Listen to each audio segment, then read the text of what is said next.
Değerli konuklarımız, A salonunda konuşmalar ve oturumlarımız çok kısa bir süre içerisinde başlayacaktır. Salondaki kıymetli misafirlerimizin yerlerini almaları önemli rica olunur. Değerli konuklarımız, A salonunda oturumlarımız ve konuşmalar çok kısa bir süre içerisinde başlayacaktır. Salondaki değerli konuklarımızın yerlerini almalarını kendilerinden önemli istirham ederiz. Çok teşekkürler.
Yüzyıllar boyunca insanlık hayal kurmaktan hiç vazgeçmedi.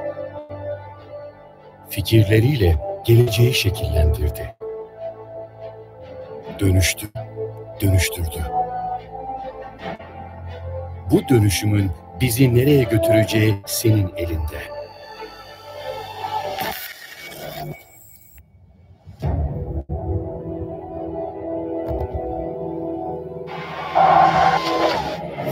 Hatırla, sen düşüncesin. Diken düşünürsen dikenliksin, gül düşünürsen gülistan. Uyan. Işığa doğru bir adım at. Alışkanlıklarını unut. Bildiğinin ötesine geç. Bu yeni bir dünya. Daha kapsayıcı, daha duyarlı, daha paylaşımcı, daha adil, daha aydınlık. Bugün gelecek yeniden yazılıyor. Dönüşümü yönetmek senin elinde. Harekete geç. Dönüşüm başlıyor.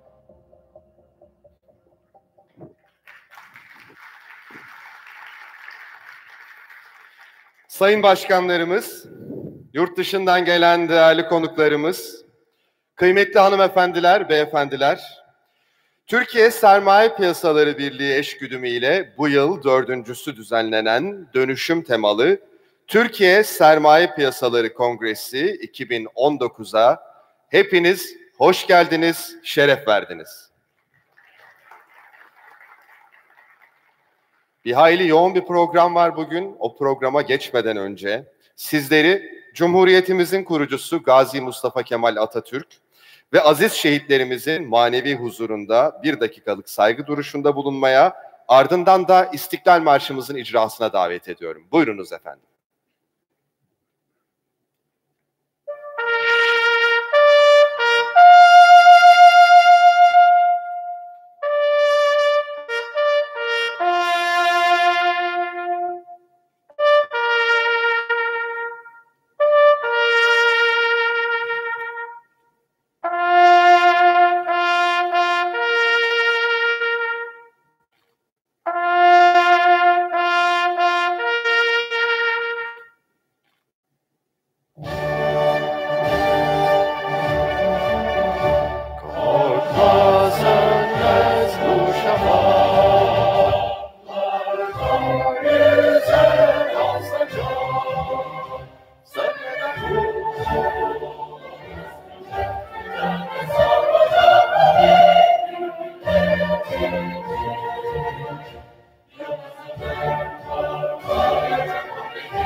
Çok teşekkür ediyorum efendim. Bu yıl dönüşüm temasıyla yine sermaye piyasalarımızın gündemini bütün tarafların etkin katılımıyla tartışmayı, sermaye piyasalarına olan ilgiyi artırmayı ve İstanbul'un finans merkezi algısını güçlendirmeyi hedefliyoruz. Bu amaçlar doğrultusunda 2 gün boyunca 30 eğitim, 28 oturum, birbirinden değerli konuşmacılar ve moderatörlerimizle finansal mimarimizin, şirketin, farklı sektörlerin ve insanın dönüşümünü konuşacağız. Eş anlı yürüyecek olan panelleri Türkiye Sermaye Piyasaları Birliği'nin sosyal medya hesaplarından da canlı olarak takip edebileceksiniz. Ayrıca her bir panelimiz için Slido yani sli.do internet sitesi üzerinden ya da telefonunuza indirebileceğiniz Slido uygulamasından konuşmacılarımıza sorularınızı yöneltebileceksiniz. Çok özür diliyorum. Konuyla ilgili tanıtıcı görsel de zaten hemen arkamda sizler tarafından görülebiliyor. Bu arada 3 farklı salon için 3 farklı hashtag bulunuyor. Onu da hatırlatalım. Yine göndereceğiniz sorularınız için ya da sosyal medyada kullanacağınız yorumlarınız için. A salonunda yani elan bulunduğumuz salon için kullanacağımız hashtagimiz @asalonu_tspk olacak. Aynı zamanda fuaye alanında konumlandırdığımız portföy yönetimi ve yatırım fonları, varlığa dayalı ürünler, gayrimenkul yatırım fonu, hisse ve tahvil, fintech ve girişimcilik, türev araçlar ve risk yönetimi network noktalarında da çeşitli fikir alışverişlerinde bulunma imkanınız olacak. Bu sene ülkemizde uygulanan sosyal sorumluluk faaliyetlerinden birine destek olmak istedik ve birlikte ihtiyaç haritası için bağış kampanyasını başlattık aynı zamanda bu kongrede.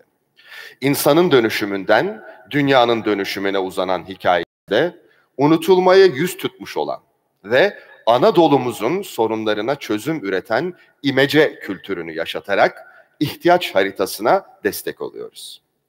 Bizi bu yolculukta yalnız bırakmayacağınıza da inanıyoruz. Bistro masalarda yer alan üçgen kartonlarda ve ihtiyaç haritası standında yer alan QR kodu okutarak yapacağınız bağışlarınızı da yine 2 gün boyunca almaya devam edeceğiz.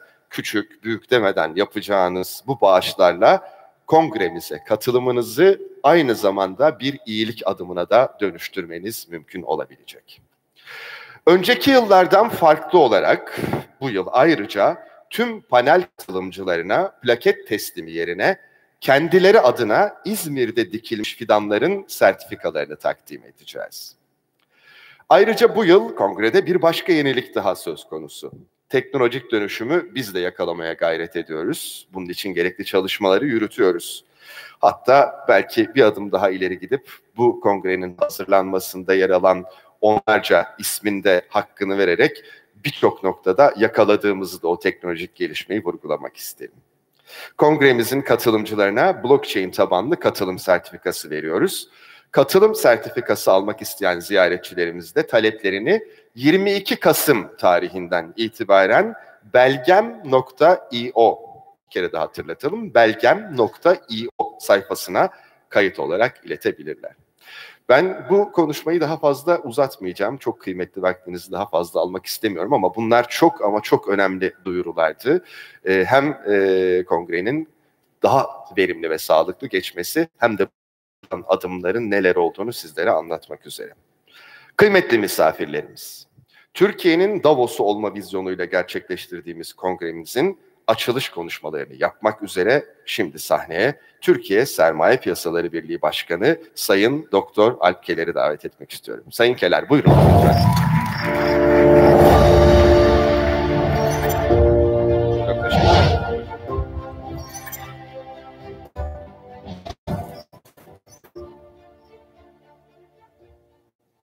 Sayın başkanlarım, genel müdürlerim, saygıdeğer meslektaşlarım, değerli katılımcılar.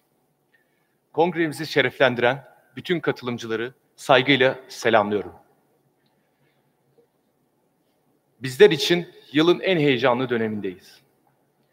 Birliğimizin ev sahibi olduğu ve ülkemizde sermaye piyasalarının tanıtımına yönelik en büyük etkinlik olan Türkiye Sermaye Piyasaları Kongresi'ne tekrar hoş geldiniz. 2 gün boyunca dünyamızı ve sektörümüzü ilgilendiren konulara hep birlikte değineceğiz.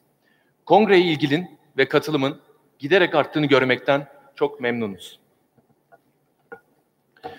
Türkiye Sermaye Piyasası Birliği, bankaların, aracı kurumların, portföy yönetici şirketlerinin, yatırım ortaklıklarının üye olduğu finans sektörünün en geniş üye tabanına sahip topluluğudur. Bizler tasarrufların yönlendirilmesinde aracıyız.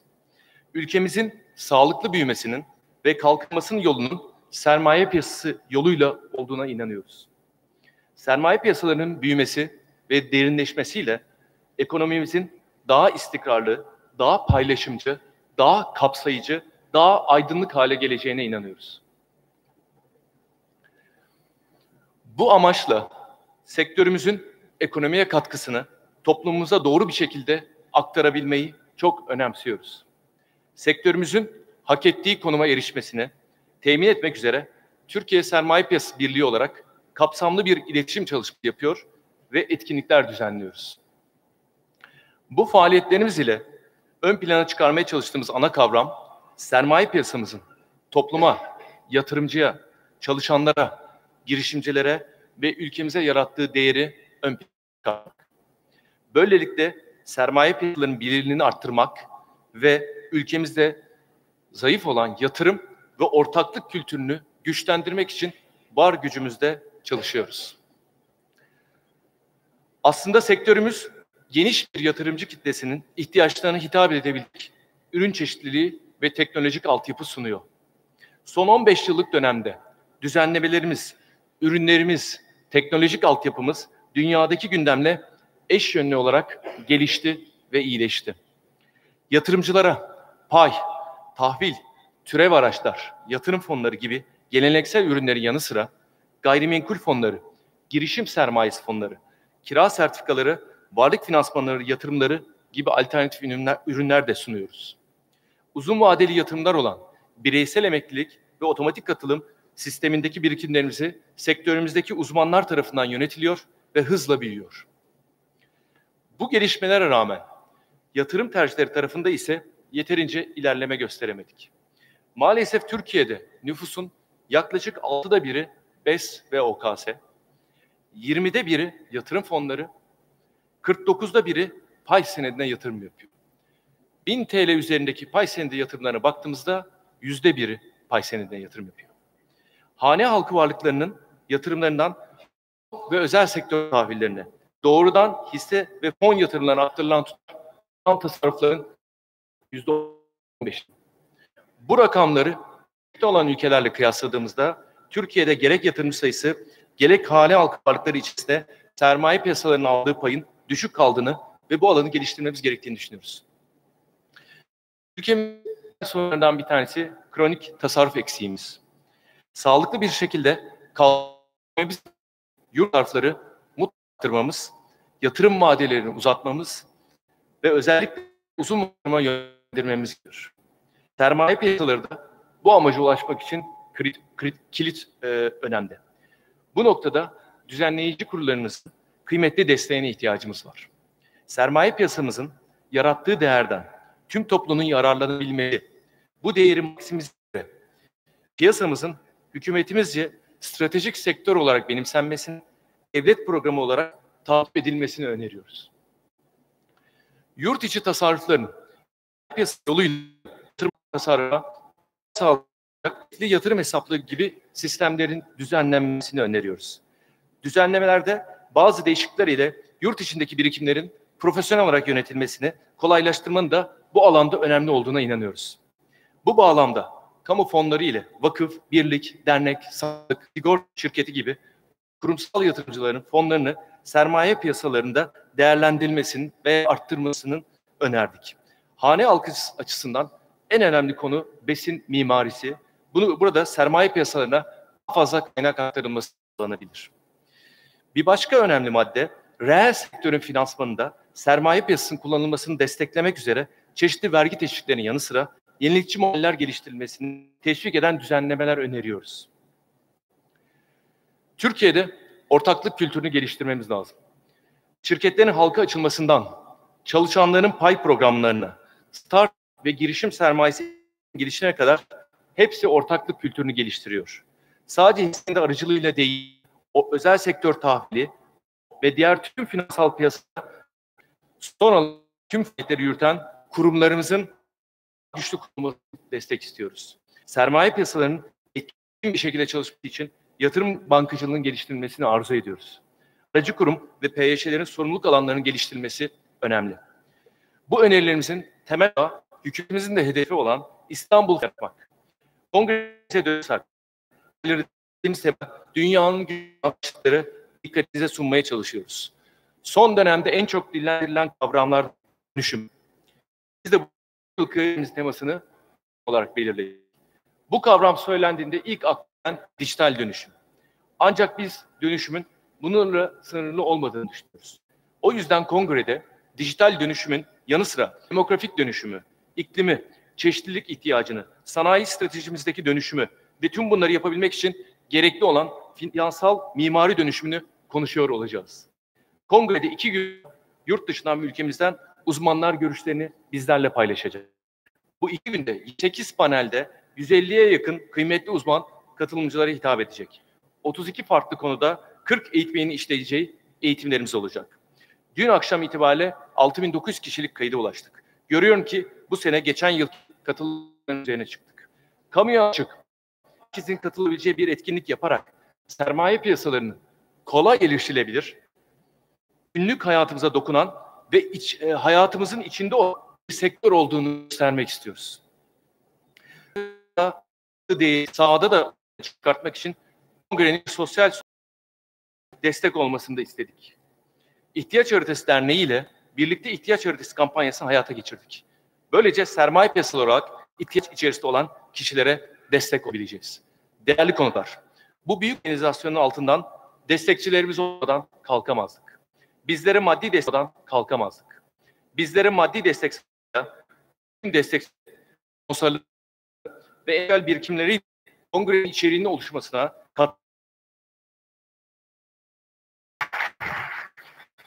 Sayın Doktor Alpkeler'e konuşması için çok teşekkür ediyoruz. Kendisinin de isabetle vurguladığı gibi dönüşüm öncelikli zihinlerde, etrafta, dünyada yaşanmalı ve Türkiye'de yatırım, tasarruf, girişimcilik kültürünün geliştirilmesi konusundaki vurgularının da çok önemli olduğunun altını haddim olmayarak bir kere daha çizmek ve kendisine bir kere daha teşekkür etmek istiyorum. Değerli katılımcılarımız, şimdi de Borsa İstanbul Anonim Şirketi Yönetim Kurulu Başkanı Sayın Profesör Doktor Gülşah Arıcan'ı konuşmaları için kürsüyü teşriflerini arz ediyorum. Hoş geldiniz efendim. Buyurun.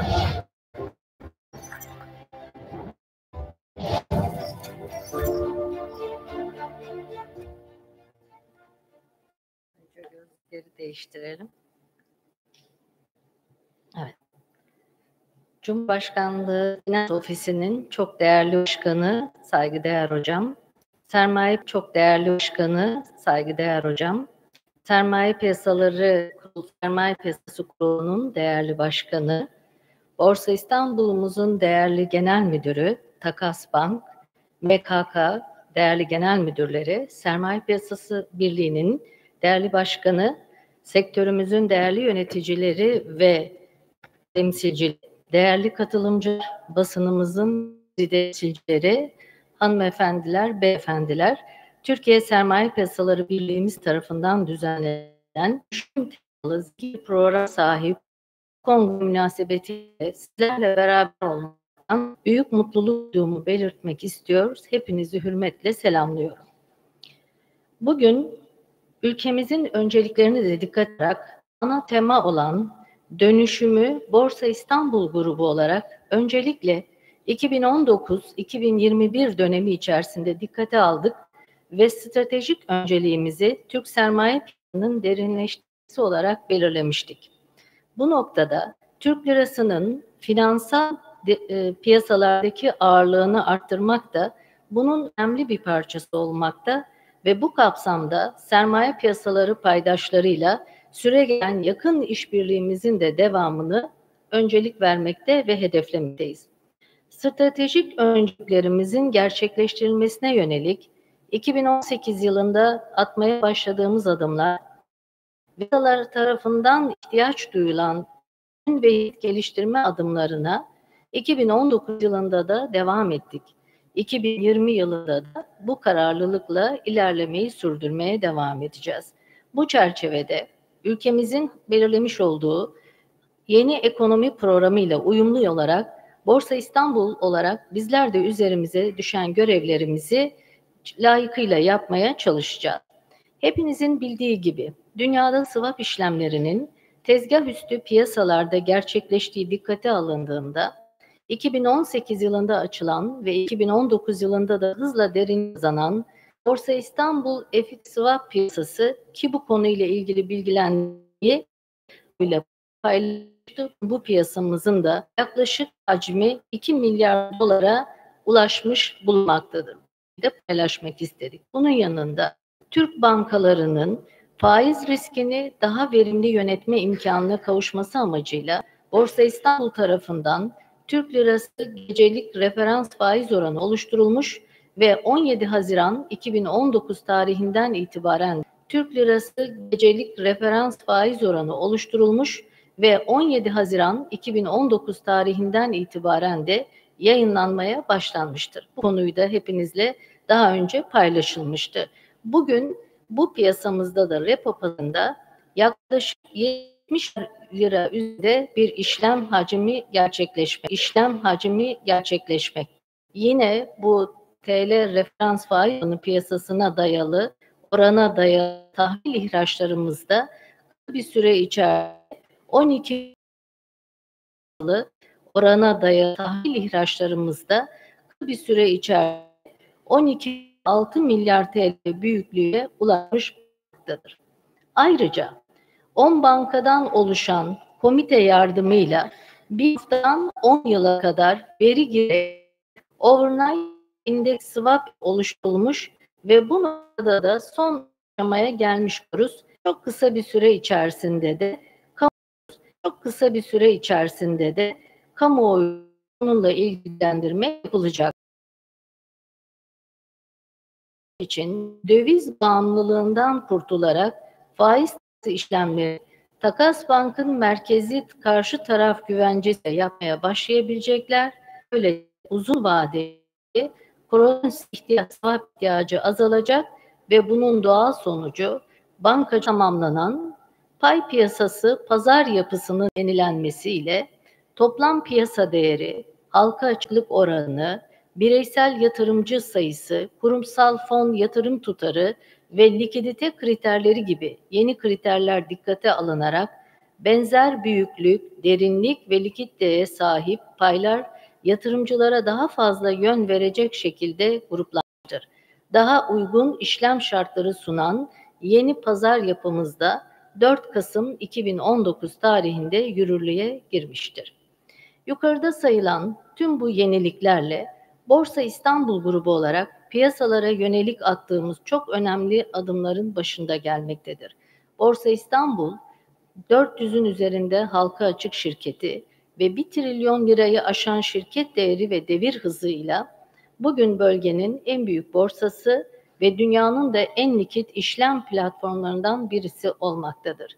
Bu arada pay piyasasında 2019 Ekim ayı sonuna kadar yaklaşık 280 milyar dolar, tahvil bono piyasasında ise yaklaşık 100 milyar dolar üzerinde bir işlem gerçekleşmiştir.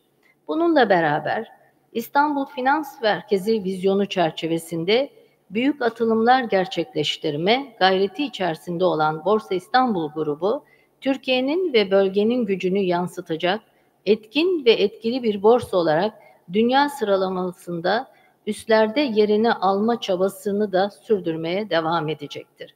Değerli konuklar, sözlerime son vermeden önce bu programın hazırlanmasında ve kongrenin gerçekleşmesinde emeği geçen, başta Türkiye Sermaye Piyasaları Birliği olmak üzere tüm paydaşlara şahsım ve Borsa İstanbul grubu olarak hepinize teşekkür ederim.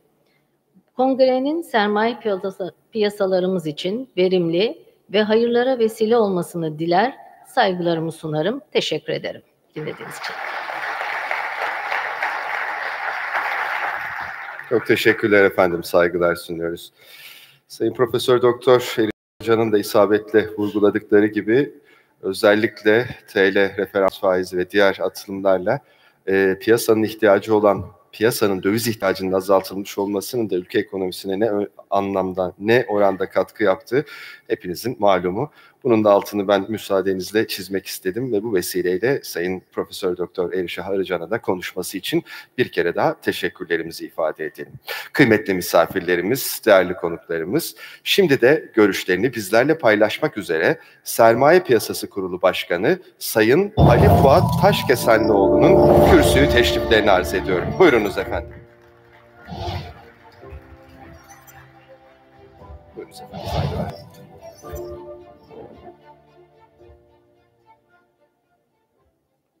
Sayın Başkanım, sermaye piyasalarımızın değerli temsilcileri, değerli basın mensupları.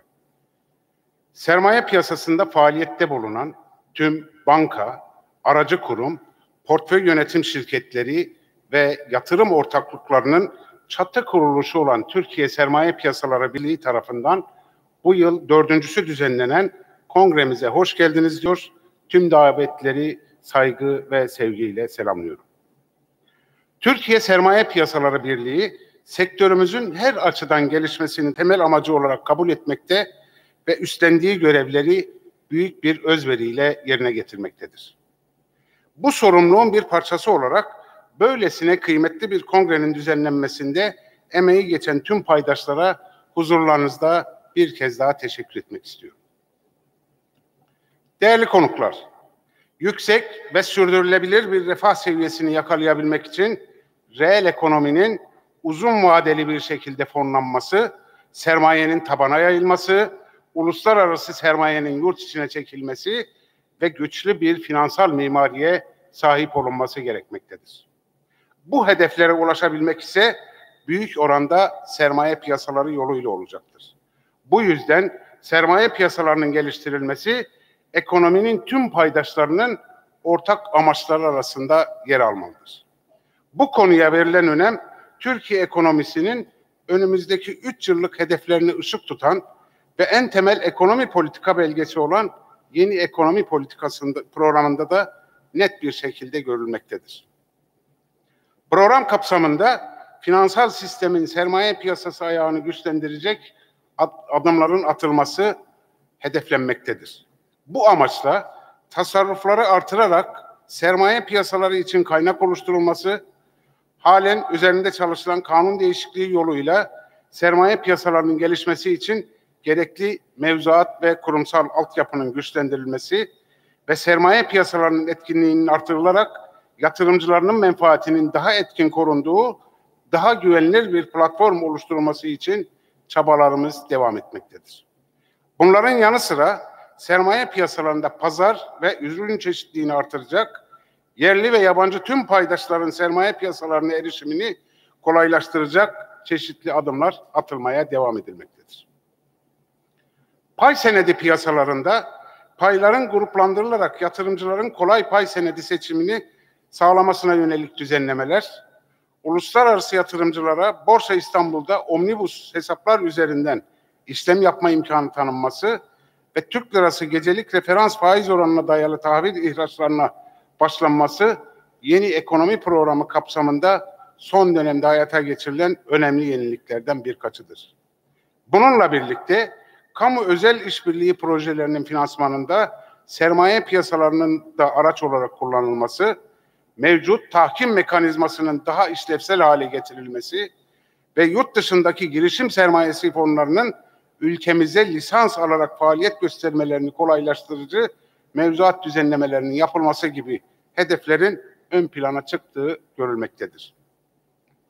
Ortaya konulan bu hedefler, sektörümüz açısından kritik öneme sahip meselelerin kamu tarafından en üst seviyede takip edildiğini göstermektedir.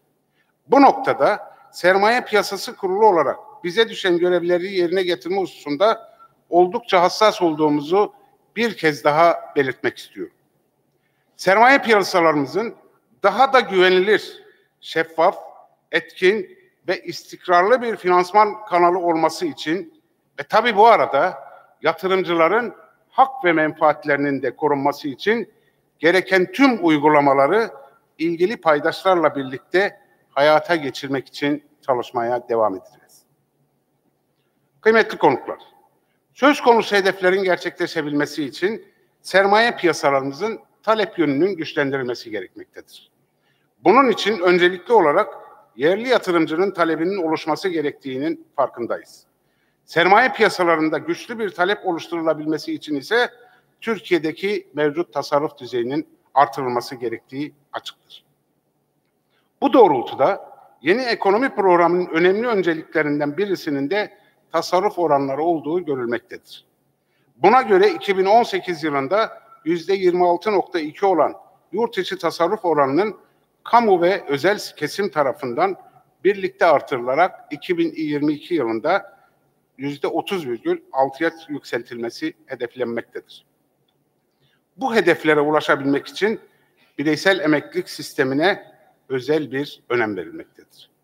Gerek emeklilik yatırım fonlarının Türkiye Elektronik Fon Alım Satım Platformu'nda işlem görmesinin sağlanması, gerekse de tamamlayıcı emeklilik sisteminin hayata geçirilmesi yoluyla sistemdeki tasarrufların artırılması hedeflenmektedir. Bunun yanında sermaye piyasalarımızın mevcut kompozisyonunda kurumsal yatırımcılarımız oldukça önemli bir yer tutmakta ve özellikle yatırım fonlarına olan ilgi gün geçtikçe artmaktadır. 2018 yıl sonu itibariyle menkul kıymet yatırım fonları tarafından yönetilen varlık miktarı 48 milyar TL iken 2019 Ekim ayı itibariyle bu rakam %100'ü aşarak 98 milyar TL seviyesine gelmiştir. Bu artan ilgiye bireysel emeklilik sisteminin potansiyeli de eklendiğinde tasarruf düzeyimizin istenilen seviyeye gelebilmesi için kurumsal yatırımcılarımızın görünürlüğünün daha fazla artması gerektiği açıktır. Değerli misafirler, Türkiye'nin yüksek ve kalıcı bir tasarruf düzeyine sahip olabilmesi ve uluslararası tasarrufların da ülkemize çekilebilmesi için sermaye piyasalarının rekabetçi bir yapıya kavuşturulması gerekmektedir. Sektörümüzün ve özellikle kongremizin önemli bir gündem maddesi olan İstanbul Finans Merkezi projesi bu dönüşüm ihtiyacının bir sonucu olarak karşımıza çıkmaktadır. İstanbul Finans Merkezi sadece bir finansal kümelenme projesi olarak değil, finansal mimarimizi şekillendiren çok yönlü bir süreç olarak düşünülmelidir. Bu anlamda yasal düzenlemelerin şeffaf ve anlaşılabilir, yaptırımların ise öngörülebilir olması bir mecburiyettir, bir zorunluluktur. Diğer taraftan gözetim ve denetim fonksiyonu arasındaki doğru dengenin sağlanması sanıldığı kadar kolay değildir. Son dönemde öne çıkan eğilim daha az düzenleme, daha çok gözetim olmasına rağmen gelişmekte olan ülkelerde daha detaylı düzenlemelere doğru yönelim gözlenmektedir. Belki de doğrusu yasal düzenlemelerin daha iyi düzenleme ve piyasa odaklı kalkınma amaçlı gözetim şeklinde kurgulanması olacaktır. Ayrıca yaptırımların etkinliğini artırmak ve uyuşmazlıkların çözümü adına basit ve hızlı tahkim mekanizmaları gibi yeni mecraların oluşturulması da finans merkezi açısından önem arz etmektedir. Değerli konuklar, sermaye piyasalarının arz tarafına baktığımızda ise 2010 yılından sonraki dönemde halka arzların görece önemini kaybettiği, düşük faiz ortamında küresel anlamda borçlanmanın daha çok öne çıktığı ve tahsisli satış, risk sermayesi ve benzeri özel fonlama yöntemlerinin daha çok öne çıktığı görülmektedir. 2018 yılında küresel ölçekte birincil ve ikincil halka arzlardan elde edilen toplam fon tutarı 685,4 milyar dolar olmuştur.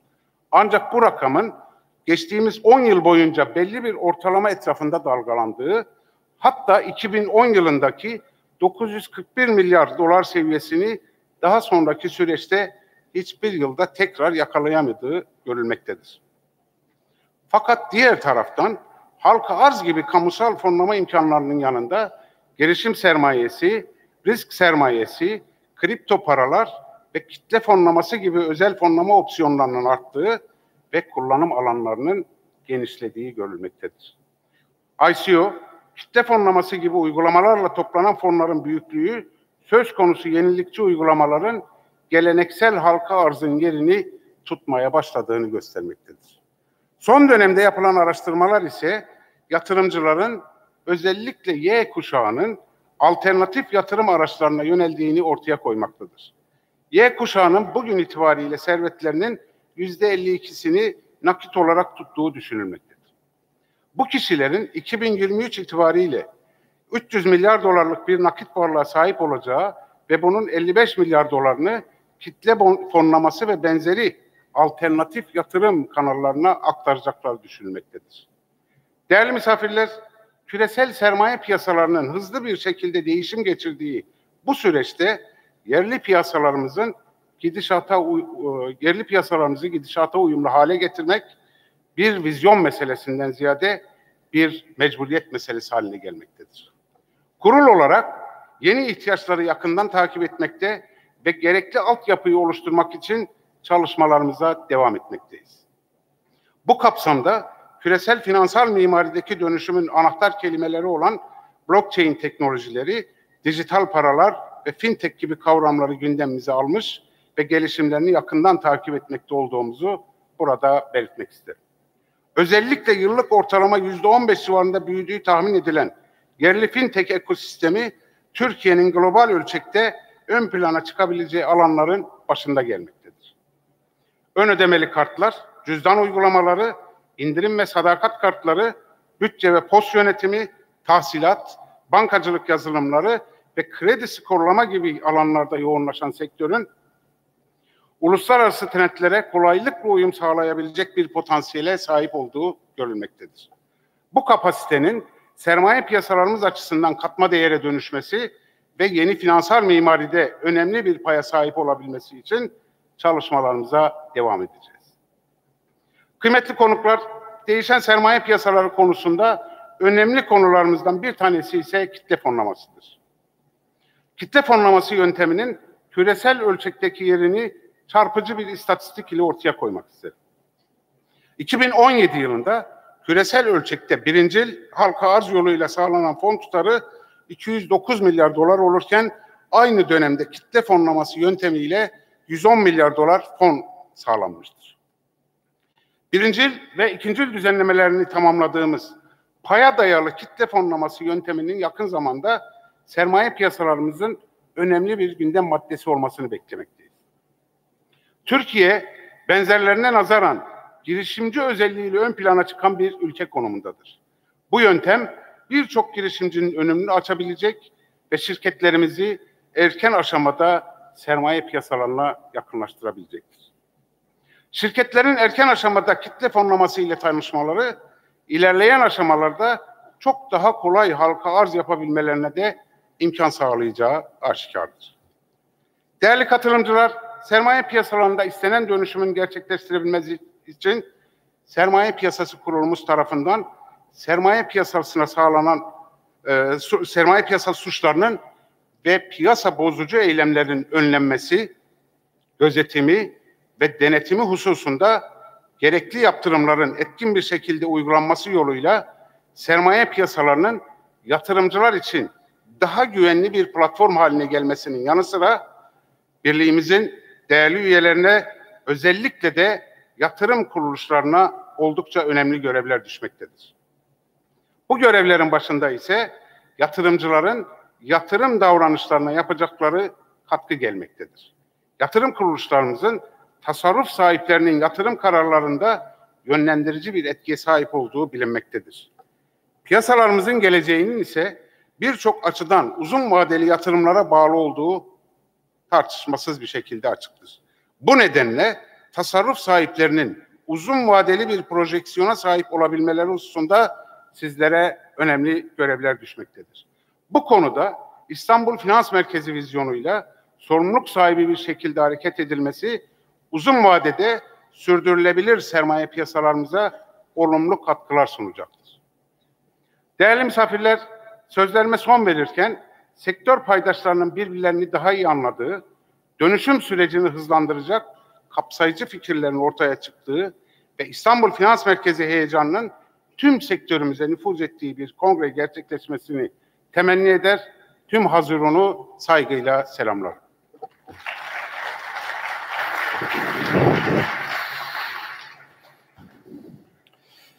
Efendim, Sermaye Piyasası Kurulu Başkanı Sayın Ali Fuat Taşkesenlioğlu'na konuşması için çok çok teşekkür ediyoruz. Bir hayli kapsamlı ve sermaye piyasalarının neredeyse tüm boyutlarına değinen bu kadar kısa bir süre içerisinde önemli bir konuşmaydı. Vurguları, dikkat çektiği noktalar için bir kere daha teşekkür ediyoruz Sayın Ali Fuat Taşkesenlioğlu'na. Değerli konuklarımız, şimdi de kıymetli görüşleri için Türkiye Cumhuriyeti Cumhurbaşkanlığı Finans Ofisi Başkanı Sayın Profesör Doktor Göksel Aşan'ın kürsüyü teşriflerini arz ediyorum efendim. Buyurunuz.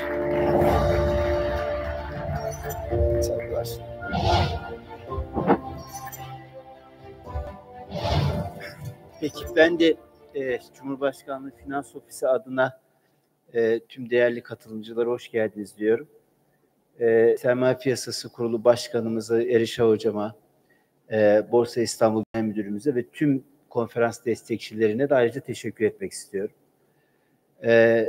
Tabii ki konferansı düzenleyen Türkiye Sermaye Piyasaları Birliği Başkanımız başta olmak üzere tüm çalışanlarını da ve konferansa emeği geçen herkese çok tebrik ediyorum. Bu işler zor işlerdir. Yani bu konferans düzenleme işleri sahiden insanın böyle çok vaktini alır. Bir de böyle her an bir aksilik çıkacak diye de böyle tedirgin oturursunuz bütün konferans boyunca. İnşallah bu da öyle bir tedirginlik olmayacak. Çok da güzel devam edecek. Çok yararlı sonuçları olacağını da düşünüyorum. Şimdi hep bunu söylüyorum. Bu son konuşuyor olmanın böyle biraz bir hem dezavantajı hem avantajı var. Bir, sizden önce her şey söylenmiş oluyor. Bütün böyle ayrıntılar, detaylar çıkmış oluyor. Bir taraftan avantaj, çünkü daha serbest konuşabiliyorsunuz. Bir taraftan da tabii dezavantaj, konuşacak şey bulmakta zorlanıyorsunuz. Neyse, hocalık olduğu için konuşacak şey bulmak kolay. Şimdi bu dönüşüm teması önemli bir tema. Benim bu şeylerde genellikle bu tür daha akademi tarafındayken bu tür toplantılarda kullandığım bir görselim vardır. Bu internette bulabilirsiniz kolaylıkla. Dünyada zenginliğin işte geçtiğimiz 2000 yıl boyunca nasıl dağıldığını gösteren bir grafik bu. İşte bölgeler arasında, işte ülkeler arasında, kıtalar arasında nasıl dağıldığını gösteren bir grafik. İlk başta bu hani tabii ilk yıllar işte ilk 500 yıl neyse 1000 yıl biraz daha nispeten uyduruktur. Hani bir takım tarihi belgelerden çıkartır ama ondan sonrası doğrudur. Yani doğruya yakındır öyle söyleyeyim. Tabii tahminle yapılıyor bu işler. Şimdi şunu görüyorsunuz tabloda. İşte neredeyse başlangıçta bütün zenginliğin çok önemli bir kısmı Asya'da. İşte sonra işte o zenginlik özellikle işte bu işte 1300'ler diyelim o tarihlerden sonra Avrupa'ya doğru kaymaya başlıyor. İşte Amerika'nın keşfini takip eden dönemdeki bu daha çok işte 1700-1800'leri buluyor daha yoğun hale gelmesi. Zenginlik Avrupa ve Amerika'ya yığılıyor.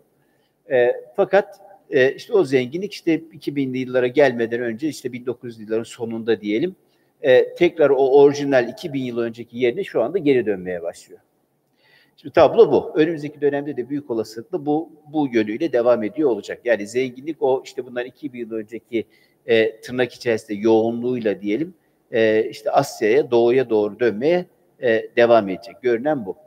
Şimdi tabii bu değişiklikler böyle ya da bu işte diyelim zenginliğin dağılımındaki değişiklikler öyle hani hadi zenginlik biz şuradan kalkalım buraya gidelim diye olmuyor. İşte bunlar o dünyanın şimdi o dönüşüm teması için bunu söylüyorum. İşte bunlar o dünyanın en büyük dönüşümlerini yaşadığı dönemler aslında tarihsel olarak baktığınızda. Dolayısıyla dönüşüm aslına bakarsanız hani işte bizim o günlük hayatta bir takım işte yaşadığımız ne bileyim daha şimdi dijital dönüşüm konuştunuz ya işte daha kolaylıkları şunları bunları vesaireyi sadece bunu belirlemiyor. Dönüşüm aslında bütün coğrafyada o zenginliği zenginlik diye almayın ne olur. Wealth diye alır, refah diye alır ya da ne bileyim ben nasıl kullanacaksanız. Bunun bütün coğrafyada yeniden nasıl dağıtıldığını da belirliyor. Şimdi bu bir taraftan baktığınızda çok önemli bir şey. İşte insanlık için çok ne diyelim ona büyük bir şey. Ama bir taraftan da insanlık için bir o kadar tehlikeli bir şey. Çünkü yine şunu biliyoruz ki işte bütün bu dönüşümler ve o zenginliğin yeniden dağılımları hiç öyle barışçıl bir havayla olmuyor. Ama ne güzel biz çok kullandık bu zenginliği, hadi biraz da Batı'ya verelim, hadi onlar da biraz bize versinler diye olmuyor. Bunların hepsi gerçekten insanlık tarihindeki o en büyük, en ızdıraplı dönemlerinde aslına bakarsanız müsebbipleri. Bu büyük dönüşümler, o büyük dönüşümlerin getirdiği zenginlikteki bu büyük kaymalar. Şu anda dünyanın yaşadığı aslına bakarsanız biraz böyle bir dönem.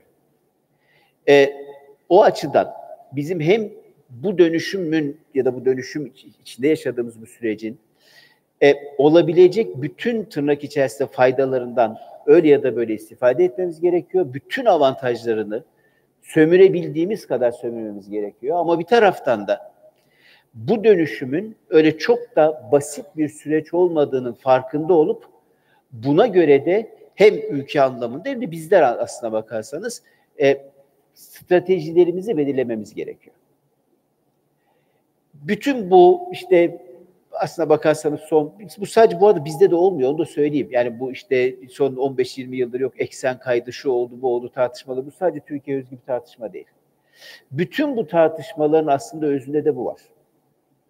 Yani işte bir şeyler yer değiştiriyor, böyle yeni hayatlar ortaya çıkıyor. İşte koca öyle işte kara parçaları bir taraftan bir tarafa savruluyor, öyle düşünün. İşte biz de onun üzerinde kendimize bir yer edinmek durumundayız ama öyle bir yerde olmalıyız ki öyle ayrılan fayın ortasında kalmamalıyız. Yani kaldığımız yer koca bir kara parçası olmalı. Öbür türlüsü çok tehlikeli. Şimdi dönüşüm böyle bir şey. Yani çok zevkli, çok güzel, konuşması güzel, anlatması güzel. 2 gün boyunca konuşulacak, evet. Ama bir tarafını da bunun göz ardı etmememiz lazım diye düşünüyorum. Bir şey daha ekleyeceğim. Hani bu genel olarak bu tema ile ilgili aslında hani kongremizle de ilgili. Tabii bu dönüşüm işte bir sürü alanda olduğu gibi finans alanında da hatta bence finans alanında bu sefer yani bundan önceki o büyük dönüşümlere göre bu sefer çok daha derin yaşayacağız finans alanında bunu. Çünkü bundan önceki büyük dönüşümler finansın çok gelişmediği dönemlerde yaşadığımız dönüşümlerde. Daha çok işte sanayinin, işte ticaretin vesairenin olduğu dönemlerde. Şimdi ama çok önemli, aslına bakarsanız çok da belirleyici yeni bir aktör var, finans var. Şimdi bu dönüşüm aslında o anlamda en derin finans kesimini etkileyecek, öyle görüyorum. En azından benim kanaatim bu. Ama aynı zamanda dönüşümün nasıl olacağını da yine aslına bakarsanız finans kesimi belirliyor olacak. Bunu da gözden kaçırmamak lazım. Geldiğimiz nokta, işte bu dijital dönüşümü getireceği işte bir sürü yenilikler, şunlar bunlar, bunların hepsini bir araya koyun. Geldiğimiz nokta, şu anda var olan finansal yapının, bütün dünyada var olan finansal yapının, bu haliyle artık sürdürülemez olduğu bir nokta. Yani tüm dünyada finans sektörü deyin, ne derseniz, işte tüm dünyadaki işte finansal yapı deyin, adına ne derseniz, bunun yeniden tarif edilmesi, kendisini bir şekilde yeniden tanımlaması ve o yeniden tanımladığı şeyin de yeni dünyada sürdürülebilir olması lazım. Bu açıdan yine bütün dünyada finans sektöründe de çok ciddi bir dönüşüm olacağı ortadadır. O dönemdeyiz. Bunu da iyi yakalıyor olmamız lazım. Sürdürülemezliğin içerisindeki en önemli mesele de finans sektörüyle reel sektörün arasındaki bağın kopmuş olmasıdır. Bu bağ tekrar tesis edilmediği sürece, yani finans sektörü sadece kendi içinde yarattığı zenginliği bir şekilde çeviren yapıdan çıkıp tekrar o reel sektörle ne diyelim ona buluşmadığı sürece sürdürülebilirliği mümkün değil. Sadece bu değil tabii. Son bir şey de finans sektörünün insanla olan bağını da, çünkü finans sektörü insanla başlayan bir şeydi ama bir süre sonra insanla olan bağ koptu. İnsanla olan bağını da tekrar kurması lazım. Yine eğer tabii konuştuğumuz şey finans sektörünün kendisini yeniden tanımlaması ve sürdürülebilirliği ise zaten şimdi bu alternatif finans dediğimiz bütün bu çalışmalar aslında biraz buna yöneliktir. Yani bu işte malum işte bu sosyal sorumlu finans dediğimiz şey, yeşil finans dediğimiz şey, bunların hepsi finansla insan arasındaki bağın bir şekilde tekrar kurulması ihtiyacının ortaya çıkardığı bir şeydir.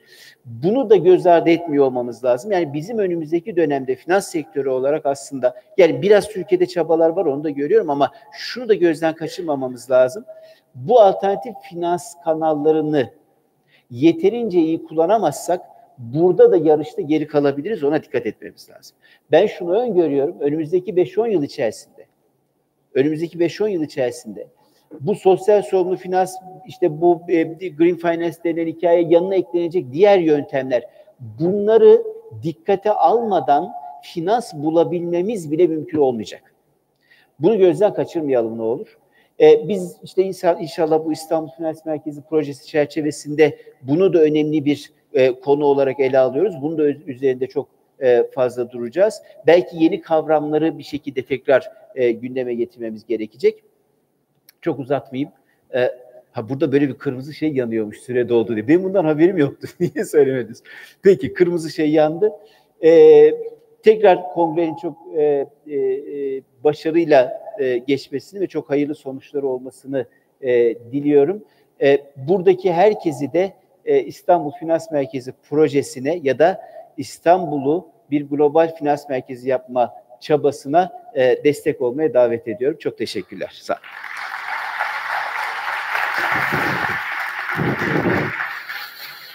Efendim, Cumhurbaşkanlığı Finans Ofisi Başkanı Sayın Profesör Doktor Göksel Aşan'a konuşması için çok çok teşekkür ediyoruz efendim.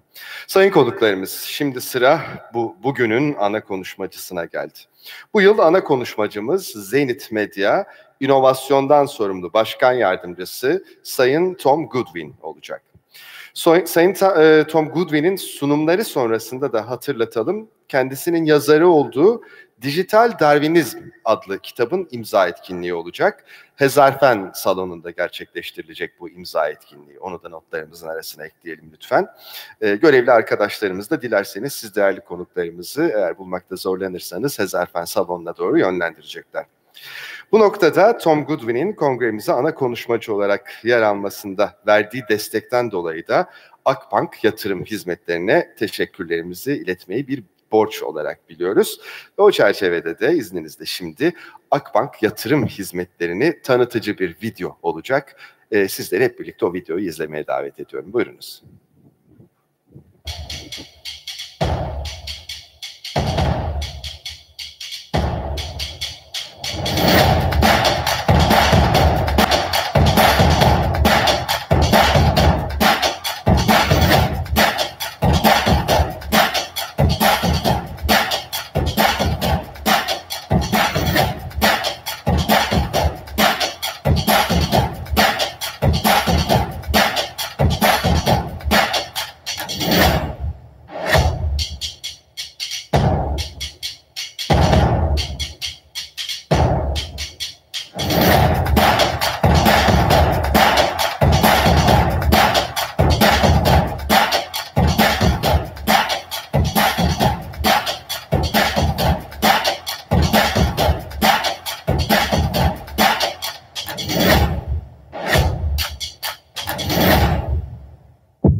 Akbank Yatırım Hizmetlerini tanıtıcı videomuza izledik hep beraber. Şimdi de Sayın Tom Goodwin'i takdim etmesi için ben de değerli bir ismi, kıymetli bir ismi davet etmek istiyorum.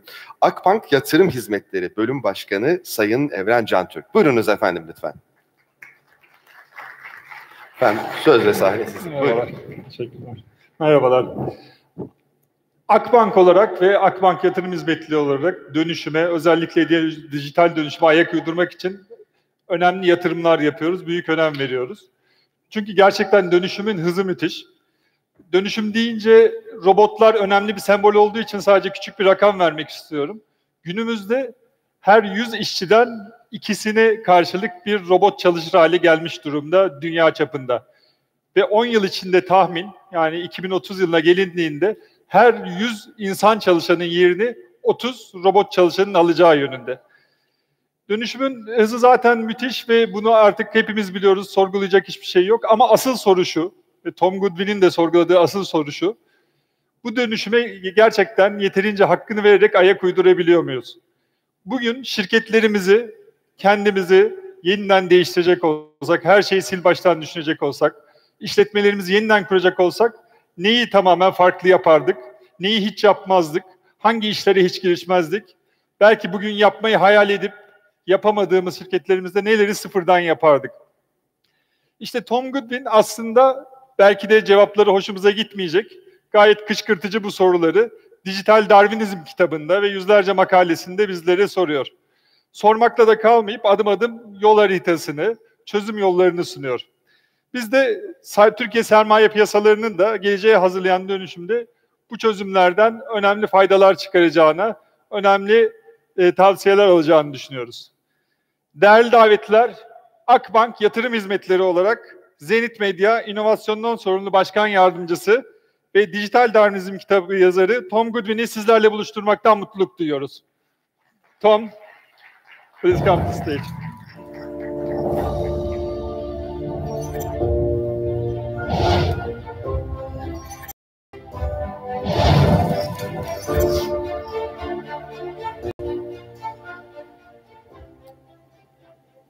Good morning, everyone. Thank you so much for inviting me here to speak. This is always an incredible city to visit. So I want to say a big thank you to Turkish Capital Markets Association and Akbank for having me here. There is this amazing sense, I think, in this city that you are at a crossroads. Like historically, you have always been at a crossroads geographically between the East and the West. And increasingly, technology makes geography less important. And instead, technology becomes an incredible element for change. And the real crossroads now is the past versus the future. It's what's possible versus what's reassuring. And I believe that this city and this country is extremely well placed to make the most of that transition. You have dealt with more change, and you have dealt with that change better than pretty much any other city and country on earth. So I'm here to be optimistic about what the technology will make possible. This is my presentation. I'm using the words innovation, disruption, transformation, and digital in one presentation. That is a lot to take in. So this is going to be about 60 minutes with many slides. And I want you to sit back, relax, and enjoy this presentation to see how it makes you feel. This will be available as slides for you to look at later on. This will be available as a video to look at later. So don't try and make sense of it now, just enjoy how this makes you feel. There has always been an incredible relationship between technology and creativity and society. This was the invention of the elevator in 1851. And it's in the invention of the elevator that made skyscrapers possible. It completely changed the fabric of society and of cities. This would have been an amazing time to be an architect. The day when the elevator is invented allows you to do things you've only dreamt of doing before. It's something quite boring, like the invention of computer-aided design, which again became an incredible tool for innovation for architects. They were then able to go on and construct buildings like this that we'd never seen before. This is an amazing time to be an architect when computer-aided design is invented. Even something that seems quite benign, like Instagram, has made it a great time to be an architect, because now you get briefs to design structures like this. This is $250 million US of something that exists only to be a background element in someone's Instagram photography. This is an entirely pointless building other than looking good in someone's social media feed. Technology has made the worlds of architecture and construction incredibly exciting places to be. But in the time that we have all been in business, we have seen incredible amounts of data created. We have seen the internet become transformative. We now have incredible processing power and knowledge in our pockets with our phones. And yet, routinely, the world does not give me any sign that companies are full of people who are excited to do their jobs right now. You get the feeling that many people in business are kind of burying their heads in the sand. They are hoping to survive long enough that they don't have to think about what the internet means. And I'm here to change that. The internet means incredible things for education. The smartphone means incredible things for retail, incredible things for governance, incredible things for finance. We need to get a little bit more excited. So in this 60-minute presentation, I'm hoping to change our body language, change the way we feel about change, and just get a little bit more excited, a little bit more optimistic, a little bit more driven by the amazing time it is to be in business. Even little examples like this goes to show what a retail experience could look like. There is no reason we have to put up with something quite as boring as Amazon if you can create an experience like this that feels rich, that feels tactile, that feels personal.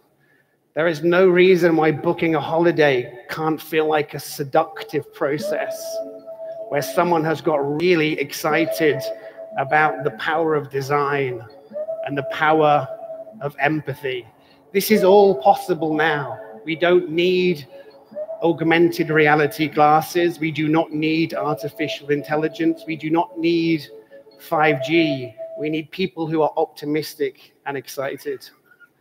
So this presentation today, I'm going to take you through these 5 different chapters. I'm going to give you a bit of context to the changing world and my role right now. I'm going to talk about this idea of the interim of things and what will become the future, which is the post-digital age. I'm going to try and define disruption to you so you can make sense of what that means, talk about this idea of digital transformation, and then give us a few themes to rethink the future and to start making practical advances in what we can all do today. I'm going to play you a short video. Every single aspect of how we live as human beings on this planet will change. We're faced with the rapid emergence of new competition, business model disruption. Consumers were more empowered than ever before. The impact of fast-paced technology. Voice technology has changed the way we live our lives. We are in the midst of massive transformation. By the year 2020, 50% of all searches carried out will be voice searches. Bitcoin will grow 100-fold in the coming decade. Blockchain technology will completely revolutionize the banking industry.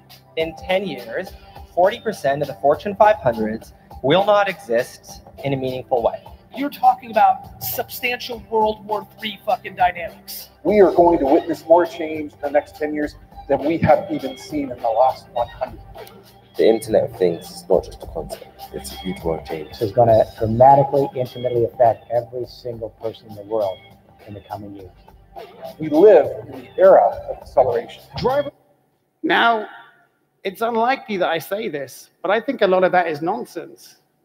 I think you get paid an awful lot of money to go around saying everything is different. You get paid significant amounts of money to be hyperbolic, to make people scared. And I have to think that we need to be much more human about this. Digital transformation is a human endeavor.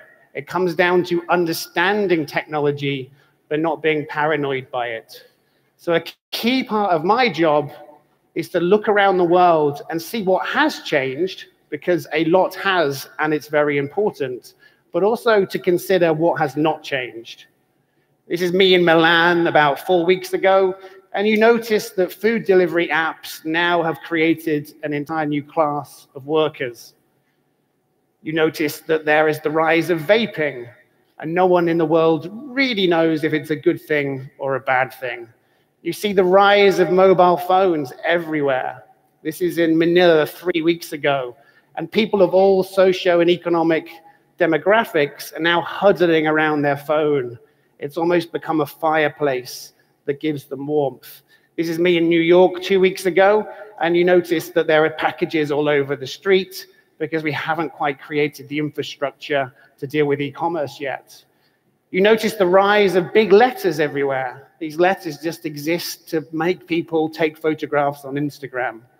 This is in Bangkok yesterday, and this is this morning. These big letters are everywhere. You see customer feedback surveys. Whatever you do in the world these days, you're asked to rate the experience, whether it's a toilet in Auckland or whether it's a toilet in the new Istanbul airport, asking you to complete a survey after you've been to the toilet. It's a strange time. You see things like real-time information in Auckland for buses delivered via e-ink. But many things have not changed. This room right now will be full of people that have not woken up in a 3D printed home. You did not come here in a self-driving car. You did not drink a 3D printed glassful of coffee this morning. There are still many bookshops around the world. There are still traffic jams in cities all over the world because most of the aspects of our lives are very similar to how they've been before. Another key part to my job is looking at what changes matter and what do not, because we tend to get obsessed with technology that feels quite fancy, and it feels quite gimmicky, and it feels quite profound, but it doesn't necessarily change that much. Virtual reality headsets look very good. You'd get excited if you were given one as a present, but I don't believe they face the chance to give that much change to the world. Things like chatbots have been predicted to change everything, and in fact, we've realized that good customer service is better off done by other humans in a more empathetic way. We think that smart speakers are going to change our relationship with brands or change how we buy things, and they've changed remarkably little about the world.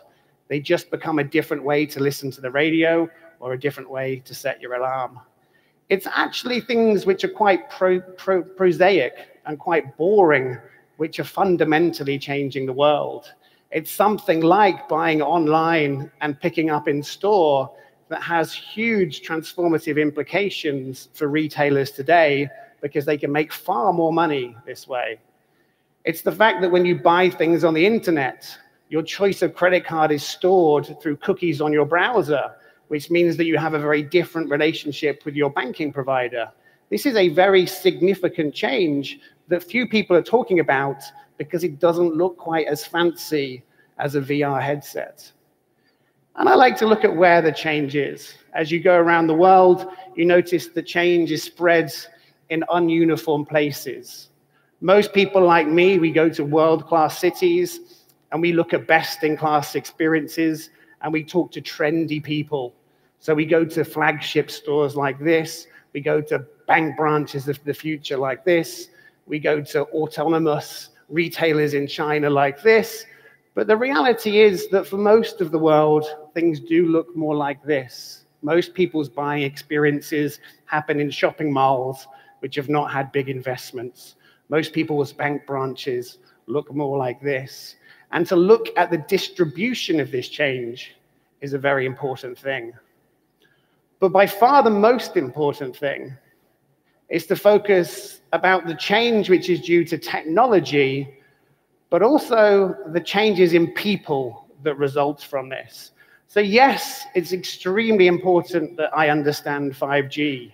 It's unbelievably important that I understand artificial intelligence. We all need to think about self-driving cars. We all need to be aware of blockchain and cryptocurrencies. We need to be thoughtful of 3D printing. But actually, it's moments like this which I think give us the real glimmers of the future. This is a screen in a public library in the UK, and the marks that you can see just about on the screen behind me are the sweat marks of disappointment. These are hundreds of small children have come up to this screen and tried to touch it and tried to manipulate the images. And they've realized it's not that kind of screen. And you start to realize that for young people today, they are growing up in an age full of technological disappointment. Because while technology progresses extremely quickly, and while what is possible changes quickly, their expectations and their hopes and their ambitions change even faster. So there's a disappointment gap.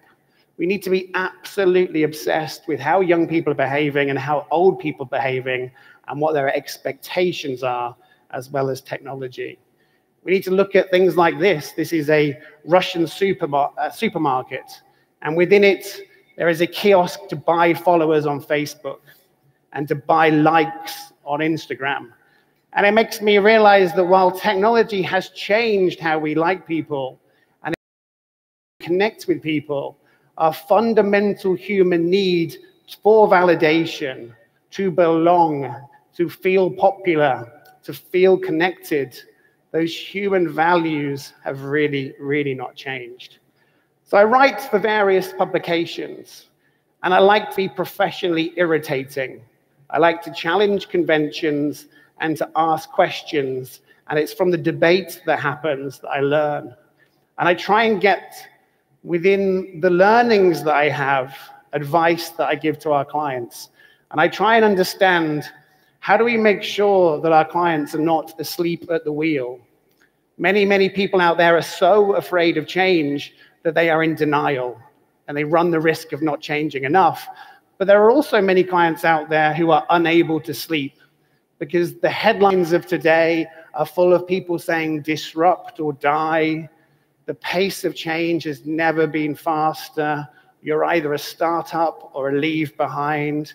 Blockchain will change everything. And I think the truth lies in the middle. It's the nuance, it's the balance, it's the reassurance but awareness, which is where I like to give most of my advice. And I do that while working for Zenith and also for Publicis Group. So I think we're at this strange time that I'm calling the interim of things. It's not the Internet of Things, it's the interim. And there will be a period of time in the future where we can look back on these moments. Now, the interim of things is based on this idea that in the past, life was very simple. We would have devices that did one thing very well.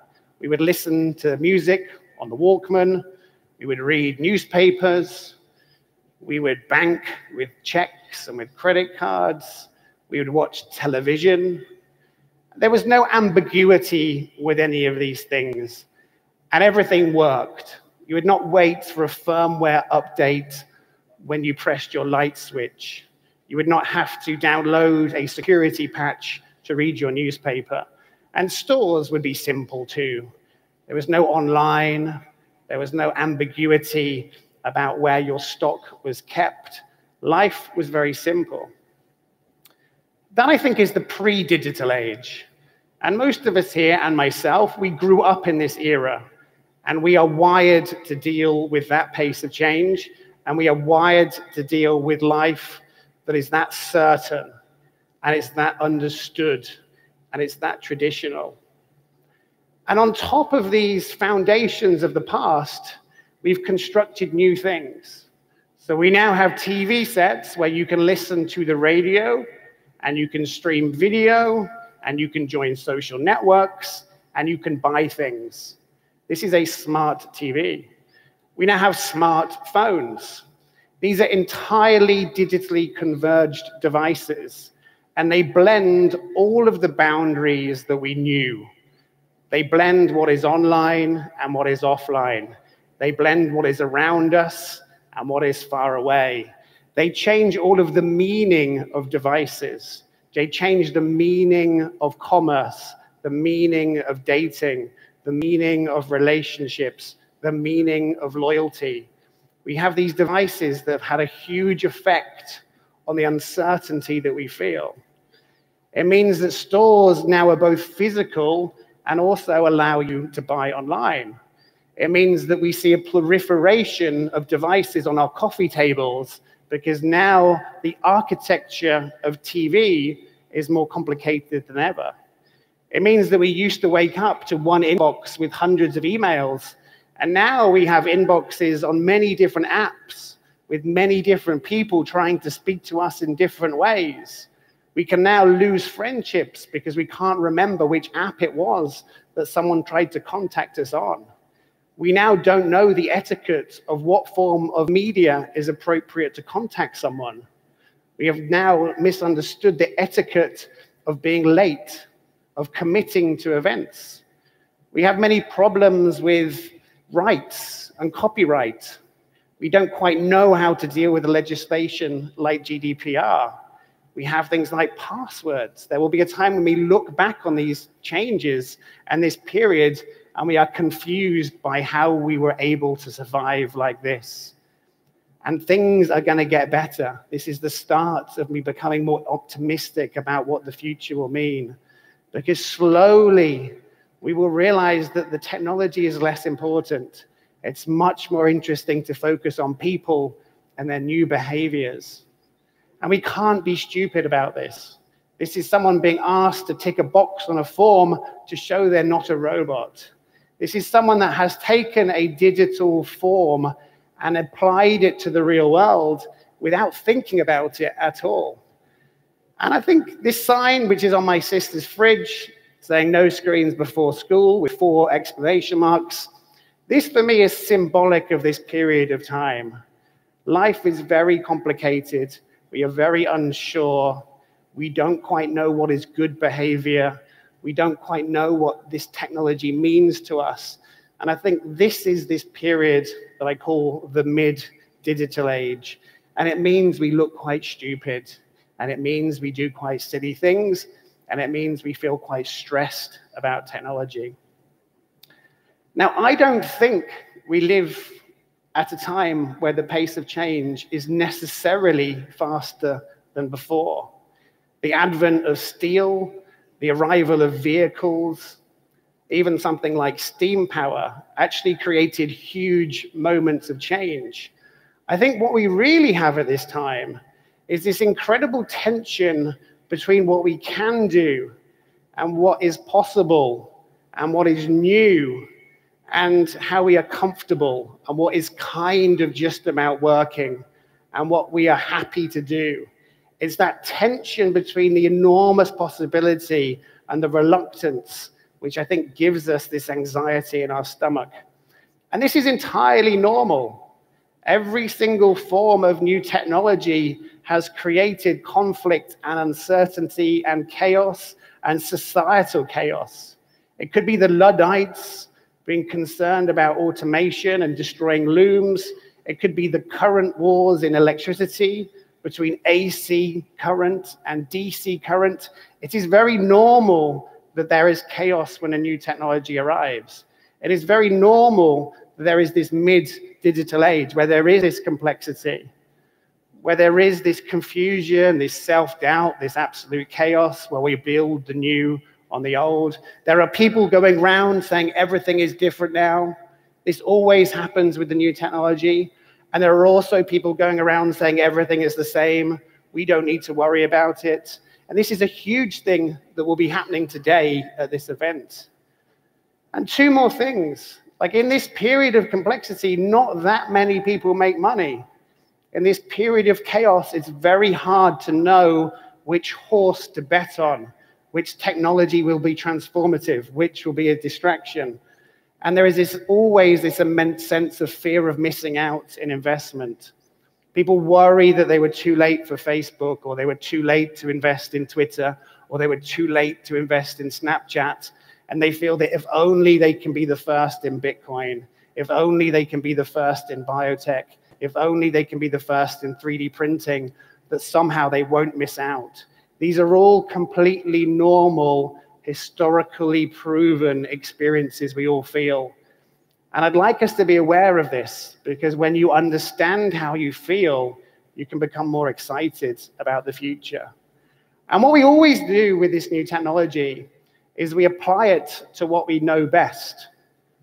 So when steam was first invented, rather than replacing water wheels, which used to power the entire factory system of the industrial era, we simply used steam engines to lift up water to power the very same water wheels. We can only tend to apply a new technology to a process and a business model and a culture of what we've done before to start with. because we don't know any better. So the world around us looks like this. It's TV ads that we placed on YouTube. It's catalogs from over 100 years ago that we placed on digital screens. It's bank branches from the past that we turn into digital virtual branches. It's the current way that we do things. We take what we've done before and we add digital technology to them. And now is the second time. So I believe the post-digital age is where instead of adapting what we've done before, we start to build from scratch what we should have done in the first place. It's actually to think about the post-digital age as this time where we understand the meaning of technology and the implications of technology, and we rethink what we make, how we make it, how we make money from that process. And that's entirely what my book is about. It's about how can we create what we should have done for this period of time. And I'd like to think it makes it a very optimistic and exciting read. So that's the first of the 3 chapters. And the second one here is about the power of disruption. Now, disruption is one of these words that's used all the time. And when a word is used all the time, it starts to lose meaning. It starts to become synonymous with other things. And at the moment, the word disruption doesn't really mean a thing to most people. There is the Clayton Christensen definition of it, but that theory fails to explain the iPhone, it fails to explain Tesla, it fails to explain Bitcoin, it fails to explain Facebook, Snapchat, Twitter, Google, Tinder, Venmo. Like, his theory does not really explain anything that has been created in the digital age. So my theory is based on the design process. And it's taking this idea that design needs constraints. As a person, if you are asked to draw anything, on anything, with anything, whenever you want, it's very hard to draw something. If you commissioned an architect and said to them, just build something somewhere, that wouldn't work. You need a budget. You need a site. You need a purpose. So design needs constraints. And what tends to happen is designs collectively follow these constraints to become better over time. I will explain this with some examples. But we have this iterative process of incremental improvement with different companies working together to get to the optimum design. And I call that an evolutionary funnel. So we have at the top this brief or this job to be done, and we have these assumed criteria which slowly funnel an idea down towards what is an optimum solution. This is how it works. So this is the world's first portable music player. It was extremely expensive. It was extremely heavy. It was extremely big. The battery life was terrible. The sound quality was awful. But it was the best personal music player the world had ever known. I don't know if many of you can remember this, but if you wanted to rewind a tape, you had to take it out and spin it around on a pencil. Or you could take it out and fast forward it, take it out again, turn it over, and it's as if you'd rewound it. Over time, this got better. So lots of companies worked together. They invented Dolby B and then Dolby C. They made it smaller, lighter, cheaper, and with better battery power. And then it got better again. It became only a little bit larger than the cassette itself. It became lighter, it became cheaper, the sound quality was amazing. We added radios to it, we added volumes on the headphones. We saw this lovely progression towards the best ever Walkman. But just as the best ever Walkman came out, we saw the advent of the worst ever Discman. But the worst ever Discman was still better than the best ever Walkman. And we saw what is a paradigm leap. Suddenly, all of the assumptions about the design of the Walkman are different. Suddenly, all of the material properties we are now working with are different. Suddenly the problems that we face are now different. The experts that we need are now different. We used to have people that understood magnetic sensors. We used to have people that were good with making devices that were somewhat thick. We were used to people making motors that were high torque and low speed, and now all of a sudden we need very different experts and very different solutions. Now this, I believe, is a paradigm leap. We have gone from these assumed criteria and we've gone to another evolutionary funnel with different criteria to improve on. And we end up with a vastly different but new solution. And we see the same progress happening with Discmans. We see them getting smaller, we see them getting cheaper, we see them getting lighter, we see them getting anti-shock. We have these experts that work towards a different optimum solution. And then just as the best ever Discman is made, we see the arrival of the worst ever MP3 player. But the worst ever MP3 player is still much better than the best ever Discman. We see the progress again with MP3 players. And just when the best ever MP3 player comes out, the worst ever iPhone comes out. But the worst ever iPhone is still better than the best ever MP3 player. But when you see this, you realize that the people that worked on this were different. The people that made the MP3 player had to understand software. They had to understand how you could get people to upload music to a device. They had to understand how to create memory and storage. The people that worked on the iPhone had to figure out completely different problems to do with intellectual property and what happens when you stream music. And all of these devices also changed human behavior. The Walkman allowed us to listen to music wherever we wanted. The Discman allowed us to be selective about what music we listened to because it had the skip button. The MP3 player allowed us to have all of the music we ever wanted in one device. And it was something like Spotify that meant we no longer bought music. We merely subscribed to access it. So these paradigms are significant in the experts you need, the way you think, and the assumptions that you all work towards. And we see these paradigm shifts all over the world. We had the era of the horse-drawn carriage, and then we didn't add the horse on, and we replaced it with a motor, and it became the horseless carriage. And it looks identical. It was made in the same factories. And then the horseless carriage has gotten really good and much cheaper, and it's designed a lot better. And just as we're starting to see the perfection of that, we now make this paradigm leap to the world of electrical vehicles, where a company like Tesla has to design systems to power the vehicle. It has to fit out a network of road chargers to allow people to take long journeys. The problems it solves are very different. And just as we're starting to perfect that technology, we may see the era of self-driving cars, where we no longer need to own vehicles, where vehicles no longer need to be designed to be the aggregate of different use cases, and instead they can become specialized to one purpose. It changes everything in the world of vehicle design. These paradigms exist in other places.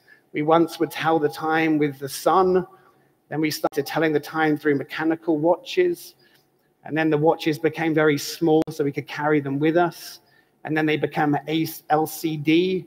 Again, the experts who made this were radically different to the experts who made the mechanical watch. And then just as watches have become really good, we now don't really wear them. Like, the main purpose of a watch today is to actually explain social status to somebody rather than to tell the time.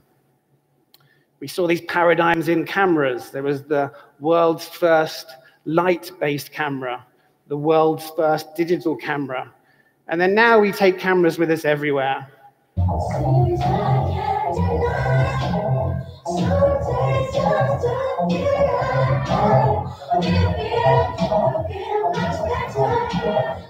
And it means that going out is not as much fun as it used to. It means that we don't take pictures that mean anything to us.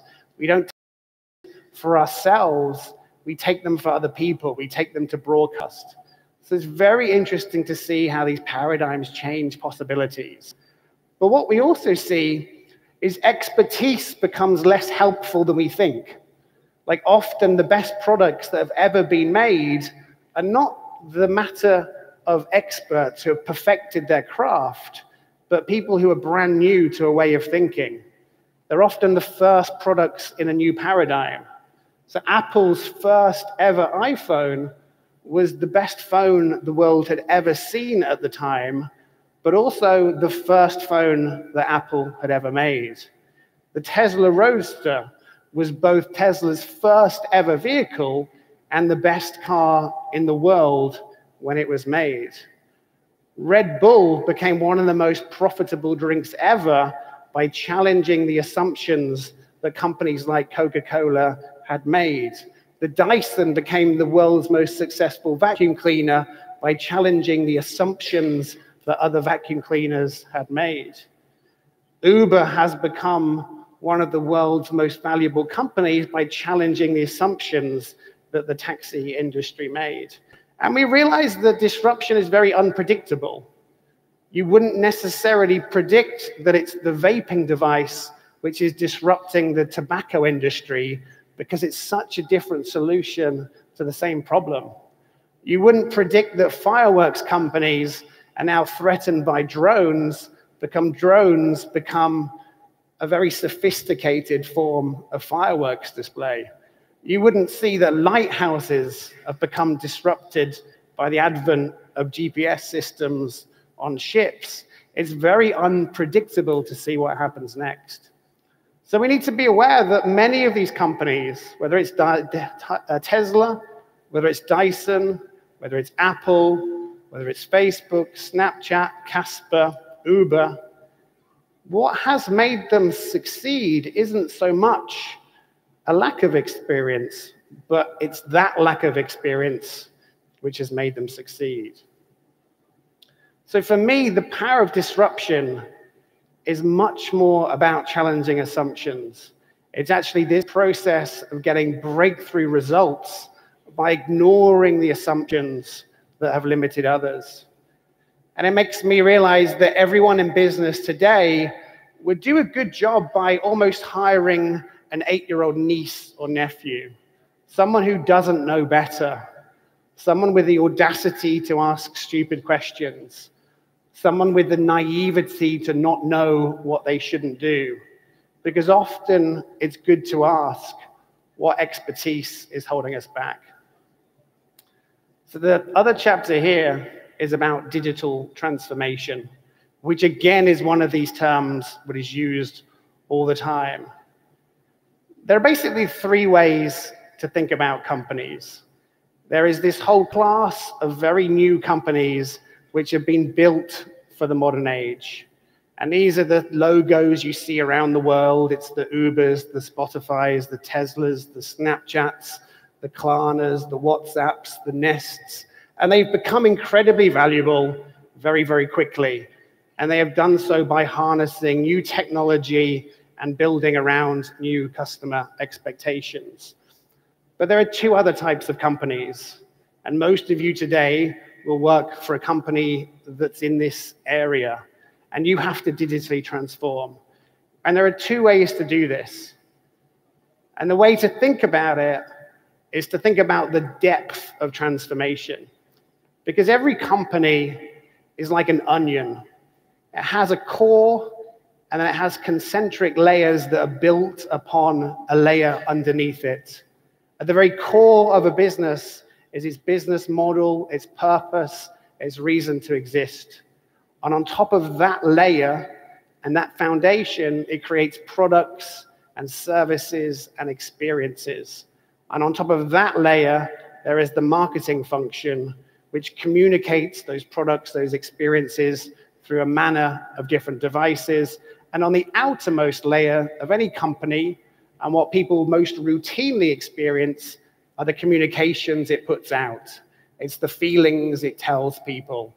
It's the way it explains itself to the world. Now, there are 2 types of companies here. There's one type which I call digitalized companies. And what they do is they do a very surface level, a very superficial type of change. They just change the marketing, or they just change the communications. They don't change the product. Now, this is very quick to do. It's very easy to do. It's very cheap to do. And more than anything else, it's very politically easy to do because you don't need buy-in from different departments. If you want to create a new credit card with a new interest rate, it's not particularly hard. If you want to market your car in a new media channel, it's not particularly hard. And this is what we see most of the world doing. So if you go to a retailer and they've taken exactly the same premises and they've added an iPad, this is just the digitalization of that business.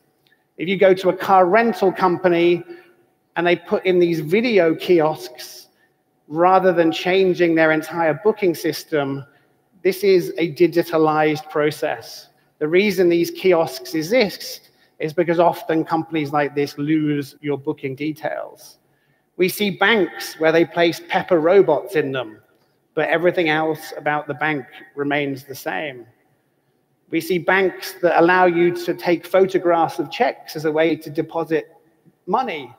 This is digitalization. It's not changing the fundamentals behind the business. It's merely adding on a digital patch to solve these problems. What's much more exciting and what's much harder, and what I'm hoping the spirit of today is about true digital business transformation. And this is to go much deeper into a business. This is to go to the very core of what a product is made, what a company does. This involves reimagination rather than digitalization. This is deep, this is slow, this is expensive, and more than anything else, it's politically very, very difficult because you need to get buy-in from many different departments. But here are a couple of examples of true digital transformation. These are called dark kitchens, and these were made by food delivery apps based on the idea that merely delivering food for other people's restaurants was not especially profitable. So they have now created their own kitchens which serve their own food and make their own food, and they're now no longer held to the same rules of regulation and tax, and they are able to transform the business. A company like Netflix has completely changed the entire dynamics of the TV industry. It has gone from being in one country to 23 countries, to 50 countries, to around 161 countries, with remarkably few staff and remarkably quickly, because it's changed all of the rules of television. And a local example here with Toshla. This is a reimagined way to pay people money. This is not taking a photograph of a check. This is not doing a wire transfer in a more efficient way. This is an entirely rethought way to think about money and to think about our relationship with money and to think about our relationship with paying other people money. This is true digital transformation, and it's very difficult. But there are very few other examples of this. As I was researching my book and as I travel around the world, people often ask me examples of companies which have successfully transformed. And there are very, very few of them. And I think this is why it doesn't happen. I think if we create a matrix of what's transformative at the top and what is entirely pointless and stupid at the bottom, and if on the other axis we present what is easy, what is cheap, what is fast, what is risk-free, what you can do yourself, and what is hard, what is risky, what is slow, what is politically dangerous, we see these different areas within the matrix. So things which are both transformative and easy are obviously very easy decisions to make. They are completely no-brainers. At the opposite end, things which are very difficult and pointless are clearly insane to undertake. But we have these other two where things get more interesting. We have reinvention, which is both very hard but totally transformative, and we have this area of frivolity, where we do things which are easy but pointless. Now, I'm going to think of a different industry here, so I'm not too offensive to anyone here. And I'm going to think about the airline industry. Like, one would expect the progress and the prioritization framework we use for change to go from the no-brainers to reinvention. We would expect to go from things that are easy and transformative to transformative and hard. Or maybe we would expect to follow a slight diagonal downwards, where we slowly move towards things which are easy as well. What we actually tend to see is the opposite. We start with the things that are no-brainers, which are transformative and easy, and then we just move to this world of gimmicks. So within the airline industry, making an app is quite easy and transformative. Things like in-flight Wi-Fi or boarding announcements within the app are quite difficult, but also transformative. And to re-engineer the entire booking system is unbelievably important, but very difficult to do. What we have seen, instead of us moving that way, is to see us moving down to fairly stupid but easy things. It's to do a press release to say that you accept Bitcoin. It's to allow people to download Apple Music for free. So we see many, many headlines like this. Norwegian Air to accept Bitcoin. This is an airline which is slowly going bankrupt, but keen to put out messages that it's trying to change. We see British Airways with a very old and aging fleet invest in a mood-sensing blanket to get some press releases out there, when instead it should be thinking about in-flight Wi-Fi. This is Air New Zealand that has decided to equip someone with an AR headset so they can understand the emotion of their passengers. This is all gesturing. This is all gimmicky. This will never change the underlying fundamental business models. It's just there to get press. And at the same time, many airlines around the world are suffering because their core IT system is failing. So I'd like to look at this video quickly. This, for me, is a metaphor for many modern businesses.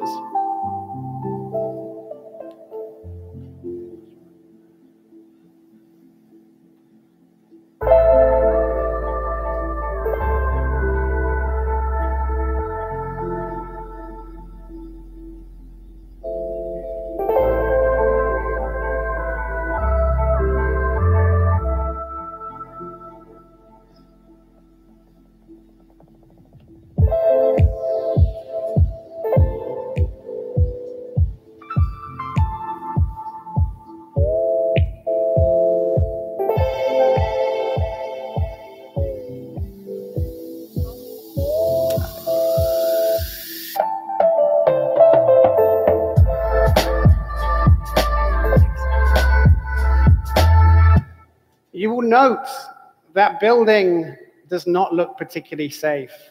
This building is a legacy of a crazy person that woke up one day and decided to just build for the skies. He had no master plan for where he was going. He had no vision that would refine the structure.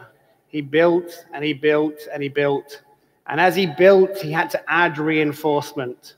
And as he built, he had to add tarpaulin in different places. And he used duct tape to solve some of the problems that he was constructing for himself. And many, many, many successful businesses today feel like that building. They are built on foundations in the wrong place. They are built with a structure that was not designed for the future, but designed for the moment in time when that building was first imagined. And we need to understand that this is nobody's fault. Nobody has ever made a bad decision. No one is bad intentioned. This is a result of change that happens and incremental improvements that people make to try to survive. But we now face the reality, which is that many modern businesses are constructed for a slightly different era. They are this legacy and this accumulation of well-intended decisions that in retrospect we would not do. We now need to look at the buildings that we would construct today. And we need to think about the process of change. Like, how do we go about that process? Are we prepared to undertake the risk that we need to? Are we prepared to take the time that we need to spend the money that we need to? How do we start creating what the future of our business is?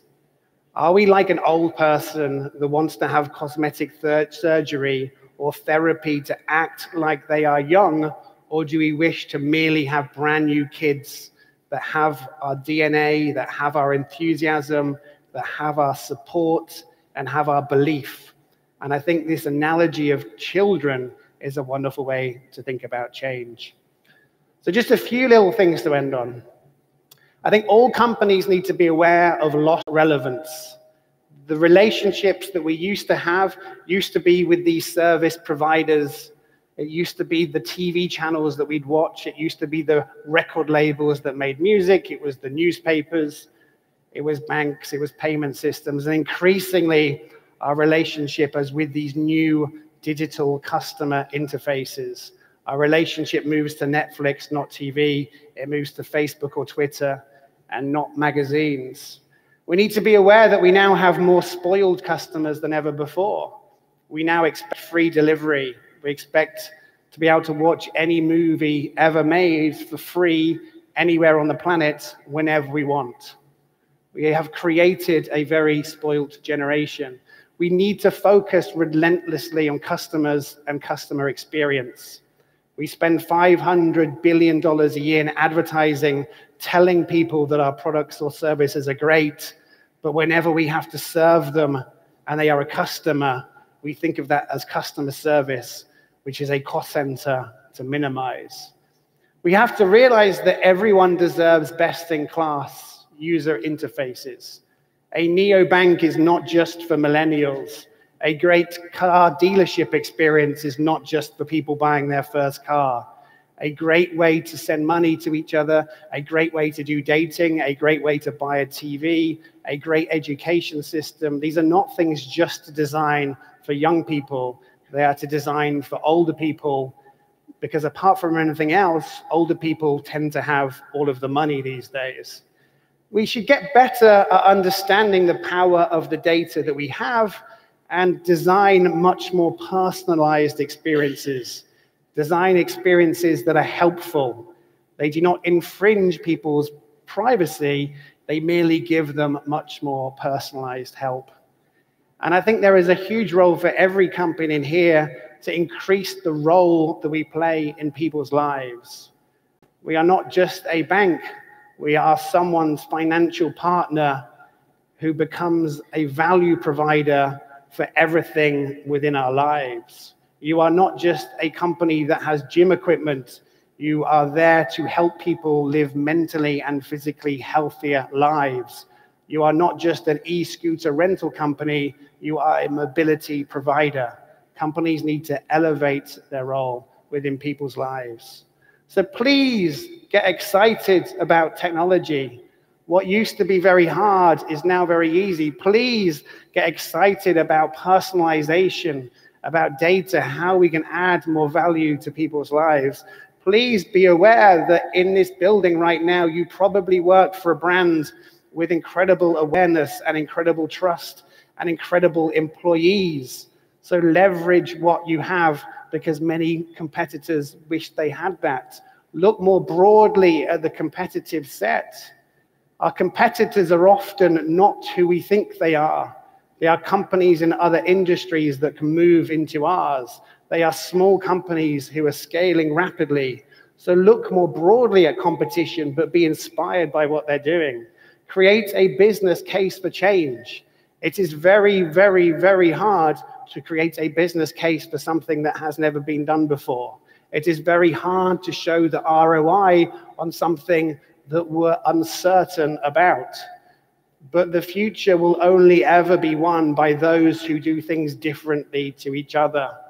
Best practice is merely doing the same as everyone else most like you. Focus on people. We are extremely well positioned in this industry because we are a human being. We know what it is like to be another human. We know what makes us happy. We know what makes us sad. Be much more empathetic and much more imaginative. In this time, we need a different mindset. We need to understand that the way we have behaved in the past has led to us accomplishing great things until now. All of our behaviors, all of our culture have done a great job of getting us to be successful people today, but often what got us here won't help us as much in the future. We need to be much more comfortable with risk. We need to be much more comfortable with leaps of faith. We need to be much more comfortable with trusting our gut. But more than anything else, we need to stop looking backwards. Pretty much every company today is obsessed with the past. We are obsessed with last year's quarter's results, with last year's earnings results, with the strategies that our competitors put into place many years ago. We tend to have our focal point very much 6 months ago or 1 year ago, or business cases that we read in the Harvard Business Review, from decisions that were made 4 years ago, from data that was collected 6 years ago. It is wonderful, instead of looking at the past and instead of looking at memories and best practice, to look at the power of possibilities. Because technology is this amazing toolkit. Technology is creating the potential to do things like never before. If the elevator created cities, if Instagram creates brand new forms of buildings, then just imagine what we can do by really understanding the power of the smartphone, the power of the internet, the power of the Internet of Things, the power of 5G.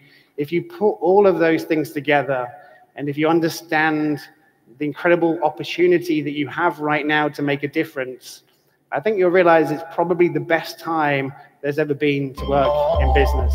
Thank you very much.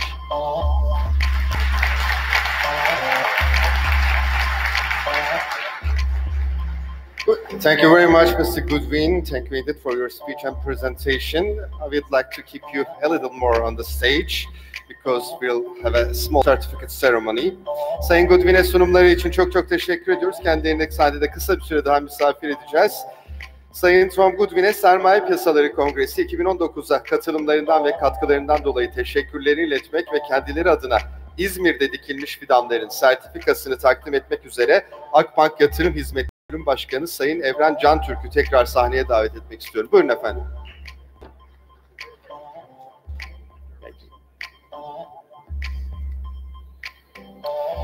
Değerli konuklarımız, bu vesileyle çok önemli bir hatırlatmayı da sizlere duyurmak isterim. Bundan sonraki oturumlarımız eş anlı olarak devam edecek ve bunun için de salonlarımız A, B ve C olarak bölünecektir. Thank you very much. Salon düzenini değiştirebilmemiz için sizlerden önemli salonu tamamen boşaltmanızı istirham ediyoruz. Boşaltırken de özellikle eşyalarınızı lütfen yanınıza almanızı rica ediyoruz. Birazdan çok kısa bir süre içerisinde salonlar hazır olacak ve mobil uygulamamız üzerinden tüm panellerin saat ve salonlarını da takip edebiliyorsunuz. Her salonun önünde bulunan ekranlarda da hangi salonda hangi panel olduğunu görebileceksiniz. Bir kere daha kıymetli misafirlerimizden, değerli konuklarımızdan salonu boşaltmalarını istirham ediyoruz. Giderken de lütfen efendim eşyalarınızı yanınıza alabilirseniz eğer, çünkü salon içerisinde düzenlemeler yapılacak, düzenlemeler gerçekleştirilecek. Hepinize teşekkür ediyoruz. Ladies and gentlemen, we would like to inform that now our sessions will start, parallel sessions. We would like all our guests kindly to leave the main hall because there will be some small construction works here. And while leaving the salon, would you please take your all belongings with you? Thank you very much.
Quando você chegar, neguinho, se você chegar, quando você chegar, neguinho.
Quando você chegar, neguinho, se você chegar. Quando você chegar, neguinho, se você chegar. Quando você chegar, neguinho, se você chegar. Quando você chegar, neguinho.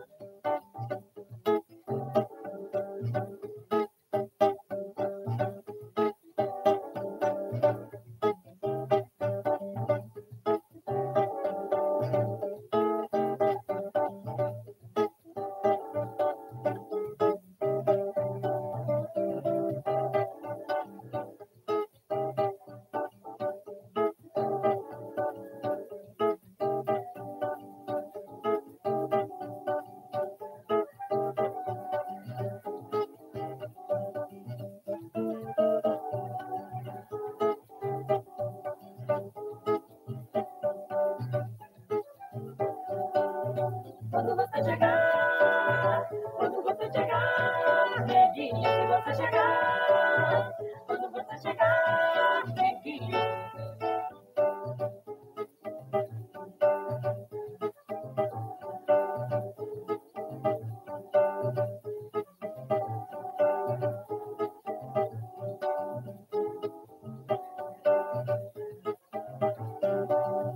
Quando você chegar, quando você chegar, neguinho, se você chegar. Quando você chegar, neguinho, se você chegar. Quando você chegar, neguinho, se você chegar. Quando você chegar, neguinho.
Değerli konuklarımız, oturumumuz çok kısa bir süre içerisinde başlayacaktır. Salondaki değerli misafirlerimizin yerlerini almaları önemli rica alınır.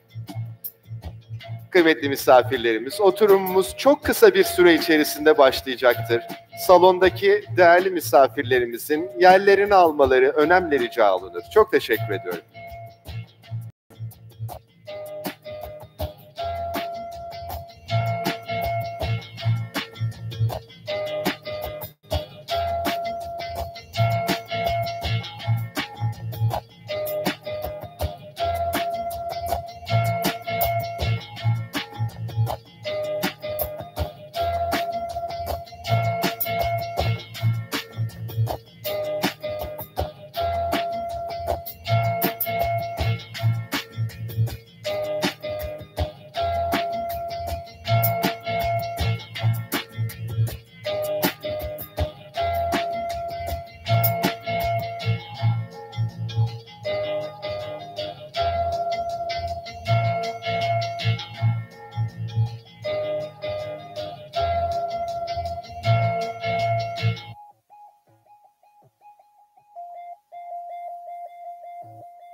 Evet.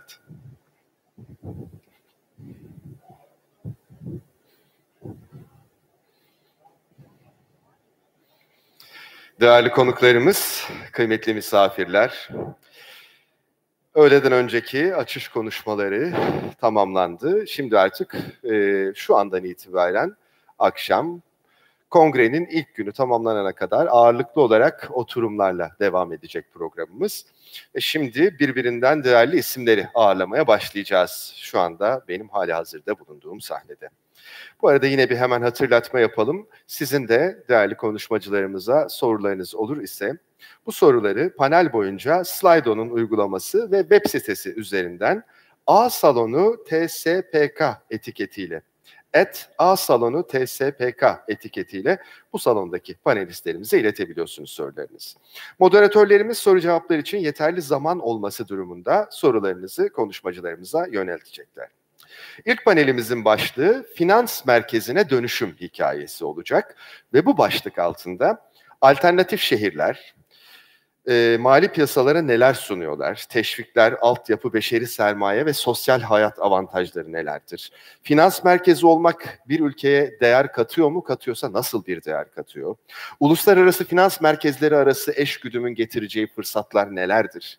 Finans merkezi olmak için Türkiye özelinde, İstanbul özelinde hangi yön ön plana çıkartılmalıdır? Ve İstanbul'un bu anlamda potansiyeli nedir? Ve hali hazırda uygulamakta olduğu, finans merkezi olmak için uygulamakta olduğu strateji nedir? Bu başlıkları konuşacağız efendim. Ve şimdi ben oturumu yönetmek üzere, moderatörlüğünü yapmak üzere Bloomberg Piyasa Yapısı ve Stratejisi Direktörü Sayın Mark Howard'ı sahneye davet etmek istiyorum. Mr. Howard, would you please? Thank you very much. Konuşmacılarımız ise efendim, Lupan Uluslararası İş ve Finans Merkezi CEO'su Sayın Farah Cafer Crosby. Mrs. Crosby, would you please? Thank you very much.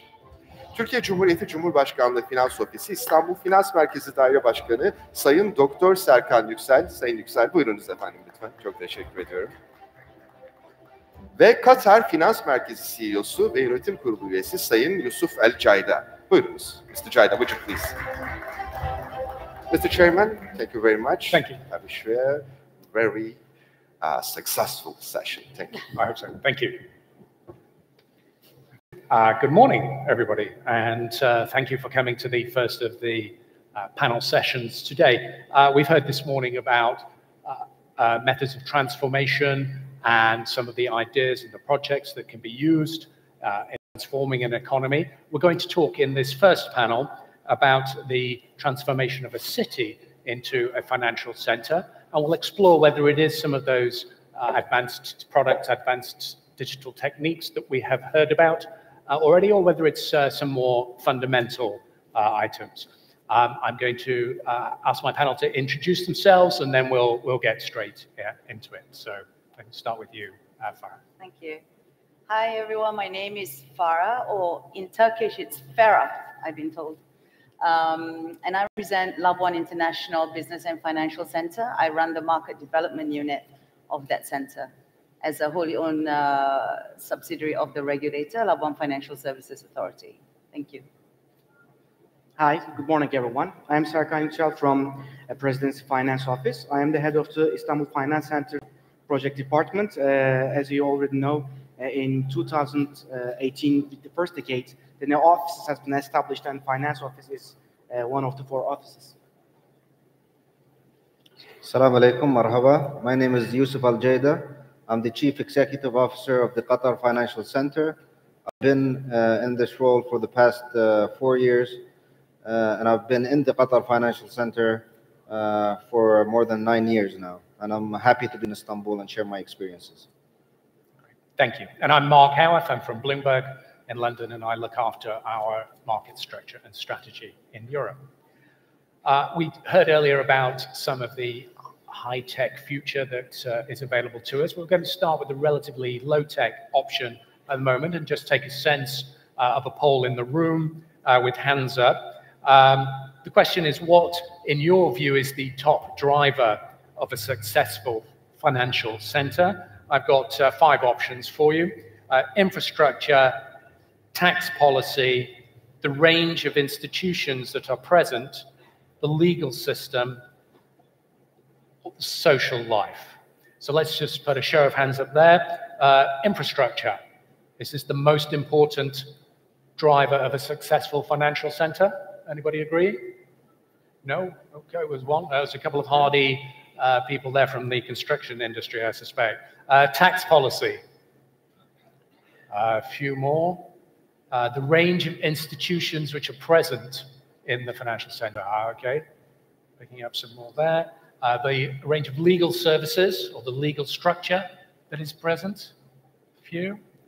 And the social environment, the social life, and the other attributes. Okay, a couple of party animals at the back there for us. All right, so I think on balance, although it was, I think, fairly close. Obviously, in the UK, we're very experienced with polls coming out without a clear view. But range of institutions present, I think, and perhaps we'll pick that up later. But let's start with a slightly more broader question. What's the function of a financial center? What should its broad goals be? To intermediate financial services. It's really quite simple. I think if you look at a financial center or an international financial center as an intermediation center, or almost as if like the plumbing of global finance, then you can see that really it's a wholesale environment that you're looking at. The retail environment sits very much in the domestic market, but when you broach into the international aspect of it, what you need to be cognizant of is that it's a wholesale center, first and foremost. And secondly, it needs to be able to ease friction, whether it be legal friction, fiscal or tax friction, and regulatory friction. And when I talk about regulatory friction, I think the biggest mistake is to assume that in certain centers there is lack of regulation or there is a different form of regulatory stance. That's not true. It's about proportionality of that regulation. So the objectives are very clear. What's important is to understand that what is the aim of that center, I guess. So you have a financial center. It's going very well. Do you agree with that as the primary function? Yeah, I mean, I agree with most of what Farah said, but I think each nation has its own goals when it comes to building their own financial center. I can speak from my experience in the state of Qatar. We started early in 2005, and back then our main goal was to diversify the economy away from oil and gas. So one of the main objectives of our financial center was to first attract foreign direct investment into the country, to create more high-skilled jobs in the country, to develop the local financial services industry. And that's a subject that I think we as financial centers get criticized a lot for, because obviously there's other players developing also the financial services industry. Myself and Farah were talking earlier, I think we share the same challenges because we have to deal with the local regulators, that being the central bank, the Ministry of Finance, the Ministry of Trade, and each one of those has a role of developing certain sectors, and especially financial services when it comes to the central banks and the Ministry of Finance. But developing the local financial services industry is a big one, because the legal environment usually interacts with the local regulators. You're basically attracting firms to establish a financial center, and those firms tend to interact with the local economy. So there's jobs also being created through these financial companies who eventually have an impact on the local environment. But one more, I think, objective, which is very important, is being laboratories for policy change. Yes. I mean, that's one aspect that we've been very successful with. Usually, governments are shy sometimes in terms of rolling out certain policies when it comes to, let's say, liberalizing certain aspects of your economy. So, you know, some of the experiences we had to deal with back in the day was that the government would use the financial center to gauge for a certain policy, see how it works. I mean, a simple example on that would be our entire freedom of entry and exit of expat workers into the country. We were a laboratory to allow that before the state.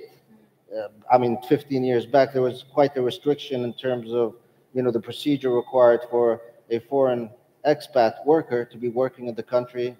We had the sponsorship law, and the financial center abolished the sponsorship law, abolished the exit permit 15 years before the government did that. So we were used for a certain experiment, which the government eventually rolled out and implemented as a national policy. So I think it's important. We're laboratories for policy change, multiple policies.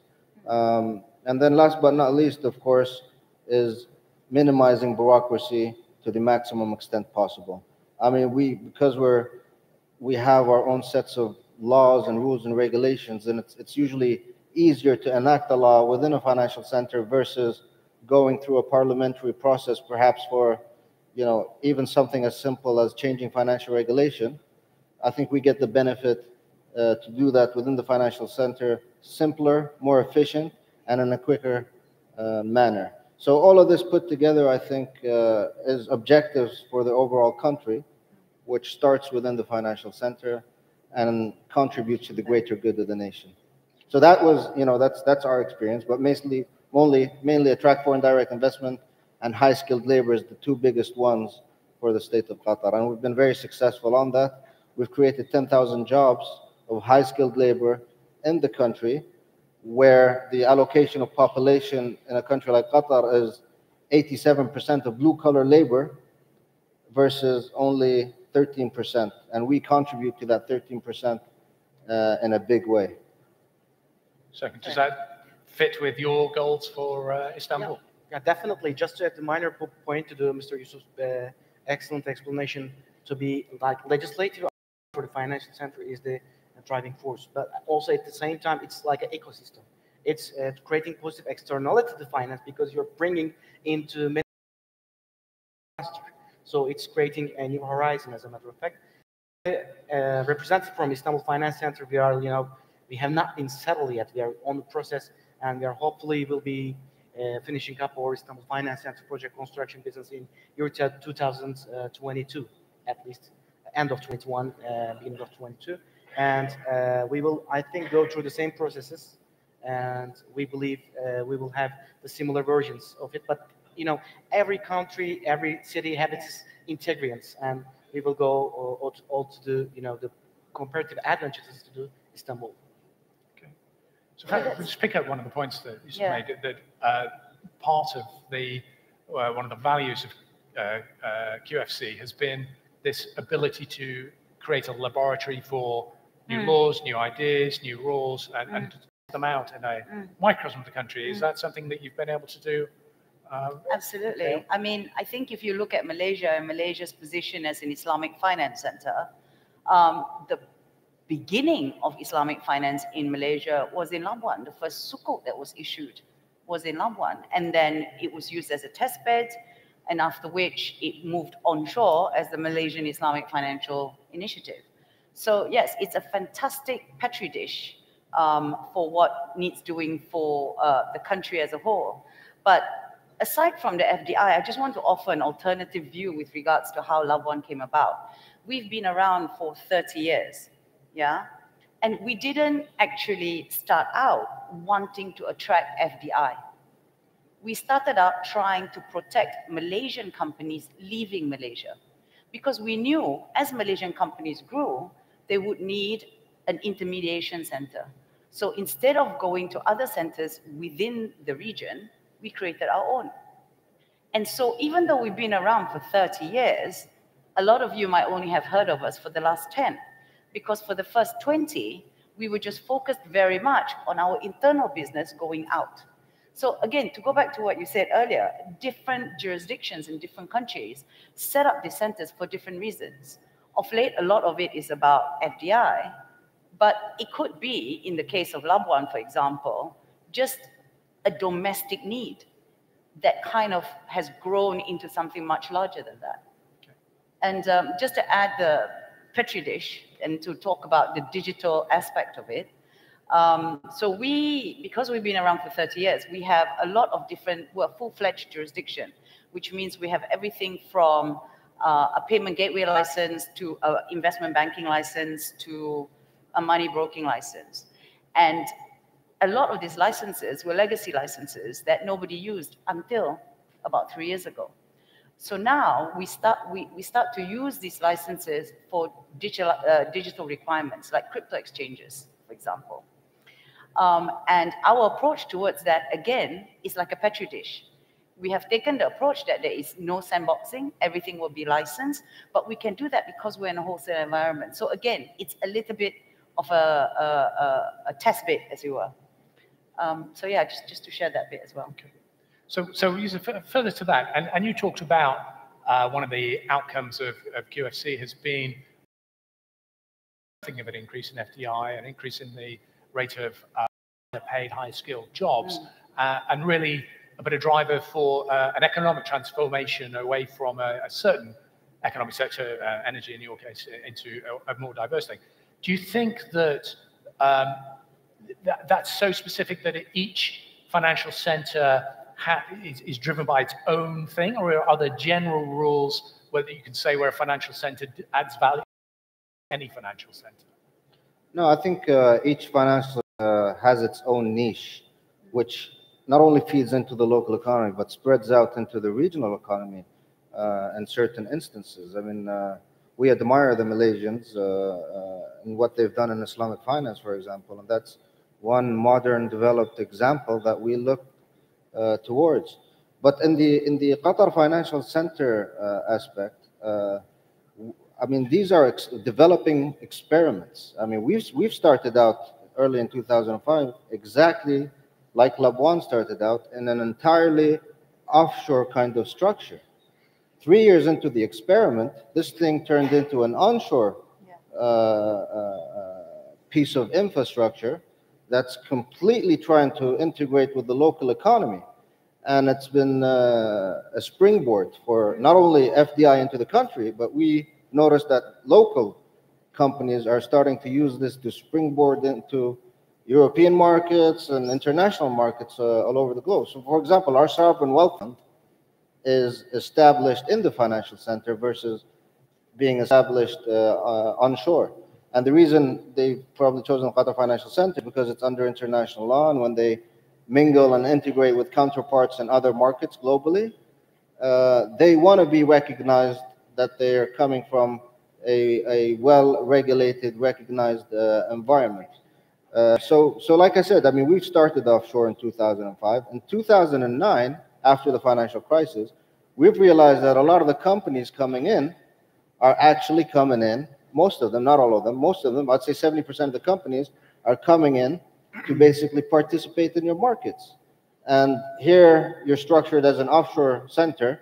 Supposedly you're ring-fenced away from the local economy. But we've realized that a lot of these companies actually are coming to integrate and participate in your market. So in 2009, we introduced a tax environment, basically saying that if you want to do business in the local environment, then you're taxed, just like on par with other local companies, or else you'll have a tax arbitrage, of course, which is very destructive. So we've introduced a tax environment in 2009, and we've actually put a strategy together to attract more companies to participate in the local environment, and we had no issues with that. Certain financial centers have a huge issue with that. They don't want companies who are ring-fenced within the financial center to do anything with the local environment. But even with those restrictions, you'd appreciate and you'd realize that companies still want to participate in one way or another with the local environment. So, I mean, we don't have borders. Our financial center is virtual. Yeah. It's completely integrated into the local economy. You can have a company, an onshore company, a local established company, on one floor in a tower, with another legal environment one floor below, with a completely different kind of virtual environment under English common law in the same country. So, we've developed into this two legal system environment in one country. And now, as a matter of fact, we promote ourselves as an onshore financial center, even though the regulators don't like it, the Ministry of Finance doesn't like it, the central bank doesn't like it. They challenge it, and they would call us offshore. But the reality and the situation on the ground is that we have 750 companies today from various permitted activities. 85% of these companies have nothing to do with financial services, but they contribute in one way or another to the development of the financial. So, you got multitude of international lawyers, you got accountants, you got auditors. Recently, we got, tons of IT companies doing, fintech, and that's a whole different topic as well, fintech. I mean, certain financial centers have their own sandboxes, which is working and collaborating with the local regulators, and other financial centers just do it in a completely different way. I mean, and the way we've approached fintech is that we've allowed it as a permitted activity, non-regulated, up until the regulators get their act together and put a sandbox together. So, these things develop, they start out as something, and they can develop into a completely, entirely different creature. Okay. But again, for the benefit of the greater good. Yeah. So we've had this kind of evolution and structure. And now, I mean, 19 years into the experiment, it's one country, two legal systems. Right. Onshore, completely onshore. Okay. You can do business onshore. Yeah. All right. I think I'm going to pick up some of those particular regulatory points. But second, how does that fit with your vision for Istanbul and the value it will bring to Turkey? As a matter of fact, this time we ask ourselves, what should we emphasize on? And we just not ask to ourselves, but to the financial players in the country, also in the region. And as a matter of fact, this was one of the reasons the finance office has been structured as a sole, coordinator of the project. I think we take the role of, coordinating between the private and the public sector. We had organized workshops and meetings. Also, we had analysis and reports from consultants. And general conclusion for what we should emphasize is that we should create a story for the Istanbul. I mean, Istanbul has its own story, but for the finance, we need to clarify what we want to do, and that depends on the story. And that target, out of this whole conversation, we have reached that we need to catch up for the new horizons of the finance for the future, because to be honest, we are lagging behind other financial centers. Our first mandate legislative history goes back to the year 2009, which is barely just 10 years. Labuan Finance Center, Kuala Lumpur has a 30 years of history. Yeah. SQFC have more than 20 years. So we are just, catching up. And for the new horizons, we understand fintech, financial technologies will be a new thing. And we think we have a comparative advantage in that issue because we have a young population. Turkey is a huge economy. We are the 70th economy in general G20. And then there's a dynamic business environment in Istanbul, and we believe Turkish people have adaptive capacity to digest the new things, and the technology is a new phenomenon in the youngsters. As you know, the 30% of the population is 80% of the population is below 35 years old. So average age for the Istanbul is 31. So hence, we think for the new technology adaptation, we have some comparative, and I believe we have a good coverage of production and trade and commerce and industry all together in Istanbul. So I think the first thing will be the fintech. We try to harvest better technological usage, and by utilizing new technology, we will be able to, rank up ourselves to the higher place. And secondly, we believe Islamic finance will be a new dimension for the finance in general, not for the Islamic countries or the geography of the Middle Eastern. Correct me if I'm wrong. In Malaysia, the Islamic finance funds has been owned by Chinese, like 30% or more than 30%. Absolutely, yeah. Yeah. So when we say Islamic finance, it's not for the Islamic countries. As a matter of fact, we want to change the terminology at the same time. We would like to call it participator finance, because why we are calling it Islamic. I mean, we do respect religious aspects, but it's asset-based and asset-backed nature. So basically, the private equity, venture capital, crowdfunding could easily be in the sphere of the Islamic finance if we generalize the terminology to participator finance, and we are working on that. And as in Istanbul, we have a cultural heritage for participator finance. I mean, first legislative, maybe the latest legislative financial framework, Mecelle, has been written down in Istanbul. I mean, like 100 years ago. So if we, focus on that thing, I think we have a huge success potential out there. So for the other details, we can discuss later, because I don't want to today for about participate finance.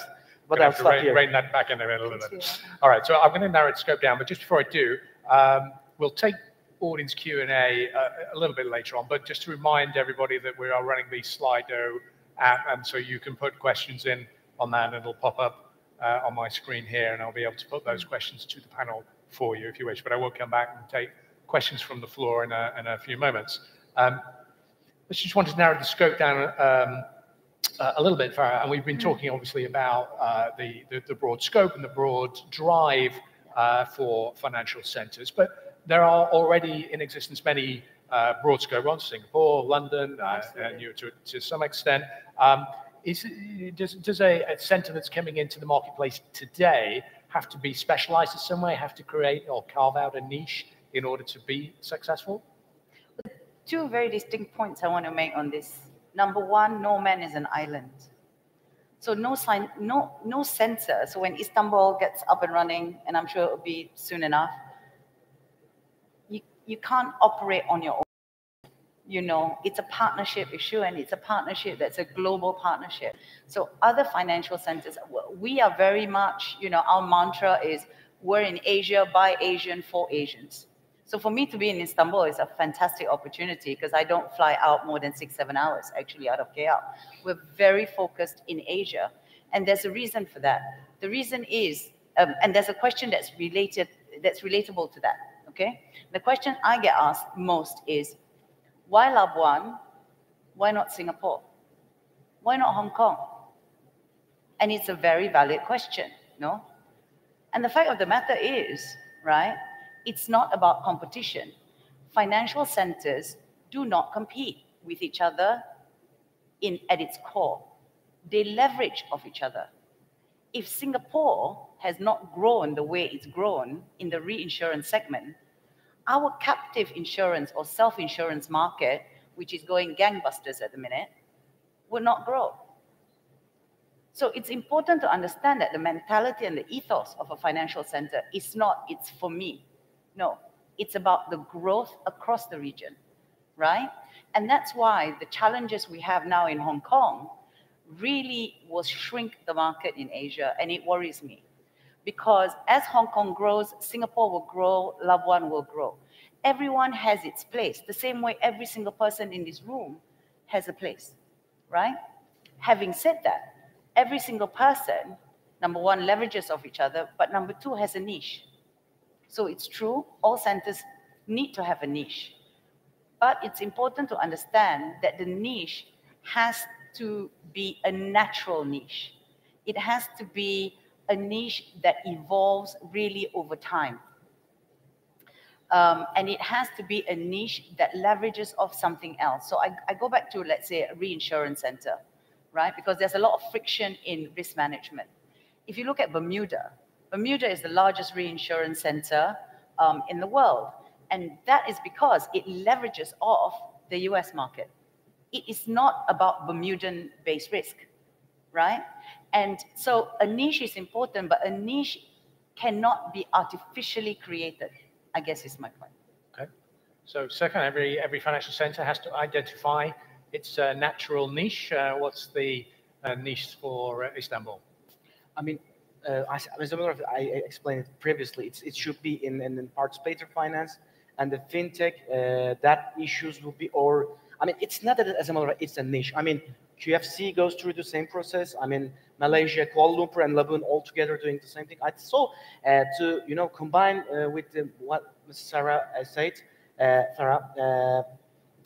There is a competition in some sort of sense, but it's a collaborative competition. Yeah. I mean, without having a collaboration, I think that competition will be vogue. So we are trying to get connection with the QFC, and hopefully we are going to sign an MOU in upcoming days. And we just came from the Malaysia. Yes. We had a meeting with the Labuan Finance Center and also the Kuala Lumpur Finance Center. We are trying to, catch up on some collaborative issues. Maybe, we may create a triangle between Qatar, Turkey, and Malaysia at the same time. So all these collaborative issues maybe itself is a niche at the same time. Okay. We seem to have brought together a JV here on the stage. No, I mean, going back to the question of niches, yes. I mean, I like what the Malaysians have done with Islamic finance. I like what Singapore's done with asset management as well. Listen, you're gonna plain vanilla finance is gonna happen within your financial center anyways. Your bank, insurance company, asset management company, service, whatever financial services provider there is, that would remain as basically plain vanilla activities within any financial center. But yeah, 15 years into the experiment, we had to figure out what niches make sense going forward. I mean, you can't have basically two neighbors doing, for example, an asset management initiative and becoming two capitals for asset management in the MENA region half an hour away from each other. It's just not going to work. And I like what Farah said, you feed off of each other. But a year ago, we've identified a niche that we think will work within financial services. That's Islamic finance. And again, we look at Malaysia, we look at Turkey, and we believe that Malaysia is a gateway into Asia for Islamic finance, and should be. It's a Muslim country, it has a huge Muslim population, and I don't think New York or Singapore or London is interested anymore. So somebody has to take this a gateway into Europe through Istanbul Financial Center, hopefully when they're up and running, and a gateway into the MENA. And if these financial centers basically sign some sort of agreement where they share technologies and allow passporting into those markets, then that's a niche. That's a niche. That's something that's never been done before. But again, there's a need for it. So this niche wasn't available in the QFC 10 years ago because our need was focusing back then on plain vanilla finance and attracting more companies and creating more high-skilled jobs. But like I said, 15 years into the experiment, we think Islamic finance on the financial side. But hear me out. Even on non-financial activities, we've created a niche because there's a need for it. We have the World Cup 2022 coming up in a year and a half. Yeah. And the only way you can set up a company as we speak today, 100% foreign ownership, without any bureaucracy, and as industry up to 2022. But that's a niche that's going to exist up and until that date. So, sports is a niche for us. Media is a niche for us as of recently. Digital and technology. None of this is financial services. but it contributes to the greater good, like I said. But these are niches in the future as well. So we've launched a couple of strategies, and this is our latest one, is to focus on Islamic finance and also develop areas and sectors which have nothing to do with financial services, but benefit the economy and feed into the narrative of the state of Qatar in terms of attracting foreign direct investment and becoming a more open environment before and up until the World Cup 2022. So yes, I think niches are important, but they tend to also develop and change into the future. Okay. All right, I've got a couple of questions here. Any questions from the floor for our panel on anything we've covered so far? Anybody? No? All quiet? Oh, yeah, gentleman right at the end there. If you shout, I don't know if we have any mics, but if you shout, I'll repeat.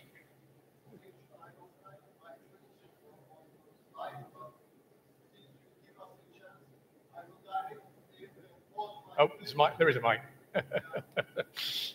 I will directly pose my questions to the panelists, all of them. What I understood is that technology, digitalization, IT solutions are connecting people. But I don't think so that these technologies, digitalization, are not bringing and keeping people together. I think where finance can play a very important role. So what kind of a business model this financial center have to bring the people together, keep the people together of different nations, not only in their centers, but somewhere, I don't know, digitally or in person, because yes, we have this technology connecting us, but we are not working together, we are not producing together. Thank you. Okay. Thank you for the question. Do you want to pick that up? I mean, that's obviously quite a broad, question, and we've been talking about more technical Actually, topics. it resonates from the earlier speaker, the keynote speaker about, creating soul, as it were, within financial services. I think that's what he was trying to say to us. I have an idea, actually, about this, because I've been thinking, ironically, about this a lot. And I think it's to do with financial inclusion. I think if you start looking at financial centers or international financial centers that reduce friction, and then you start putting the building blocks together. I have an 8-year-old son who has a lot of Lego, and invariably it morphs. And if you were to look at a situation where you take a structure and a solution, one of your solutions that you have, for example, and I'll talk about this in an example, if you allow me, because it's just easier to, well, for me anyway, to explain, maybe for you to digest. The situation where you have massive disparity between the haves and the have-nots, as we do in Asia. Asia, as you know, is booming, but there are so many less fortunate people in Asia that are maybe not as well taken care of, and they should be. Because the aim of life is to elevate everyone, right? And if you look at the situation where people need microinsurance, right, as an option of financial inclusion, or microcredit, and if you look at the digital element of it, so this is where it gets interesting, because you put the digital element that reduces the friction, you take the IFC, which also reduces the friction via your legal structure and your tax structure, and then you make sure that the players that you license have this mandate towards financial inclusion. That is an opportunity for us soulless people. Believe me, I worked in the capital market myself. Soulless, well, less human people in financial services, as they like to call us. I disagree completely, but there you go. To kind of give back a little bit, sir, to your question, to kind of bring people together a little bit, to kind of pay back in a way. So I think the element of a clear philosophical ethos vis-a-vis inclusion, using the lack of friction, the natural lack of friction within a financial center, and using technology. Now, this coming together is probably once in a lifetime. And if we in this room don't take this opportunity to kind of push it forward, I think we would have lost a fantastic opportunity. So in a way, I thank you for your question, because it's something that's been in my mind for the last 3 years about trying to kind of make IFCs work in a more meaningful manner, as it were. Let me narrow the scope down a little bit and then tie it to another question that I've got here from the panel for you, second, which is that would it be feasible to have mutual recognition of licenses? So, for instance, a Malaysian financial services license and have that recognized in Qatar, in Turkey, and vice versa. Is that something that you believe is achievable and is desirable? That might be a way for us to spread the connection between the different countries. Thank you. That's a good question. First part, as I take note, nice. Desirable, it's definitely desirable. We have to desire it because it's, as Mr. Yusuf has said, it's a niche to have a collaboration. So to have a legislative backbone that combining all financial centers together will be a niche thing. So definitely we are desiring for that. And the second part, achievable. We believe it's achievable because we are working on a master action plan for the Istanbul Finance Center project. It has huge legislative backgrounds. We are working closely with our friends and colleagues in our department, and it touches the banking regulation at the same time, financial service regulation, capital markets regulations. We are on the level to finalize that regulation, but that's a hard thing because we have to talk with all the players in the ground. So it's taking a lot of time because once the legislative framework regulation is out, changing it takes much more time. So we have to be really careful about what legislative backbone that we will have. And in that backbone, we are trying to put some mandates that will allow us to create collaborations between the centers.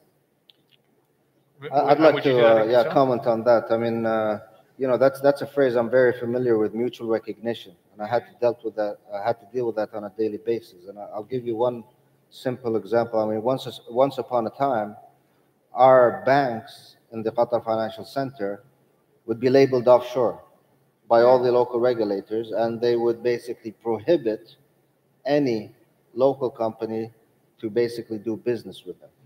So a simple solution to that would be to lobby amongst the local regulators, including the central bank, to sign some sort of mutual recognition framework, which would allow our companies to freely access the local market. Now, you can replicate that not in one country, but amongst countries.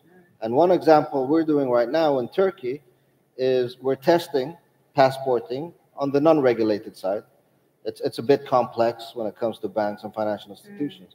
But basically, we went to the Chambers of Commerce and told them, listen, if you can verify whatever Turkish company through your registry, so any Turkish company that is incorporated in Turkey and licensed in Turkey, let's take, for example, a law firm, we would endorse that incorporation and registration and license in the Qatar Financial Center and allow that company to access our market freely without the need to actually establish themselves all over again. So we would recognize and mirror their Turkish incorporation and just issue them instantly a Qatar Financial Center incorporation, allowing them to do business without even having an office. Right.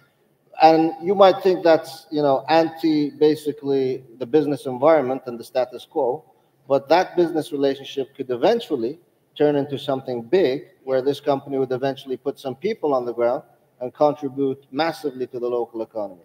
So that's one passporting example that can happen between two countries, and that's something we're testing as we speak. But I don't see why can't an entire financial center go into a mutual recognition framework with another financial center and allow freedom of trade and freedom of business access, just like you have in the European Union. I mean, if you're a bank in Frankfurt, I don't know how it's going to work out after the Brexit, but supposedly now you can basically sell your products all across Europe. Yeah.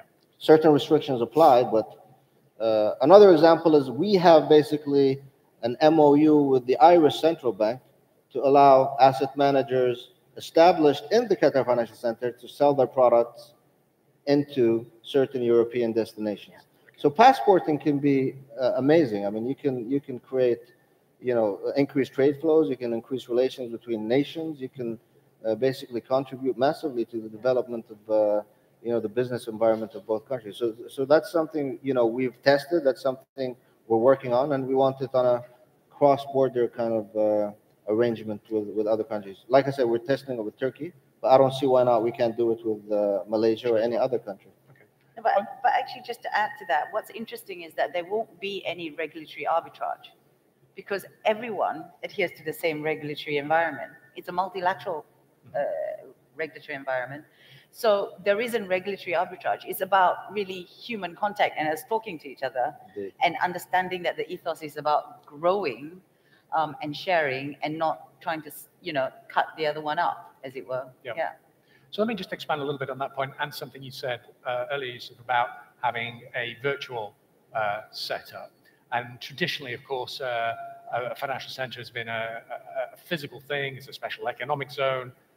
If it's got separate tax regimes, separate legal regimes, it's physically demarked. And obviously, you've migrated now to this virtual structure with the multiple systems all happening at once. Do you think that's viable for Istanbul to start at the virtual end, or is it something that you can only move to over time, and you have to start with a physical separate thing and then build it out over time? That's a very interesting question because we did it because of a certain need, and our need back then was to develop the local market and hopefully integrate within the local market. And if you have physical boundaries, that's not going to work. It's just there's this perception that you're physically bounded within this territory. You're isolated from the country, and you're only allowed to do business within the boundaries. So we went away from day one with the boundaries because the need was to develop the local environment. Believe it or not, 15 years into the experiment now. It's 2005, 2019. It's been a long journey. But 15 years into the experiment, now we want to basically create the clusters all over again because we're done away with the need. We've already, integrated into the local economy. The perception is that we're onshore. Everything in our legal frameworks and in the onshore legal environments testifies now that the Qatar Financial Center is an onshore environment. But, we miss being clustered in this area where you have this ecosystem and this vibrant move and this social life where companies can interact with each other, and you have basically the social life element of a financial center. And believe it or not, we're not going to build anything. We figured out, what's the most suitable real estate project existing in the country that caters for that, and we're going to move into there. And hopefully, all these companies would follow their regulators, and we can create that cluster, but without the, the perception of yourself being independent from the rest of the country. So, we want the physical aspect, but we want to also be able to integrate with the local legal environment. So for us, it's a different need at the time. We believe that now is the time to create this financial city. So we're moving into this beautiful project downtown called Musharraf.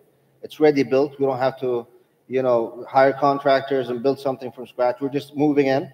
We're still virtual because we're renting the space. We don't even own the space. Right. And hopefully all these companies would cluster around us, and then we can have this financial city. So I can't speak for Istanbul, but apparently they've built the hardware, which is the infrastructure. It's beautiful. I've visited that place a couple of times now. And the question is, what is their need after that? Is it just the physical aspect, or is it the software? And I think we're having very intellectual discussions on the topic. And they're reaching out to Malaysia. They're reaching out to us. And I think once they identify their need, they're going to have the same challenges we had. They're going to have the battles with the central bankers. They're going to have the battles with the Ministry of Finance. They're going to have public perception, basically public perception against you, basically importing international law and threatening the sovereignty of the nation. He's going to go through all that. And, there's a lot of interesting experiences we can share. So good luck with that, buddy. Yeah. So, second, the next 10 years sound quite interesting if you're going to go down the same 15-year path. Did you wish you could go virtual from day one, or was it essential that you started from a physical thing and then worked out? As far as we understand, I mean, with our discussions with the financial players, first we need a cluster zone because we need a legislative basis. And the legislative basis will create boundaries for the subsidies. To be honest, we have to subsidize the incoming thing. I mean, as I said before, we are in charge in just within 1 year. So finance office has obtained, execution project responsibility. It's just 1 year. I mean, even in 1 year, Istanbul has risen up 16 places in Global Financial Centers Index. But it's just start of the legislative issues, and that those legislative framework is designed to give subsidies, especially to the capital markets, because we have a huge banking industry, but our capital market share is below 15% of the GDP. We have to work on that. And in order to subsidize something, you have to define an area. And of course, we do understand anything that is not going to be digitalized will die off. So we have to have some virtual aspect of Istanbul Finance Center project at the same time. And on that regard, we are working with a cluster zone for financial techno park at the same time. So there is a construction going on for the cluster zone for the financial center, and we are also thinking about a financial techno park in another region. Maybe that can be a virtual thing, and the other it will be physical. So right now we have both of them, both aspects at the same time. So, and Farah, you went with the sort of ultimate physical implementation by putting the whole thing on a separate island. So it's something you would do again if you were starting from scratch again? No, no. I mean, in a way, originally we wanted to help Malaysian companies go out, but of course there was an issue of trying to grow the GDP of the island, and so they decided that we'll put it on an island, but actually it doesn't work. Actually, putting it on an island makes my job even harder, trying to explain that we are not an offshore center. Because we're part of Malaysia, it's one country, two systems. You know, the same anti-money laundering rules that apply onshore in Malaysia apply in Labuan. So yes, having it on an island helped in the beginning. But then what happened over the last years, maybe 10, 15 years, is that we've started to allow marketing officers in KL. We've started to allow now, as of 1st of January 2020, thanks to the OECD, you now can have a marketing office anywhere in Malaysia using the Offshore Financial Services Act. So what has happened is, again, it's an evolution, and it evolves over time. And most of the time, I find that it is beyond your control. It is the supranational that comes in, and then you have to adjust.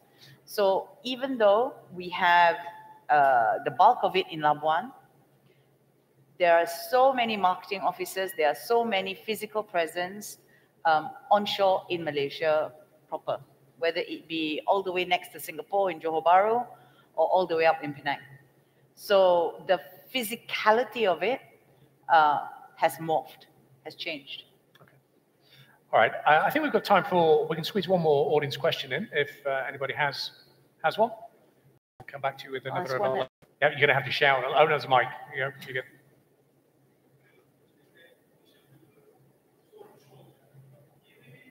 Ve 21. yüzyılın İslam dünyasının 3 önemli ülkesinin temsilcileri karşımızda. Şimdi dijital dünya düzeni aslında aklın teslim olduğu bir çağ. Aklın teslim olduğu bir çağda kalp devre dışı kalmıştır. Kalp yok. Yani insanlık devre dışı kalmış. Dijitalleşen bir dünyada insanoğlu ızdırap çekiyor. Dolayısıyla küresel sermaye piyasaları anlamında 3 İslam ülkesinin ortaklığı kazançlarını yoksullaştırılmış halklarına acaba eşit ve adil nasıl paylaştıracak? Teşekkür ediyorum.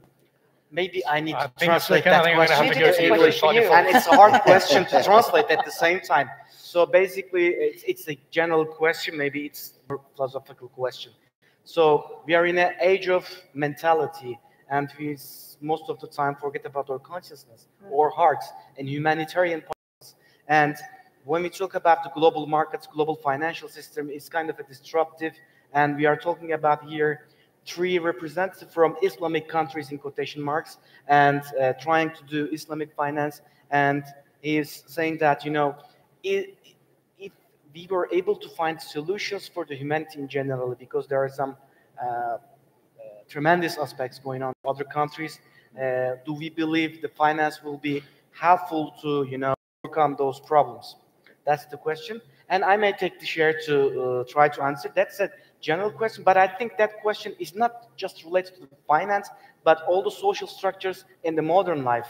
So, I mean, the finance, as you know, it creates liquidity, and not just for the, you know, financial terms, but at the same time for the social structures. So peer-to-peer finance bringing in new horizons, but at the same time, with huge liquidity of the information, we try to question ourselves more.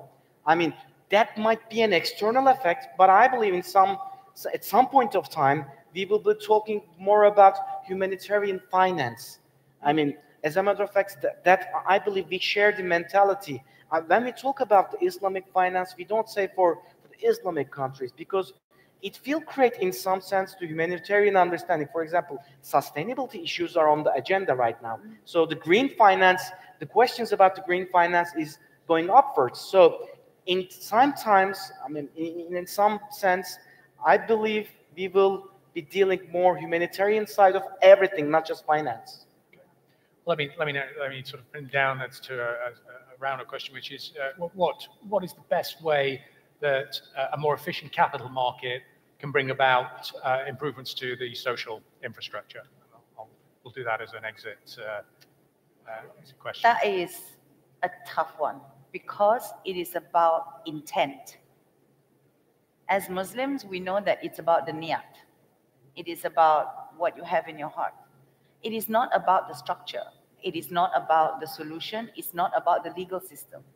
It is how you look at something with the intention to create a better situation for everyone.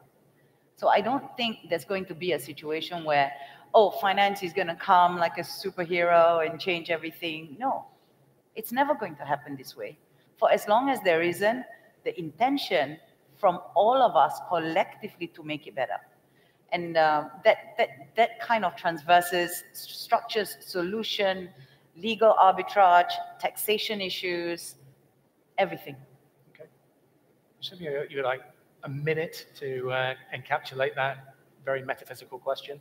Yes. Yeah, I mean, look at you know, all the unbanked population that's benefiting from microfinance, for example, in countries like Sri Lanka and Nepal. I mean, you just have millions of blue-collar labor who have no way to set up a bank account. They have no way of basically banking in any way, shape, or form. And today, through digital payments and mobile payments, you can simply basically access a digital account and a certain digital currency on your phone. So the industry is changing, and you're going to have a lot of. And I think Islamic finance should play a big role in this. I mean, we've looked at green finance, of course, from an Islamic financial perspective.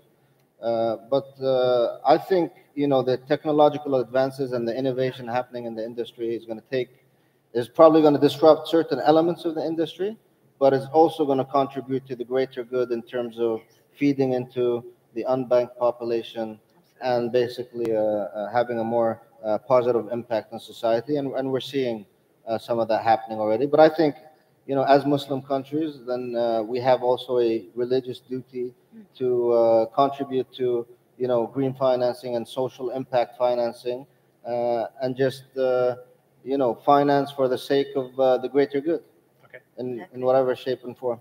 All right, let's stop there. That's been a fascinating canter, I think, through a wide range of topics around transformation of cities into financial centers. Please thank the panel for their time, and thank you for attending. Thank you very much indeed. Thank you. Thank you very much, Mr. Chairman, distinguished speakers. I'm going to kindly ask you to stay on the stage for a couple of seconds more, because there was going to be a little certificate ceremony. Sure. Thank you very much.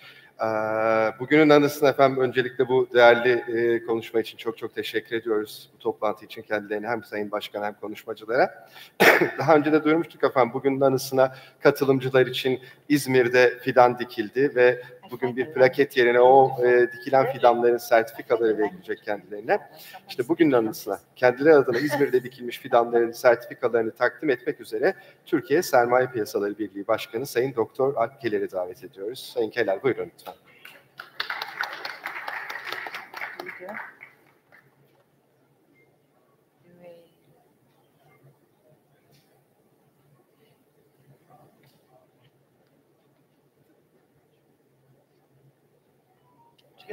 Sorry, what?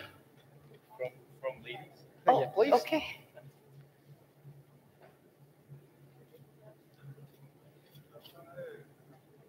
Thank you. This is my tree. Thank you very much. Thank you.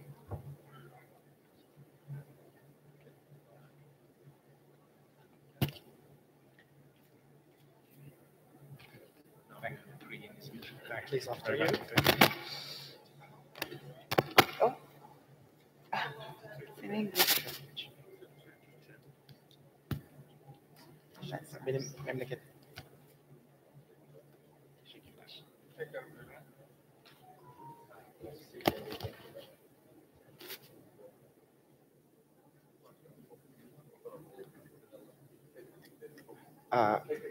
Ms. Gorsby, there's going to be taken a photo. I'm trying to.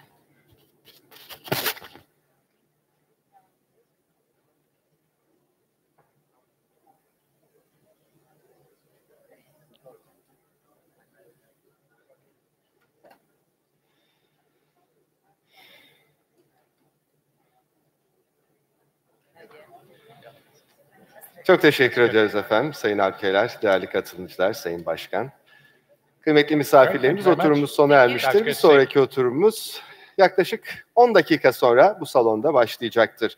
Topluma daha iyi hizmet eden bir finans endüstrisi yaratmak başlığıyla. Çok teşekkürler.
Değerli konuklarımız hoş geldiniz. Topluma daha iyi hizmet eden bir finans endüstrisi yaratmak. Birazdan başlayacak oturumun başlığı bu yönde. CFI Society İstanbul'un sponsorluğunda gerçekleşiyor bu panelimiz, onu da hatırlatalım. Ve panel öncesinde de yine kısa bir tanıtım videomuz olacak. Onu hep beraber izleyelim.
CFA Society İstanbul'a teşekkürlerimizi bir kere daha.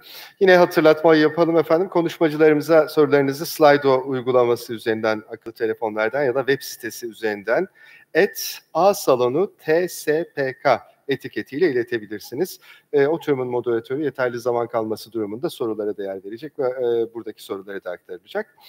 Panelin konu başlıklarını hemen aktaralım efendim. Finansın amacının yeniden tanımlanması gerekir mi örneğin? Önemli bir başlık. Ülkelerin gelişimi ve sürdürülebilir kalkınma için nasıl bir finansal tasarım gerekli? Çevrimsel ekonomi ve kaynakları toplam faydayı yükseltecek şekilde tahsis eden bir sistem nasıl tasarlanır? Sürdürülebilir ekonominin finansman modeli ne olmalı? Uzun vadeli sabırlı sermaye neden önemli? Girişim sermayesi ve uzun vadeli yatırımın ekonomik değeri gibi önemli başlıklar var. Şimdi efendim CFA Society İstanbul Başkanı ve Deutsche Securities Menkul Değerlerin Genel Müdürü Sayın Albert Crespin'i sahneye davet ediyoruz. Panelimizin moderatörlüğünü yürütecekler kendileri. Buyurunuz efendim. Ve panelimizin değerli konuşmacıları AK Portföy Yönetimi Pazarlama ve Satış Tanımlı Genel Müdür Yardımcısı Sayın Ertunç Tümen, Avrupa İmar ve Kalkınma Bankası Altyapı Enerji Türkiye Ülke Başkan Vekili Sayın Şule Topçu Kılıç ve İş Portföy Yönetimi Genel Müdürü Sayın Tevfik Eraslan. Hoş geldiniz efendim. Buyurunuz lütfen. Hoş geldiniz. Hoş geldiniz. Bir de Barış Bey'i anımsatacağız. Efendim, MPA Türkiye Temsilcisi, Global Türk Kapital Kurucu ve Yönetici Ortağı Sayın Barış Öney.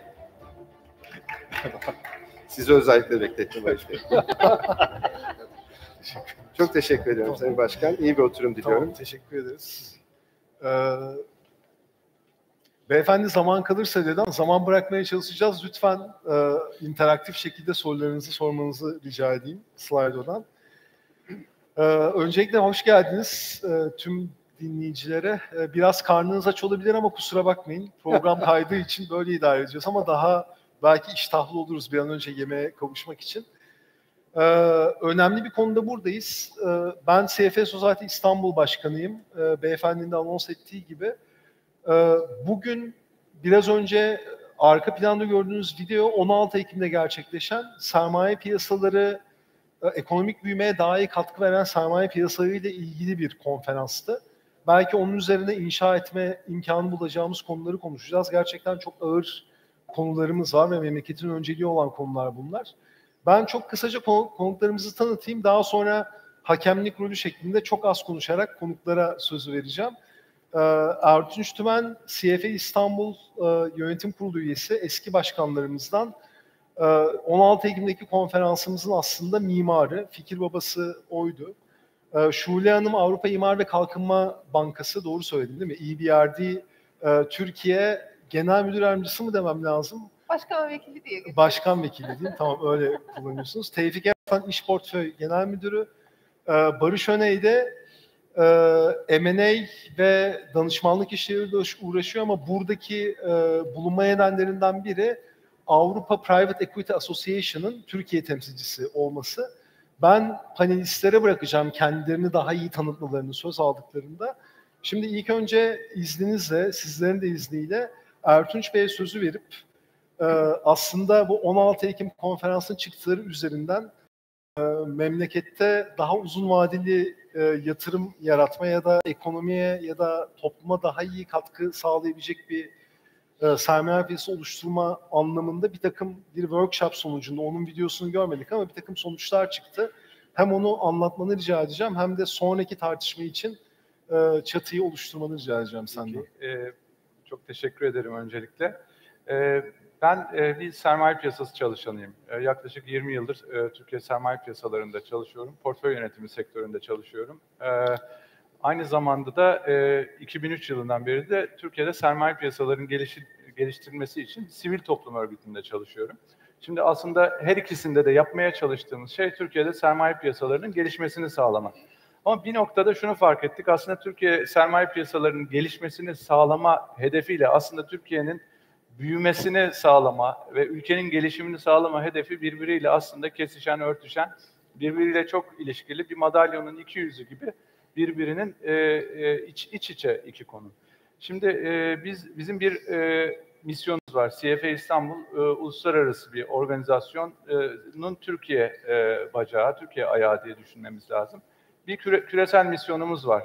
Topluma daha iyi hizmet eden bir finans endüstrisi yaratmak. Şimdi biz Türkiye'de ülkemizde faaliyet gösteren bir sivil toplum kuruluşu olarak Türkiye'de topluma daha iyi hizmet eden bir finans endüstrisi nasıl yaratırız sorusuna cevap verme konusuna çok kafa yoruyoruz. Şimdi sermaye piyasalarının gelişememe sorununa aslında bizim farkımız yapısal bir sorun olarak bakıyoruz.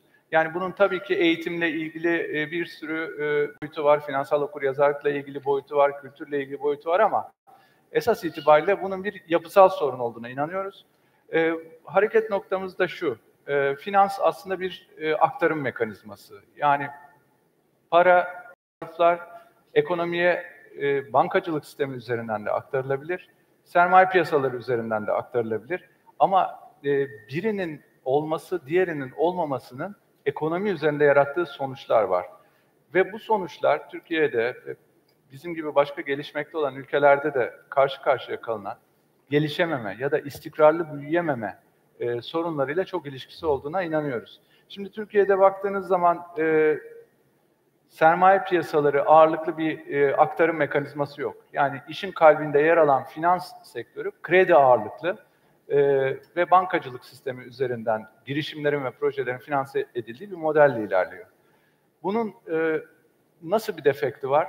Aslında uzun vadeli projelere, girişimlere, ülkenin büyümesine dönük fikirlere, büyüyen firmalara aslında sermaye finansmanı sağlanmadığı zaman dolayısıyla da büyüme de ortaya çıkmıyor. Ve bu dinamik, bu sistem aslında kurumsal yapı. Yani demin başta söylediğim gibi Türkiye'nin sermaye piyasalarının gelişememesi sorunu aslında sermaye piyasalarına ilişkin kurumsal yapının doğru bir şekilde Türkiye'de henüz tesis edilememiş olduğunu gösteriyor. Şimdi bizim bu konferansı düzenlemekte maksadımız da buydu. Biz sürdürülebilir büyümenin tesisi için nereye odaklanmalıyız? 3 tane şey çıktı. Üç önemli sütunu var bu işin. Bunlardan birincisi uzun vadeli tasarruf havuzlarının geliştirilmesi. Yani Türkiye'de uzun vadeli tasarruf birikimini yaratacak olan sistemlerin ve yapıların geliştirilmesi gerekiyor. Bunlardan biri emeklilik ama başka tarafları da var. Vakıflar var, sigorta şirketleri var. Türkiye'de uzun vadeli tasarruf havuzlarının büyütülmesi bir ana başlık sermaye piyasaları geliştirilmesi çalışmalarımızı odaklamamız gereken sütunlardan birincisi bu. İkinci sütun girişim sermayesi gibi uzun vadeye yatırım yapan firmalara uzun vadeli sermaye plasmanı yapan bir endüstrinin yokluğu. Yani bir yandan da tabii Türkiye'de IPO'lar da biliyorsunuz son dönemde çok az. O zaman Türkiye'de firmalar, aslında büyüyen firmalar uzun vadeli sermaye erişimine sahip değil. Yani bir tarafta bir girişim sermayesi ekosistemimiz yok, bir yanda halka arzlar yok. Büyüyen firmaların özellikle halka arza erişimi yok. O zaman biz büyüyen firmalara kaynak aktarmıyoruz. Kaynak aktarmazsak o zaman büyüyen firmalar büyümeyi sürdürecek, dinamizmi, ekonominin dinamizmini yaratacak bir dönüşüm ortaya koyamıyorlar. İkinci sütun bu. Yani ürün araçları aktarmak, tasarrufun sermaye piyasaları üzerinden gelişen firmalara aktarılmasını sağlayacak olan araçları yaratmak. Üçüncüsü de tabii yatırım bankacılığı, kalkınma bankacılığı. Yani bu konuda çok önemli. Ülkemizde de çok az gelişmiş bir konu. Özellikle son dönemde Türkiye'de Kalkınma Bankası, Kalkınma Yatırım Bankası olarak kendini yenileyerek bu konuda bir role soyunuyor. Varlık fonu bu konuda çok önemli bir role soyunuyor. Ama aynı zamanda da tabii bizim uluslararası kalkınma ve yatırım kuruluşları, EBRD gibi, Dünya Bankası gibi kuruluşlar tarafında da aslında büyüme finansmanı anlamında gerek hisse sermayesi, gerekse borç sermayesi anlamında çok daha etkili bir sistem tesis etmemiz gerekiyor. Dolayısıyla aslında 3 bacağı ben özetlersem, uzun vadeli tasarruf havuzlarının geliştirilmesi, girişim sermayesi ekosisteminin kuvvetlendirilmesi ve büyüyen firmaların halka arz yoluyla sermaye erişiminin sağlanması. Üçüncü olarak da kalkınma ve yatırım bankacılığı konusunun Türkiye'de geliştirilmesiyle ilgili çok net hedefler ve çok net aksiyonlar ortaya koymamız gerekiyor.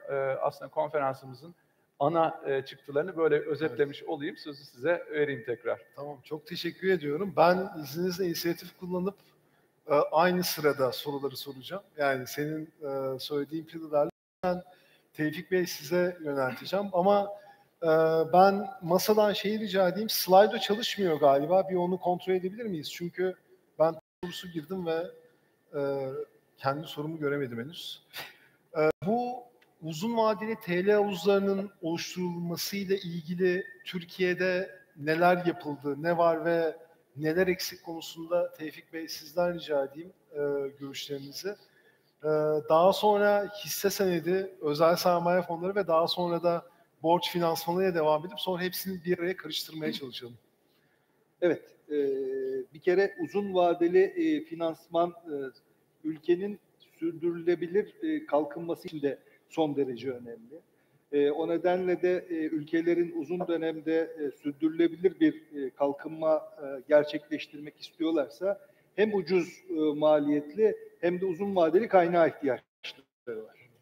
Bu aynı zamanda sadece kâra odaklanmayan, çevresel faktörlere ve topluma da odaklanan bir yapıyı da beraberinde getiriyor. Eğer siz kısa vadeli finansmanla hayatınızı devam ettiriyorsanız bunun sonucunda kısa dönemde kârı arttırmaya yönelik olarak sadece bir hedefiniz olabiliyor. Ama uzun dönemli kâr elde etmeyi düşündüğünüzde ortaya bambaşka bir tablo çıkıyor. Eğer uzun dönemde kârın sürekliliğini arıyorsanız hem topluma hem de çevreye de dikkat etmek zorundasınız. Bunlara dikkat etmediğiniz zaman aslında kaybetmeye de başlayabiliyorsunuz. O nedenle de uzun dönemli finansman sürdürülebilirlik açısından bütün dünya için çok kıymetli. Ben şimdi buradan sizin sorunuza da giriş yapmak istiyorum. Biz uzun vadeli finansmanın neresindeyiz diye baktığım zaman çok fazla bir yerinde değiliz. Bunu OECD rakamlarıyla hemen sizinle paylaşayım. Biz de şu anda toplumun tasarruf havuzuna baktığımız zaman %76'sı mevduatta. Bu OECD rakamları son günlerde biraz gelişmiş olabilir ama daha bu rakamlardan çok büyük bir sapma beklemiyoruz. Diğer taraftan uzun vadeli finansman için konuştuğumuz emeklilik yatırım fonlarının toplamının payda içerisindeki yeri %7. Pay senetlerinin payı %9. Bu rakam mesela OECD'de mevduat %34. Ondan sonrası tamamı sermaye piyasası araçları. Dolayısıyla biz uzun vadeli finansmanın çok daha başındayız. Ama iyi ki bireysel emeklilik sistemi diye bir şeyi 2003 yılında dizayn etmişiz. Onun sayesinde bir miktar artık burada para biriktirmeye başlayabildik. Ama bu yeterli mi? Yeterli değil. O nedenle de burada daha fazla bir şeyler yapma ihtiyacımız var. Şimdi bireysel emeklilik sistemindeki rakamları sizlerle paylaşmak istiyorum. Bireysel emeklilik sistemi, otomatik katılım sistemi. Bunlar ikisi birbirinden ayrı gitmekle birlikte BES'te fon tutarı 95.6 milyon TL olmuş. Devlet katkı fonunda biriken para da 16.2 milyon. Katılımcı sayısı 6 milyon 800 bin. Yani ülke 83 milyon, hala bizim bireysel emeklilik sistemi gibi gönüllü tasarruf yaptığımız bir yerdeki katılımcı sayısı 6 milyon 800 bini aşamamış. Otomatik katılım sisteminde daha yeni bir sistem ama sistemi çok iyi dizayn edemedik. İnsanlar zorunlu olarak içeriye giriyor ama çıkmak serbest. Dolayısıyla içeride kimseyi tutamıyoruz. Toplamda biriktirebildiğimiz para 7.6 milyar TL. Çalışan sayısı bu sisteme katılmış 5 milyon 300 bin kişi. Buralarda daha iyi bir sisteme ihtiyaç var. Dolayısıyla Ertunç Bey'in söylediği tanımlamaya katılıyorum. Bizim finansal sistemimizin kurgusunda da bir takım hatalar yapıyoruz. O nedenle bu kurguyu dizayn ederken daha iyi kurgulara ihtiyacımız var. Aksi takdirde büyümeyi sağlayabilmemiz çok mümkün değil. Çünkü aslında finans bir tahsis mekanizmasını da beraberinde getiriyor. Tercihleri de beraberinde getiriyor. Bu tahsisi doğru bir şekilde ve uzun vadeli yapabildiğimiz takdirde istediğimiz sonuçları elde edebiliyoruz. Bunu yapamazsak maalesef o ulusların ekonomi alanındaki, büyüme alanındaki yarışlarında da geride kalıyor olacağız. Ama doğru dizaynlarla neler yapılabildiğiyle ilgili de küçük bir iki tane örnek vermek istiyorum. Bu yılın başında mesela dönük düzenleyici otoriteler bireysel emeklilik sistemiyle ilgili iki tane küçük değişiklik yaptılar. Bir tanesi devlet katkı fonları %10 hisse senedi alsın dediler. Ama hisse senedini gelişigüzel borsadaki 400 tane şirketin içerisinden seçemezsiniz. Sürdürülebilirlik endeksine dahil olanlardan almak zorundasınız dediler. Böyle olunca ne oldu? Hem düzenleme ile hisse senedine uzun vadeli kaynak aktarıldı ve bir de pozitif ayrımcılık yapabilmiş olduk. Yine benzer şekilde standart fonlarda aynı şekilde düzenleme getirildi. Artık orada da sürdürülebilirlik endeksine dahil olan şirketlere yatırım yapıyoruz.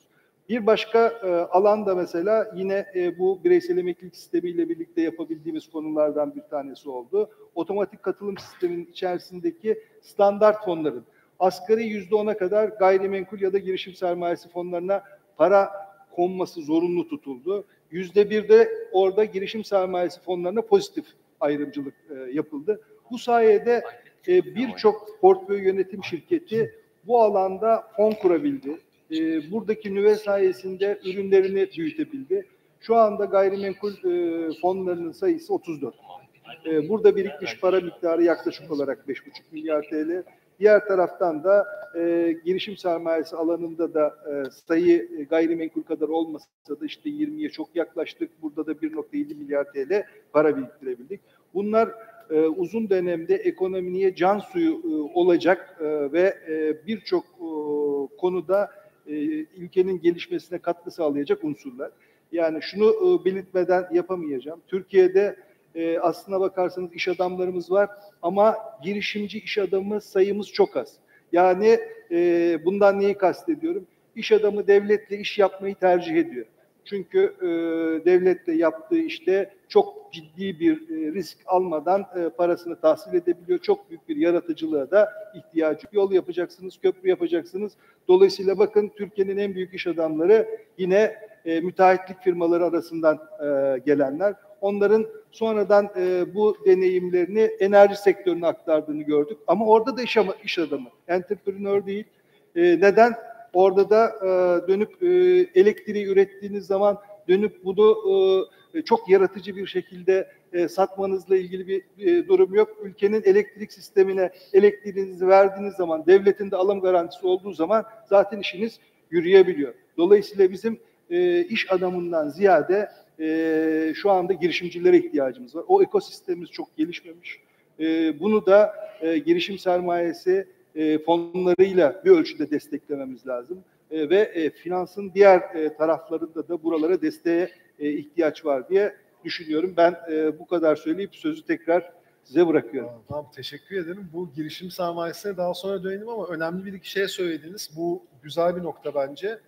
Uzun vadeli yatırımın aslında bu moral hazard, Türkçesini bulamadım ama ahlaki bozuntu problemine de adres edebildiğini, yani ona dönük uzun vadeli yatırım yaptığınızda daha çevreye duyarlı olduğunuz için ya da yaptığınızın sonucunu görebildiğiniz için bir şekilde KPI belirlerken de kısa vade peşinde koşmamanın avantajlarını anlattınız. O çok ilginç geldi bana. Girişim sermayesi fonlarına tekrar dönelim. Yani onların yaptıkları ile ilgili bir sonraki turda.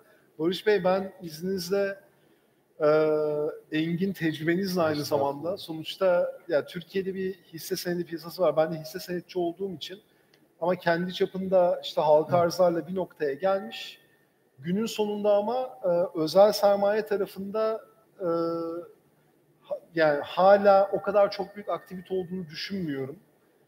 Ama ben hiç bu konuda konuşmayayım aslında. Siz bir dününü, bugününü ve ileride nerede gördüğünüzü bize anlatırsanız ve Türkiye'de bu konuda neler eksik olduğuna da değinirseniz, belki ikinci turda da bunu yapabilirsiniz. Çok memnun olurum. Çok teşekkür ederim Alper Bey. Öncelikle bir konudan bahsedeyim. Girişte söylediniz. Ben, Alper Bey de söyledi. MPA, Emerging Markets Private Equity Association, yani yükselen pazarlara yatırım yapan özel sermaye fonları birliği. Washington'da bunun merkezi. Üyeleri 5 trilyon dolar para yönetiyorlar bütün dünyada. 20 küsür sene önce kurulmuş bir birlik. Bendeniz naçizane kuruluşundan beri kendileriyle ilişki içerisinde olan bir kişiyim. 5 yıl kadar evvel Türkiye'de ilk defa dünyada bir ülke temsilciliği verdiler. O da Türkiye'de bana verildi. Geçen yılda Singapur'da bir arkadaşımızı bu göreve getirdiler. Amacı da bu özel sermaye fonlarının dünyadaki yatırımlarını desteklemek, araştırmalar yapmak, nerede ne oluyor ve bu sektörü açıkçası özellikle yükselen pazarlarda desteklemek. Tabii şimdi yükselen pazarlar dediğimiz emerging markets, işte yaklaşık 12-13 sene evvel Goldman Sachs tarafından ortaya atılmış bir kavram. Artık bugün neresi yükselen, neresi yapıyoruz? Biz 4 yıldır, 5 yıldır Türkiye'de çeşitli konferanslarla bu özel sermaye fonlarını, ki çoğu yabancı, Türkiye'ye topluyoruz. Türkiye'de konferanslar yapıyoruz. Gerek kamuda, gerek özel sektörde bu fonun şirketlerin büyümesine nasıl katkıda bulunacağını anlatıyoruz. Yurt dışında da Türkiye'nin bayrağını yüksek tutuyoruz. İşte Washington'da her yıl konferansları yapılıyor yıllık. Orada mutlaka bir Türkiye panelini yapıyoruz ki çok kolay bir şey değil. Dünyanın bütün ülkeleri orada fon toplamak çalışırken biz Türkiye'de faaliyet gösteren özel sermaye fonu temsilcilerimizi alıyoruz ve orada Türkiye'yi anlatıyoruz. Londra borsasıyla işbirlikleri yapıyoruz. Londra'da anlatıyoruz. Bu uzun vadeli sermaye, özel sermaye fonları, girişim sermayesi dediğimiz aslında bir parça girişim sermayesi sanki İngilizcesine baktığın zaman venture capital gibi oluyor. Özel sermaye işte private equity oluyor filan. Ama günün sonunda bunların hepsi benzer şekillerde çalışan fonlar. Şirketlere uzun vadeli kaynak aktarıyorlar. Yani giriyorlar en az 5 yıl. Daha önce çıkmak yükselen pazarlardan en azından çok kolay değil. Hatta bizim gibi ülkelerde 7 yıl, 8 yıl, bazen 9 yıl şirketlerde kalıyorlar. Yönetim kurullarına giriyorlar ve buralarda gerçekten aktif bir şekilde şirketlerin hızlı büyümesine katkıda bulunmaya çalışıyorlar. Bu nedenle çok çok önemli. Biz bunu Türkiye'de de çeşitli özel sektör ve kamu temsilcilerine anlattığımızda bu sermayenin katkılarını, onlar da gerçekten bu sermayenin Türkiye özelinde çok faydalı bir sermaye olduğuna zaten kanaat getirmiş vaziyetteler ve destekliyorlar. O açıdan da Türkiye diğer yükselen pazarlara göre bu katkılar sonucunda da gerçekten bu fonlar iyi karşılanıyor Türkiye'de. Tabii Biraz evvel bahsettiniz, kurumsal yatırımcılar Türkiye'de çok yok. Bu fonlara katkı sağlayacak. Şimdi bu fonların yapısı nasıl? Bir parça ona değinirsem, bu fonlara fon sahipleri, fon yönetim şirketleri kanalıyla para aktarıyorlar ve genellikle 10 yıllık paralar konuyor bu fon yönetim şirketlerine. Fon yönetim şirketleri de geliyorlar, ülkelerde yatırım yapıyorlar. Ama bu fon şirketlerine konulan paralar Türkiye özelinde neredeyse tamamı yabancı para. Yani yabancı uzun vadeli tasarrufları biz Türkiye'ye Türk yönetim şirketleriyle ya da yabancı yönetim şirketleri kanalıyla çekmeye çalışıyoruz. Türk tasarruflarını, biraz evvel de bahsettiniz, Türk tasarruflarını bu fonlara çekemiyoruz. Daha doğrusu şöyle, çok az sayıda çekebiliyoruz diyelim. Yani yüzdesel bile bir oranı şu anda tam mevcut değil. Tek tük bu fonlara inanmaya başlayan Türk tasarrufları buralara da gelmeye başladı. Örnekleri var. O açıdan aslında yol alıyoruz, güzel Bu bir yol biraz alıyoruz. şeye benziyor mu sanki? Yani halka açık Borsa İstanbul'da da mesela uluslararası kurumsal yatırımcının bir hisseyi tutma süresi 6 ay ile 1 yıl arasında, eskiden daha da uzundu. Yerli yatırımcıda bu ama çok daha kısa. Acaba bunun nedeni o uzun vadeli yatırım ya da o duygunun, yani yerli yatırımcımızda olmaması olabilir mi? Vallahi çok o konuda açıkçası, yani geçmişte de ben işte 25 senedir bu işlerin içerisindeyim. Halka arzları en fazla yönetmiş kişilerden bir tanesiyim. İşte geçmişte Sabancı Holdingler, Çelebiler, bugünkü çok büyük şirketler, Turkcell'ler, çoğunu bizzat yönetiminde yer almış bu halka arzların bir kişiyim. Orada da aynı şeyleri, yakın zamanda da işte yabancı yatırımcılar daha uzun tutarlar hisse senetlerini, Türkler daha kısa tutarlar. Kısmen doğru ama çok farklı ters örneklerini de gördük. Bir takım çok büyük halka arzlarımızla 10. saniyesinde çok büyük yabancı fonların sattığını da gördük. Türk yatırımcılarımızın bunları tuttuğunu gördük. Bence konu tam öyle değil. Yani Türkiye'de sermaye piyasalarının gelişimi, özellikle borsa tarafında, şirketlerimizin büyüklüğü yetersiz. Yani şimdi buradan buraya gelmek istiyorum çünkü çok önemli bir konu. Biz gerek borsaya şirketleri halka açarken, gerekse özel sermaye fonlarından veya stratejik çok uluslu şirketlerden Türkiye'ye uzun dönemli sermaye çekerken en önemli faktörlerden bir tanesi, tabii makro dengesizlikleri bir kenara bırakırsak, şirketlerimizin kendileri. Şirketlerimiz yeterli büyüklükte değiller. Yani bugün 500. şirketimizin, yani ilk 500'ün şirketin cirosu tahmin ediyorum 70-80 milyon dolar civarında. Şimdi böyle olduğu zaman yabancı sermaye, büyük sermaye geldiği zaman en az 50, 100, 200 milyon dolarlık paralar yatırmak istiyorlar. Hatta daha fazla. Şimdi böyle baktığı zaman böyle bir şirket yok. Çok az sayıda. Çok büyük şirket. Şimdi çok büyük şirketler olduğu zaman da yine para yatırmıyorlar. Çünkü çok büyük şirketin büyüme hızı yavaş. Yani yabancı sermaye istiyor ki ben 10 lira yatırayım, 5 sene sonra bu 10 lira 30 lira olsun. Daha doğrusu dolar ya da euro cinsinden. Lira biraz olmadı. Lira olursa 10 lira yatırırsa 100 lira falan olmasını isteyecek. Yani 10 dolar yatırırsa 30 dolar olmasını istiyor 5 senede. Bu da yıllık getiri %20-25 en azından getiriler demek bileşik olarak baktığınızda. Şimdi büyük şirketlere baktığımızda organik olarak böyle bir büyüme çok zor. Dolar, euro, döviz bazında. Küçük şirketler daha fazla, daha hızlı büyüyebiliyorlar. Çünkü onların daha fazla gidecek yolu var. Fakat onlar da küçük. Dolayısıyla işin özü ve yıllardır da hep uğraştığımız bizim Türk şirketlerinin büyümesi lazım. Nasıl büyüyecek hızlı bir şekilde? Sektörel konsolidasyon olarak. Yani Türk şirketleri önce, yani Türkiye'de baktığınız zaman yüzlerce domates üreticisi atıyorum ya da tekstilci ya da imalatçı, beyaz eşya veya başka çok fazla sayıda sektörlerimizde şirket var, ambalajcı. Bunların öncelikle birbirlerini satın alarak, birleşerek büyümeleri lazım. Fakat orada da kültürel sorunlarımız çatışıyor. Küçük olsun, benim olsun. İşte başkalarıyla bir arada ortaklıklar var. Ortaklık kültürümüzde sıkıntılar var. O yüzden buralarda sıkıntı çekiyoruz. Türkiye'ye gelen bu fonlar ya da özel doğrudan yatırım en fazla şirket satın alarak ya da şirketlere ortak olarak geliyor. Yani bizim yabancı yatırımı çekmemizin bir numaralı konusu şirketlerimizin durumu. Hem büyüyecekler, büyük hale gelmeye çalışacaklar ki burada devletin, kamunun çok büyük katkısı olacağına inanıyorum ben. Bir kere bu kültürel desteği vermesi lazım. Şirket satın almak, birleşmek iyidir arkadaş. Yani bu kültürel bir olay. Bunu desteklemeleri lazım. Çünkü verimsizlik, herkeste bir genel müdür, herkeste genel müdür yardımcıları, herkeste işte finansçılar. Bunlar birleştiği zaman tamamen operasyona yönelecek zaten herkes. Bu verimlilik artışı sağlanacak. Dolayısıyla gerek yok. O kaynağı başka yerde kullanabiliriz. Şu anda dünya sıkıştı zaten ama teknoloji hızla geliyor bir taraftan.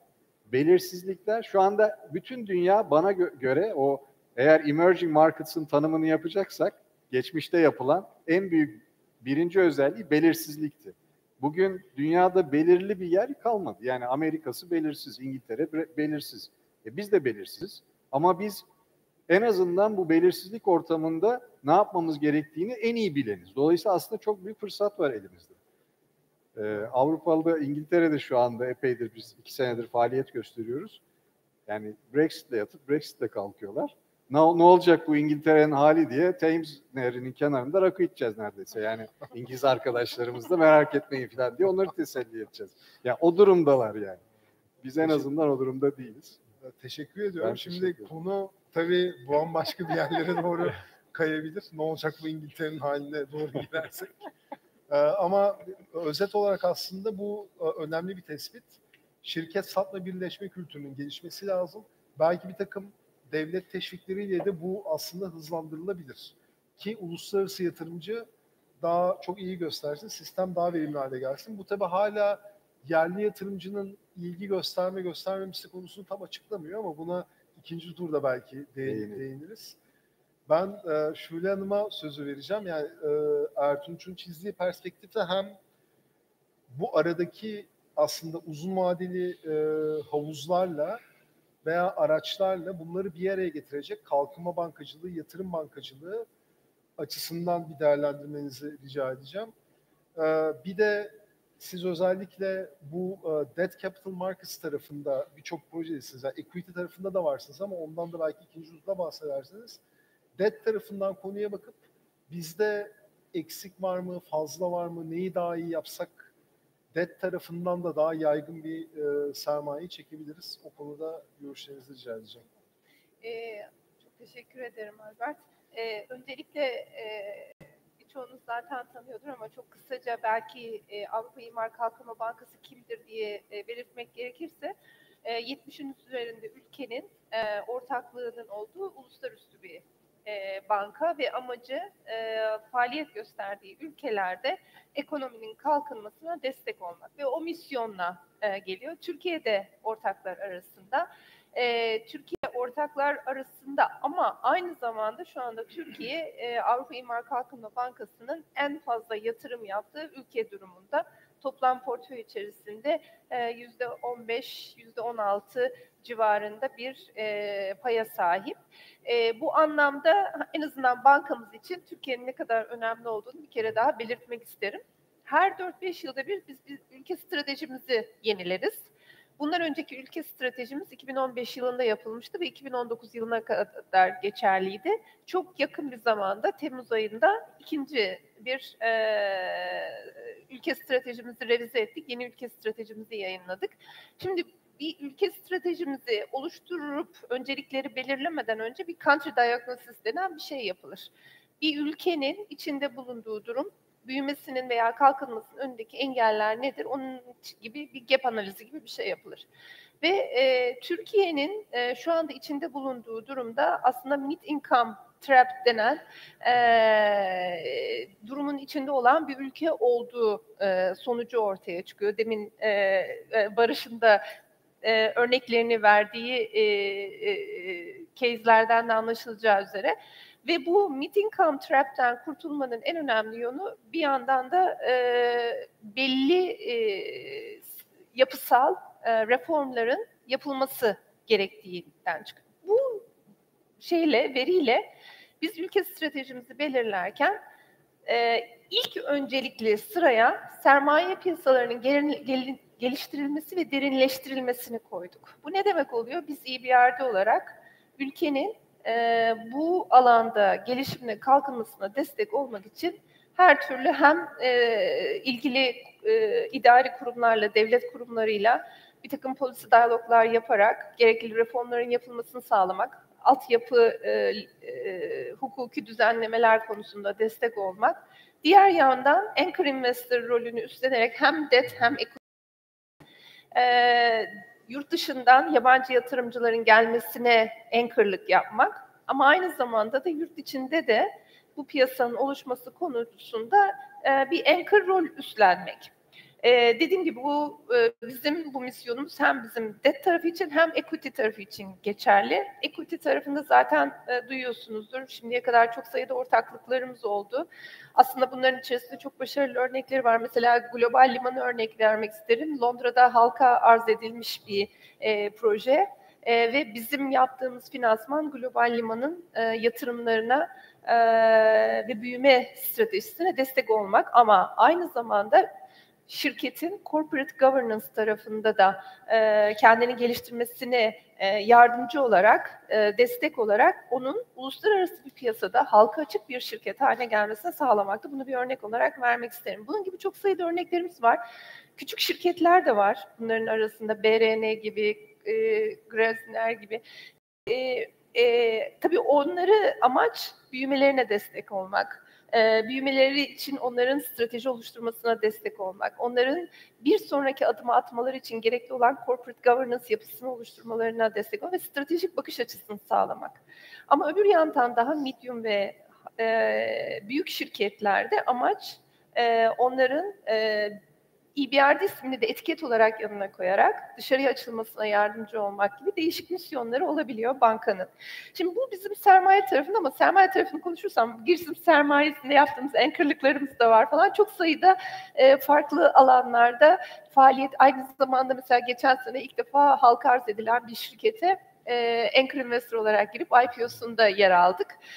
Bu da aslında bunların hepsi bu sermaye piyasalarının equity tarafında geliştirilmesine destek olmak amaçlı yaptığımız bazı örnekler. Gelelim işin debt tarafına. Aslında debt tarafı çok daha acınacak durumda. Equity tarafına göre. Çünkü debt capital markets deyince Türkiye'de ne yazık ki çok küçük bir piyasada konuşuyoruz hala. Şimdi bize üniversitede ilk öğretilen şey yatırım eşittir tasarruf. Tasarruf yoksa bu ülkede yatırım da yapamazsın. Ya da bizim ülkemizdeki case'de gibi yatırım yapmak istersen bunu borçlanarak yaparsın. Yeterli tasarruf olmadığı için. Hani bir takım yapısal reformlarla bir yandan tasarrufu arttırmak için az önce Tevfik Bey'in belirttiği gibi işte bireysel emeklilik fonları, onunla ilgili düzenlemeler, kişilerin daha fazla tasarruf yapmaya yönlendirilmesi için yapılan teşvikler çok güzel örnekler ama ne yazık ki henüz yeterli değil ve hala ne yazık ki Türkiye tasarruf anlamında baktığımızda ne yazık ki gelişmekte olan ülkeler arasında bile çok geri seviyelerde %23-24'lerle. Mesela az önce Malezya örneği verildi ve Malezya örneğinde denildi ki biz kendi kendimizin yarattığı kaynaklarla büyüyen bir ülke olma modelini seçtik. Aslında Türkiye'nin önünde de bunun için çok güzel bir potansiyel var ama biz ne yazık ki Türkiye olarak gelişmekte olan Asya ülkelerine baktığınızda %40'lar civarında bir tasarruf konuşurken biz de ne yazık ki 23'lerdeyiz hala. Tabii yine çok acınacak durumda değiliz. Ben birçok gelişmekte olan ülkelerle karşılaştırdığımızda nispeten daha iyi durumda olduğumuzu düşünüyorum. Ama hak ettiğimiz yerde olmadığımızı düşünüyorum. Şimdi bu anlamda debt capital markets'a gelince şimdi bunların yatırımlarda kullanılması için vadenin uzun olması lazım. Ama biz bir çalışma yaptık, bir framework çalışmasından önce ve bu çalışma sonucunda şu görülüyor. Ortalama vadelere baktığınızda 2015 yılı itibariyle konuşacağım. Bu average maturity'ler yaklaşık 1.9 yılda. Şimdi 1.9 yıllık ortalama vadesi olan bir bono ihracı ile hiçbir şirket gidip kendi yatırımını finanse edemez. Çünkü yatırımların geriye dönüşü nereden baksanız en hızlı yatırımlarda bile 3-5 yıldan önce değildir. Bu nedenle zaten biz bir misyon olarak dedik ki biz bir debt capital market tarafında bono ihraçlarında anchor investor'lık rolü üstlenelim. TL bono piyasası için konuşuyorum. Ve bir amacımız bu ortalama vadeyi uzatma yönünde olsun. Ve piyasayı sürekli bu yönde push etmeye çalıştık. Ve bunun sonucunda aslında bir noktaya geldiğimizi düşünüyorum ama yeterli mi? Tabii o ayrı bir konu. Bunun sonucunda 2017 sonu itibariyle bu ortalama vadeyi 2,8 yıla çekebilmişiz ancak. Yani yine yeterli mi? Hayır, değil. Çok belki izliyorsunuzdur. Ama fena değil bence yani bu kadar kısa sürede. Yurt dışı örneklerini vermek gerekirse, biliyorsunuz yurt dışında bir bono ihracı deyince en düşük vadeler 5-7 yıllardır. Hele bunun için eğer project bond tarzı yapılar konulursa bunlar da 18-20 yıllar konuşulur ki bizim özellikle altyapı finansmanlarımızı yapabilmemiz için debt capital market tarafında bu tür uzun vadeli ürünlere ihtiyacımız var. Bilmiyorum burada bırakayım mı yoksa bırakırsanız ben çok daha konuşurum. Burada durdurayım. Peki. Yani, dağıtmak için. Şimdi ben soruları rica ediyorum dinleyicilerden lütfen. Sizi çok sakin gördüm. Açlıkta olabilir belki ama Slido-ya soru aldığımızı tekrar hatırlatayım. Ertuğrul, ben sana dönüp çok teşekkürler şu ana kadarki biriktirdiklerimiz için.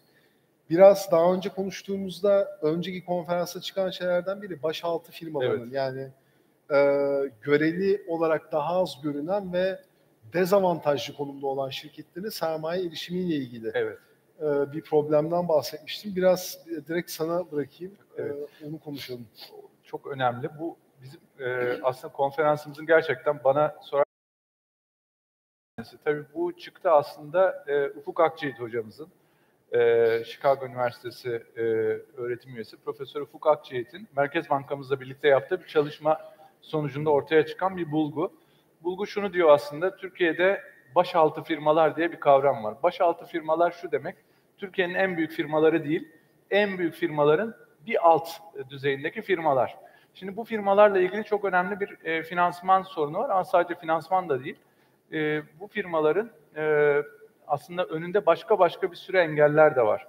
Ve bunların bir arada ortadan kaldırılması gerekiyor. Çünkü aslında bu firmalar Türkiye'deki en büyük firmaları alttan rekabetle zorlayan firmalar. O yüzden aslında büyüme en büyük gruba gittiği kadar bu gruba da özellikle sermaye finansmanı olarak giderse aslında bunun Türkiye ekonomisi dinamizmini artırma konusunda çok büyük bir etkisi olacak. Şimdi bir başka örnek vermek istiyorum. Hani buraya KOBİ desek kabaca, KOBİ dediğimiz zaman Dünya Bankası'nın firma verimliliği ve ekonomik büyüme memorandumu yayınlandı birkaç ay önce. Birinci şey şu, Türkiye verimlilik artırarak büyüyen bir ülke değil. Özellikle son yıllarda. Bu Daron Acemoğlu'nun sunumlarında da bunu, Profesör Acemoğlu'nun sunumlarında da görüyoruz. Türkiye'nin önümüzdeki dönemde verimliliği artırarak büyümeye geçmesi gerekiyor. Verimliliği artırarak büyümeye geçmesi demek aslında Türkiye'de büyüyen, yeni teknolojileri kullanan ve yeni gelişen firmaları aslında sermayeyi daha fazla aktarmasını gerektiriyor. Bu alanda demin bahsettiğimiz konu girişim sermayesi, debt capital markets, uzun vadeli sermaye finansmanı, TL cinsi tasarruf havuzlarının geliştirilmesi, bunların hepsi önemli. Ama bir tarafta da kamu kaynakları var. Şimdi özellikle COSGAP kredilerinde şöyle bir bulgusu var bunun da. Çok önemli bir bulgu. O yüzden altını çizmek istiyorum. Türkiye'de bir önceliklendirme yapılmıyor bu tür kaynaklar verilirken. Genel bir aslında saçarak yani herkese eşit yaklaşımda bir önceliklendirme yapılmadan veriliyor. Ve bu aslında kaynakların etkin dağılımı adına iyi bir şey değil. İkincisi de aslında yine bu krediler, özellikle COSGAP kredileri aslında zorda olan firmalara veriliyor. Tabii burada amaç iyi bir amaç var. Yani işte firma zorda, biz buna destek olursak şey olur. Halbuki aslında firmanın belki iş modeli doğru değil, belki başka verimsizlikleri var, teknolojisi eski, pazarlama bilmiyor. Yani biz aslında kaynakları biraz iyi niyetle başarısız firmalara aktarıyoruz. Ama orada sağlanan istihdam da kalıcı olmuyor. Aslında burada devreleri ters bağlamak gerekiyor. Büyüyen, başarısı ispatlanmış, tıpkı girişim sermayesinde olduğu gibi yüksek büyüme temposu. Çünkü Barış Bey de söyledi. Yani %25-30 büyümeler bizim bu alanda yaratabileceğimiz büyümeler. Yani orta kesimde, başaltı firmalarda ciddi anlamda büyüme potansiyeli var. Biz bu büyüme potansiyelinden istifade etmek için onları krediyle, yatırım bankası kredileriyle, Kalkınma Yatırım Bankası aynı zamanda girişim sermayesiyle desteklemeliyiz. Bu sayede de buradaki büyümeden yatırımcıların, emeklilik fon lehtarlarının yararlanmasını sağlayacak yeni bir tasarıma doğru yönelmeliyiz. Teşekkür ediyorum. Ben aslında bu aklıma şeyi getirdi. Ben Tevfik Bey'e soracağım bunu. Bu gelen soruların bir tanesinde de var. Aslında bir iki sayı verdiniz de ne yapalım ki, yani nereden kaynak bulalım ki bu emeklilik sistemi dışında da fon yönetim sektörüne kaynak girsin ve mesela daha fazlası böyle başaltı firmalara girebilsin ya da girişim sermayesi şirketlerine yatırılabilsin. Yani kanuni önlem ya da işte biraz yönlendirici kanunlar diyelim ona, önlem demeyelim, yanlış anlaşılmasın, bunu teşvik edecek bir mekanizma var mı? Bu senle de şeyde konuştuğumuzda yani sermaye piyasalarını büyütmek için alınabilecek çok böyle hani kolaylıkla toplanabilecek meyveler var mı? Hemen kısa vadede sonuç verebilecek. Bir kere sabahleyin de söylendi. Türkiye'de sermaye piyasalarının gelişiminde en büyük sıkıntı talep tarafında. Yani arz tarafındaki sıkıntıyı konuşmadan evvel bizim talep tarafındaki sıkıntıyı konuşuyor olmamız lazım. O nedenle de bir kere tasarruf havuzunu ya da finansal birikim havuzunu büyütebiliyor olmamız lazım. Burada ciddi bir eksiğimiz var. Türk insanı belki geleceği için bir Avrupalı kadar finansal ürünlerle tasarruf etmiyor ama gayrimenkul aracılığıyla da tasarruf edebiliyor. Dolayısıyla bizim finansal araçlarla tasarruf yaptırabiliyor olmamız lazım. Bu işi doğalına bırakırsak muhtemelen geçtiğimiz onlarca yıl içerisinde başaramadığımıza göre doğalında bıraktığımız takdirde önümüzdeki 10 yıl ve ondan sonraki 10 yıllarda geçtiğimiz 10 yıllar gibi olacak. Buraya bir müdahale gerekli. Bir kere bireysel emeklilik tarafında doğru bir model oluşturmuşuz. İnsanların belli ölçüde güvenini kazanmışız. Dolayısıyla bu örnek üzerinden bir gelişim yapabiliriz. Otomatik katılım sistemini konuştuk. Doğru tasarladığımız bir ürün olmadı. Dolayısıyla iyi giden bireysel emeklilik sistemine de katılımı azalttı. Son 1-1,5 yıldır artık biz orada içerideki insan sayısının arttığını görmüyoruz. 6.900.000'di, şu anda 6.800.000, hatta 100.000 kişiye azalmış diye de görüyoruz. Otomatik katılım sisteminin bir kere bu yanlış kurgusunun değiştirilme ihtiyacı var. Biz yeni ekonomi programında ve Cumhurbaşkanlığı programında okuyoruz. Tamamlayıcı emeklilik sistemi dizayn edilecek deniyor. Dolayısıyla burada girmek hakikaten yine zorunlu olacak, aynı otomatik katılım sistemindeki gibi. Bunu yetkililer söylüyorlar. Çıkmanın şarta bağlı olacağını, dolayısıyla içeride önemli miktarda bir para birikiminin olabileceğini düşünüyoruz. Burası bir an evvel hayata geçirmekte fayda var diye ben görüyorum. Dolayısıyla bu havuzu büyütecek unsurlardan bir tanesi. Bunu yaptıktan sonra ikinci kısım yine Ertunç Bey'in söylediği gibi bunu rastgele parayı dağıtmak değil. Burada ülkenin öncelikleri neyse paranın o alanlara yönelebilmesine uygun olarak düzenleme yapılma ihtiyacı var. Diyelim ki ülkede şu anda girişim sermayesi fonlarının iyi iş yapacağını düşünüyoruz.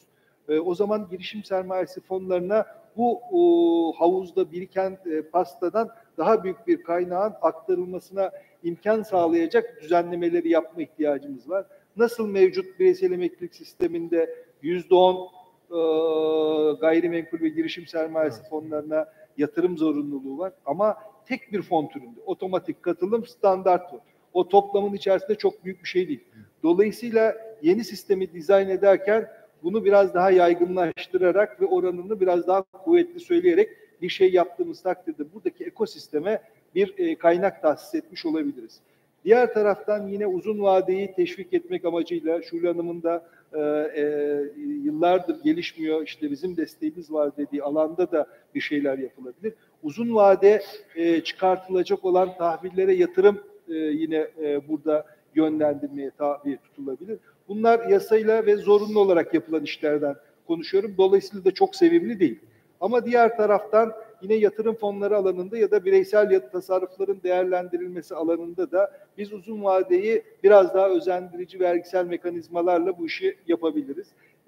Devlet bunu mevduatta yapmıştı. Uzun vadeli mevduata gittiğimiz zaman stopaj oranının düştüğünü görüyoruz. Tahvilde de neden benzer bir şey olmasın?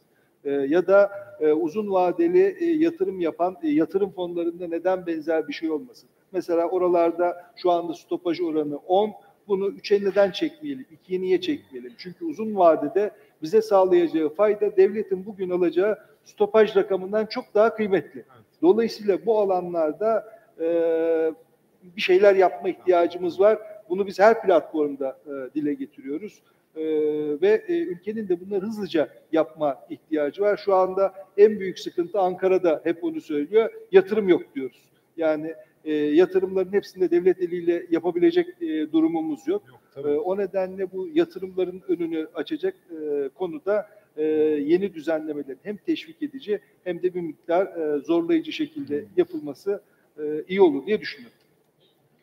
Teşekkür ediyorum. Ben buradan Barış Bey'e şeyi soracağım. Biz ne yapalım da yani bir şekilde Türkiye'deki kurumsal yatırımcıyı böyle uzun vadeli hisse senedi yatırımlarına ortak etmeye çalışalım. Yani onlar da katkıda bulunsunlar, o bir. İkincisi, bu sorunun bir cevabı böyle hibrit çözümler olabilir mi? Yani hem hisse senedi, mesela hisse senedine dönüştürülebilir tahvil gibi ürünler bir çözüm olabilir mi? Üçüncü olarak da iyi örnekleri daha çok anlatsak acaba faydası olur mu? 16 Ekim konferansında logo anlatıldı bir panelde. Cidden hikayeyi dinleyip grafiğe bakınca ben niye orada değildim diyorsun. Yani bence bütün dinleyiciler de onu hissetmiştir. Bunu nasıl böyle hani özel sermaye şirketlerinin kattığı işte değeri, şirketlere verdiği guidance'ı, doğru yönlendirmeyi falan daha çok anlatsak faydası olur mu? Bir kere ya da kötü örnekler var ve biz mi bilmiyoruz? Yani tabii öyle bir şey de var. Şimdi tabii özel sermaye fonları, girişim sermayesi fonları tanım gereği aslında özel. Yani böyle her türlü bilgisi filan halka açık değil. Doğru. Şimdi burada sermaye piyasaları derken işte hisse senetli piyasasından biraz bahsediyoruz aslında. Oysa bu özel sermaye fonları ya da girişim sermayesi fonlarının uzmanlığı çok farklı. Yani bizim menkul şirketler veya portföy yönetim şirketlerindeki uzmanlıkla özel sermaye fonları veya girişim sermayesi fonlarındaki uzmanlıklar bambaşka. Yani oradaki arkadaşlarımız aslında bir nevi yani iş adamı, girişimci gibi çalışıp bu şirketlerin mikro düzeyde bu şirketlerin yönetim kurullarında yer alıp yıllarca o şirketlerin büyümesine katkıda bulunmak için işte dediğiniz gibi yönlendirmelerle, kendi uluslararası ağlarını kullanarak onları yeni pazarlar açmak gibi, stratejik iş geliştirme gibi çok sayıda faaliyette bulunuyorlar. Ve bizzat şirketlerin işte merkezlerinde filan çalışıyorlar aslında. Yani haftada bir, ayda bir bayağı hani öncelikle ilk yatırım yaptıkları dönemde en az 6 ay, 1 sene çok daha yoğun çalışıyorlar. Ondan sonra belli bir rotaya girdikten sonra şirketler daha yavaşlayabiliyor bu iş. O yüzden bir kere bu uzmanlıklar olan yerlere bu paraların gitmesi lazım. Örneğin emeklilik fonlarında biriken bu paralar yıllardır söyledik.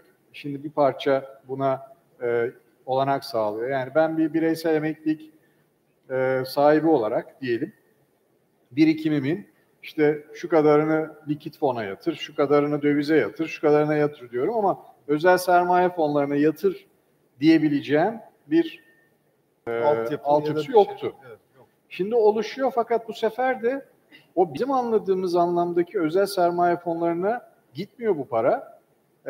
İşte borsada halka açık ya da portföy yönetim şirketlerinin uhdesinde olan yerlere gidiyor gibi gözüküyor şu anda olay. Birincisi burada buralara da gidebilmesi, yani gerçekten bu işle uğraşan fon yönetim şirketlerine gidebilmesi lazım bu kaynağın. İkinci konu, tekrar şirketlere geleceğim. Çünkü şirketlerimizde gerçekten bunun anlaşılması lazım ve bu örneklerin verilmesi lazım.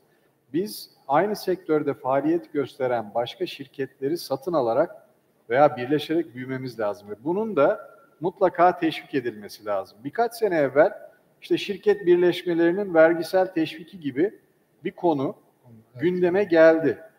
Fakat bu işin içerisinde olan birisi olarak ben henüz daha bu nerede bilmiyorum. Yani bu konuşuldu.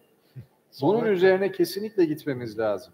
Bir şirketi aynı sektörde veya kendi iş kolunu tamamlayıcı bir sektörde satın alıyorsa ya da bir teknoloji, kendinin sahip olmadığı bir teknoloji alıyorsa mutlaka o koyduğu paranın bir şekilde vergisel teşviği olması lazım. Dolayısıyla buralara yani adam yatırım yaparken yatırım teşviği alıyor. Yani makine ekipman yatırımı yapıyor ve yatırım teşviği alıyor. İşte bunu 6. bölgede yaparsa daha başka teşvikler alıyor filan. Şimdi şirket satın alırsa ciddi bir yatırım, bunun mutlaka teşviğini alması lazım. Ve daha hızlı büyümesine sebebiyet verecek, verimliliği artıracak. Bu ille de satın alma olarak da gerçekleşmek zorunda değil. Yani biz platform yatırımlarını da teşvik etmeliyiz. Yani tepede yeni bir şirket kurup mevcut hissedarlar o tepedeki şirkete ortak hale gelip o şirketin büyümesini. Mesela benzer bir şey EBRD'nin işte Londra ayağında şimdi borsamızı nasıl canlandıracağız? Borsadaki küçük şirketleri büyütmemiz lazım hızla. O zaman belki platform şirketler kuralım. Aynı sektörden olan şirketleri tepede böyle bir şemsiyede toplayalım. Onları yatırımcı ilişkileriyle destekleyerek ya da işte altına yani onu kullanıp kaynak yaratıp nerede ihtiyaç varsa o operasyonel şirketlere gönderelim mesela o kaynağı.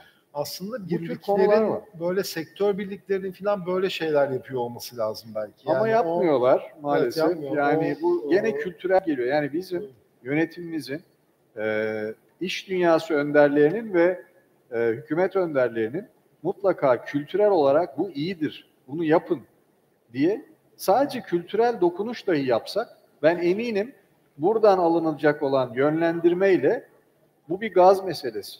Maalesef Türkler olarak biz gazla çalışıyoruz. Yani bunu çok tespitleri var. Yani bu gazı vermezsek biraz zorlanacağız. Mutlaka bir gaz lazım. Ya Şule Hanım size döneyim ben. Biraz önce bahsetmek isterseniz de Türkiye'de yatırım bankacılığını nasıl görüyorsunuz? Onu merak ediyorum. Bir de siz yani ben de bir uluslararası kurumda çalışıyorum. Sizinki de öyle.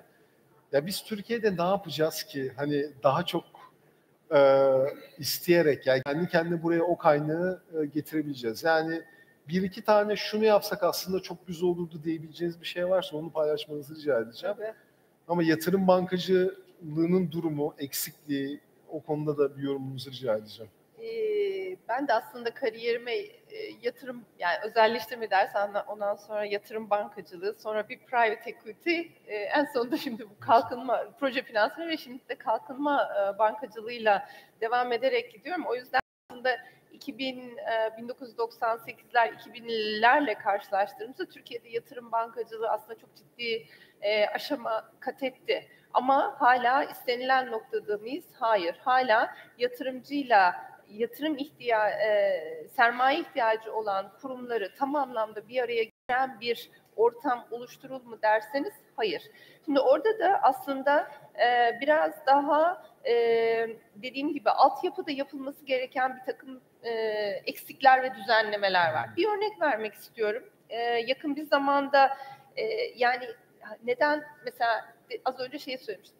Türkiye ne yazık ki tasarruf yapan bir ülke değil. Ama baktığınızda mevcut tasarruf miktarına 710 milyar TL gibi bir mevduat var gerçek kişilerin elinde.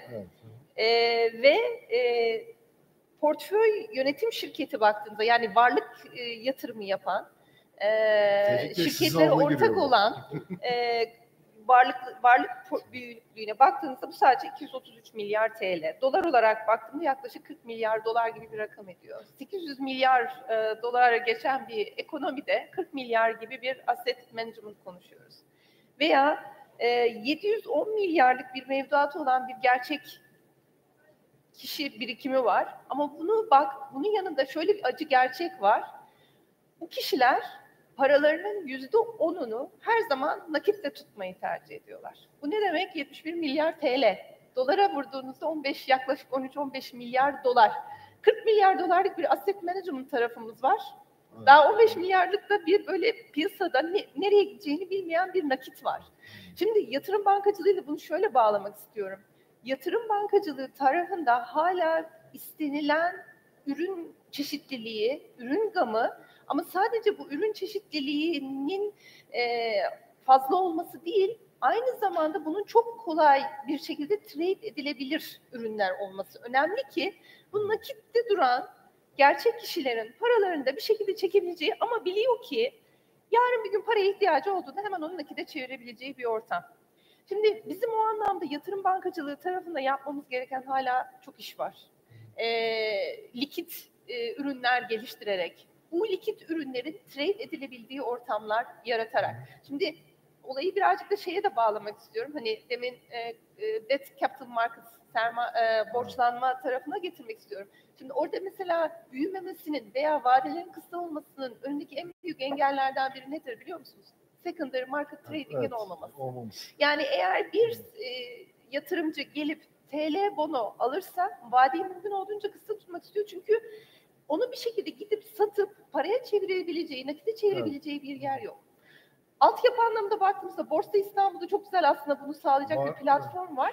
Ama hala reform anlamında, hala düzenlemeler anlamında yapılması gereken gerçekten ciddi structural reformlar var. Bunlar yapılmadan bu yatırımcıları bizim bu piyasaya çekmemiz, bu yatırım araçlarına çekmemiz mümkün değil. Yani yatırım bankalarımız tek başına istedikleri kadar ürün geliştirsinler. Eğer biz o platformu oluşturmazsak bu hani piyasanın gelişmesini bir tek yatırım bankacılığını geliştirmekle sağlamamız mümkün değil. Ne yazık ki devlet tarafında hala yapmamız gereken çok şey var.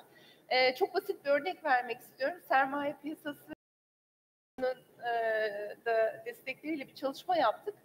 Ve bu çalışmada şöyle bir mevzuatsal açık ortaya çıktı. Debt Capital Market, TL bonolara yatırım yapan bono yatırımcılarının kendilerini haklarını istediklerinde, mahkemeye gittiklerinde ellerinde tuttukları bono şey olarak borçlanma aracının göstergesi olarak görünmüyordu. Bununla ilgili bir mevzuatsal düzenleme yapıldı yakın bir zamanda ve mahkemeler artık bono holder'ın elindeki sertifikaları bunun göstergesi. Çok basit bir şey. Ama çok önemli bir şey. Tamam, ben acayip baskı var. Şuradan da uyarıyorlar. Çok teşekkür ediyorum katkılarınız için. Dışarıda da olacağız. Sorularınız olursa birçoğunu soramadım maalesef ama bir kısmını konuştuk diye düşünüyorum. Soruları yollayanlar için çok teşekkürler. Değerli konuklarıma teşekkür ediyorum ve sertifika için o zaman sizin yönlendirmenizi bekliyorum. Çok sağ olun. Başkan, değerli konuşmacılar. Bu görevi de, bu onuru da size tevdi etmeye karar verdi arkadaşlarımız. Teşekkür ederim. Sizler adına İzmir'de fidanlar dikildi. O fidanların sertifikaları katılım sertifikası olarak sizlere teslim edilecek efendim. Buyurunuz lütfen.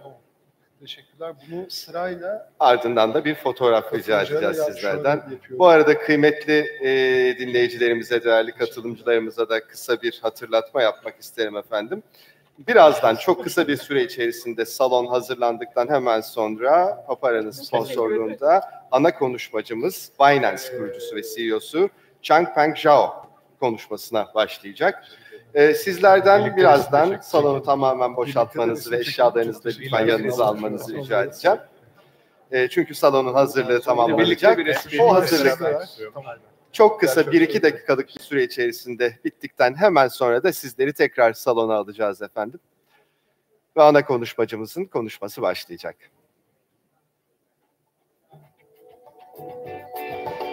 Bu arada kişisel eşyalarınızı salonda bırakmamanız gerektiğini önemli hatırlatmak isterim efendim. Çok teşekkür ediyorum.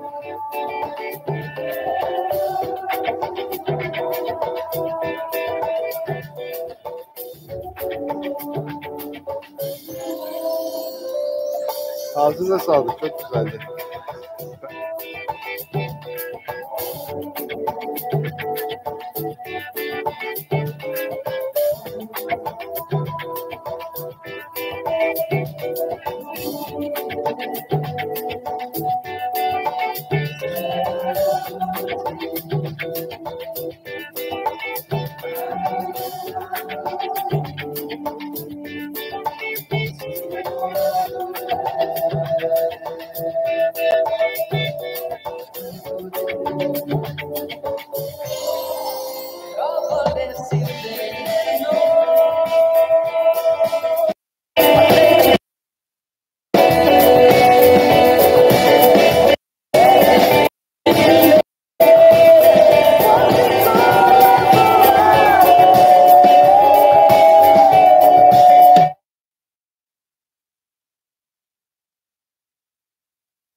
smaller exchange potentially to do this. So, but it is a very interesting space. I think it's going to be huge in the future. Do you think the crypto exchanges will lead the space, or will it come from the conventional stock exchanges to adopt tokenization, blockchain for their system? And maybe, do you think will there be a competition between them? Honestly, I don't think there's going to be much competition, but I don't know who's going to lead it. The traditional exchanges and pure crypto exchanges are operating in very different ways. They're almost like car and boat companies. They don't really work the same way. The user base is different, so there's some similarities, but the way companies run in this space are very, very different. So we started without a bank account. We didn't have an office. We have a couple small offices right now, but we're kind of really spread out. It's just a very, very different mentality. So just everything we think, every problem we think about it, it looks like, from the outside, the business looks like a similar business. It's an exchange, but everything we do is slightly different. Maybe, as you mentioned, you do everything in crypto. The important part here is, I think, the stable coins. Without the stable coins, many people think, and I also think, that it will be very difficult to trade those assets freely. There is already a very different variety of US dollars in stable coins, Paxos, Circle, and Tether. And you also, as Binance, issued Binance USD. And why did you do that? So stable coins is a really new invention after Bitcoin is invented, so like a few years afterwards. But it actually is a really interesting product because it serves as a middle ground between pure crypto and fiat. Because pure crypto, when the market cap today is still pretty small, the price fluctuates quite a bit. And you can't lock that value against a fiat. And most people today, we hold money in fiat. We pay rent, we pay fees, we spend in fiat. At least the value is locked into fiat. So having a stable coin allows now a asset that's transferable on the blockchain, but the value is pegged to fiat. That's a really interesting mechanism, which did not exist like a few years back. And the first one was done by USDT, of course, but there are many, many more now. I think USDT is very innovative, but USDT, there's no auditing on the books, so it's kind of a black box to most people, even for me. So I believe there are more ways to improve it. So we partnered with Paxos, which is our partner in the US. So Binance USD is actually approved by the NYDFS, and there's an accounting firm looking at the bank accounts, making sure that the money in the bank account is greater than the total supply on the blockchain. So now it's more transparent. So I'm always a very strong proponent for transparency, and I think having a regulated stablecoin is really, really strong. Paxos actually released their own stablecoin before the Binance USD, but it wasn't circulating very highly. So we said, let's put the Binance brand on it, and let's push it further. So and I think right now it's growing pretty quickly. So I think it's a pretty good experiment. How is it minted? Is it through a bank, and where is it? So Paxos, the trust, actually minted. So when they get deposits into the bank account, they mint it. And so we actually don't do the minting. It's our partner Paxos who does the minting. I see. You mentioned adoption of crypto payments. What do you think stops people using crypto payments, maybe even in stable dollar? Do you think, is it because of the transaction speed, or is it just because of the technology, or you think there is more to be done for the adoption? Sure. I think basically anything on the blockchain is much easier to transfer. You can transfer $1 million from here to China, or from China to the US, or you can transfer 0.01 penny to somebody. So once it's on the blockchain, it's a lot easier to transfer. So the blockchain has a number of very strong attractiveness advantages. So having even a fiat value that's transferable on the blockchain is still very, very good. Yeah, I think basically there are very clear technology advances in the blockchain space that it helps the adoption of stablecoins. Do you have investments in the crypto payment area, especially? We are looking at a couple different. Binance Labs, our investment arm, is always looking at a very large number of projects in the payment space, including payments in here, Europe, even Africa, China, etc. So we look at everything. Since we mentioned stable coins, now the central bank issued digital currencies. We are hearing news all over the globe from different countries. And at the same time, more popular maybe is the Libra project of Facebook. So after central banks of governments issued their own digital currencies, do you think it will compete against the privately issued stable currencies? And maybe aren't you afraid that governments will impose their digital currency on the exchanges? I think basically we welcome every currency. So we don't really, we don't make any judgments. We're not against any currency. We're not against any central bank. We're not against any project. So there's a very simple metric. We do evaluations. We evaluate on number of users.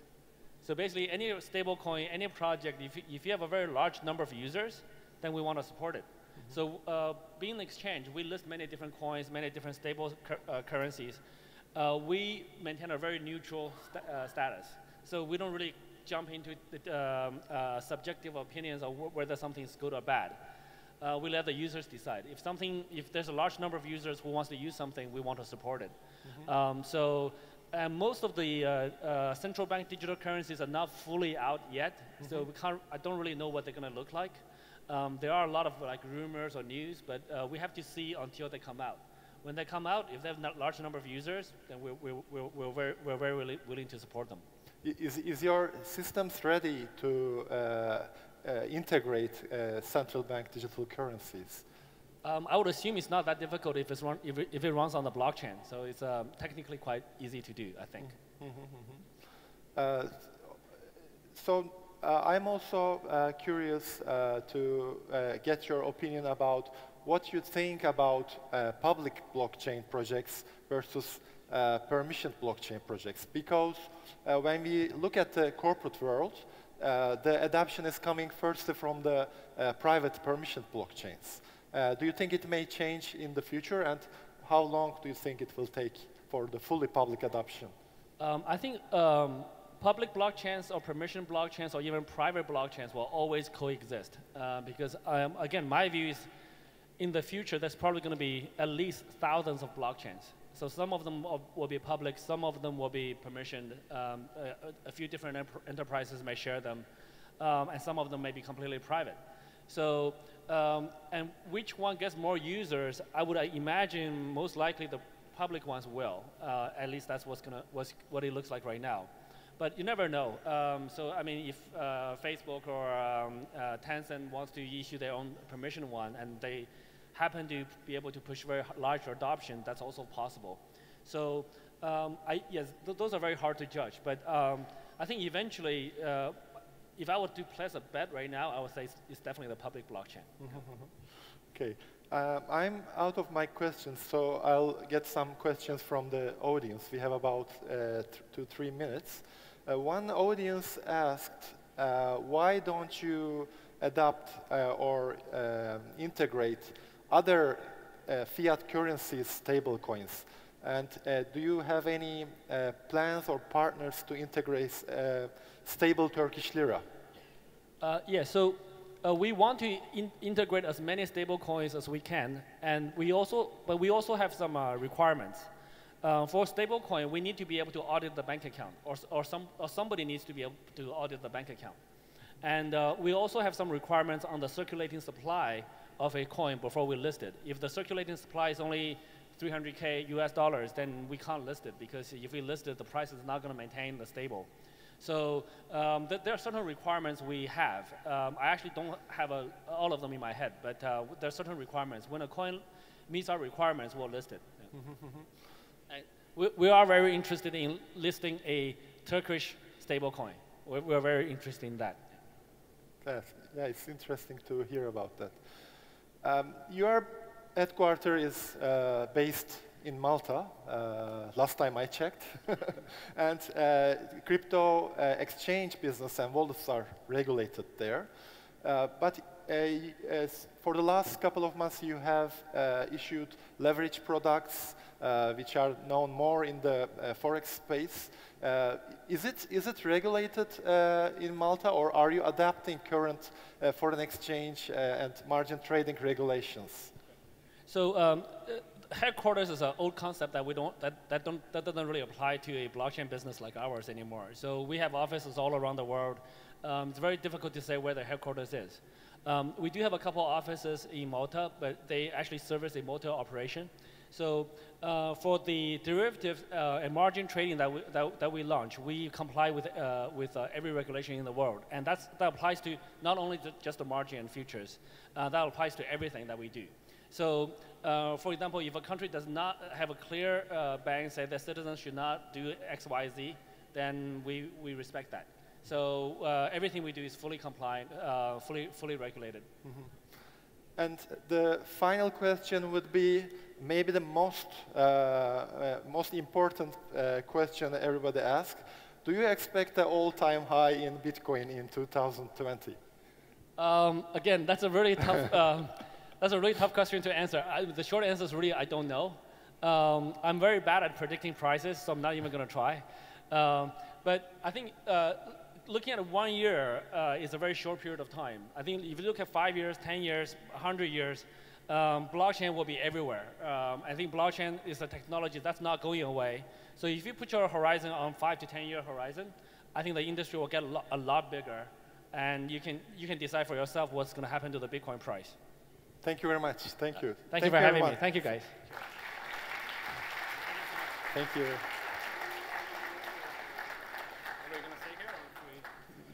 Very much. By the way, we have to inform that some saplings has been layered in Izmir provinces for you, a couple of new trees, and we're going to give you the certificates for that. Okay, thank you. İzmir'de fidanlar dikildi sizler için. Onların küçük bir yine sertifika töreni olacak. Ben Cenap Bey'i yeniden davet etmek istiyorum. Buyurun efendim. They will give us a certificate. Bu arada ben de bir hatırlatma yapmak istiyorum. Eğitim salonlarımızda oturumlara paralel olarak eğitimler de devam etmektedir. Tüm panellerimizi eş zamanlı olarak Türkiye Sermaye Piyasaları Birliği'nin sosyal medya hesaplarındaki canlı yayınlardan takip edebilirsiniz. Aynı zamanda çeşitli finansal konu başlıkları için ayırdığımız network noktalarında da fikir alışverişlerinde bulunabilirsiniz efendim. Şimdi kısacık bir ara veriyoruz. O aranın ardından, çok kısa bir aranın ardından, 1-2 dakikanın ardından yine salonumuzda panelimiz gerçekleşecektir. Salonun hazırlanmasının hemen ardından panele geçeceğiz efendim. Çok teşekkür ediyorum.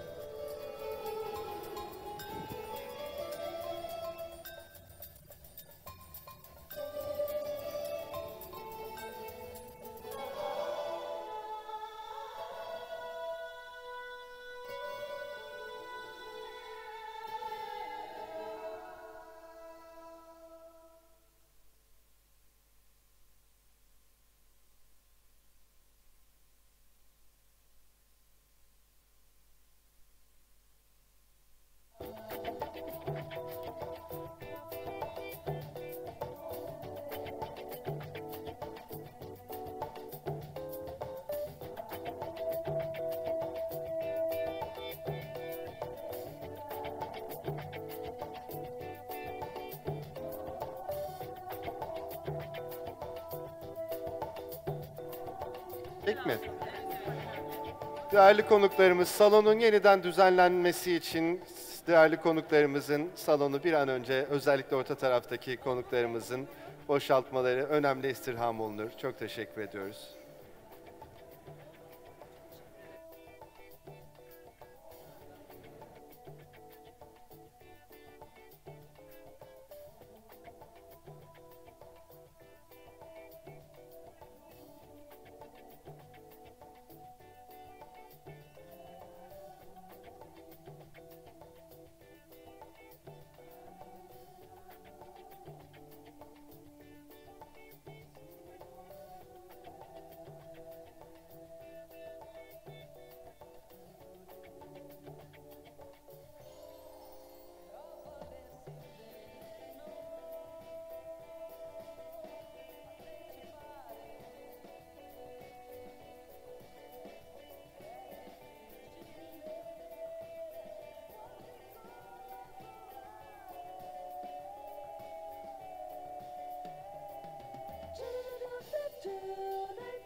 Değerli konuklarımız, çok kısa bir süre içerisinde bir sonraki oturumumuz, yani 100 artık yeni 60 başlıklı hakikaten çok ilgi çekici bir oturumumuz var. O başlayacak.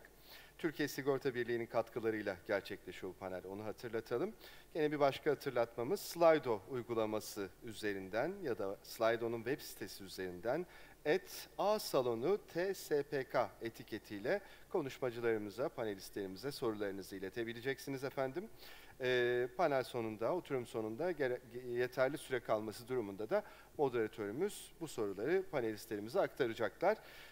Ben takdimlere geçmeden önce kısa bir videomuz var. Onunla baş başa bırakmak istiyorum sizi.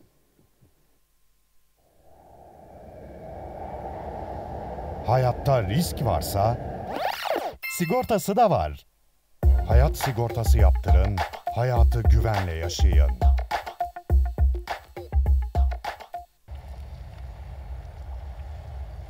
Sağlığınız için risk varsa sigortası da var. Sağlık sigortası yaptırın, hayatı güvenle yaşayın.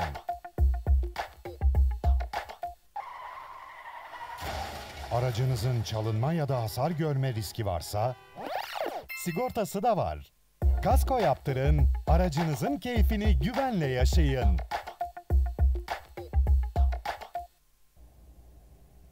Emekliliğim nasıl rahat geçer diye soruyorsanız cevabı BES'te. Siz de bugünden bireysel emeklilik yaptırın, emekliliğinizi keyifle yaşayın.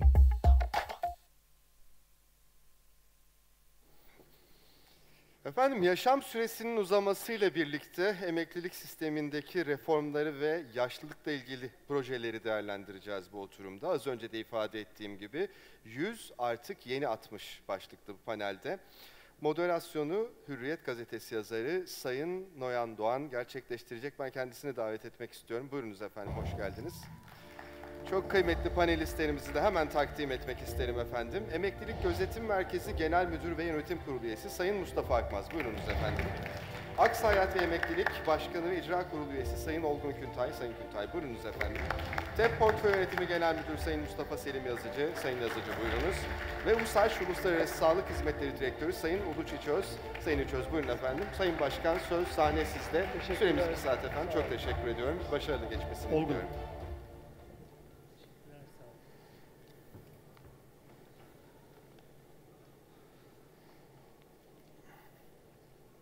Evet, salonun doluluğu fena değil. Bireysel emeklilik toplantıları için değil mi Mustafa Hocam? Fena değil, güzel. Fena değil. Hala geliyorlar. Peki efendim, hoş geldiniz önce. Ne diyoruz? 100 artık 60. Yeni 60. Yeni 60. 60 artık 100 değil yani. Evet, 100 artık yeni 60.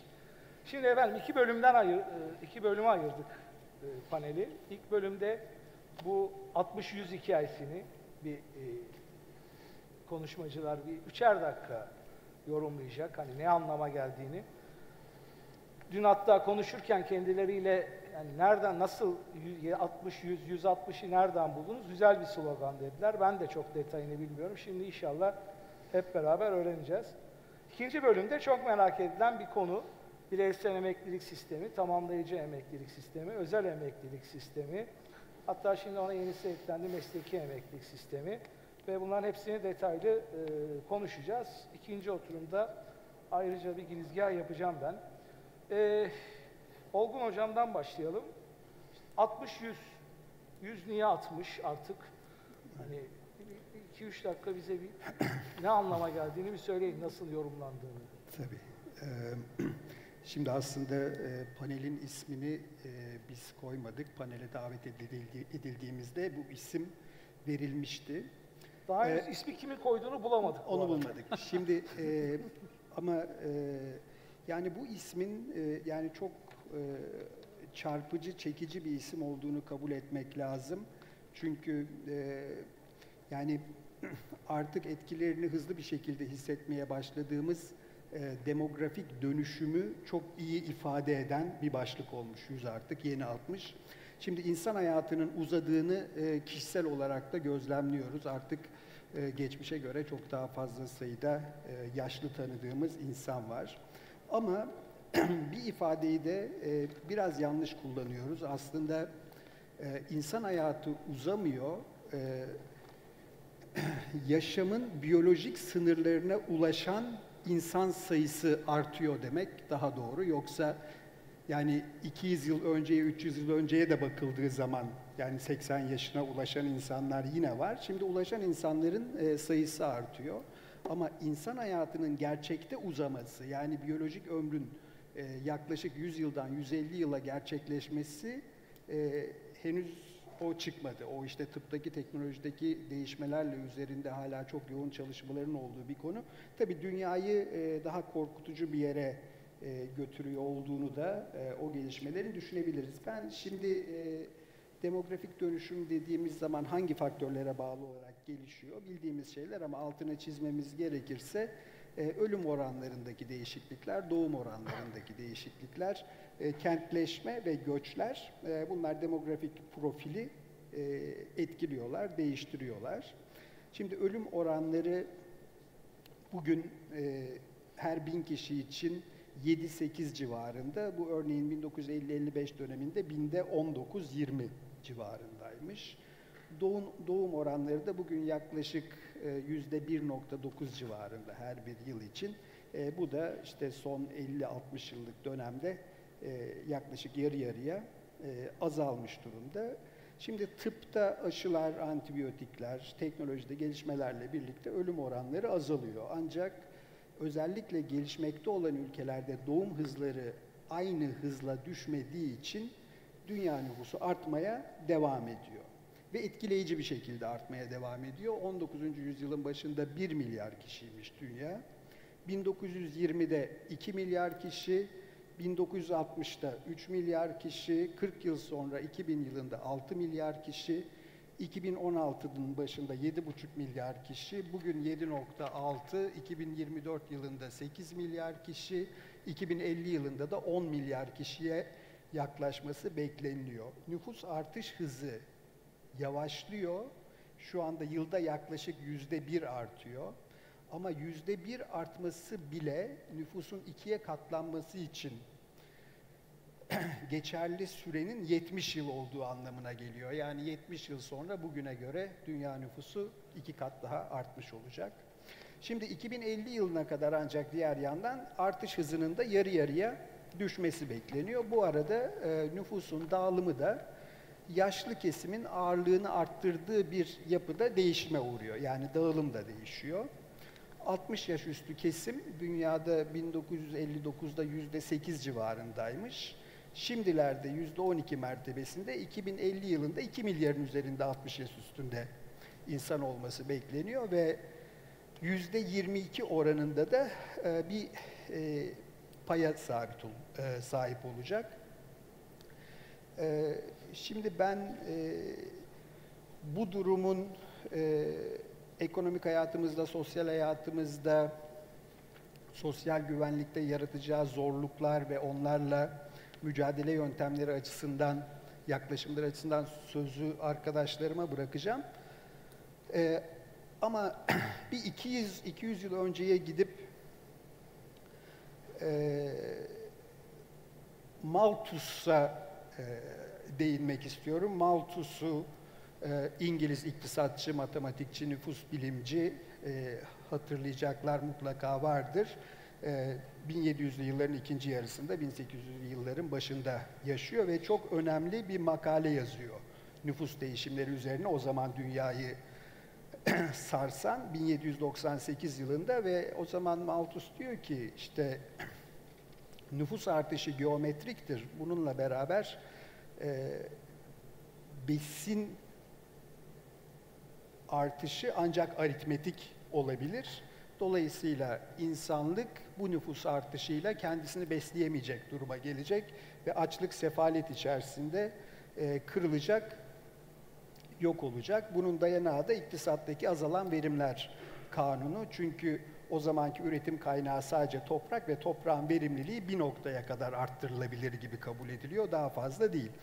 Ama sonuçta realite işte Malthus'u haksız çıkartıyor. 200 yıl önce İşte nüfus 1 milyarken şimdi 7 milyara yükselmiş durumda ama işte ne küresel açlık var ne o bahsettiği ölçüde sefalet var küresel anlamda. Ve bu süre içinde ortalama yaşam süresi de arttı. Yani Malthus'un öngöremediği şey teknolojik sıçramanın tarıma ve gıda arzına olan etkisiydi. Yani korkutucu bir döneme giriyoruz ama Malthus daha önce yanılmıştı. Biz de büyük ihtimalle en kötüsünü görmeyeceğiz ama yine de bunun için küresel anlamda alınması gereken tedbirler, yapılması gereken tartışmalar var. Çünkü yaşlı nüfus olacak, ihtiyaçlar değişecek, ekonomi değişecek, sosyal hayat hatta değişecek. Benim açılış olarak söylemek istediklerim bunlar. Çok teşekkür ediyorum. Mustafa Bey. Teşekkür ederim Noyan Bey. Olgun Bey çok güzel ifade ettiler. Bunun üzerine eklenecek çok az bir şey var. Onu da müsaade ederseniz sunumumda ben bir ufuk turu yaparken ikinci bölümde arz edeyim. Olgun Bey toparladı hepsini zaten. Gerek yok, direkt ikinci bölüme geçelim yani diyorsunuz. şunu söyleyeyim. Hızlı nüfus artışı evet olacak ama bir noktadan sonra yaşam beklentisiyle ilgili iyileşme olurken yaşam kalitesiyle ilgili sorunlar da tartışılacak mutlaka. Teknoloji hayatımızı kolaylaştırıyor. Teknolojinin şu anda olumlu tarafını görüyoruz ama mesela sağlık tarafına etkisini zamanla göreceğiz. Bir de demografik yapı çok hızlı değişiyor. İşte aile büyüklüğü, bireyselciliğe doğru giden bir şey var, yönelim var. Tüketim, tasarruf ve yatırım alışkanlıkları da artan eğitim ve finansal okuryazarlık seviyesine göre değişiyor. Bunlar da tabii bütün iktisadi ve finansal hayatı çok ciddi etkileyecek gelişmeleri beraberinde getirecek. Onlarla ilgili ben biraz sonra biraz daha ayrıntılı sunum yapacağım. Teşekkürler. Selim Bey. Ben de Olgun Bey'in söylediklerine şöyle birkaç katkıda bulunayım. Birkaç istatistik de versiniz. Ses az. Ses.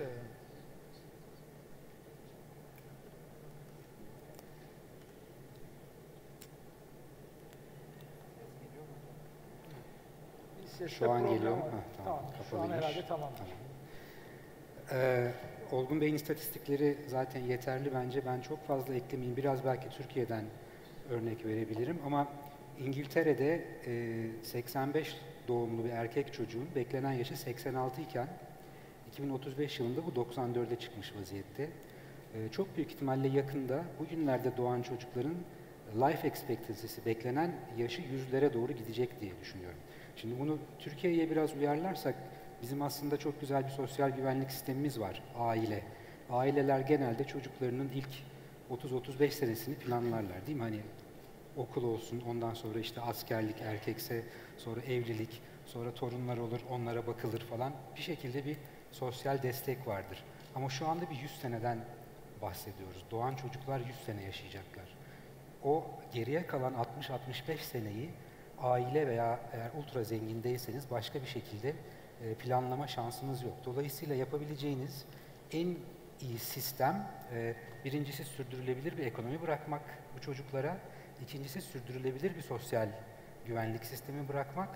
Ama sosyal güvenlik sistemi Malthus Kanunu bence orada işleyecek, gittikçe yetmemeye başlayacak.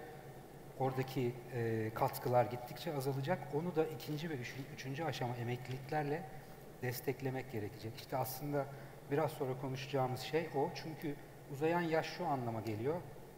Daha düşük gelir, daha düşük bir yaşam standardı emekliler için, daha uzun çalışma süreleri, bugün 65 yaş emekliliği çok görenler belki ileride 70 veya hatta daha üstünde emeklilik yaşlarıyla karşılaşacaklar. Ve bizim tarafta, portföy yönetimi tarafında da daha yüksek getirili varlık arayışı olacak. Bu arada bu dünya için geçerli olan istatistikler bizim için de geçerli. Türkiye'de de gittikçe o çok övündüğümüz demografik avantajımızı kaybetmeye doğru gidiyoruz. Şu anda ortalama yaş, yanlış bilmiyorsam değişik rakamlar var ama 32'ler civarında. 2040'a geldiğimizde bu 38,5 olacak. 2060'da 42,5 olacak. Yani şu an Avrupa'nın olduğu yere doğru biz de büyük bir hızla, çok fazla rakamlar değil bunlar, çok yıllar yok yani, büyük bir hızla yaklaşacağız. Dolayısıyla bizim de bu konuya ciddi olarak eğilmemiz gerekiyor. Dünya nüfusu Olgun Bey'in söylediği gibi ciddi olarak artıyor. Bu artışın çok büyük kısmı Afrika'dan gelecek yalnız. Onu da burada söylemek lazım. Onun pek çok etkisi olacak dünyada. Dünyanın geriye kalanı aslında bir yerde stabilize oluyor nüfus artışı olarak. Ama Afrika neredeyse 4 katına çıkacak nüfus. 2100'e kadar. Bu mülteci sorunundan tutun pek çok başka konuyu gündeme getirecek. Belki Fransızca mesela dünyanın en çok konuşulan ana dili olacak diyenler bile var. Onlara ayrıca belki başka bir panelde eğilmek lazım. Peki teşekkürler Selim Bey. Uluç Bey. Uluç Bey'in bir özelliği var. Tanımayanlar için söyleyeyim. Hazine Müsteşarlığı Sigortacılık Genel Müdürlüğü'nde Bireysel Emeklilik Dairesi'ndeydi. Sonra şu anda USHAŞ, yani yine Sağlık Bakanlığı'na bağlı Uluslararası Sağlık Hizmetleri yönelik bir şirkette çalışıyor. Dolayısıyla her iki tarafı da, hem işin sağlık tarafını hem emeklilik tarafını biliyor. Bir dönem bireysel emeklilikteki bugünkü düzenlemelerin bir kısmında Uluç Bey'in altında imzası vardı. Doğru anlattım mı? Evet. Buyurun. Teşekkür ediyorum Noyan Bey. Herkese hoş geldiniz diyorum öncelikle. Ben biraz daha Olgun Bey ve Selim Bey'in aslında açtığı kapılardan biraz daha üzerine koymak istiyorum, girmek istiyorum. Aslında Olgun Bey'in de bahsettiği gibi Dünya Sağlık Örgütü'nün verilerine göre 2050 yılının itibariyle 2 milyara ulaşacak 60 yaş üzerindeki nüfus. Yine ülkemizle ilgili projeksiyona baktığımızda da yine 2050 yılında 60 yaş üstü nüfusun %20'lere ulaşacağını görüyoruz. Dolayısıyla aslında Fransa, işte Almanya gibi ülkelerin yüzlerce yılda, 120 yılda ulaştığı bir yaşlanma seviyesine biz belki 30-40 senede ulaşacağız. Dolayısıyla çok şimdiden tedbir almazsak, her zaman diyorum bunu, yani emeklilikte çalışırken de bunu söylemiştim, her zaman. Şimdiden bir tedbir almalıyız ki 30-40 sene sonra bunun meyvelerini yiyebilelim gerçekten. Şimdi ben biraz aslında sunumum olacak ama ikinci bölümde bu sunumda biraz daha ben konunun yurt dışından bize bakan, yani yurt dışındaki fırsatlar acaba bize nasıl yansıyacak? Sigortacılık ve emeklilik sektörü için ne gibi fırsatlar doğuracak? Aslında bunlarla ilgili bir şeyler söyleyeceğim.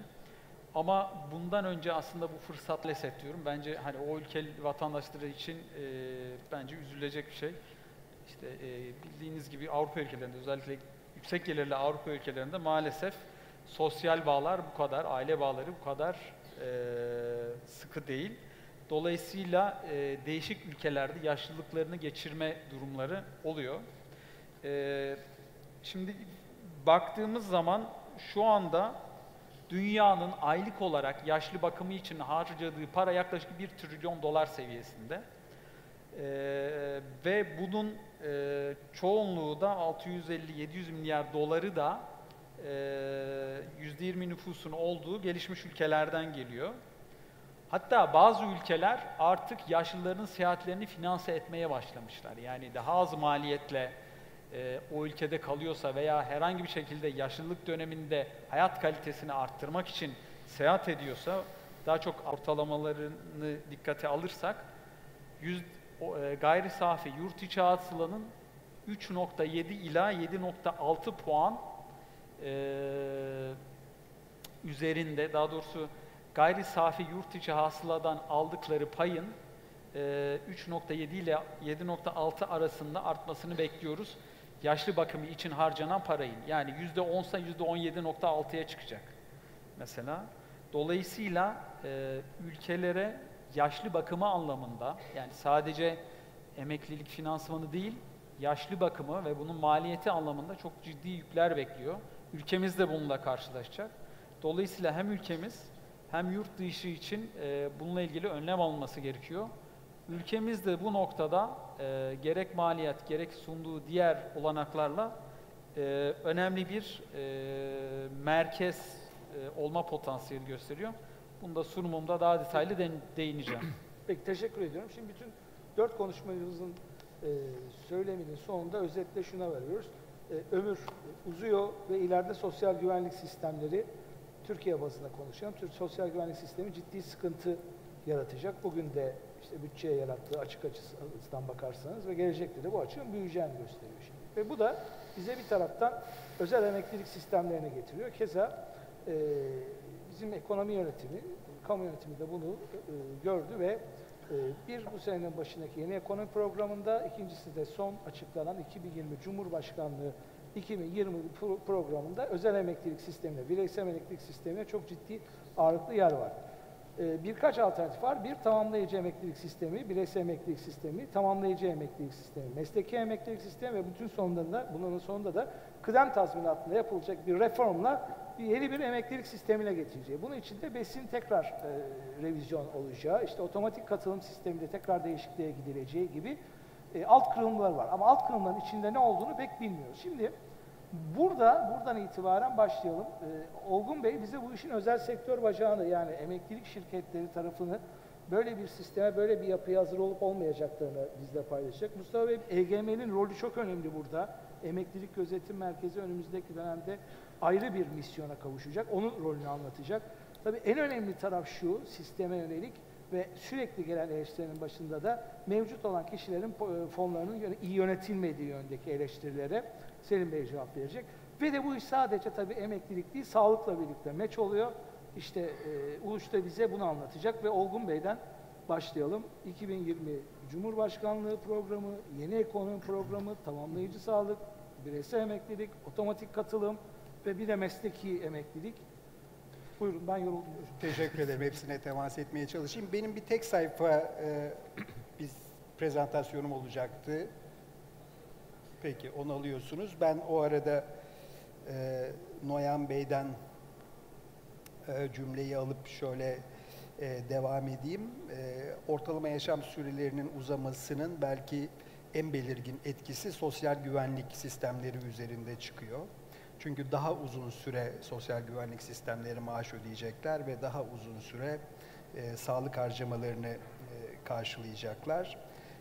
Bu sosyal güvenlik sistemlerinin reforme edilmesini gerektiriyor ve sosyal güvenlik sisteminde reform dediğimiz zaman da biliyoruz ya emeklilik yaşında bir artıştan veya teminatlarda bir azalıştan veya katkı payındaki bir artıştan bahsediyoruz. Yani her durumda yaşlı nüfusun artmasıyla birlikte sosyal güvenlik sistemlerinin özel emeklilik sistemleri ve bireysel tasarrufları artırıcı yaklaşımlarla mutlaka desteklenmesi gerekiyor.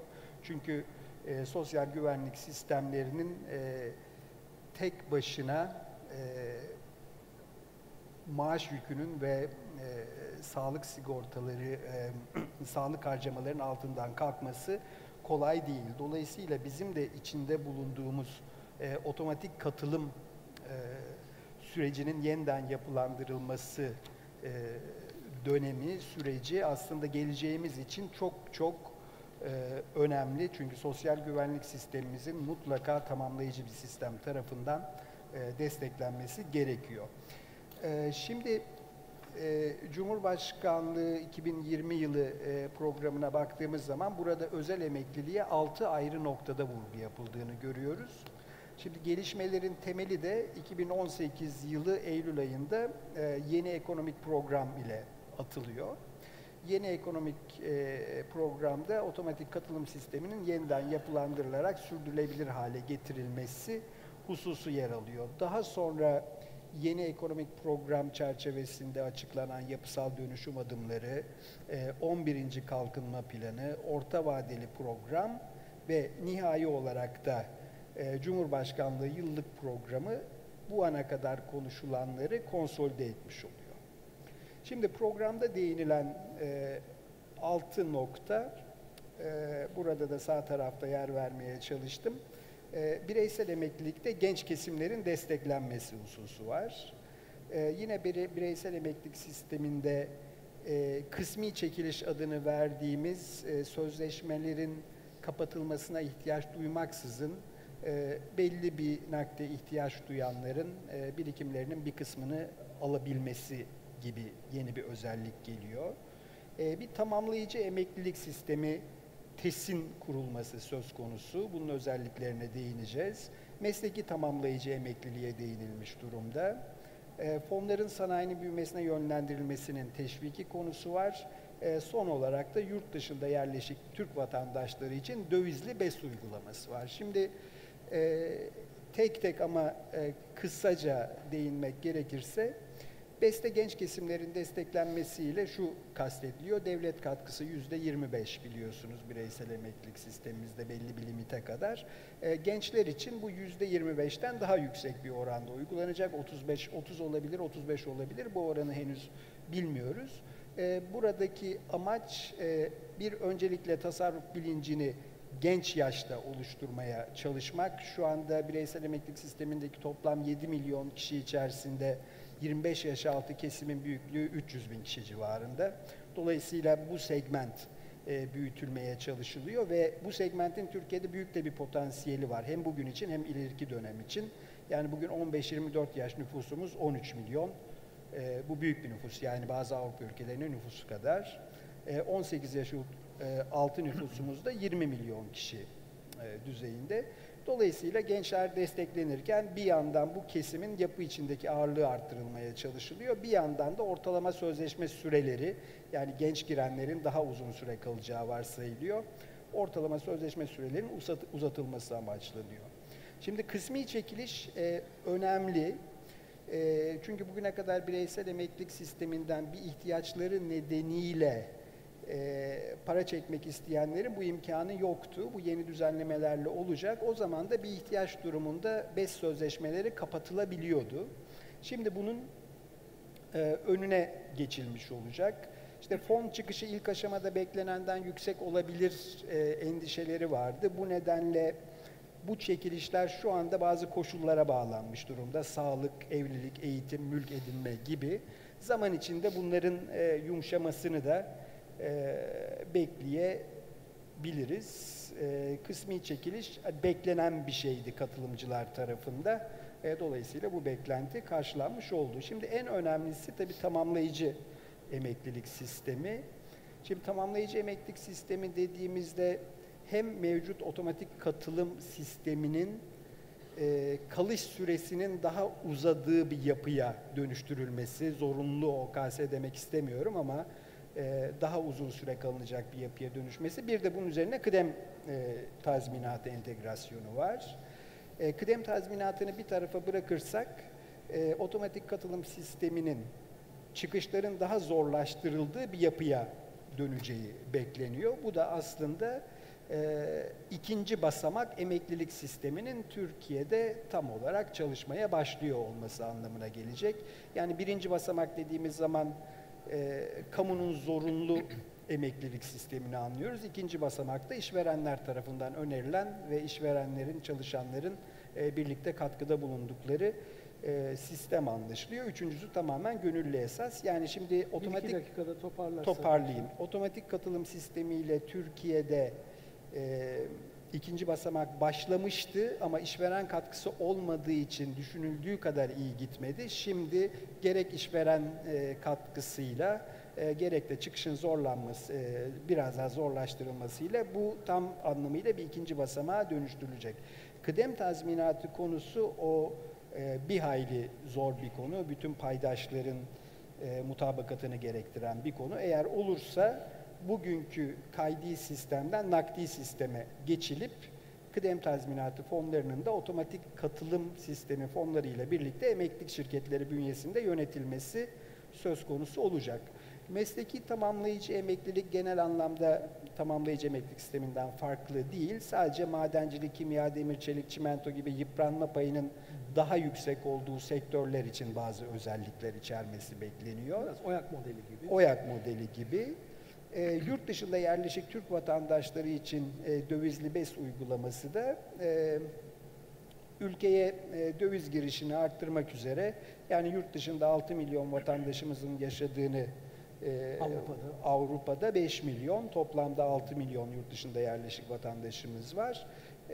Yani çok akıllıca bir model olarak önümüzde görünüyor. Peki öbür maddeyi zaten söyleseydiniz ben bir dur Evet. derdim. Yani Evet. şimdilik kafa karıştırmayalım. Tamam, Fonların, peki. emeklilik fonlarının sanayide kullanılması başlarsak zaten o ciddi bir sıkıntı peki. yaşar. Çok teşekkür ediyorum. Ben teşekkür ediyorum. Mustafa Bey, sizin bir sunumunuz var. Diğer sunumu açabilir miyiz lütfen? Evet. Bu arada arkaya yansıyormuş. Sunumun önemli bölümü şeyde görünmüyor muhtemelen. Neyse. Ben Nasıl kısaca, yani? Noyan Bey müsaadenizle kısaca EGM'nin görevinden bir bahsedeyim. Lütfen. Yani çok vitrinde olmadığı için pek bilinmiyor. 46-32 sayılı kanunla kurulan bir kurum, Emeklilik Gözetim Merkezi. Temel misyonu tüketicinin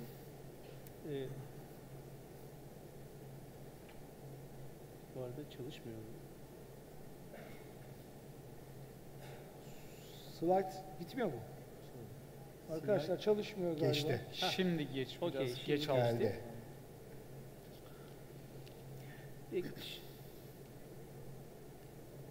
Şimdi Emeklilik Gözetim Merkezi 18 emeklilik şirketinin ortağı olduğu, Hazine ve Maliye Bakanlığı'nda imtiyazlı ortak olduğu bir yapı, bir anonim şirket.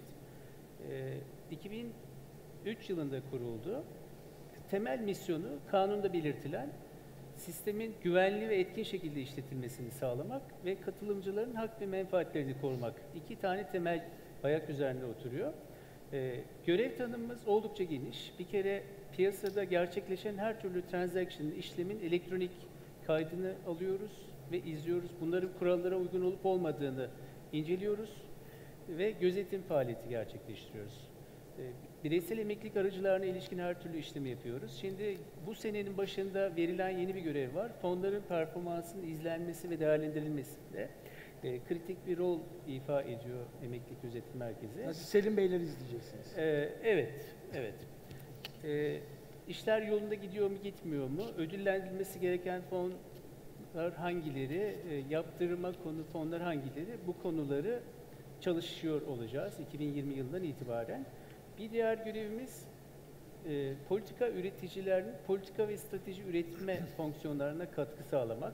Yani sistemin şurası şöyle iyileşse iyi olabilir gibisinden öneriler geliştirmek. Ana hatlarıyla görevlerimiz bunlar. Şimdi sosyal koruma sistemleriyle ilgili çok kısa bir bilgi vermek istiyorum.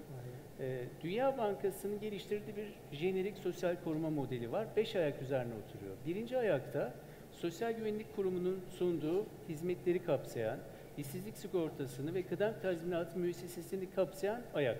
Bu daha çok çalışma hayatına ve ücrete bağlı bir rejim. İkinci ayak, özel emeklilik sistemi, zorunlu özel emeklilik sistemi. Üçüncü ayakta gönüllü özel emeklilik sistemi.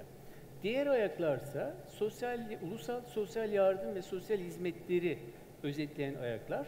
Şimdi Türkiye bu noktada nerede diye baktığımız zaman aslında 99'daki 4447 sayılı kanunla getirilen sosyal güvenlik reformu, arkasından BES reformu 2001 yılında yapılan reformlarla ve sosyal yardımlar alanında sağlanan gelişmelerle 5 ayağın tamamını yapar hale geldi Türkiye. Ama bir farkla ikinci basamak maalesef küresel iyi örneklerde olduğu kadar güçlü değil bizde. Bunun da yani ikinci basamak yönüyle Türkiye gelişmiş örneklerden ayrışmaktadır. Peki birinci basamakla ilgili değerlendirmeye baktığımız zaman 99'da yapılan reform çok önemli, ciddi, radikal iyileşme sağlamıştı. Eğer o reform bugün yapılmamış olsaydı şu anda işte GDP'nin %15'i kadar bir açıktan bahsediyor olacaktık. Ama şükürler olsun şu anda SGK'nın açığı yönetilebilir seviyede. Fakat şimdi ortalama emeklilik yaşı 51 civarında. OECD ülkelerinin 10 küsur yaş daha altında bir emeklilik söz konusu. SGK'nın tahsilat oranına baktığımız zaman %65 ila 85 arasında değişen bir tahsilat oranı var ki bu kurum üzerinde çok ciddi bir baskı yapıyor. Şimdi sadece toplam prim gelirleri emekli aylıklarını karşılayamaz durumda. Bu da yani karşılama oranına baktığımız zaman %70-75 bandında bir oran söz konusu. Bu da şu anlama geliyor. Sürdürülebilirlik konusunda, SGK'nın sürdürülebilirliği konusunda önümüzdeki dönemde çok ciddi tartışmalar yaşıyor olacağız. Kıdem tazminatı müessesesi iyi işlemiyor. Şimdi dünyada kıdem tazminatıyla işsizlik sigortası fonunu bir arada yürüten çok az rejim var.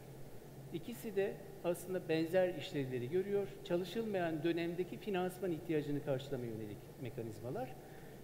Şimdi 4447 sayılı kanun çıktığında 99'da kıdem tazminatı birlikte ele alınmadı. O ileride bir yönetilir dendi. Fakat şimdi işverenlerin üzerine yük, 2 tane büyük yük aynı anda yaşatılıyor.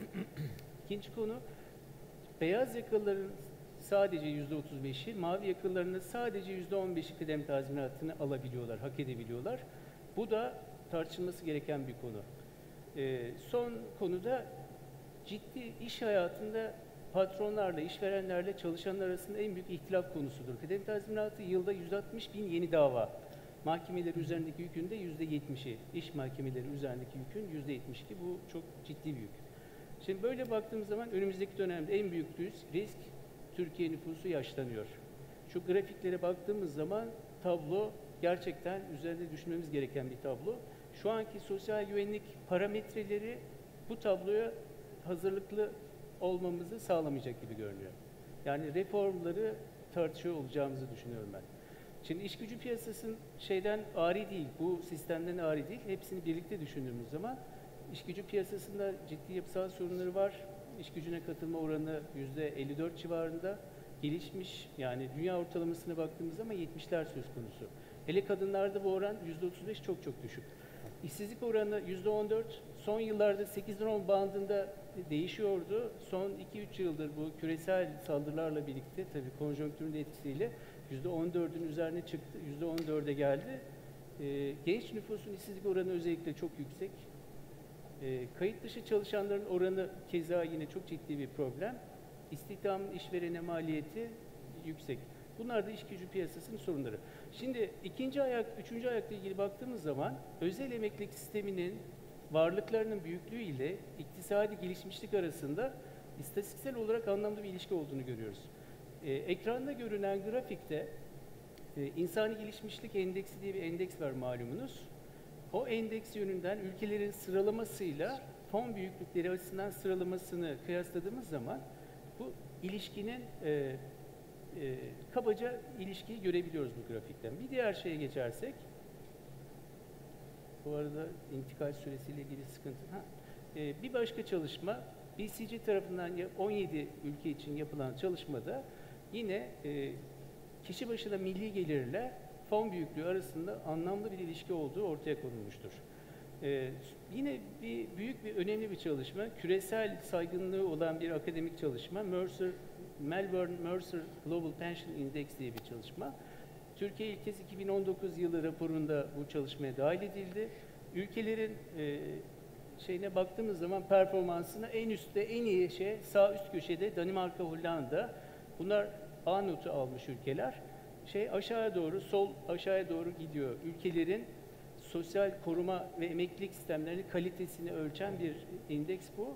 Türkiye şu anda D'de. Açıklanan reform paketi hayata geçirilir ise Türkiye'nin yukarılara kısa sürede sıçrayacağına inanıyoruz. Yavaş yavaş toparlayabileceğiz. Şimdi ben toparlayayım. Özetle büyük resmi çizersek böyle bir şey var. Yapısal reformlar, açıklanan, taahhüt edilen yapısal reformlar son derece kritik, son derece önemli. Gerçekten Cumhuriyet tarihinin en önemli yapısal reformlarından biri hayata geçirilmiş olacak. Bunlar yapılırsa ve ülke ekonomisine sayısız etkisi, faydası olacak diye inanıyorum. Teşekkür ederim. Çok teşekkür ediyorum. Selim Bey, fonların performansı ve artı önümüzdeki dönemde sizlere yüklenecek misyon bu kadar değişikliğin ve bu kadar aktivitenin olduğu yerde. Buyurun. Bu konuda çok eleştiri alan bir sektörün de temsilcisi olarak aslında işimiz herhalde bu yaşam sürelerinin uzamasıyla beraber biraz daha zorlaşacak gibi gözüküyor. Çünkü biliyorsunuz dünyada Japonizasyon denen bir şey var. Avrupa'da belki şu anda onun bir bölümünü yaşıyor gibi. Hani hiç olmadığı kadar fazla negatif faizlerden falan bahsediyoruz şu anda bütün dünyada. Dolayısıyla bizim daha uzun yaşam süreleri için daha iyi getiriler yapmamız gerekecek sektör olarak. Ve bu işimiz de biraz daha zor olacak çünkü bu yaşam süresinin uzamasıyla beraber dünyada büyüme yavaşlayacak. Büyümelerin yavaşlamasıyla faiz oranları daha da aşağı doğru baskılanacak. Yani bayağı zor, daha yüksek getirili varlık arayışı olacak. Bu da neyi getirecek? Daha aktif yönetim gerekecek belki bizim tarafta. O kadar uzun vadeye gitmeden ben biraz bizim fonların getirilerinden de bahsedeyim isterseniz. Aslında bireysel emeklilik sistemi şu ana kadar geldiği noktada başarısız demek çok zor. Çünkü baktığınız zaman performanslara enflasyonun üzerinde güzel getiriler sağlanmış vaziyette. Enflasyonun 6 puan kadar üzerinde bir getiri var ortalamaya bakarsanız. Nominal mi reel mi? Reel, enflasyon üzerinde reel bir getiriden bahsediyorum. Tabii bazı varlık grupları daha sıkıntılı. En sıkıntılısı da borçlanma araçları fonları. Yani son 10 yıla baktığınız zaman borçlanma araçları fonlarında pek bir para kazanılmamış Türkiye'de bireysel emeklilik sisteminde. Tabii bunda fon yöneticilerinin mi suçu var yoksa ekonominin genel durumunun mu suçu var? Onu birazcık irdelemek lazım. Özellikle bu senenin getirileri, mesela ben bilmiyorum kaç kişi farkında, ortalamada mevduat karşılığı şu ana kadar %30'un üzerinde emeklilik fonlarında getiri. Bu yatırım fonlarının ortalamasından da yüksek. Yani emeklilik fonları kötü yönetilmiyor. Arkadaşlarım bana çok güzel bir slogan söylediler dün konuşurken. Kazandırmayan fon yok. Kazandırmayan emeklilik planı var. Yani siz gerçek, doğru bir mixle karşısına çıkarsanız yatırımcının, o mix genelde kazandırıyor diye söyleyebilirim. Ona dikkat etmek gerekiyor. O zaman ne ön plana çıkacak? Yaşam süreleri de uzuyor. Finansal danışmanlık çok daha ön plana çıkacak diye burada varsayabiliriz. Bu konuda biliyorsunuz Türkiye'de çok çabalar var. Bazı emeklilik şirketlerinin bunu daha büyük piyasaya sunmak için, mass market'a sunmak için yaptığı bazı faaliyetler var. İşte robo-advisory tarzı çalışmalar var. Onun özelinde bence bu biraz daha belki lisanslanarak bunu yapmak isteyen insanlara, yaşam süresi uzayınca belki emekli finansçılara da oradan bir hani ekmek kapısı çıkar. Onu biraz daha hani lisanslama haline getirip onlara vermek gerekiyor diye düşünüyorum. Yine bizim tarafta madem bu kadar getiriler biraz daha hani daralacak spreadler, neler ön plana çıkacak? Belki biraz daha maliyetlere bakmak lazım, sistem olarak bakmak lazım. Orada mesela biz şunun olmasını çok istiyoruz. Bir tane fonumuz olsun, onu emeklilik müşterisine ayrı bir fiyata satalım, kurumsal bir müşteriye ayrı bir fiyata satalım, işte daha kısa vadeli bir müşteri varsa ona ayrı bir fiyata satalım ama o fonun maliyetleri daha kontrol edilebilir, daha yönetilebilir olsun. Mesela bu konulara biraz daha eğilmek gerekebilir. Emeklilik fonlarının sayısı fazla değil mi? Bayağı fazla. 400 çok küsur yani. tane Mustafa. 408 tane. Bu çok değil mi? Yani bunlar hepsi bir talep var mı? Bunların hepsini Bir yok. o kadar, hatta daha fazla da yatırım fonu var. Hani belki Evet, o doğru. sisteme biraz daha dikkatli bakmak gerekiyor. Daha aktif yönetim dedim. Daha aktif yönetim için daha kaliteli iş gücü gerekiyor. Maalesef benim şu anki gözlemim finans piyasasına çok fazla yetenekli beyinleri çekemiyoruz. Hani bütün bir sektör olarak aslında oturup buna eğilmemiz lazım. Bizim birlikle beraber yaptığımız çalışmalarda bu konu sık sık gündeme geliyor. Daha yetenekli, daha teknolojik, daha bu işin bilimsel olarak bu işe eğilen gençleri bu piyasaya çekmemiz gerekiyor ki bu fonların çok iyi yönetilmesi gerekiyor. Daha ileri vadede. TEFAS emeklilik fonlarında gündeme gelecek biliyorsunuz. Mustafa Bey de bahseder. Bir sene içinde faaliyete geçmesi bekleniyor. Bence bu da getirilerin daha ortalamada daha etkin hale gelmesi için doğru bir adım. Onu da göreceğiz çok yakında. Benim söyleyeceklerim bu kadar şimdi. Peki. Uç, bize biraz sağlık, emeklilik ve yeni sistemin Sağlık Bakanlığı'nın da kurmuş olduğu sistem. Biraz bilgilendir çünkü çok ilginç bir konu bu. Bir sunumu var. Sunumu alabilirsem bir de kumanda.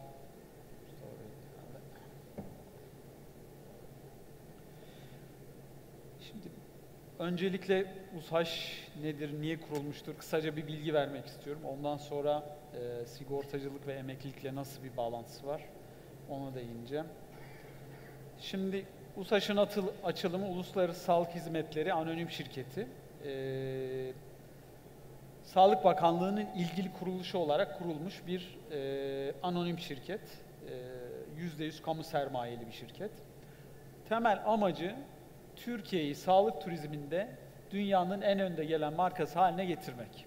Şimdi sağlık turizminin içinde birkaç tane alan var. Onlardan biraz sonra bahsedeceğim.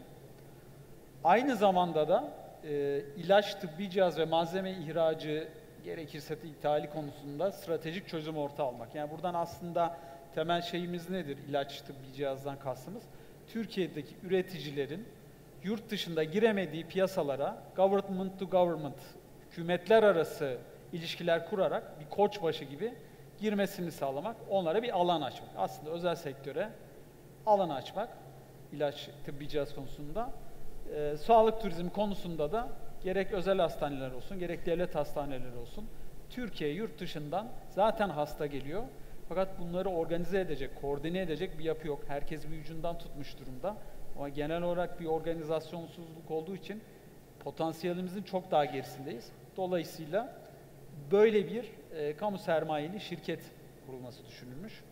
Ve 2018 yılında resmi gazetede yayımlanmış USAŞ'ın kuruluş kanunu.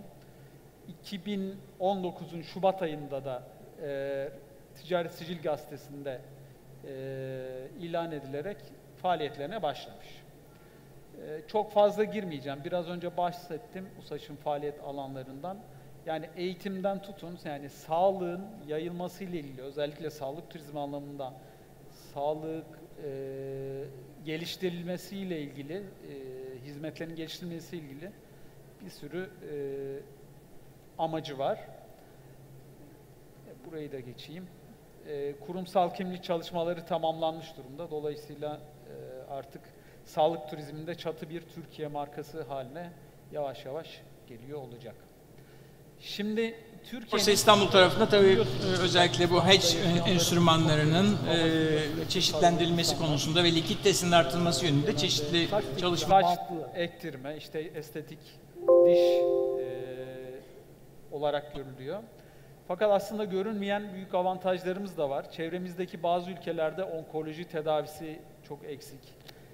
Sağlık sistemleri yeterince gelişmiş değil. Dolayısıyla karaciğer naklinden tutun, onkoloji tedavisi, yaklaşık %65 yabancı ki çoğu kurumsal dünyanın her tarafından diyelim ağırlıklı Amerika, İngiltere bir yatırımcı tabanına. Türkiye hep sağlık turizminde ilk 12 arasında geçiyor aslında yurt dışındaki çalışmalarda. Hem dünyada merkezi bir konumda bulunmamız, yani coğrafi konumumuz, uygun tedavi maliyetlerimizin olması, özellikle Avrupa ve Amerika'ya göre ki biraz sonra ondan biraz bahsedeceğim. İşte tıbbi teknolojilerimizin iyi olması. ile ilgili biliyorsunuz bir faiz çalışması yaptık. Bir benchmark oluşturmaya çalışıyoruz.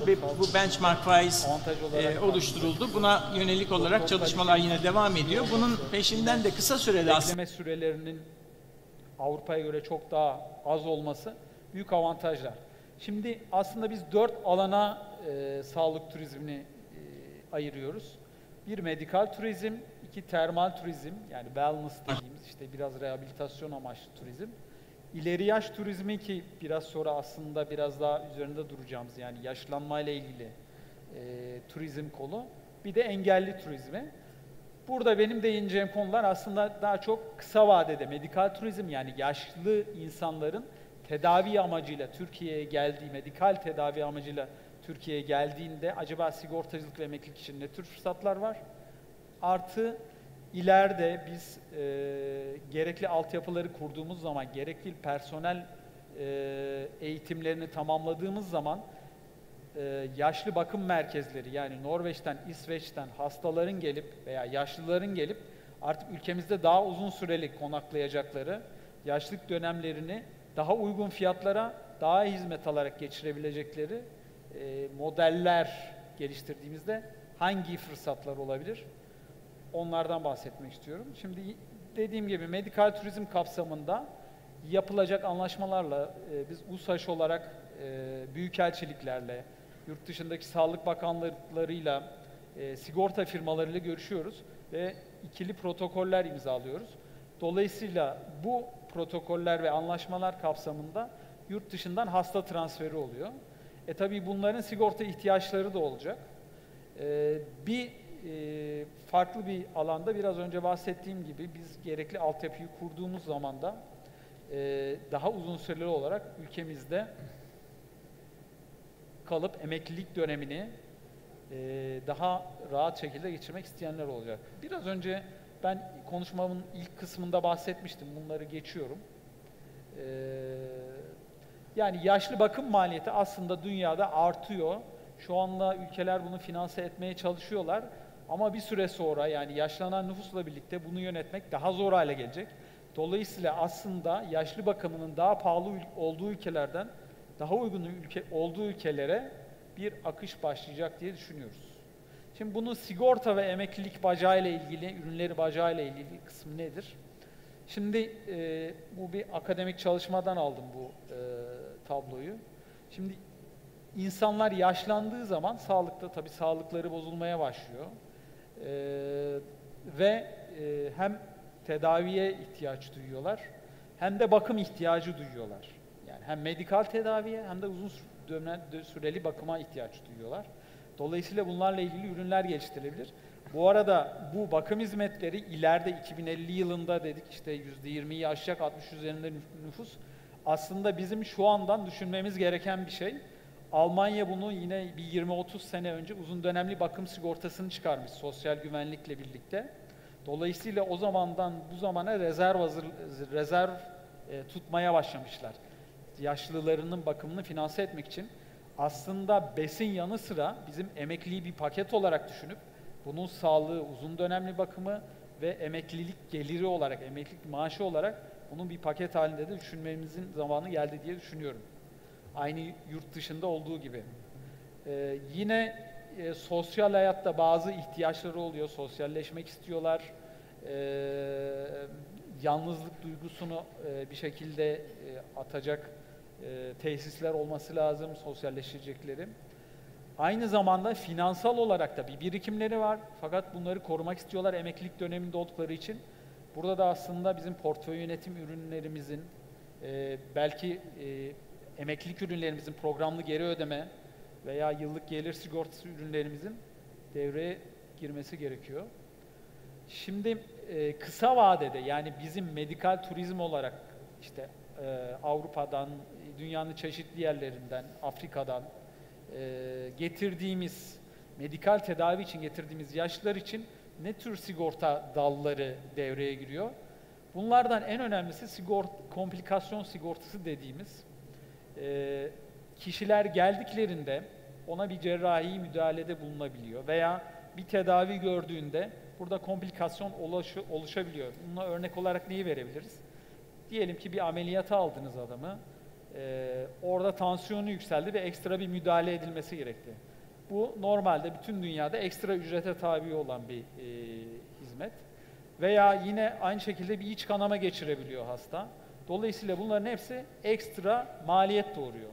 Şimdi biz hükümetler arası yaptığımız anlaşmalarda büyükelçiler veya Sağlık Bakanlıkları diyor ki ben bu hastayı finanse edeceğim tamam ama lütfen geldiği zaman bana bir güvence ver. Yani ben çıkacak ek maliyetlerle uğraşmak istemiyorum diye bir talepleri var. Dolayısıyla burada özellikle Amerika'dan Latin Amerika'ya giden hastalarda daha çok uygulanan komplikasyon sigortası devreye giriyor. Bununla ilgili de görüşmelerimiz sürüyor. Hani bunun primi nasıl hesaplanabilir, bunun riski nasıl ölçülebilir şeklinde. Dolayısıyla böyle bir yani Türkiye'den, yurt dışından gelecek yabancılara böyle bir hizmet sunulabileceğini düşünüyoruz ve bu konuda çalışmalarımızı sürdürüyoruz hızla.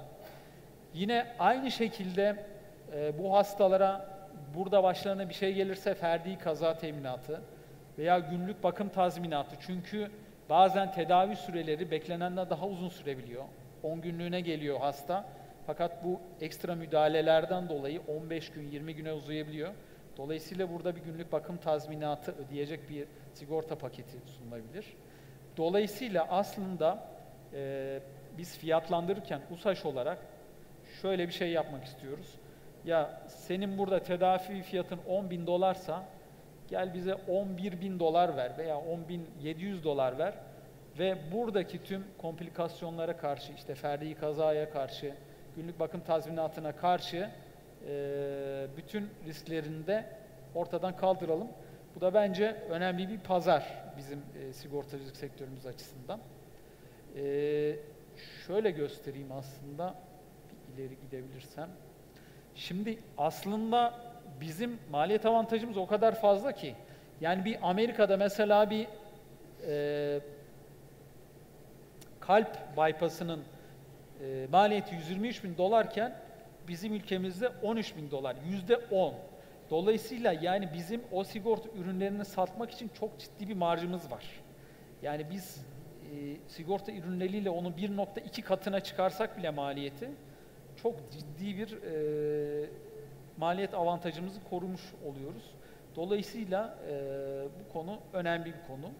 İkincisi de turist olarak gelen var. Turist olarak sadece gezmek, görmek için, genelde kültür turları için gelen yaşlılar var.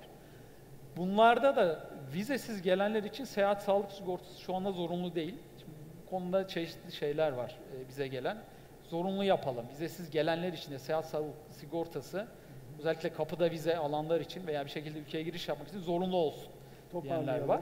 Yani bu konu tabii kanun değişikliği veya daha üst mevzuat değişikliği gerektiriyor. Hani bu da aslında bir fırsat olarak kullanılabilir diye düşünüyoruz. Yani böyle niş ürünlerle sigortacılık sektöründe ciddi kar marjı üreten bir sigorta dalı üretilebilir diye düşünüyoruz. Şimdi uzun vade dediğim belki orta vade demek lazım. 2-3 senelik süre zarfında da çeşitli projelerde USAŞ ortaklıklar kuracak ve bu konuda inanın yatırımcısını da bulmuş, sadece bizden katkı bekleyen birçok girişimci var. Özellikle işte bu Avrupa ülkelerine, İskandinav ülkelerine gözlerine dikmiş durumdalar. Biraz önce bahsettim, o medikal turizmdeki avantajımız burada da geçerli. Neredeyse yarı yarıya bizdeki yaşlı bakım maliyetleri yurt dışına göre. Çünkü orada işçilik ücretleri çok pahalı olduğu için. Dolayısıyla... Son cümle. Evet.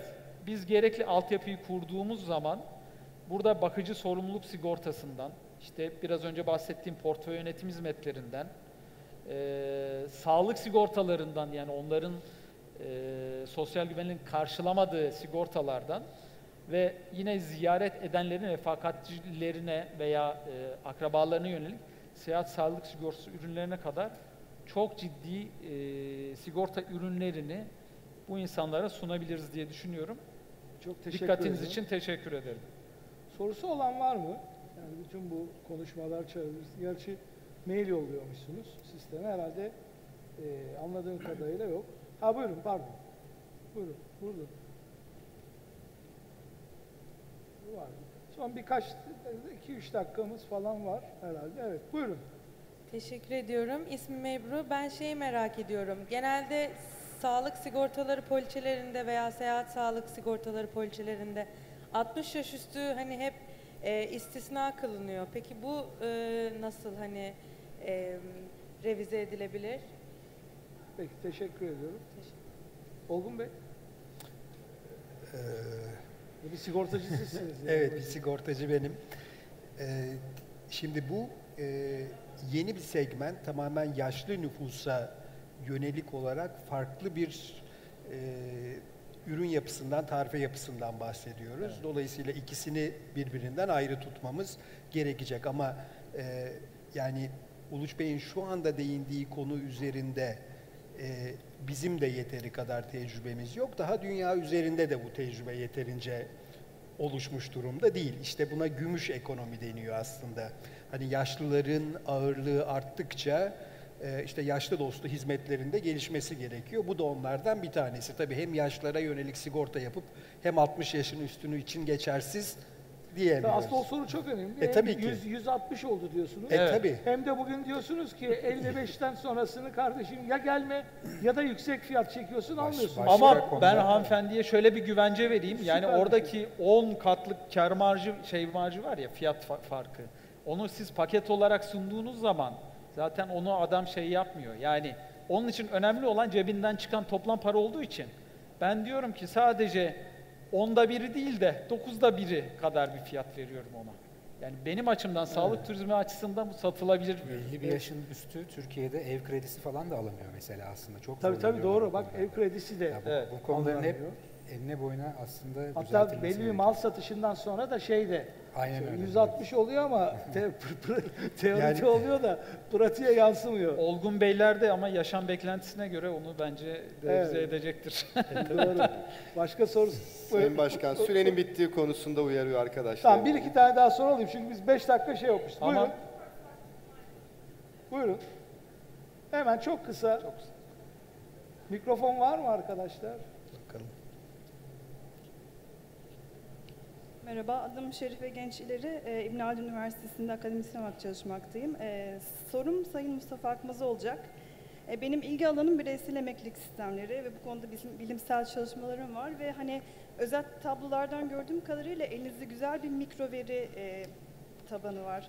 Bunu akademisyenlerle paylaşmayı düşünüyor musunuz? Çünkü ben birkaç kere ulaşmaya çalıştım. Bir muhatap bulamadım bu konuda. Var mı böyle bir çalışma? Olursa çok seviniriz. Data paylaşımı. Çok teşekkürler. Data paylaşımı Mustafa Bey. Çok güzel bir soru. Evet, bu yönde bir çalışmamız var. İnşallah stratejik planımız da nihai hale geliyor. Ağırlık vereceğimiz konulardan birisi sektör, üniversite işbirliği, akademik çalışmaların desteklenmesi. Ayrıca hani ulaşabilirsiniz. Hatta şimdi çıkışta arzu ederseniz ne tür destek verebiliriz, konuşabiliriz. Çok teşekkürler, sağ olun. Peki efendim, çok teşekkür ediyoruz. Sağ olun, çok teşekkürler. Sayın Başkan, biz de sizlere teşekkürlerimizi ifade ediyoruz. Sizlerin adına İzmir'de fidanlar dikildi. O fidanların sertifikalarını sizlere takdim etmek üzere ben Türkiye Sigorta Birliği Genel Sekreteri Sayın Mehmet Akif Eroğlu'nu davet etmek istiyorum. Buyurun efendim.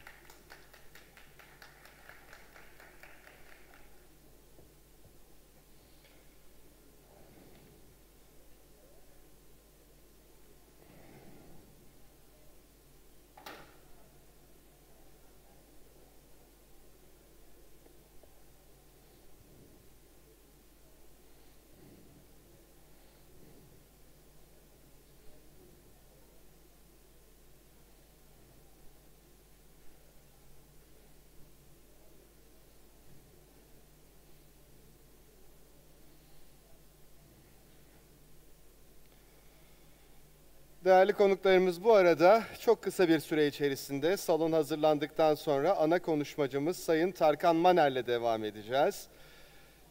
Fotoğraf çekiminin bitmesinin ardından ben bütün misafirlerimden salonu boşaltmalarını istirham ediyorum. Kişisel eşyalarını da yanlarına alarak lütfen, çünkü salon açılacak, yeniden hazırlanacak ana konuşmacı için. Sayın Başkan, çok teşekkür ediyorum konuşmanız için.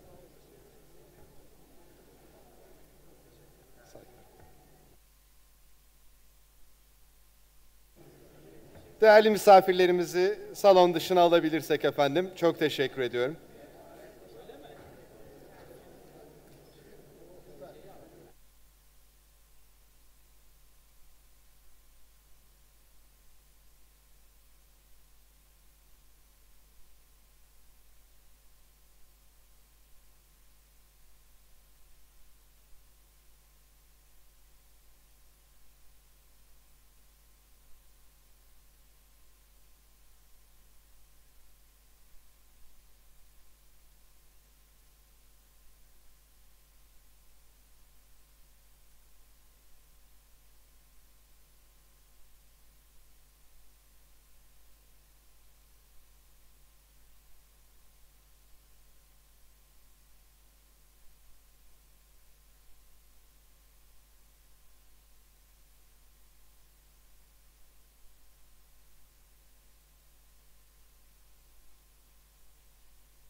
Nasılsın canım? Nasıl işler? Güçler? Bununla mı uğraşıyorsun? Bu olayla mı? Aktivite yapıyorum da buradan para. Tabii tabii. 1, 2, 3, 4, 5, 6. Tamam. Tamam. Tamam. Ben sizi anons edip sahneye çağıracağım. Çok sağ ol. Ve size bırakacağım. Çok. Yaklaşık ne kadar efendim konuşmanız?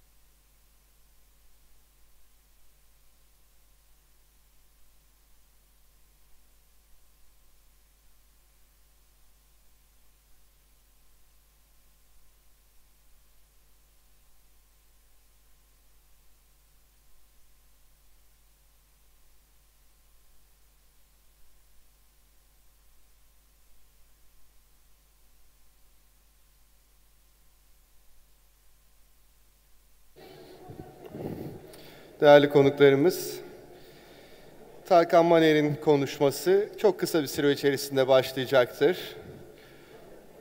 Dışarıdaki konuklarımızı ana salonumuza bekliyoruz. Salondaki kıymetli misafirlerimizlerin de yerlerini almaları önemli. Kendilerinden istirham olunur efendim. Teşekkür ediyorum.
Değerli konuklarımız, hoş geldiniz tekrar. Bir ana konuşmayla daha devam ediyoruz. Çok değerli bir ana konuşmacımızın sunumu olacak şimdi sırada. Konuşmacımız yüksek teknoloji ve kurumsal IT yöneticisi, yatırımcısı, danışmanı ama bununla kalmıyor. Her dinden, ırktan, cinsiyetten ve mezhepten sakinleriyle dünya gezegeninin şevkli bir hayranı olarak tanımlıyor kendisini. Nutanix'in kurumsal ilişkilerden sorumlu yöneticisi Sayın Tarkan Maner'i alkışlarınızla efendim sahneye davet etmek istiyorum. Kendileri konuşmalarını yapacaklar. Hoş geldiniz efendim. Buyurun.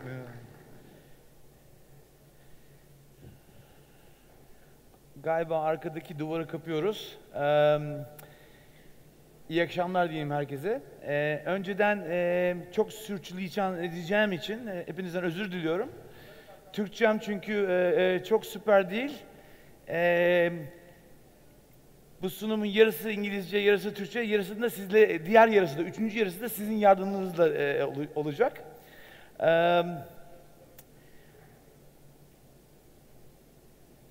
Organizasyonla konuşurken bu sunum için onlara sordum ne ihtiyacımız var bu sunum için, ne konulara yoğunlaşmamı istediklerini sorduğum zaman bana hayatınızı anlatın dediler. Hayatın hangi kesimini diye sorduğumda uzun bir liste gönderdiler, bir dolu bullet point'le. Ve konunun daha çok entrepreneurship ve leadership ile ilgili olduğunu söylediler. O yüzden de ben size kısaca sizi sıkmadan son 30 senede ne yaptığımı anlatacağım ve bu konuyu dönüşüm sektörüne, transformasyona bağlamaya çalışacağım birazcık. 1990 yılında üniversiteyi bitirdikten sonra 90-91 arası Amerika Birleşik Devletleri'ne gittim master için. İTÜ'den, İTÜ İşletme Mühendisliğinden.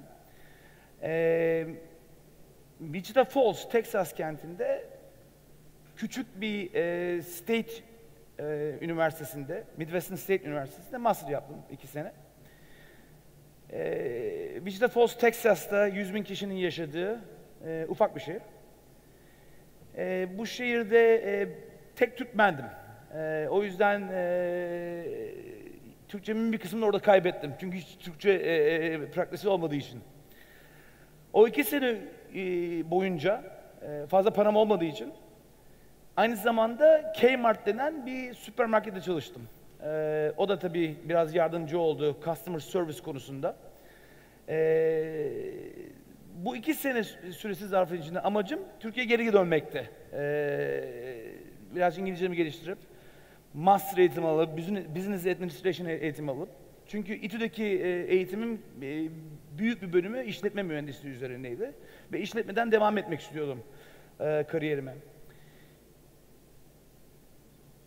1993 yılında, 92-93 yılında ilk mezuniyetinden sonra ilk defa American Express şirketinde bir iş buldum.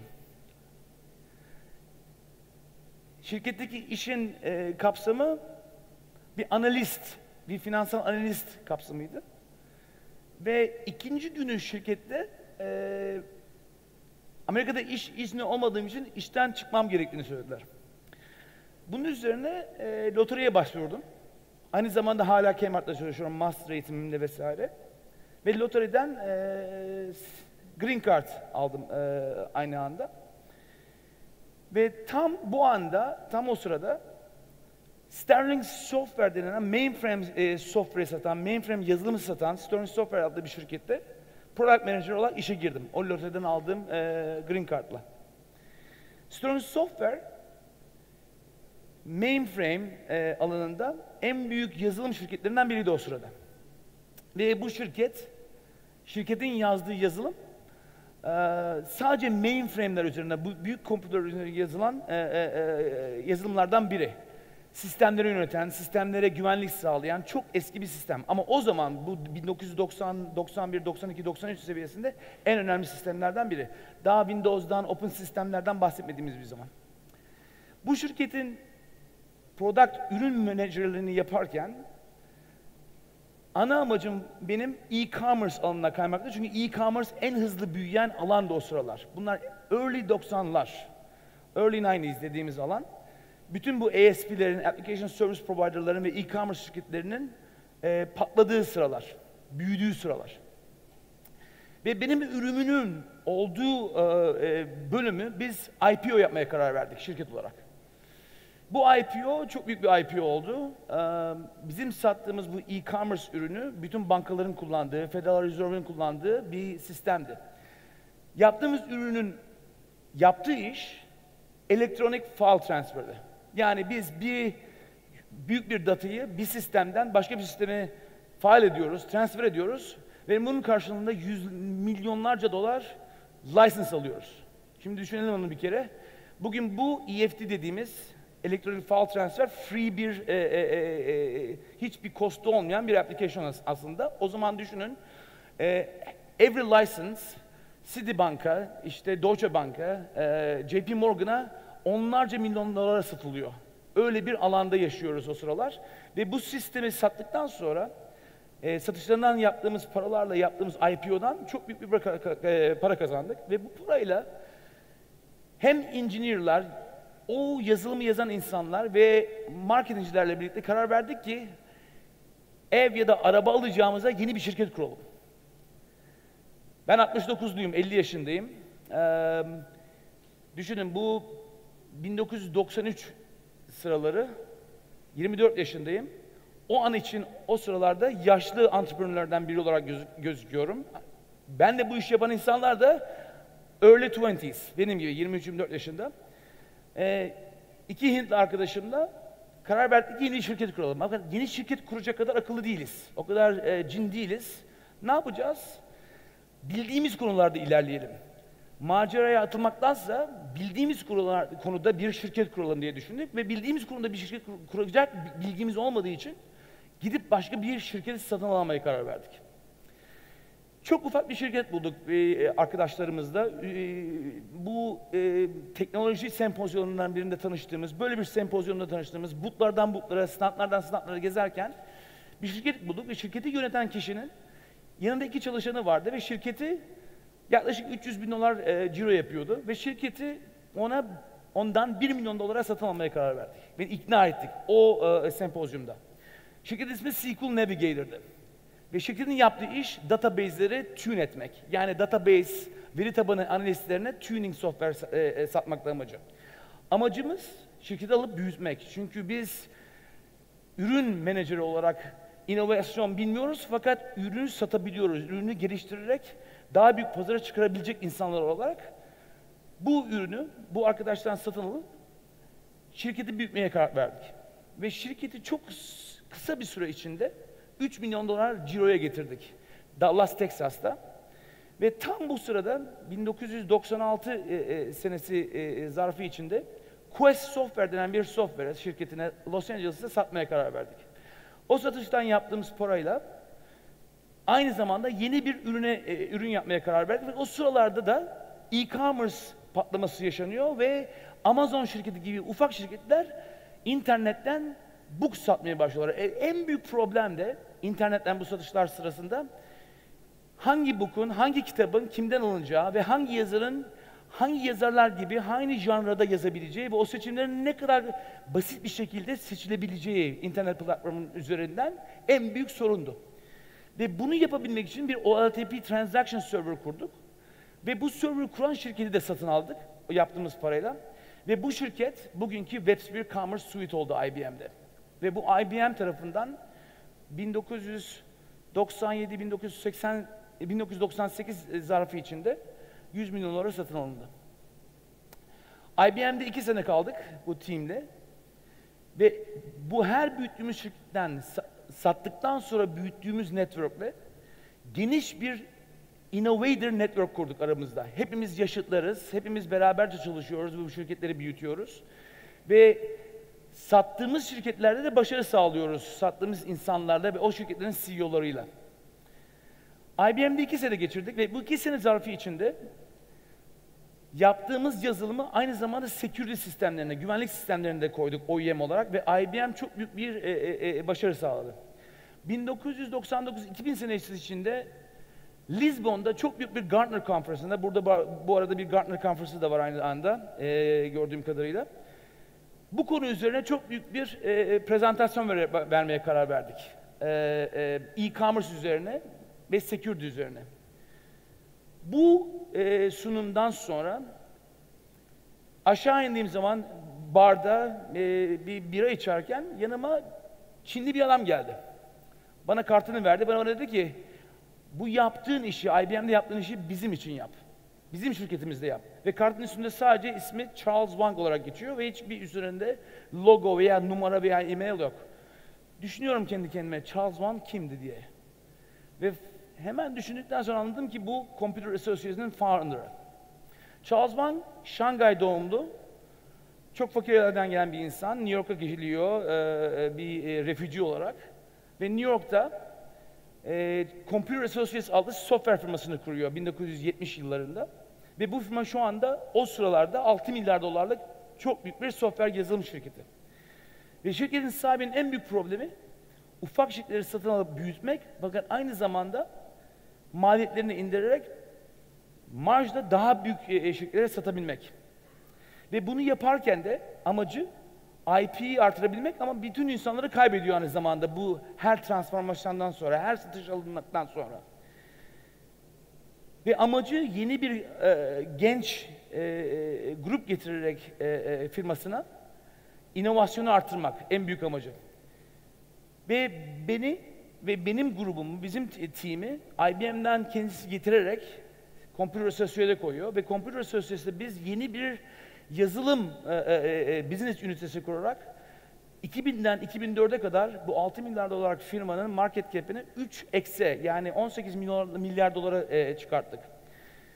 Tam bu sırada 2004 senesinde, bazılarınız hatırlayabilir benim kadar yaşlı olanlar, New York Times'da büyük bir article çıkıyor. Büyük bir yazı yazılıyor ve yazının konusu da şu: software firmalarının satış yaparken satışların doğru olmasına rağmen 32. veya 30. günde, ayın 32. 33. 34. günde hala revenue, yani yaptıkları revenue recognize etmeleri konusunda illegal hareketler yaptığı sunuluyor, ortaya konuluyor. Ve bütün Oracle, Microsoft, CA gibi firmaların bu konularla ilgili finansal açıdan doğru gitmedikleri ortaya konuluyor. Ve bu konu bizi çok yıprattı, çok üzdü. Ve bizim grubumuz, bu şirketi büyüten grup, karar verdik ki biz bu şirketten ayrılmak istiyoruz. Charles Wang bize geldi ve şunu dedi: 2004 yılında, şu an o sıralarda 2004 yılındaki en büyük problemlerden bir tanesi PC ve desktopların fat oluşu, çok büyük oluşu ve içindeki security ve güvenliğin olmaması. Windows, Apple, Linux-based desktopların büyüklüğü ve onların fatness'ları çok büyük sorunlar yaratıyor şirketler içinden ve bu şirketler $1000'lık, $2000'lık laptopu ancak 10-15 bin dolar senede maintain ve secure etmeye çalışıyorlar ve bu sırada biz Wise denen bir şirketin bankruptcy, yani iflas etmek üzerine olduğunu görüyoruz. Ve düşündük ki Wise'ı kuran bu 4 şahıs, Wu, Yi, Bernice ve hanımı, firmada başarı sağlayamıyorlar çünkü endüstri ve bulundukları yerde büyütemiyorlar şirketi. Ve bize geldiler, dediler ki siz gelin şirketi içten alın, büyütün, fakat şirket iflas halinde. Şirketin değeri 1 milyar dolardan yaklaşık 25-30 milyon dolara kaymış durumda over the past 30 years. Biz 3 yönetici olarak, bu şirketleri alan insanlar olarak geldik ve bu şirketi 30 milyon dolara almaya karar verdik. Bu iflas eden aseti. Rahmetli babamı aradığım zaman, yapmak istediğim şeyi sorduğum zaman ona, bana ilk söylediği laf, oğlum sen deli misin dedi. 1 milyar, 2 milyar dolarlık value'su olan bir şirketin 30 milyona doğru düşmesi ve onu alması sizin için ideal bir hareket midir diye sordu bize. Amacımız şuydu: PC ve desktoplar çok heavy, secure değil, güvenlikleri yok.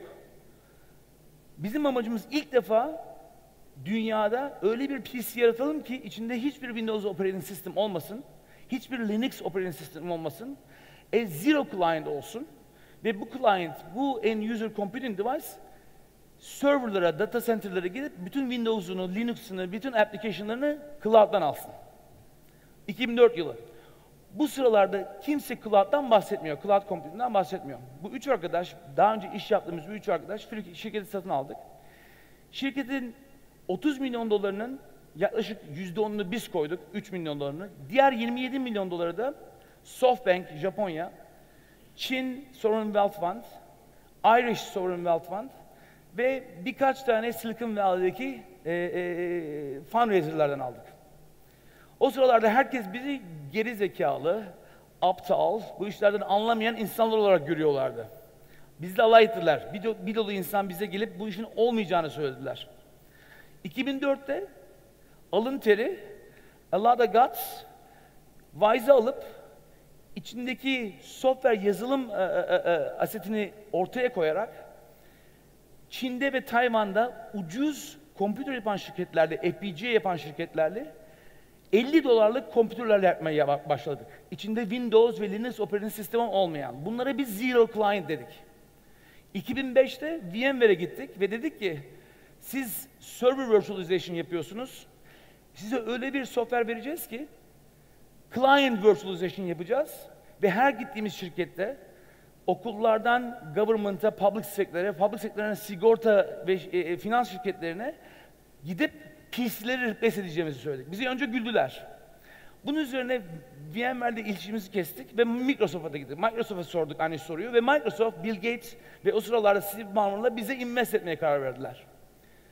Microsoft'la birlikte çok ufak bu device'ları, içinde hiçbir operating sistem olmayan device'ları Windows'u cloud'dan getirerek finans şirketlerine satmaya başladık. İlk satışımız JP Morgan Chase'ti. 250 bin adet satıldı. İkinci satışımız Walmart'tı. Yaklaşık 350.000 adet unit sattık ve 350.000 PC'yi, Dell PC'sini Wise Thin Client'lara çevirdik.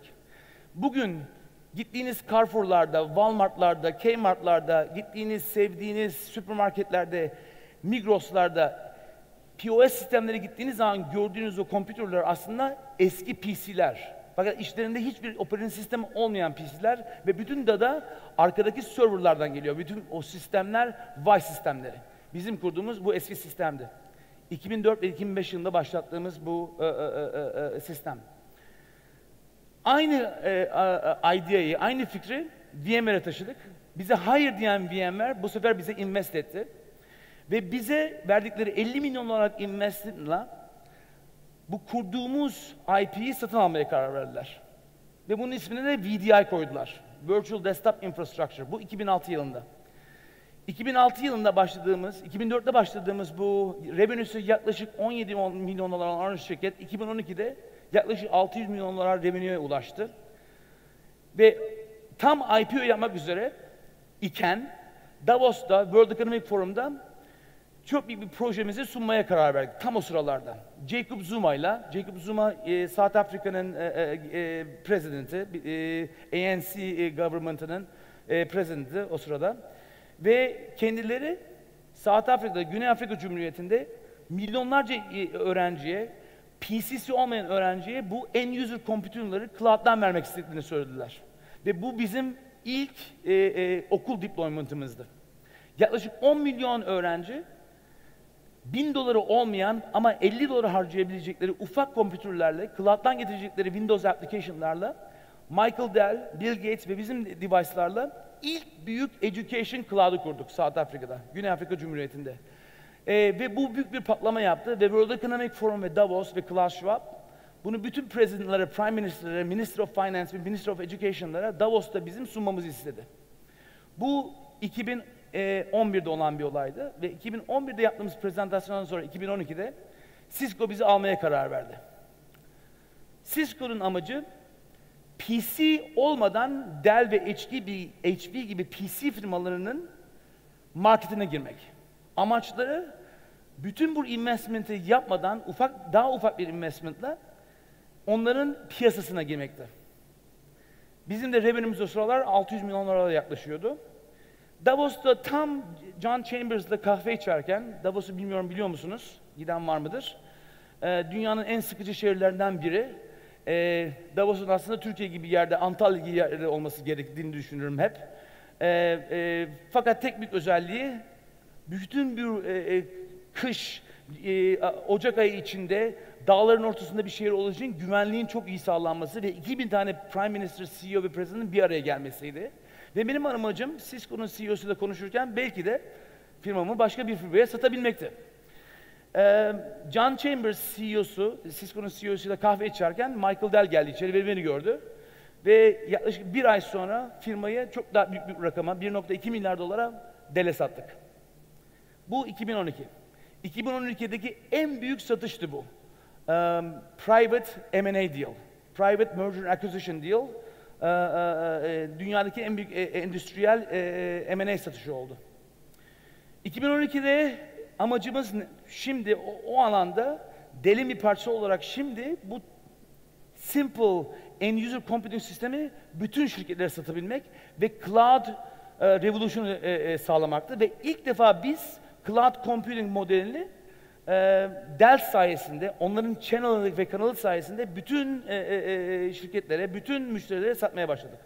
Ve o sıralarda tabii Türkiye'ye geliş ve Türkiye'de aynı sistemi bizim Genelkurmay Başkanlığımıza, çeşitli okullara, bazı Fatih Projesi katmanlarına satmamıza bizi sağlamlaştırdı. 2012 yılında Dell'de bu işe başladığım zaman en büyük sorunlarımızdan bir tanesi bu Zero Client dediğimiz sistemlerin arkada data center'da çok daha fazla storage ihtiyacı olduğunu gördük. Depolamaya. Çünkü PC, $1000'lık, $2000'lık PC'nin içinde bir dolu informasyon varken şimdi $50'lık bir Thin Client'la, Zero Client'la artık hiçbir depolama yok. Bütün depolama ve server ve networking şimdi data center'e gitmek zorundaydı. All of a sudden End user computing was thin, but data center was fat. Şimdi amacımız data center'ı nasıl tinize ederiz diye düşündük. Ve amacımız bunu yapmanın tek yolunun open source computing'de olduğuydu. Open source computing projelerinde ZFS adlı bir proje bulduk. Ve bu projenin ismi Nexenta'ydı. Ve bu projeyi 2013 yılında, 2013'ü 14'ü bağlayan sene 26 milyon dolara satın aldık. Open source projeyi satın aldık, close ettik ve bunu bir enterprise haline getirdik. Ve o günden bu yana bu software defined denen data center konseptini kurduk. Software defined data center. Eskiden data center'lar hardware storage, hardware server, hardware network'e satılırken şimdi her şey commodity server ve üstünde open software olarak satılmaya başlandı. Bunu yapan ilk şirket biz olarak bunu ilk Google'a sattık. Bugün Google Map'e gittiğiniz zaman ya da Google Earth'e gittiğiniz zaman gördüğünüz haritaların hepsi bu Nexenta sistemin üzerinde çalışıyor bugün. Aynı sistemi şimdi CIA, aynı sistemi Department of Defense ve bir yolu üniversitede kullanılıyor.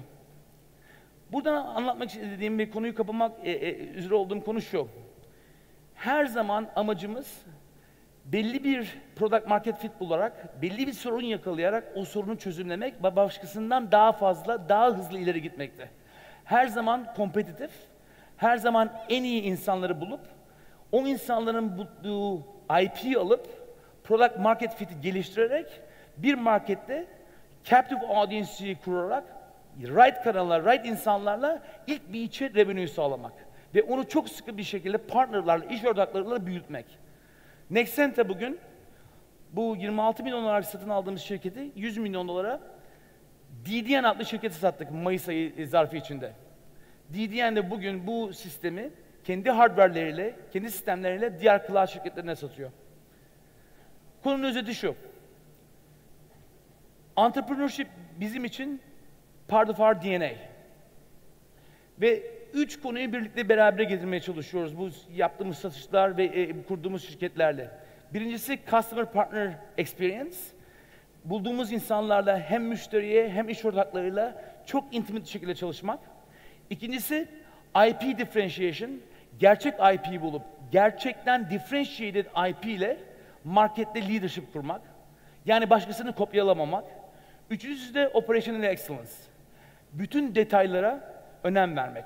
Web sitemizden, insan kaynaklarından, gittiğimiz eventlerdeki standlerden, şirketimizin logosundan tutun ve fontuna kadar, yazdığımız e-maillerden yaptığımız toplantılara kadar her zaman detaya önem vermek. Operational Excellence dediğimiz olay. Ve son konuda takım, ekip, en iyi insanlara işe alabilmek. Bu 4 konuyu birlikte getirerek sonuç olarak sonunda Nutanix adlı şirkete investment yapıp şu anda da teamimizle birlikte, ekibimizle birlikte bu şirketi büyütmeye başlıyoruz. Ana amacımız da yine Software Defined Data Center ve Hyper-Converged Infrastructure. Türkçemden dolayı özür diliyorum. Ne kadar sürçülisan affınızı rica ediyorum. Size anlatmak istediğimiz şey sonuçta şu. Eğitimden ziyade, okuldan ziyadeki heart, içinizdeki patience ve passion ve resolution. En kötü anlarda bile resource'unuz olmadan iyi insanlarla iyi işler yapabilmek. Her yaptığımız, create ettiğimiz IP'yi diğer şirketlere satıp o şirketlerle iyi işler kurabilmek ve o şirketleri hemen terk etmemek, onları yine büyütmek ve iyi bir network kurmak. Teşekkür ediyorum hepinize. Ve eğer sorunlar olursa bu prezentasyon sonra dışarıdayım sorunuzu cevaplamak için. Sayın Tarkan Maner çok teşekkür ediyoruz. Sizi hemen bırakmayacağız. Çünkü sizin adınıza İzmir'de fidanlar dikildi. Ve o fidanlarla ilgili olarak katılım sertifikası yerine o fidanların sertifikası verilecek sizlere. O sertifikayı takdim etmek üzere Türkiye Sermaye Piyasaları Birliği Başkanı Sayın Doktor Alp Keler'i ben davet etmek istiyorum. Sayın Keler buyurun lütfen. Teşekkürler. Teşekkürler. Teşekkürler. Teşekkürler. Tamam.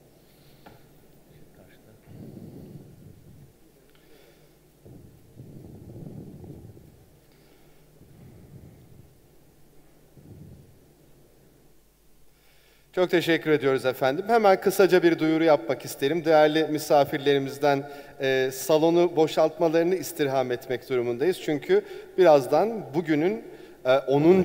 paneli başlayacak. O panel için salonun tekrar yeniden düzenlenmesi gerekiyor. Perdeler çekilecek, duvarlar yeniden oluşturulacak. Önemli hatırlatmak isterim. Lütfen kişisel eşyalarınızı burada bırakmayın. Çünkü o değişiklik sırasında başka bir salon sınırları içerisinde kalabilir. Salonların hazırlığı biter bitmez de bir sonraki panelimiz hemen başlayacak efendim. Çok teşekkür ediyoruz hepinize.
Kıymetli konuklarımızın yerlerini almalarını bekliyoruz efendim.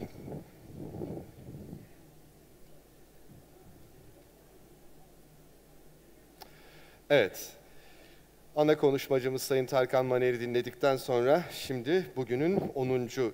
paralel oturumlarla birlikte 10. paneline, 10. oturumuna gelmiş bulunuyoruz efendim. Borsa İstanbul Grubu yol haritası. Bu hakikaten çok önemli bir başlık çünkü bugün konuşulan önemli konulardan bir tanesinin ana ayaklarından birini oluşturuyor Borsa İstanbul ve bununla alakalı olarak yol haritasının neler olduğu. Borsa İstanbul, Takas İstanbul ve Merkezi Kayıt İstanbul'un değerli yöneticilerinin bu konuyla ilgili değerlendirmelerini alacağız ama gene her zaman olduğu gibi bir hatırlatmamızı yapalım. Panelistlerimize, konuşmacılarımıza sorularınızı Slido uygulaması ya da Slido'nun web sitesi üzerinden @asalonu tspk etiketiyle iletebiliyorsunuz. Moderatörümüz yeterli zaman kalması durumunda konuşmalarda mümkün olduğunca çok sayıda soruyu almaya gayret edecek. Bunu da yine önemli bir not olarak aktaralım. Bu arada elektronik yönetim kurulu sistemi ile ilgili de kısa bir filmimiz var. Dilerseniz evvela o filmi izleyelim, ardından ben konuşmacılarımızı takdim edeceğim. Elektronik yönetim kurulu sistemi, davetten tescile, yönetim kurulu toplantı süreçlerinin tamamının tek bir merkezden yapılabilmesine imkan veren dinamik ve özgün bir bilişim sistemidir. EYKS ile yönetim kurulu üyeleri fiziksel olarak aynı ortamda bulunma zorunluluğu olmadan dünyanın neresinde olursa olsun toplantılara hukuken geçerli olarak katılabilecekler. EYKS'nin anlık bildirim özelliğiyle yönetim kurulu üyeleri toplantılardan ve sisteme yüklenen belgelerden anlık bilgi sahibi olacaklar. Şirketlerin kendi sunucularında barındırılacak olan EYKS'ye yönetim kurulu üyelerince güvenli bir ağ üzerinden güvenli elektronik veya mobil imza ile giriş yapılacak. EYKS'de bilgi ve belgeler uygulama içinde şifreli olarak saklanacak. Bu sayede şirketler yönetim kurulu bilgi belgelerini artık güvenli bir ortamda yönetim kurulu üyeleriyle paylaşabilecekler. Ayrıca yönetim kurulu üyeleri görüntülü ve sesli olarak görüşlerini iletip kararlarını anlık olarak imzalayabilecekler. Yönetim kurulu toplantıları yanında komite toplantıları ve limited şirketlerin müdürler kurulu toplantıları da yapılabilecek, şirketler zaman ve maliyet tasarrufu sağlayacak. EYKS ile günümüz rekabet koşullarında şirketler fırsatların kaçırılmaması için önemli bir avantaj elde edecekler. Fiziksel engelleri ortadan kaldırdığı için yönetim kurulu üyelerinin toplantılara katılma oranı artacak ve bu durum şirketlerin kurumsal yönetim ilkelerine uyum seviyesine olumlu katkı sağlayacak. EYKS, uluslararası standartlarla tam uyumlu özellikleriyle dünyadaki benzer ürünlerden çok daha fazlasını sunuyor. EYKS ile dünya artık daha küçük.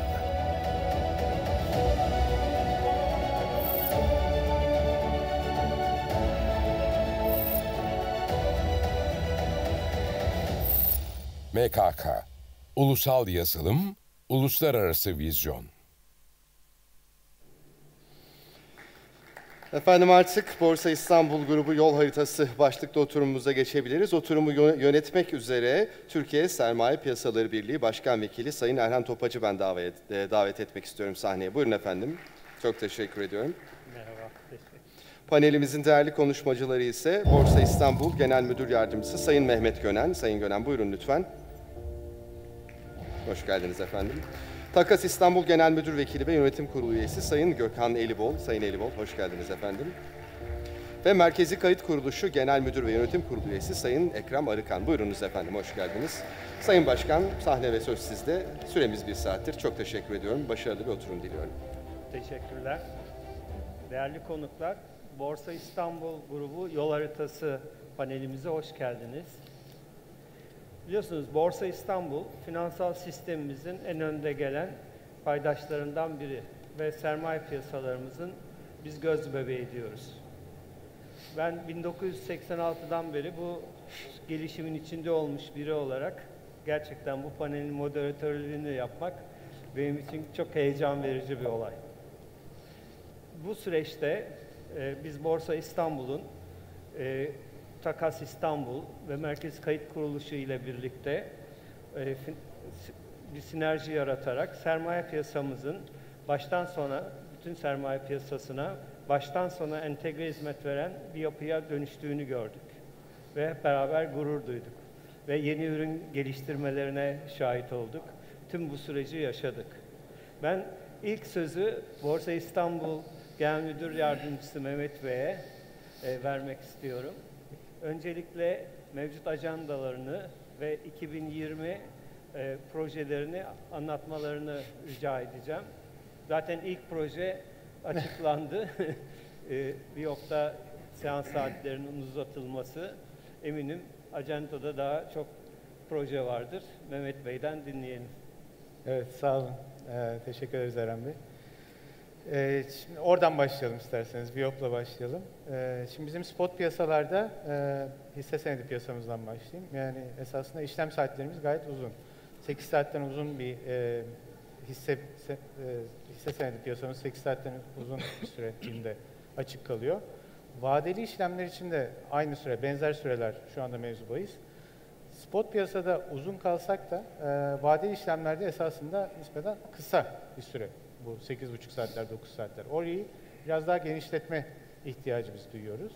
Vadeli işlemlerde belli, özellikle mesela döviz kontratlarında dünyada yani 23 saate kadar devam eden işlemler olabiliyor. Biz daha o aşamada değiliz ama biraz daha uzun süre açık kalmamızın faydalı olacağını düşünüyoruz. Özellikle yani Amerika kapanışı içerecek şekilde likit kontratlarda, yani bir endeks kontratımızda, dünya çapında likit olduğunu düşündüğümüz bir endeks kontratımızda açık kalarak bu süreci başlatmak istiyoruz. Şöyle bir avantajımız var. Hakikaten İstanbul olarak da, İstanbul Finans Merkezi'nin de ana temasında hep bu var. Hakikaten çok avantajlı bir bölgede yer alıyoruz. Yani işlem saatleri açısından Asya'nın kapanışında Amerika'nın aktif saatlerini bile içeren bir zaman dilimi içinde bulunuyoruz. Bunu mümkün o kadar kullanmamız lazım. Öğlen saatlerini kaldırmak en son yaptığımız da bunun bir parçasıydı. Çünkü bizim öğlen kapandığımız saatlerde esasında yine bizim bölgede işte Londra'sı olsun, işte Polonya'sı olsun, Rusya'sı olsun. O borsalar bizim içinde olduğumuz bölgenin borsaları açıktı. Yani hem çok merkezi bir yerde bulunuyoruz diyoruz hem bunun yani o bir saati kaybetmek istemiyorduk mesela açıkçası. Bu vadeli işlemlerin saatlerini uzatmak, öğlen tatilini kaldırmak falan esasında hep aynı kapsamdaki projeler. Finans merkezi olma yolunda projeler diye düşünüyoruz. Bundan başka ne yapıyoruz? Bizde tabii proje çoktu. Yani genel tema olarak hakikaten Borsa İstanbul olarak yani MKK olsun, Takas Banka olsun hep birlikte, Maliye Bakanlığı olsun, Hazine Bakanlığı olsun, Merkez Bankası olsun hep birlikte Türkiye'deki finansal piyasalardaki eksikleri, kendi gördüğümüz en azından eksikleri giderme yönünde çalışıyoruz. Yani neler derseniz bizce en önemlisi belki daha önce hani tekrar vurgulandı ama mesela bir TLRF projesi, bir TL faiz benchmarkı projesi. Bunlar çok önemli şeyler. Bizim TL varlıklarda gördüğümüz eksikler de bunlar.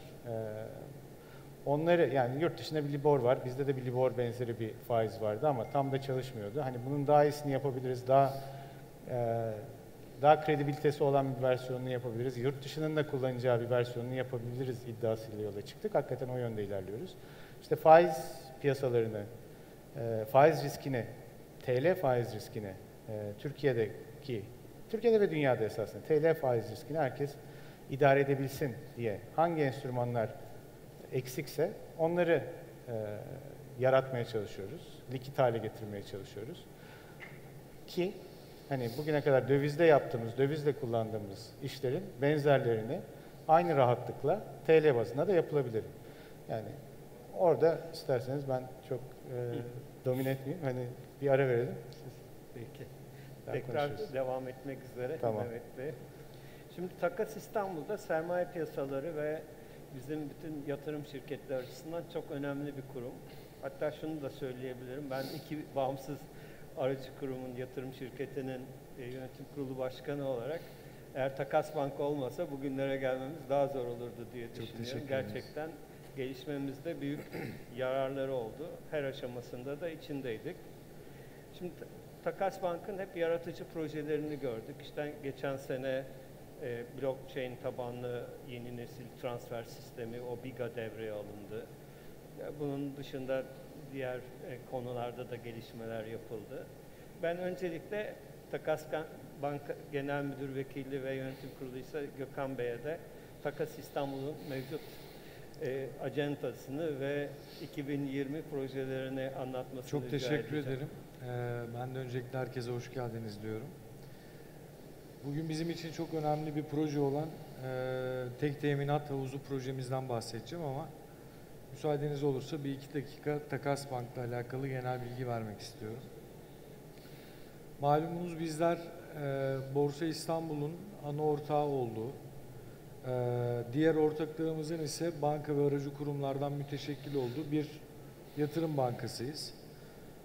Bu anlamda BDDK düzenlemelerine tabiiz. Onun dışında MKK ile birlikte Türkiye'nin en önemli ödeme sistemlerinden bir tanesiyiz. Bu anlamda Merkez Bankası'nın düzenlemelerine tabiiz. Ve tabii ki en önemli aslında özelliğimiz, burada da bulunma gerekçemiz, Türkiye'nin merkezi takas kuruluşuyuz. Türkiye'nin merkezi takas kuruluşu olmamızda bizi SPK'nın düzenlemelerine tabi kılıyor. Dolayısıyla Takas Bank gerçekten finansal piyasaların kesişim noktalarında yer alan bir banka. İsmimizde müsemma işler yapıyoruz diye tarif ediyoruz kendimizi. Yani takas ve saklama hizmeti yapıyoruz. Tabii takas hizmetinin getirdiği en önemli özellik de beraberinde teminat, risk ve nakit yönetimi hizmetini veriyor olmanız lazım. Aslında bugünkü Takas Bank biraz önce bahsettiğiniz gibi gerçekten çok fazla projesi var. İkinci bölümde onlardan bahsetmek istiyorum ama bugün özellikle buradaki katılımcılarla paylaşmak istediğimiz kısım ki biz bunu Takas Bank için dönüşüm olarak nitelendiriyoruz. Teminat yönetimi anlamında gerçekten bir devrim niteliğinde bir projeyi kendi içimizde başlattık. Takas Bank olarak biz yaklaşık şu anda 25 milyar TL'nin üzerinde değerlenmiş bir teminat havuzunu yönetiyoruz. Bu teminat havuzunun önemli bir kısmı tabii ki MKT hizmeti verdiğimiz piyasalara ilişkin. MKT dediğimizde merkezi karşı taraf hizmeti. Özellikle 2008 krizinden sonra bütün dünyada önemi anlaşılan ve kullanımı için ciddi anlamda yaygınlaştırma anlamında ciddi çalışmalar yapılan bir uygulama. Biz 2013'ten beri Sermaye Piyasası Kurulumuz tarafından ayrıca Türkiye'nin merkezi karşı taraf kuruluşu ilan edildik. 2015 yılında da nitelikli merkezi karşı taraf kurumu olarak ilan edildik. Tabii 6 tane piyasada şu anda MKT hizmetini veriyoruz ve bu 6 tane piyasanın 6 tane farklı teminat havuzu var. Aslında çok genel olarak bankalarımız ve aracı kurumlarımız bu anlamda bizim müşterimiz olmasına rağmen teminat yönetimi anlamında vermiş olduğumuz piyasaların tamamını birbirinden farklılaştırdık. Farklılaştırmak durumunda kaldık. Yeni projemizde ne yapacağız? Bundan bahsetmek istiyorum. Bunu da ikili bir yapıyla arz etmeye çalışacağım.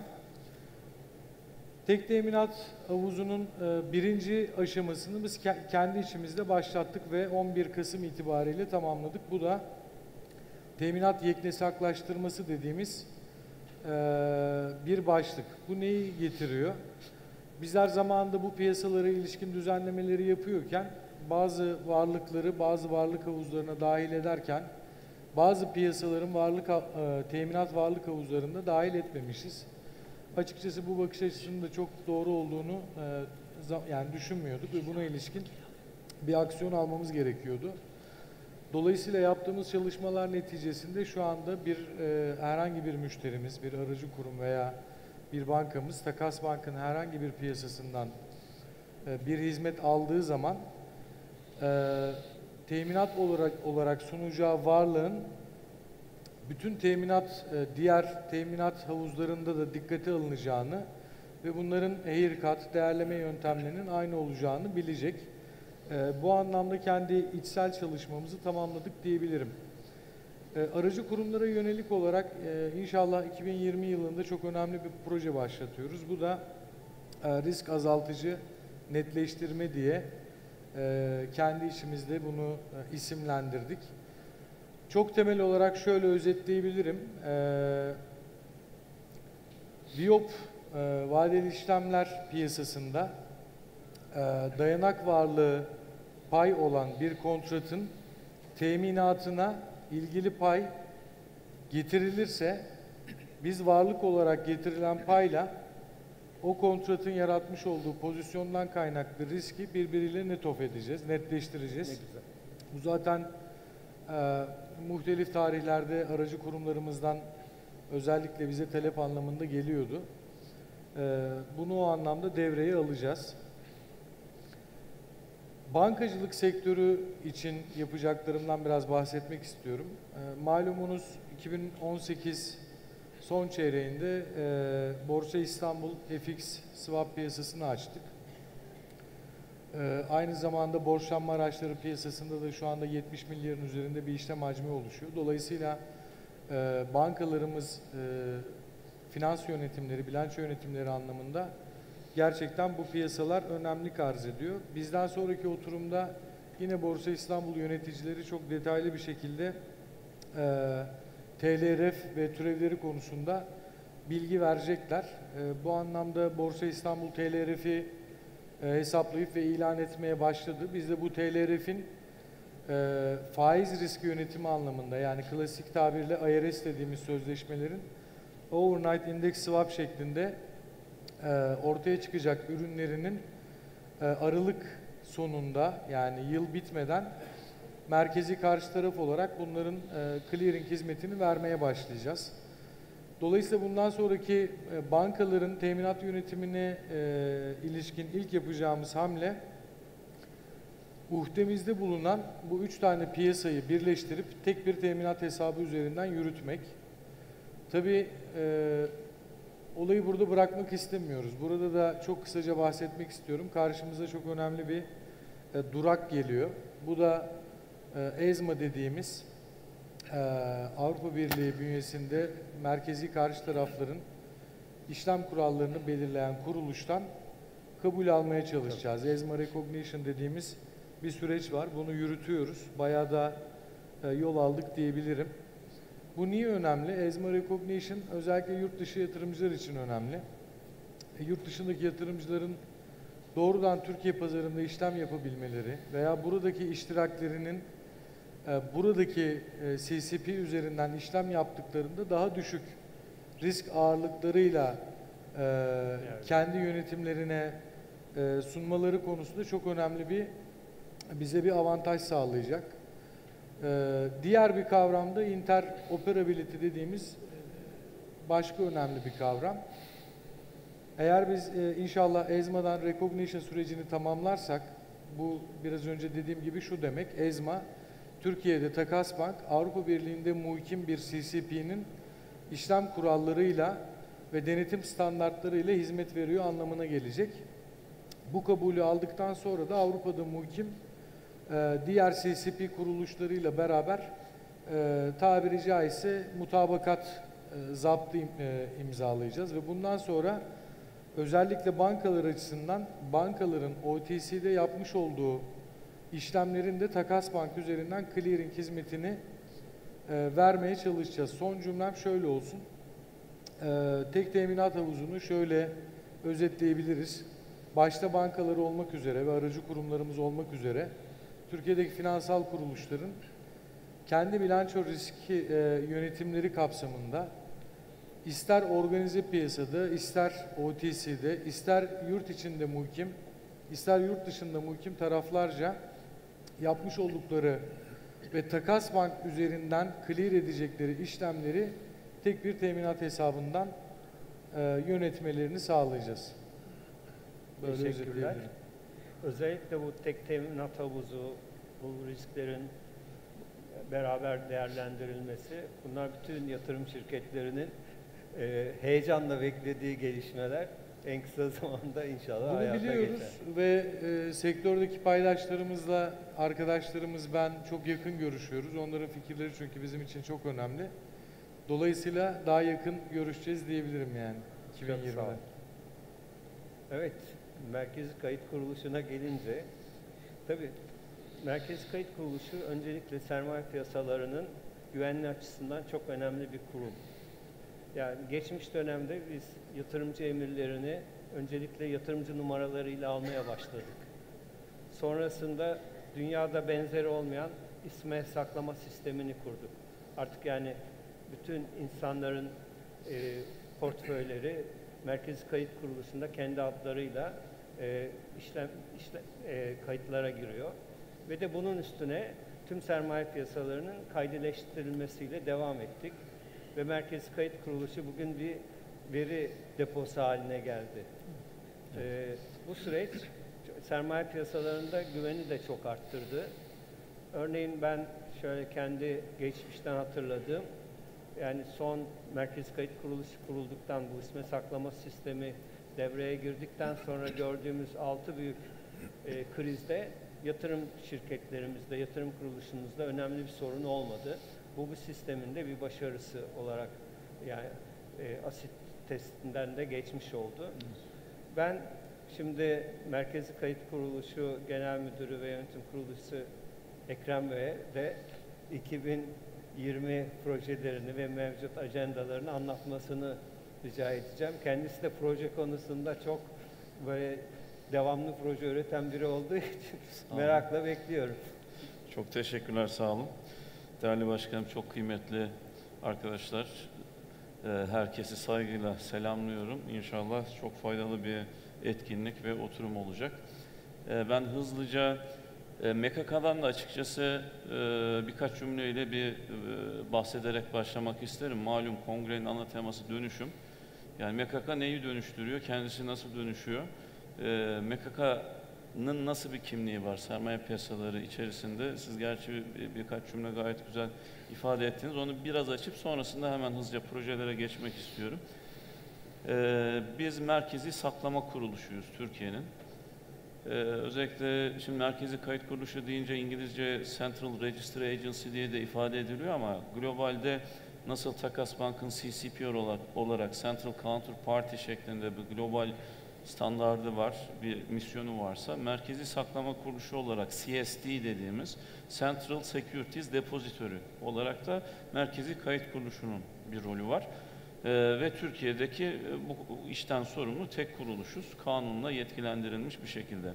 Baktığımızda bizim üzerimizde toplam sermaye piyasası aracı olarak saklama yatağı 1,48 trilyon liralık bir menkul kıymet var. Yaklaşık 27 milyon yatırımcının bakiyelerinde bu saklanıyor. Tabii hepsi bakiyeli yatırımcı değil, bakiyeli hesap değil ama malum veri yönetişimi çağındayız. Bu verilerin istatistiki anlamda güvenli bir şekilde kayden tutulması, saklanması, analiz edilmesi önemli. Bu önemli misyonu biz yerine getirmiş oluyoruz. MKK'nın temel misyonuna, vizyonuna baktığımız zaman zaten üstümüze düşen görev gayet açık bir şekilde kendisini gösteriyor. Aslında sermaye piyasası aracı olarak kağıda basılı her ne var idiyse MKK'nın tamamen dijital ortama, kayıt altına taşıması, transfer etmesi ile birlikte MKK ortaya çıkmış oldu. Bu anlamda bizim en temel misyonumuz sermaye piyasalarının önemli bir aktörü olarak merkezi saklama, veri depolama, kamuyu aydınlatma faaliyetlerini güvenilir, etkin ve şeffaf bir şekilde yürütmek, veri ve teknoloji ürünlerini ulusal ve uluslararası piyasalara sunmak şeklinde ifade ediyoruz. Malum kurumların kurumsal kimliği anlamında misyonunu ifade ettikleri cümleleri önemlidir. Ben o yüzden birebir aynen okumak istedim. Yani bu temel misyona hizmet edecek ne varsa bizi bu misyonunu uluslararası alanda ve çapta standartlarda yapmak üzere, bunu geliştirmek üzere çalışıyoruz.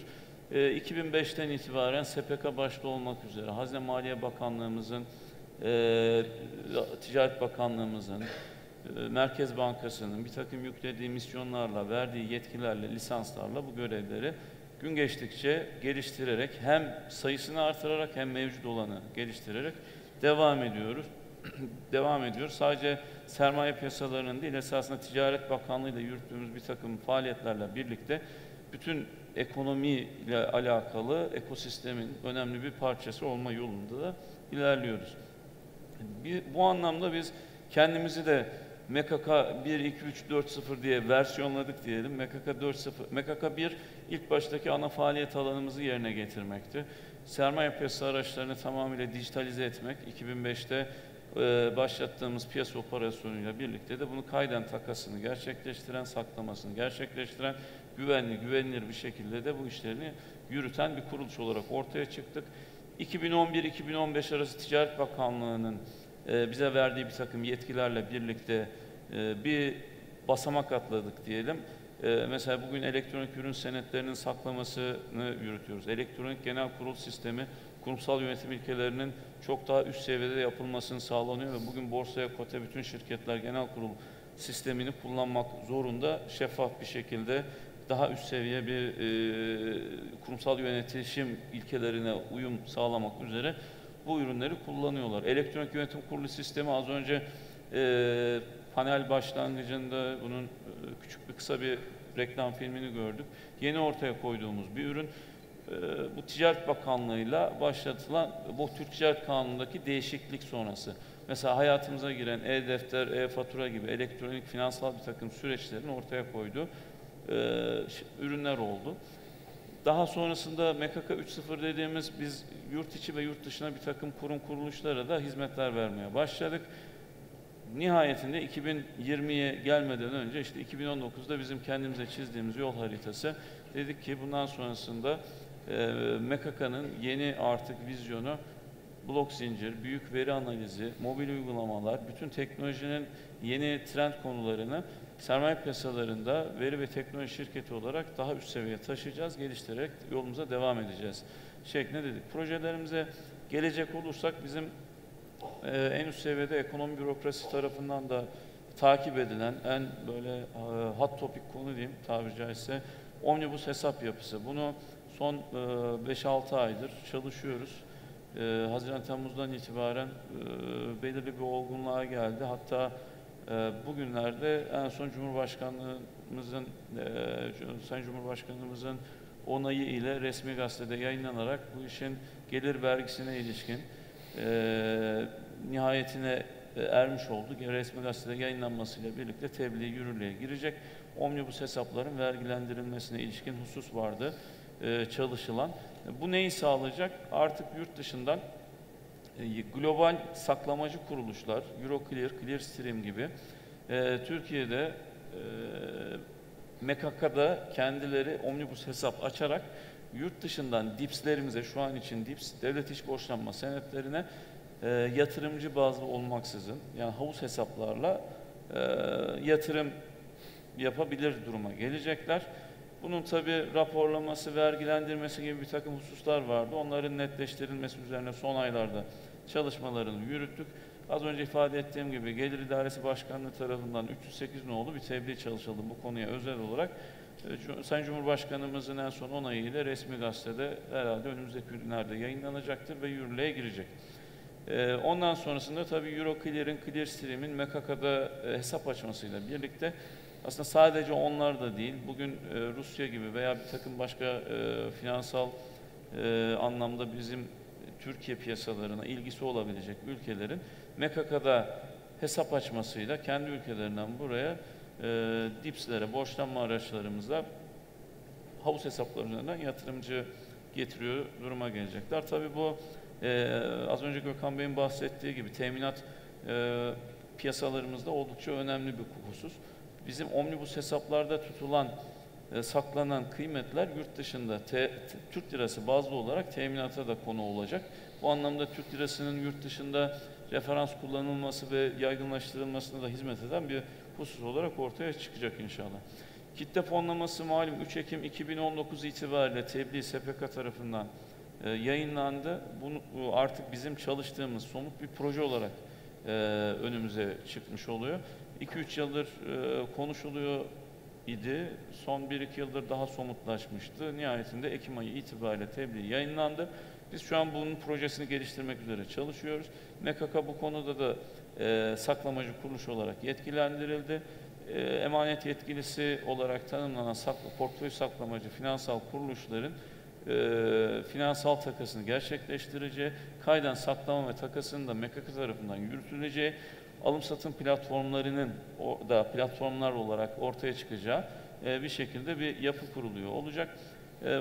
Girişimcileri, yatırımcıların fonlamasına olanak sağlayacak bir finansal sistemimiz, yeni bir finansal sistemimiz olacak. Çeşitli detay teknik hususları var ama ben o kadarına girmek istemiyorum. Şu an 5-6 tane hatta platformla görüşmelerimiz devam ediyor. Nisan ayında inşallah bizim kendi tarafımızda teste hazır hale gelecek ve testlerden başarılı bir şekilde çıkan platformlara, aynı şekilde Takas Bank'ın da kendi tarafındaki testlere onay vermesiyle artık bizim beyanlarımızla bu platformlar SPK'ya başvuruda bulunacak.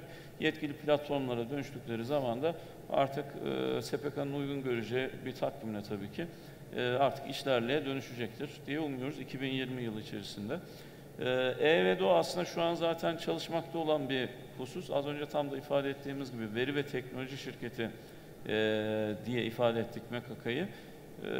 Vedo bu anlamda güzel bir uygulama. Risk yönetimi, finansal risklerin yönetimi çok önemli bir husus malum bizim piyasalarımızda. İşte 2008 küresel kriz sonrasında G20 zirvesinde alınan ilke kararı, ülkelere olan bunun tebliği, 2012'de SPK'nın bu konuda çalışmaya başlayarak 2015'te MKK'yı veri deposu bir kuruluş olarak yetkilendirmesi, sonrasında 2018'de bizim artık bütün OTC, tezgah üstü ve organize piyasalardaki, türev piyasalarındaki bütün verileri toplayarak sistemik riski ölçebilecek bir yapı oluşturmak üzere çalışmamızın ürünü olarak ortaya çıkan bir hizmet bu. Bunun raporlamasını önümüzdeki günlerde önemli finansal kuruluşlarımıza, tabii SPK'ya, Hazine Maliye Bakanlığımıza, birçok yerlere raporlayarak finansal riski daha iyi yönetme adına çalışmalarımız sürüyor olacak.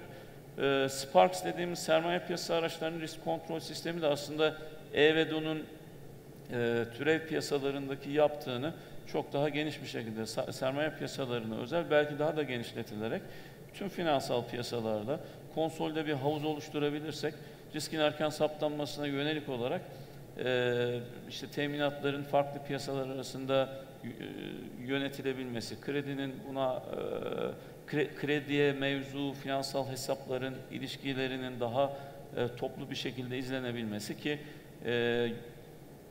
ekonomi bürokrasisinin de üst seviyede böyle bir bakışı olduğunu biliyoruz. Buna yönelik bir proje diyelim, aslında taslak durumda. Bu konuda tabii Sermaye Piyasaları Birliğimizi de görmezden gelemeyiz. Onların da bu konuya özel olarak tekliften itibaren bir ilgileri var. Hatta ilk orada isimlendirilerek oluşturulmuş, bize teklif getirilmiş bir husus. Şu an sadece taslak bir isimde ama geliştirilerek, yetkilendirilerek yürüteceğimiz bir proje olacağı benziyor diyeyim. Süremi de aşmak istemem. Son ikisine hemen hızlıca değinip bir sonraki tura geçmekte fayda var. Elektronik pay defteri sistemi de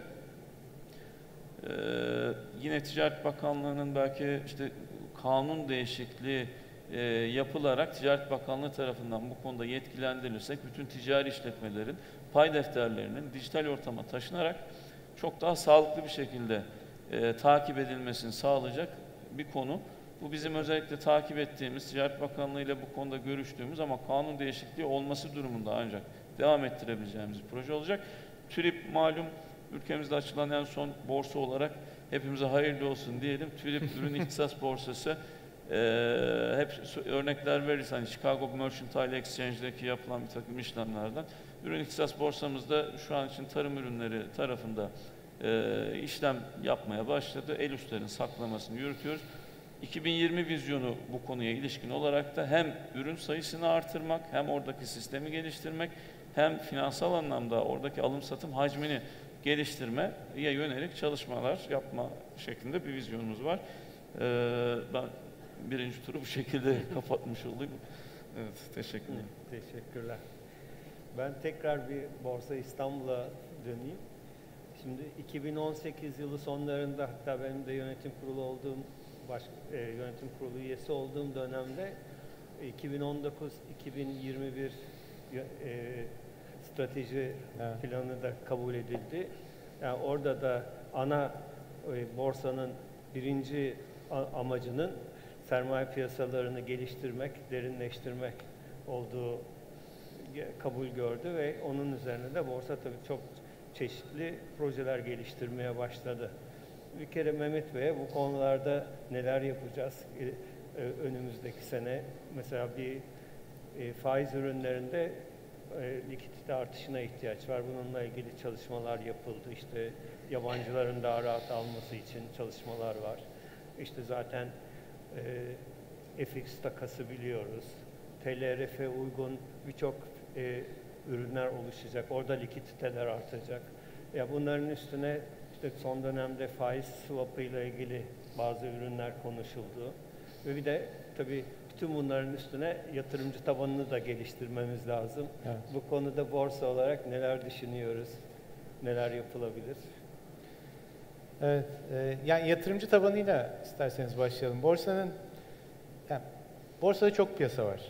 Hisse senedi piyasamız var, en çok bilinenlerden, en görünür diyelim. Hani ekonomik kanallarını açtığınız zaman her zaman bir endeks görürsünüz, alttan hisse senedi fiyatları geçer.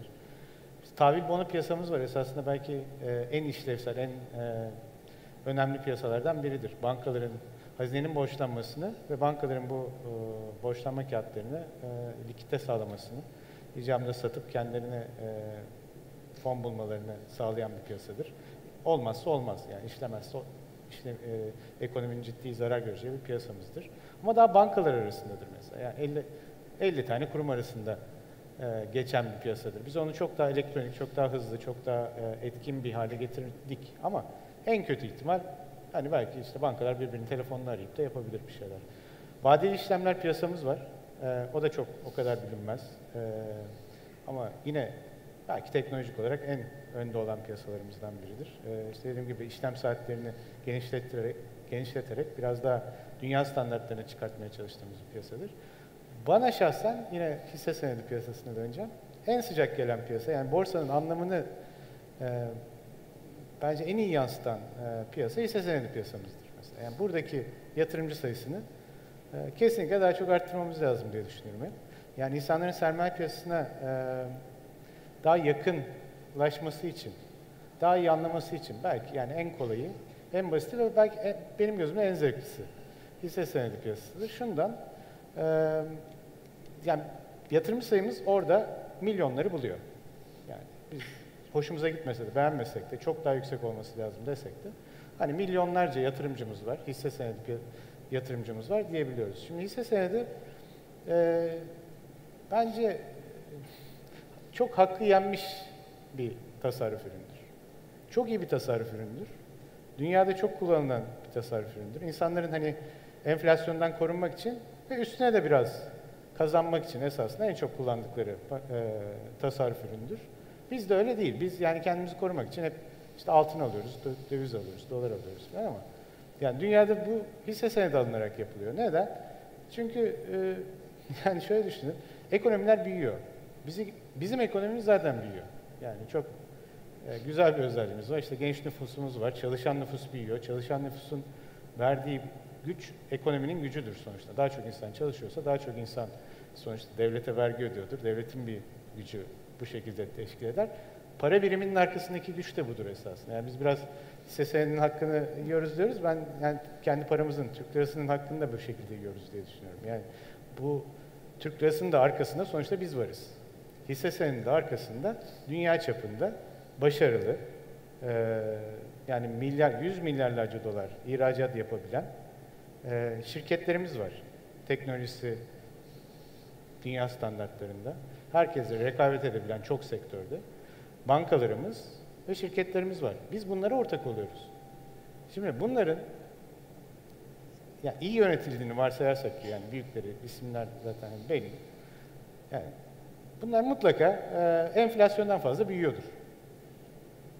2 sene işler kötü gider, şu olur bu olur ama yani bir 5 senelik, 10 senelik perspektifte mutlaka bizim bu yüz milyarlarca dolar ihracat yapabilen, demek ki yani dünya standartlarında üretim yapan şirketlerimiz veya hani bütün dünyadan satın almalara konu olan bankalarımız, herkesin işte baktığı, pay almaya çalıştığı sigorta şirketlerimiz, bunlar mutlaka büyüyordur. Enflasyondan fazla büyüyordur. Türkiye'nin genel büyümesinden de fazla büyüyor olabilir. Şimdi bundan pay almanın en basit yolu, en kolay yolu, bence yani borsa olarak bizim çok kolaylaştırdığımız yolu hisse senedine yatırım yapmak. Bizler için yani daha normal büyüklükte diyelim, çok parası olmayanlar için diyeyim. Çok paranız varsa daha başka alternatifleriniz olabilir. Şirketi kurabilirsiniz, komple alabilirsiniz, şu olur, bu olur. Ama daha normal tasarruf sahipleri, bizde yani genel vatandaş için Türkiye'nin büyümesinden, şirketlerin büyümesinden pay almanın en kolay yolu herhalde bizden hisse senedi almak. Biz bazı şeyleri o kadar elektronikleştirmişiz ki, belki kolaylaştırmışız ki, yani belki bu tam yansımıyor ama yani bir hisse senedi aldığınız zaman hakikaten o şirkete ortak oluyorsunuz. Bu ticaret sicilde tescil oluyor. Onu da MKK yapıyor. MKK'nın Türkiye'de ticaret sicilinin yanında bir tek MKK bunu yapabiliyor. Ama siz aldığınız anda hani onlara yansıyor işlem ve bu yapılıyor. Değil mi? Paranız Takas Bank'ın güvencesinde el değiştiriyor. Hisseniz sizin için saklanıyor. O şirket temettü verdiği zaman hani hesabınıza geçiyor. Hiç sizin uğraşmanıza gerek yok. Bir tek hesap açmayı becerdik. Bir tek hesap. Onu da yani bu çağda kolaylaştıracağız inşallah. elektronik hesap açmaya geçemedik. Haklısınız. Yani bazı eksiklerimiz var ama hakikaten bir ürün olarak yani vatandaşa biz bu sermaye piyasasını sevdireceksek, faydalandıracaksak bence en basit yolu basit bir ortaklık olan hisse senedi. Bu konuda da yani biraz daha rehberlik yapabilmek için işte pazarlar çalışması yaptık, bir şeyler yaptık. Aracı kurumlarımız bence çok çalışmalar yapıyor. Hani nasıl hisse alayım dediğiniz zaman işte aracı kurum, bankalar üstünden veya aracı kurumlar üstünden hesap açarak yani bunu yapabilirsiniz. Aracı kurumların hangi hisseyi alayım dediğiniz zaman aracı kurumların çok kaliteli araştırmaları var. Hepsinin web siteleri var. Hep bedava yani esasında çok az bir eforla, çok güzel, çok basit, çok küçük paralarla yatırımlar yapabilirsiniz. Bizim biraz herhalde buradan başlamamız lazım. Yatırım sayısımızı arttırmakta diye düşünüyorum. Peki, teşekkürler. Evet. Şimdi Gökhan Bey'e değişik bir soru sorayım. Şimdi tabii ki Takas Bank aslında bir takas kuruluşu, hatta bir bankanın ötesinde sermaye piyasaları açısından çok önemli görevleri olan bir kuruluş. Evet. Örneğin ürün iktisat borsasında da görevi var. Hatta enerji borsası kurulursa değil mi? Altyapı olarak ona da destek verecek bir yapıya sahip. Ve de biraz Ekrem Bey bahsetti. Özellikle bu kitlesel fonlama konusu bizim sermaye piyasaları olarak ilk defa belki girişim sermayesine, yeni ekonomiye açıldığımız bir konu. Yeni yatırımcılar kazanabilmek açısından ve bu şirketlerin ileride bu halka açılabilmesi açısından ilk adım. Bu konularda neler yapıyoruz? Hazır mıyız? Ne zaman yani şöyle ifade edeyim. Bir kere Borsa İstanbul ve MKK'nın proje olarak adlandırdığı her şey bize de otomatikman proje olarak geliyor. Çünkü aldıkları tüm kararlarda bizim zaten bir geliştirme yapmamız gerekiyor. Ekrem Bey zaten detaylarını arz etti. Türkiye Ürün İhtisas Borsamıza o anlamda MKK ile birlikte takas hizmeti veriyoruz. Biz de kitle fonlaması tebliğ kapsamında olayın nakit transferini yapabilecek kurumlardan bir tanesiyiz. Biraz önce ifade ettiğiniz gibi tabii Borsa İstanbul başta olmak üzere halihazırda TÜRİP, EPİAŞ gibi enerji borsamız gibi tüm borsalara bu anlamda takas, teminat ve risk yönetimi hizmeti veriyoruz. Bu anlamda sermaye piyasalarında konsolide edilmiş bir halimiz var. Bunun dışında biz bankacılık sektörü için de operasyonel anlamda maliyet çıkarabilecek hususların bu anlamda ülkedeki bir konsolide edilebilecek yapı içerisinde konsolide edilmesinin onların işlem maliyetlerine, operasyonel maliyetlerine çok ciddi etkileri olabileceğini düşünüyoruz. Mesela çek takas sistemini işte geçen yıl itibariyle devreye aldık. Bu anlamda çok şükür hakikaten çok güzel bir sistem kurduk. Bankalarımızın o anlamdaki geri dönüşleri çok iyi. Çok yakın zamanda mesela bankalar arası kart merkezine, BKM'ye teminat saklama hizmeti vereceğiz. Bu anlamda biraz önce söylemeye çalıştığım tarife uygun servisler bunlar. Biz bir şekilde ülkemizdeki finansal sektörün operasyonel anlamda etkinliğini sağlayacak, bir o kadar da maliyetlerini azaltabilecek projelere yoğunlaşmaya çalışıyoruz. Birkaç cümlede başta söylediğiniz BİGA ile alakalı müsaadeniz olursa söylemek istiyorum. Tabii her şeyden önemlisi BİGA'da özellikle Ekrem Bey'e çok teşekkür ediyoruz. Çünkü MKK Genel Müdürlüğü öncesinde Takas Bank BT'den sorumlu genel müdür yardımcımızdı ve onun döneminde başlayıp olgunlaşan bir projeydi.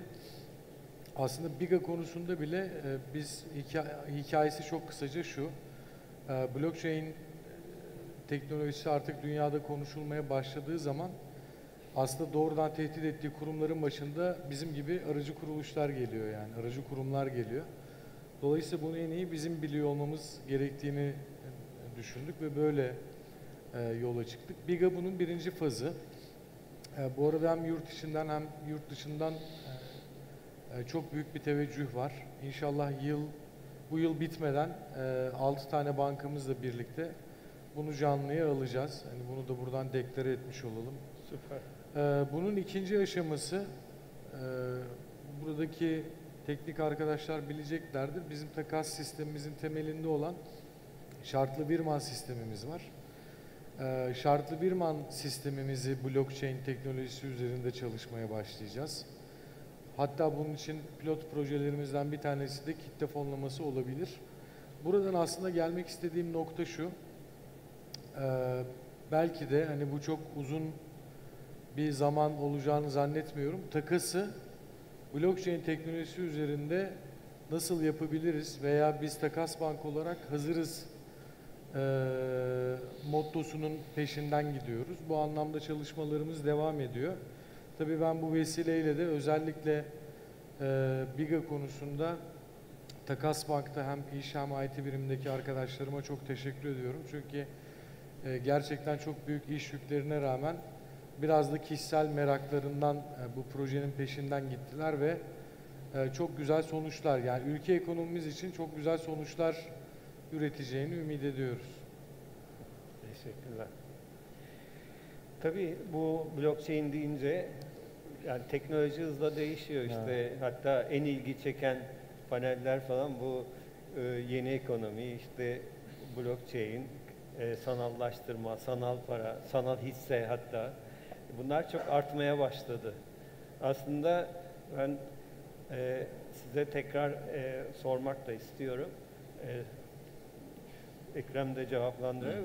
Bunun hani bu tip blok zinciri teknolojilerinin gelişmesinin bizim iş modellerimize bir tehdit olarak mı bakacağız, bir fırsat olarak mı bakacağız ve böyle özellikle dünyada hani borsa dışı gelişmeler, bu sanal para, sanal hisse konularının bizim iş modellerimize bir tehdidi var mı?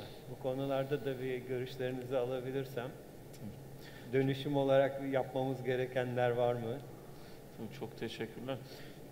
Öncelikle ben de Gökhan Bey teşekkürlerimi ifade etmek isterim. Takas Bank'taki arkadaşlarımıza da. Hakikaten orada böyle hani başarma arzusu ve hevesi çok önemlidir. Takas Bank'ta blok zincirle böyle güzel can alıcı bir proje çıksın niyetiyle başladığımız bir işti. Böyle yeşerip bugünlere geldiğini görmek de sevindirici. Ben inanıyorum ki BİGA gerçekten uluslararası böyle prestijli, güzel bir altyapı, işleyen altyapı, transfer sistemi, ödeme sistemi neyse oraya doğru gidecektir, evrilecektir diye umuyorum. İnşallah öyle de olacak. Sizin sorunuza gelince de blok zincir bir önceki oturumlarda da ifade edildiği oldu. Binance'ın CEO'sunun özellikle vurguladığı işte şu an horizonuna baktığımızda 3 yıl, 5 yıl, 10 yıl, 100 yıl evrildiğinde mutlaka bu olacak dedi. Tabii orasını bilemeyiz ama neticede mevcut bakış açısına göre düşündüğümüz zaman aslında ben bunu hep geçtiğimiz yıllardaki blok zincir oturumlarında da dile getirmiştim. Maalesef karıştırılabiliyor iki şey. Bir araç, bir amaç. Altyapısında kullandığınız süreçler, araçlardır asıl olan ki blok zincir budur. Kripto currency'ler maalesef fazlaca gündem oluşturduğundan birbirine iç içe geçince karıştı. Aslında bu dönüşüm şöyle bir şey. Az önce tam da MKK'nın ortaya çıkışından bahsederken söylediğim gibi kağıda basılı kıymetleri biz dijital ortama taşırken nasıl elektronik olarak versiyonunu geliştirdik. Şimdi bunu birbirini doğrulayan veri parçacıklarına dönüştürmektir aslında blok zincir dediğimiz şey. Birbirini doğrulayan nedir? Yani blok zincir ismi oradan geliyor. Yani her bir halka birbirine tutunuyor, birbirini doğruluyor. Birisi bozulduğunda komple zincir kopuyor gibi bir şey. Bunu ne için böyle ifade ediyorum? Sermaye piyasası araçları veya herhangi bir finansal kıymette gün gelecek birbirini doğrulayan, ucuca bağlı bir dijital veriye dönüşecek.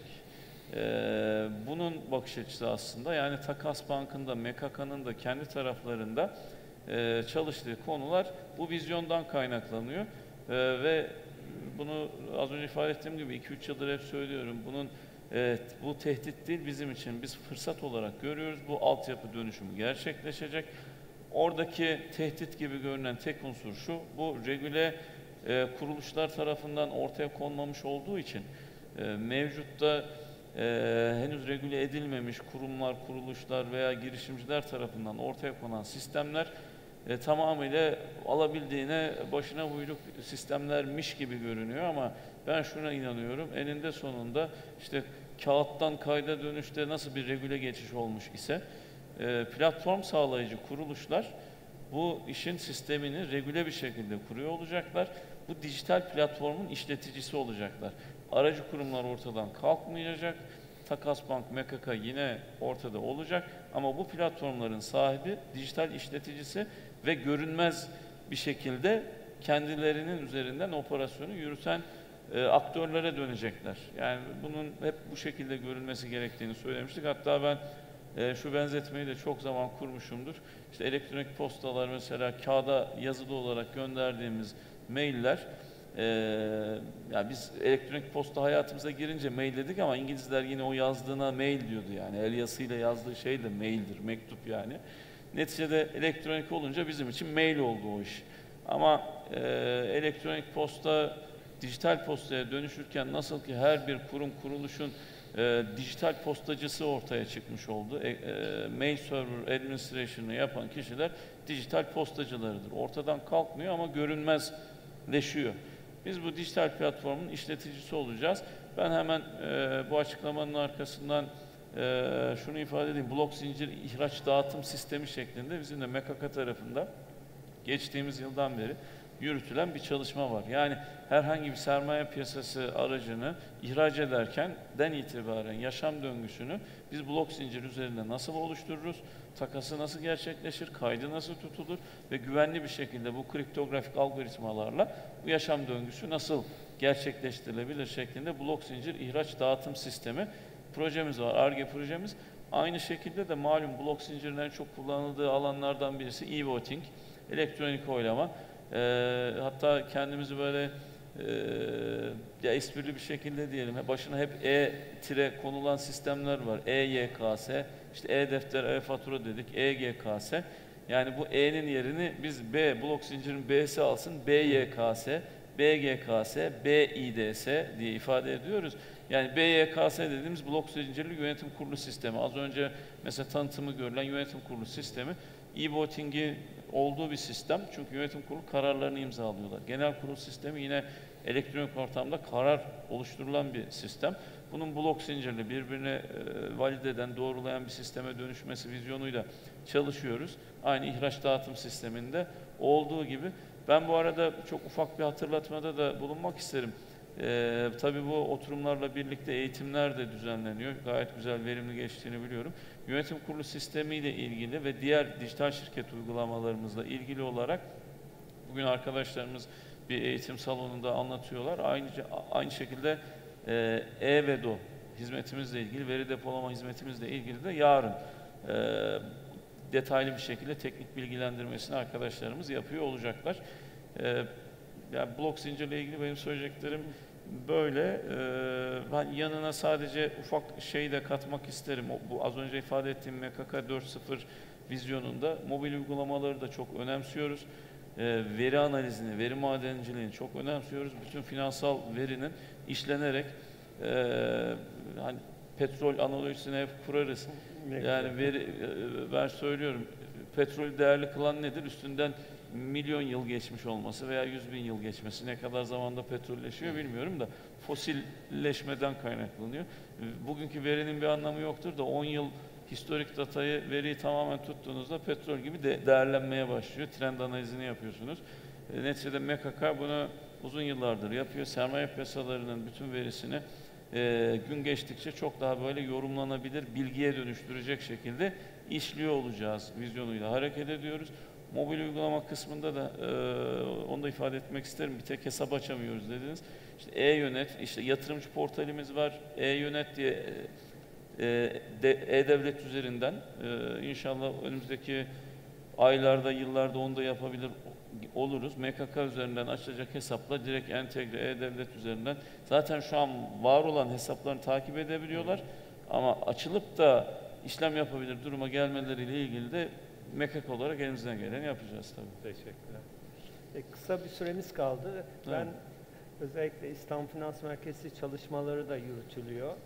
Yani bir elektronik hesap açma dışında bu projeleri de yapabilirsek sanıyorum epey bir altyapı olarak, düzenleme olarak hazır durumdayız diye düşünüyorum. Bu konuda eksiğimiz varsa, bu konuya eklemek istediğiniz bir şey varsa onları da çok kısa alırsam belki bir iki soruya da vakit kalır.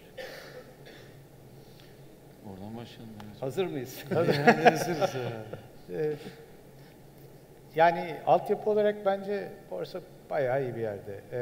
Eksiklerimizi de tamamlıyoruz. Ben sadece dediğim gibi yatırımcı bazı, yerli yatırımcı bazı açısından hani gidecek çok yerimiz olduğunu düşünüyorum. O da önemlidir. Yani bir finans merkezi olacaksak özellikle yerli, yabancı, kurumsal, bireysel her tür yatırımcımızın bol bol olması lazım. Yani bir en azından likidite açısından ki likidite önemlidir. Herkes yapacağı yatırımdan çıkıp çıkamayacağına bakarak yatırım yapar. Bizim de iyi olduğumuz konulardan bir tanesi bizim borsamızın likidite genel olarak. Onun daha da yani öne çıkması için, onu daha iyi kullanabilmemiz için yerli yatırımcımızın da yabancı ilgisi kadar o aynı seviyeye gelmesine fayda var diye düşünüyorum. Ekleyeceğiniz? Yani ben sadece şunu ifade etmek istiyorum. İstanbul Finans Merkezi kapsamında Borsa İstanbul olarak biz de o merkezde olacağız. O komplekste. Kendi hayatımdan sadece şöyle bir örnek vereyim. 2016 öncesinde MKK, borsa ve takas çok farklı yerlerdeydi. Gerçekten biz aynı kampüse taşındıktan sonra bu Borsa İstanbul grubu ifadesi bir anlam kazanmaya başladı. Bu anlamda birçok konuda yani teknik konular başta olmak üzere birçok konuda ciddi anlamda sinerji oluşuyor. Bu anlamda sabah Finans Ofisi Başkanımız ifade etti. Bu sadece bir fiziki birliktelik tabii ki olmamalı ama oradan başlanacağı için somut adımlarından bir tanesi olduğu için ben inşallah güzel sonuçlara vesile olacağını düşünüyorum. Evet. Ben de aynı fikirlere katılmakla birlikte ekleyeceğim şu hususlar olabilir. Kesinlikle Uluslararası İstanbul Finans Merkezi vizyonunu sonuna kadar zaten elimizden geldiği şekliyle kendi kurumlarımız adına her türlü destekliyor ve yapılması gereken ne varsa en üst seviyede hassasiyetle gerçekleştirmek üzere çalışıyoruz. Bu anlamda zaten Borsa İstanbul grubu sinerjisi 3 yıl içerisinde Gökhan Bey'in de ifade ettiği gibi gerçekten gayet güzel bir şekilde artık oturdu. Ya burada 3 kurum olarak ortak birbirine dokunan konuları çok güzel anlatarak ifade ediyoruz. Bu sinerji artarak devam edecektir. Uçtan uca komple tüm sermaye piyasalarına ilişkin piyasada işletim faaliyetlerini gerçekleştiren bir yapı olarak sürdürüyor olacağız hizmetlerimizi tabii. Yani 2-3 husus var. İşte globalleşme diye ifade ediyor. Ben blok zincir ifade ederken 3 şeyin harmanlanması diye hep söylüyordum. Globalization, digitization, securitization diye. Zaten securitization kriptografi ile sağlanıyor ama globalleşme ve dijitalleşme finans dünyasının olmazsa olmaz unsurları artık. Az önce ifade ettiğimiz mesela projelerde hep yurt dışına dokunan konular var. İşte omnibus'tır, teminat havuzu vesaire gibi konular. Yani artık yurt dışıyla entegre finansal yapılar kuruyoruz. Teknolojimizi çok daha üst seviyelere taşıdık, geliştiriyoruz. Artık 3 kuruluşta teknoloji şirketi gibi zaten çalışıyoruz. Bu anlamda yani çok başarılı bir yapı olarak devam edecek ve İstanbul Finans Merkezi içerisinde yerimizi alacağız diyorum. Teşekkürler. Soru olarak da zaten biri temenni endeksten sıfır atma ile ilgili. Bir tane de dünyada seans saatleri özellikle hisse senetlerinde düşüyor. Yani biz arttırmaya çalışıyoruz. Likitte daha önemli diye bir yorum gelmiş. Zaten doğru. Ona Yani istersen sen kısa bir şey yapabilirsin. Tabii, yani hak verdiğim bir yorum. Şimdi onu dengelemek biraz bizim elimizde. Hakikaten şöyle tartışmalar var dünya borsalarında. Evet, biz sürekli müzayede halinde 8 saat, 9 saat camda bir seans yürütüyoruz ama o seans içinde büyük montanlı işlem yapmaya kalktığın zaman her zaman aynı likitte olmayabiliyor. O yüzden ara ara böyle artık fixing seansları yapılmaya başlandı. O yönde çalışmalarımız da var. Biraz daha az likit olduğunu düşündüğümüz mesela gelişen işletmeler piyasasında biraz öyle bir test gibi bir sürecimiz var esasında. Yani oradaki likiditeyi biraz test ediyoruz. Ama şu var, dediğim gibi bizim durumumuzda 8 saatlik seans uzun bir seans değil. Tüm yatırımcı tabanımız, likiditemiz de hakikaten dünya standartlarında bayağı iyi. O araları da kaldırınca Türkiye'nin bence o merkezi lokasyonundan maksimum yararlanacak noktaya geldiğimizi düşünüyoruz. Evet, teşekkür ediyorum hepinize. Tekrar iyi günler diliyorum. Sağ olun.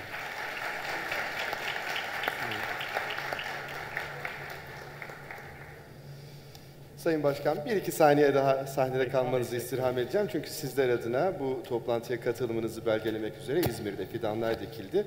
Onların sertifikaları sizlere takdim edilecek. Sertifikaları takdim etmek üzere de Türkiye Sermaye Piyasaları Birliği Yönetim Kurulu üyesi Sayın Serdar Süre'yi davet ediyoruz. Buyurunuz efendim.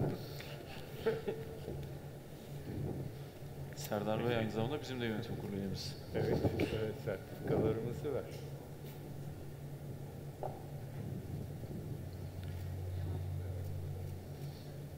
Teşekkürler. Teşekkürler. Ekrem Bey. Ekrem Bey. Çok teşekkürler, sağ olun.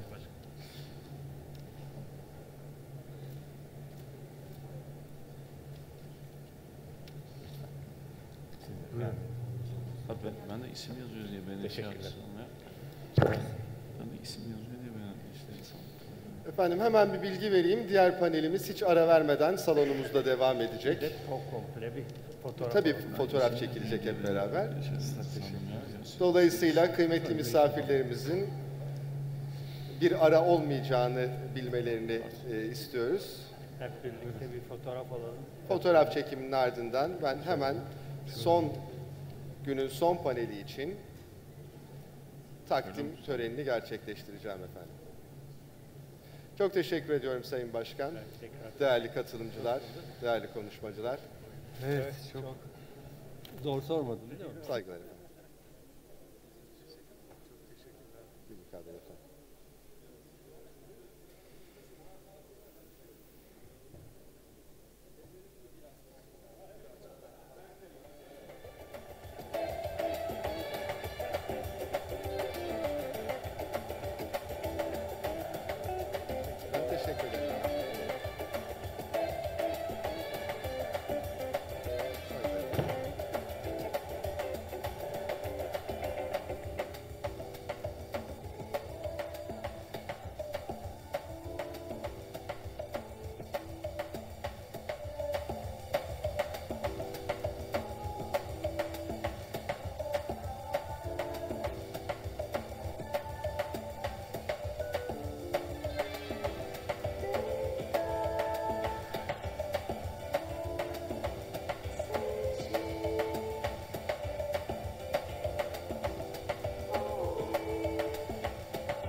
Değerli konuklarımız, az önce de duyurduğum gibi günün son oturumu, son paneli çok kısa bir süre içerisinde başlayacak.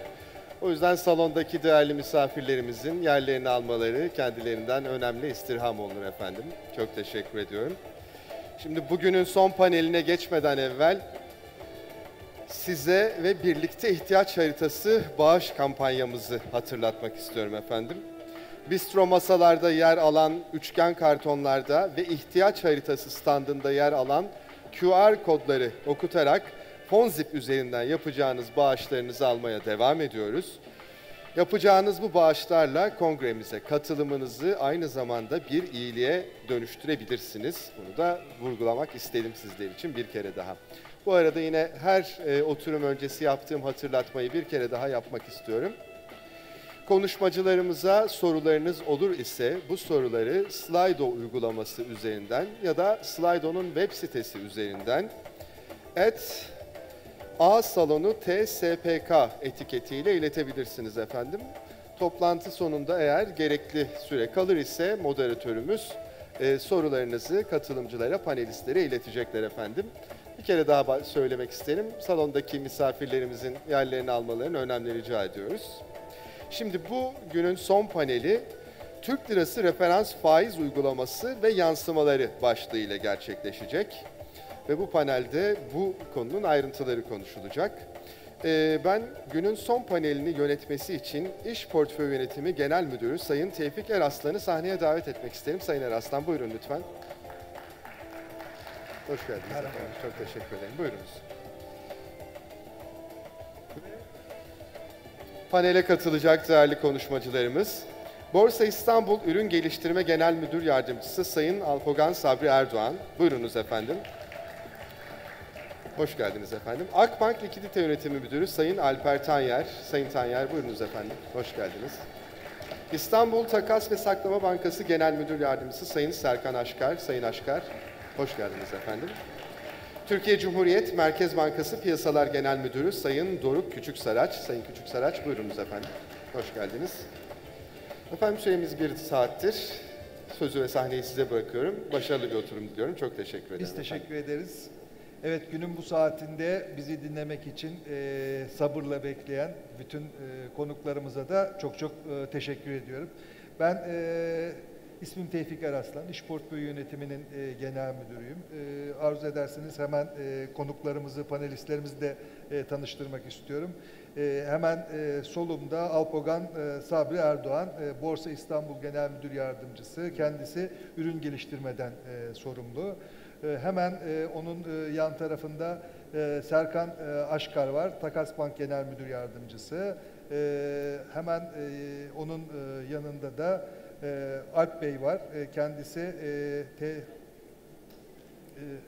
hemen bakıyorum.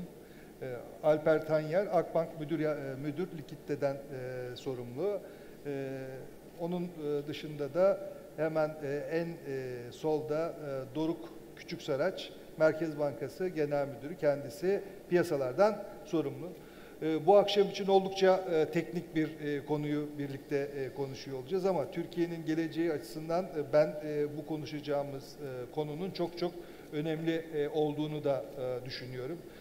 Özellikle dünyada bu referans faiz konusu son dönemde çok tartışılan konulardan bir tanesi oldu. Hepimiz referans faiz deyince belki neyi tartışıyoruz, neyi konuşuyoruz konusunda doğrudan bilgi sahibi değiliz ama Libor deyince hemen aklımızda bir şeyler şekilleniyor. Libor'un oluşumunda bir güvenle ilgili sıkıntı olduktan sonra bunun değiştirilmesine yönelik olarak ciddi bir şekilde çalışmalar yapılıyor. Önümüzdeki dönemde Libor'un referans faiz olma özelliğini kaybetmesi, bunun yerine başka referans faizlerin üretilmesi söz konusu olacak. Şimdi Türkiye'de de tam bu arefede dönüp biz TLRF'i konuştuk ve TLRF artık hayatımıza bir şekilde girdi. Ben ilk önce Alpogan Bey'le başlamak istiyorum ve Alpogan Bey'e sorum şöyle. TLRF arka plan hikayesi nasıl? Yeni nesil referans faizlere neden ihtiyaç duyuyoruz? Bu konulardaki görüşlerinizi bize aktarır mısınız? Teşekkür ederim. Öncelikle gerçekten bu saatte katılan tüm dinleyicilere çok teşekkürlerimizi sunuyorum. Finansal sektörden olan katılımcılarımızın zaten çok aşina oldukları ama belki diğer katılımcılarımızın ihtiyacı olan çok kısa bir arka plan bilgisi vereyim. Aslında bütün mesele 1969-70'te İran Şahı Pehlevi'nin Londra bankalarından borç istemesiyle başlıyor. Fakat büyük de bir para, o zamanlar için de büyük bir para. Devletlerle bankalar arasında bu kadar yoğun ilişkilerin olmadığı bir dönem. Yüksek düzeyde borç istenince bankacılar durumu bir gözden geçirmek istiyorlar. Nedir bu gözden geçirme? Şimdi Arap-İsrail Savaşı var, petrol fiyatları hareketli, önümüzdeki dönem karışıklık devam edecek. Verecekleri sabit faiz, daha sonra bilançolarının belli bir faiz riski taşıyacağı endişesini getiriyor akıllara. Ve diyorlar ki yani tamam biz sana para verelim ama bunu ancak biz değişken faizle verebiliriz. Neden? Çünkü faiz yükselirse otomatik olarak senin kredinin faizi de yükselsin. Dolayısıyla daha sonra dünyanın en önemli rakamı olarak adlandırılacak Libor doğuyor. Peki bu önümüzdeki dönemde yükselen faizlere uyum sağlayacak referans faizi nasıl belirliyoruz? Bankalar diyorlar ki biz bunu kendi aramızda birbirlerimize sorarak anket yöntemiyle yaparız. Şah da kabul edince dünyadaki bu anlamda ilk global, en azından dolar bazında global referans faiz doğmuş oluyor. Biz buna Libor diyoruz. Hayatımızda da pek çok yeri vardır bilirsiniz. Bankalar Londra'dan Libor'la kredi kullanır. Libor artı bir spread'le, bir marjla kredi kullanır.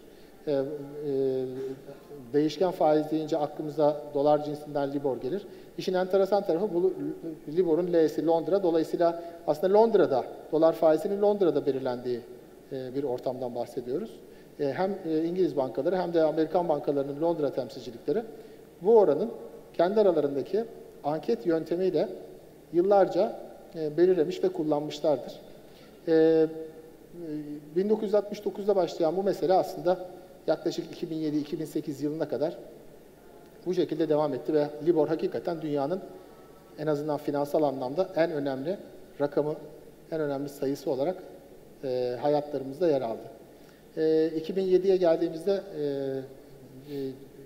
düşük kredi değerli subprime mortgage dediğimiz düşük teminat değerli kredilerin banka bilançolarında yaratacağı ve daha doğrusu bunlara da dayalı ürünlerin banka bilançolarında yaratacağı endişelerle önemli bir sarsıntı yaşadık ki bu daha sonra yaşayacağımız sarsıntının habercisiydi. Bu dönemde Libor dediğimiz yani 3 aylık dolar faizi Fed faizlerinden önemli bir şekilde ayrışmaya başladı. Normalde gecelik faizle 3 aylık dolar faizinin arasındaki spread'in çok az olması beklenir. Yani ikisinin birlikte tandem gitmesi beklenir ve çok çok uzun yıllar boyunca da böyle oldu. Fakat 2007-2008 yıllarında gördük ki bankaların birbirlerine güveni gitti azaldı. Bunun doğal sonucunu yine hem Bear Stearns'de hem Lehman Brothers bankalarının batmasıyla gördük. Bunların batmasına izin verildikten sonra bankaların birbirlerine borç verme, alma meseleleri de çok çok ciddi bir hasar gördü. Artık dolar faiziyle 3 aylık unsecured dediğimiz teminatsız faizler arasında ciddi bir spread oluştu. Libor'a olan güven inanılmaz derecede azaldı ve insanlar artık 3 aylık teminatsız oranlar yerine gecelik teminatlı oranlara doğru yönelme eğilimi gösterdiler bankalar. 2008-2009 yıllarında bunları yaşadıktan sonra 2012'de herhalde Libor'un artık dünyadan yani hayatlarımızdan çekilmesine yol açacak en önemli şeylerden bir tanesi oldu. Büyük bir skandal oldu.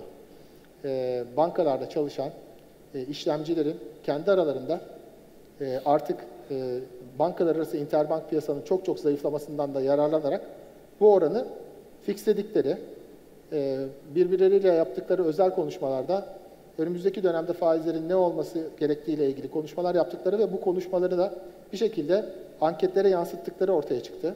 Buradan pek çok banka ciddi miktarlarda zarara uğradı. Aynı zamanda bu şeye de mahkemeye de yansıdı ve otoriteler bu bankalara büyük ölçülerde, büyük miktarlarda zararlar, cezalar yazdılar.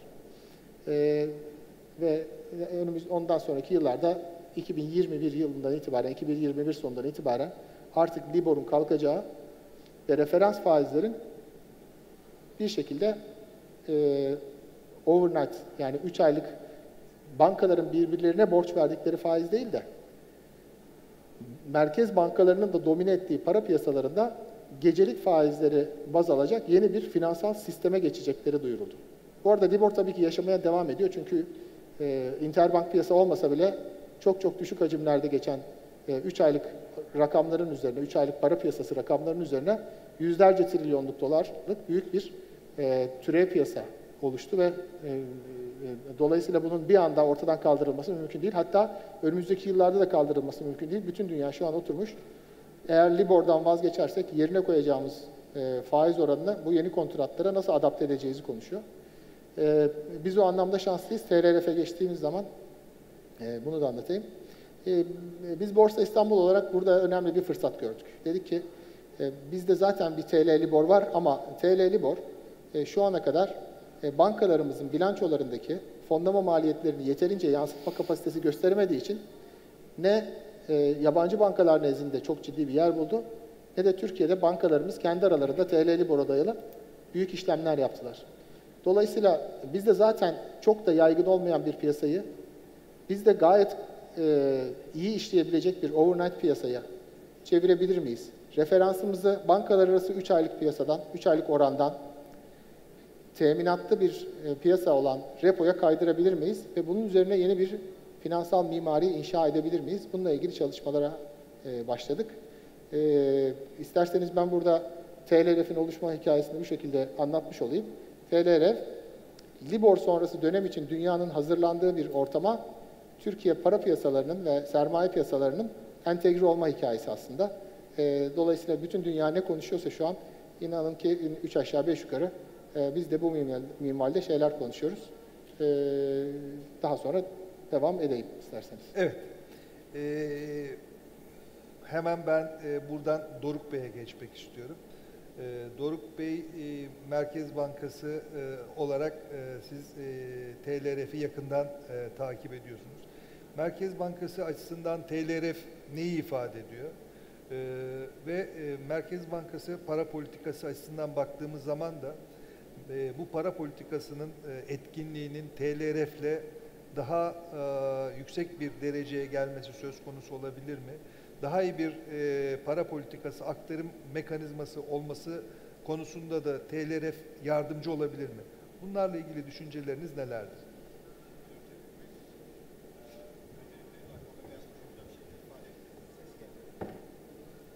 Alpoga Bey aslında çok güzel bir şekilde ifade etti. Aslında küresel finansal kriz sonrası aslında tüm dünyada fark edilen unsurlardan bir tanesi de referans faizleri olan ihtiyaç olduğu çok açık bir şekilde ortaya çıktı. Özellikle de küresel finansal kriz zamanında bankaların birbirine teminatsız borç vermeme eğilimi, bunları gerçekleştirmek istememeleri aslında ciddi anlamda sistemde bir işlemlerin gerçekleşmesinde ve de sistemsel açıdan bir sıkıntı olduğunu ortaya koyan gerçeklerden bir tanesi oldu. Zaten bu kapsamda zaten tüm merkez bankaları, tüm finansal otoriteler aslında bu yönde çeşitli adımlar attılar. Bu adımların şu andaki geldiği noktada aslında referans faizleri risksiz olarak, teminatlı olarak işlemlerin gerçekleştiği, işlemlerin yoğunlaştığı, teminatsız olarak işlemlerin gerçekleştiği piyasaların oluşması. Bu kapsamda Amerika, Avrupa, İngiltere çok çeşitli gelişmiş ülkeler aslında bu yönde adımlar atıyorlar. Tabii burada en önemli Merkez Bankası açısından en önemli gelişmelerden bir tanesi finansal istikrar. Dediğim gibi küresel finansal kriz sonrası bankaların birbirine fon vermek istememesi, bu bir anda aslında finansal istikrara ciddi anlamda tehlikeye sokarak zaten tüm para politikası aktarım mekanizmasını aslında önemli ölçüde sekteye uğratan faktörlerden bir tanesi. Bu açıdan bunun yanı sıra aynı zamanda küresel finansal kriz zamanında dikkat çeken unsurlardan bir tanesi de şuydu. Aynı kredi grubunda olsa bile aslında bankaların kredi çok farklı unsurları var. Kredi unsurları çok birbirine benzemiyor. Çok bankalara özgü faktörler var. Ve de bu unsurlardan dolayı gerçekten bankaların birbirine teminatsız borç verme eğilimi aslında çok düştü. Aynı zamanda bu dönemde bazıları tarafından getirilen regülasyonlar da aslında ciddi anlamda bankaları birbiriyle teminatlı şekilde borç vermeye itti. Peki Türkiye olarak biz bu noktada neredeyiz? Türkiye olarak aslında biz zaten daha önceki geçmiş yıllardan gelen alışkanlıkların ötesinde zaten biz teminatlı bir borçlanma yapısına sahip olan bir Borsa İstanbul repo pazarında işlemler gerçekleştirilmekteydi. Bu kapsamda Merkez Bankası olarak tabii ki bu söz konusu piyasada biz de bu piyasada oluşan faizlerin para politikası faiz koridoru içerisinde kalması yönünde zaten likit operasyonlarımızı gerçekleştiriyoruz. Tabii burada şöyle bir durum vardı. 2019 yılı öncesinde Borsa İstanbul ters repo pazarı ve de bankalar arası repo ters repo pazarı olmak üzere iki farklı bir piyasa vardı. Repo ters repo pazarında sadece aracı kurumlarla bankalar işlem yapabiliyordu ve de buradaki yapılan işlemler için zorunlu karşılık yükümlülüğü bulunmaktaydı. bankaların birbiriyle işlem yaptığı banka arası repo ters repoda ise herhangi bir şekilde zorunlu karşılık maliyeti bulunmamaktaydı. Biz Merkez Bankası olarak daha derin bir para piyasasının oluşması, daha farklı bir katılımcıların içerdiği, daha farklı katılımcıların işlem yaptığı bir piyasanın oluşması için bu iki piyasaların birleşmesine yönündeki iradeye katkı sağlamak amacıyla zorunlu karşılık farklılıklarını ortadan kaldırdık. 2019 yılı başında bu adım atıldı Merkez Bankası tarafından. Zaten bu adımın hemen sonrasında Borsa İstanbul tarafından söz konusu iki piyasanın da birleştirildiği ve de çok daha derin, çok daha fazla katılımcının işlem yaptığı, şu anda mevcut durumda yaklaşık 70 ile 80 milyar TL arasında bir işlem hacminin olduğu, oldukça likit bir piyasanın olduğunu gözlemliyoruz. Tabii ki derin bir para piyasasının olması Merkez Bankası açısından kesintisiz bir şekilde bankaların veya aracı kurumların birbirine borç alıp verebilmesi, bu işlemlerin gerçekleştirilmesi finansal risk açısından çok önemli. Bu para aktarım mekanizmasını da güçlendiren unsurlardan bir tanesi. İkinci bir diğer nokta ise bankaların söz konusu TLRF'e dayalı ürünlerin çıkartılması, bunlara dayalı kredi veya mevduat fiyatlamaları veya bu TLRF'e dayalı türev sözleşmeler, overnight index swap gibi, faiz swap sözleşmeleri gibi ürünlerin gerçekleşmesi, önümüzdeki dönemde aslında bankaların bilançosuna TLRF'e dayalı ürünlerin daha da fazlalaşması aslında dolaylı bir şekilde zaten Merkez Bankası para politikası aktarım mekanizmasını güçlendiren unsurlardan bir tanesi olacak.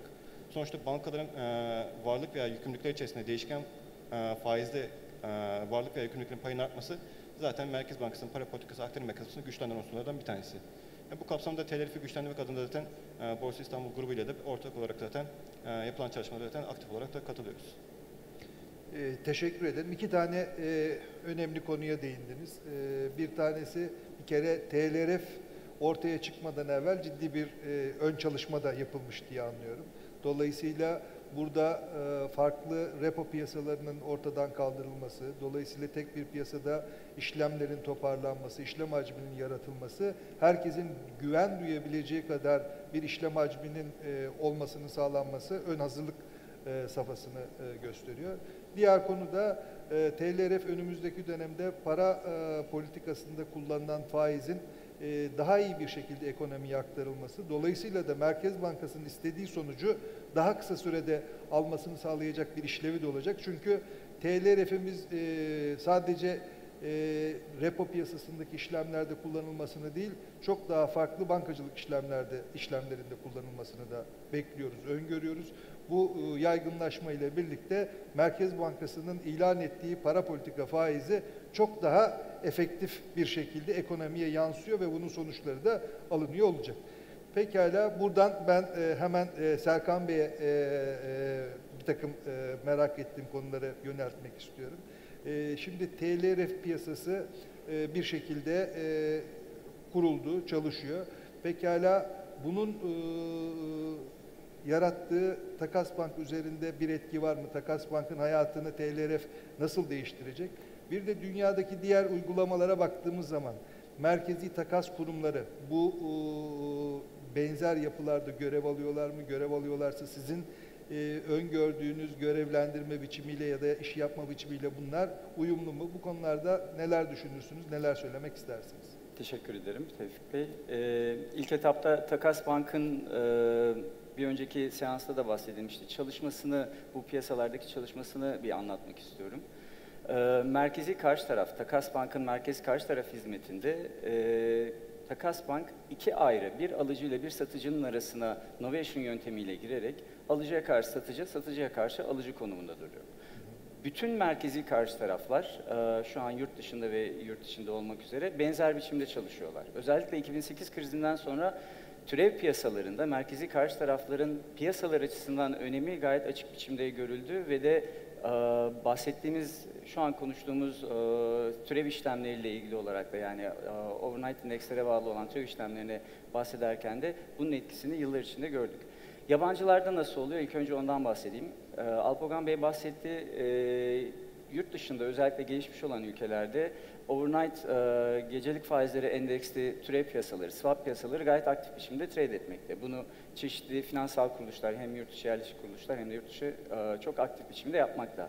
Merkezi karşı taraf olarak da hepimizin adını bildiği belli başlı büyük kuruluşlar üzerinden de 2008'den sonra bunları clear etmek, bunların takasını gerçekleştirmek zorunda kaldılar. Şu an yaklaşık olarak dolarda yanlış bilmiyorsam 1 trilyon civarı günlük takas hacmi dönerken Euro, GBP gibi diğer gelişmiş ülke para birimlerinde 300-400 milyar civarında günlük takas hacmi gerçekleşmekte. Çok gelişmiş bir piyasadan bahsediyoruz. Takas bank olarak biz özellikle Doruk Bey'in bahsettiği bankalarımızın hem aktifte hem de pasifte bilançolarına koymaya başladıkları TLRF endeksli ürünlerin akabinde gelişecek bir swap piyasasına önden hazırlık yapmak istedik. Belirlenen gecelik faiz üzerinden ve değişken tarafı belirlenecek olan swapların özellikle yurt içi yerleşik kurumlar tarafından işlem yapılabilmesi için aralarındaki kredi riskini çözümleyecek bir hizmet olarak Takas Bank OTC clearing işlemine girmeye başladı. Birazcık şu kredi riskini anlatmak istiyorum. Yurt içi yerleşik bankalar aslında birbirleriyle türev işlem yapabiliyorlar. Ama bunu yaparken belirli bir limit çerçevesinde yapıyorlar ve aralarında günlük teminatlandırma veya bu teminatları karşılıklı olarak el değiştirme hizmeti olmadığı için limitler ve işlemlerin vadeleri konusunda çeşitli kısıtlamalar var.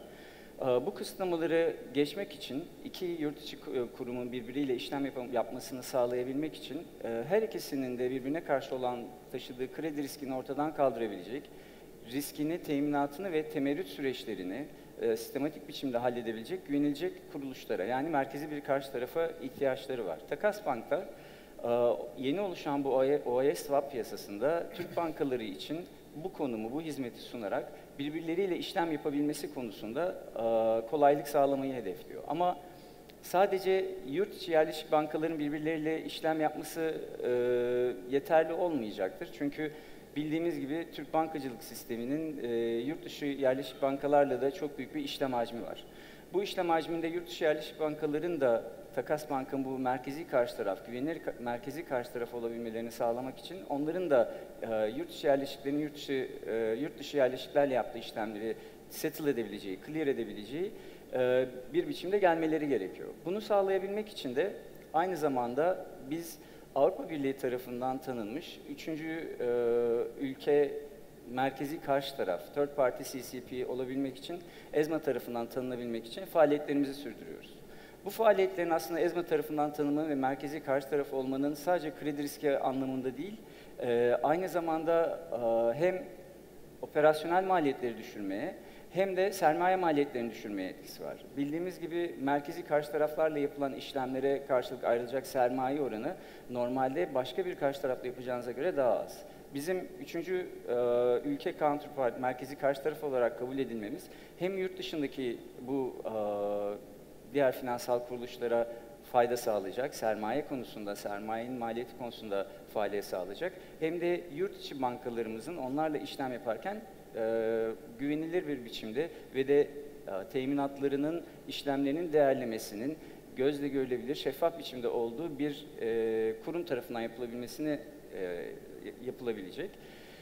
Bu tabii bizim bakış açımızda ileriye dönük olarak aslında oluşacak yeni swap piyasasının günümüzdeki swap piyasasından biraz daha farklılaşmasını doğuracaktır diye tahmin ediyoruz. Özellikle hem yurt içine hem de yurt dışına verilecek bu güvenle birlikte swap piyasasında yurt içi yerleşik bankalarımızın hem piyasa yapıcı olabileceği hem de ki şu anki yapılan işlemlerde, türev işlemlerde genelde bu tersi oluyor.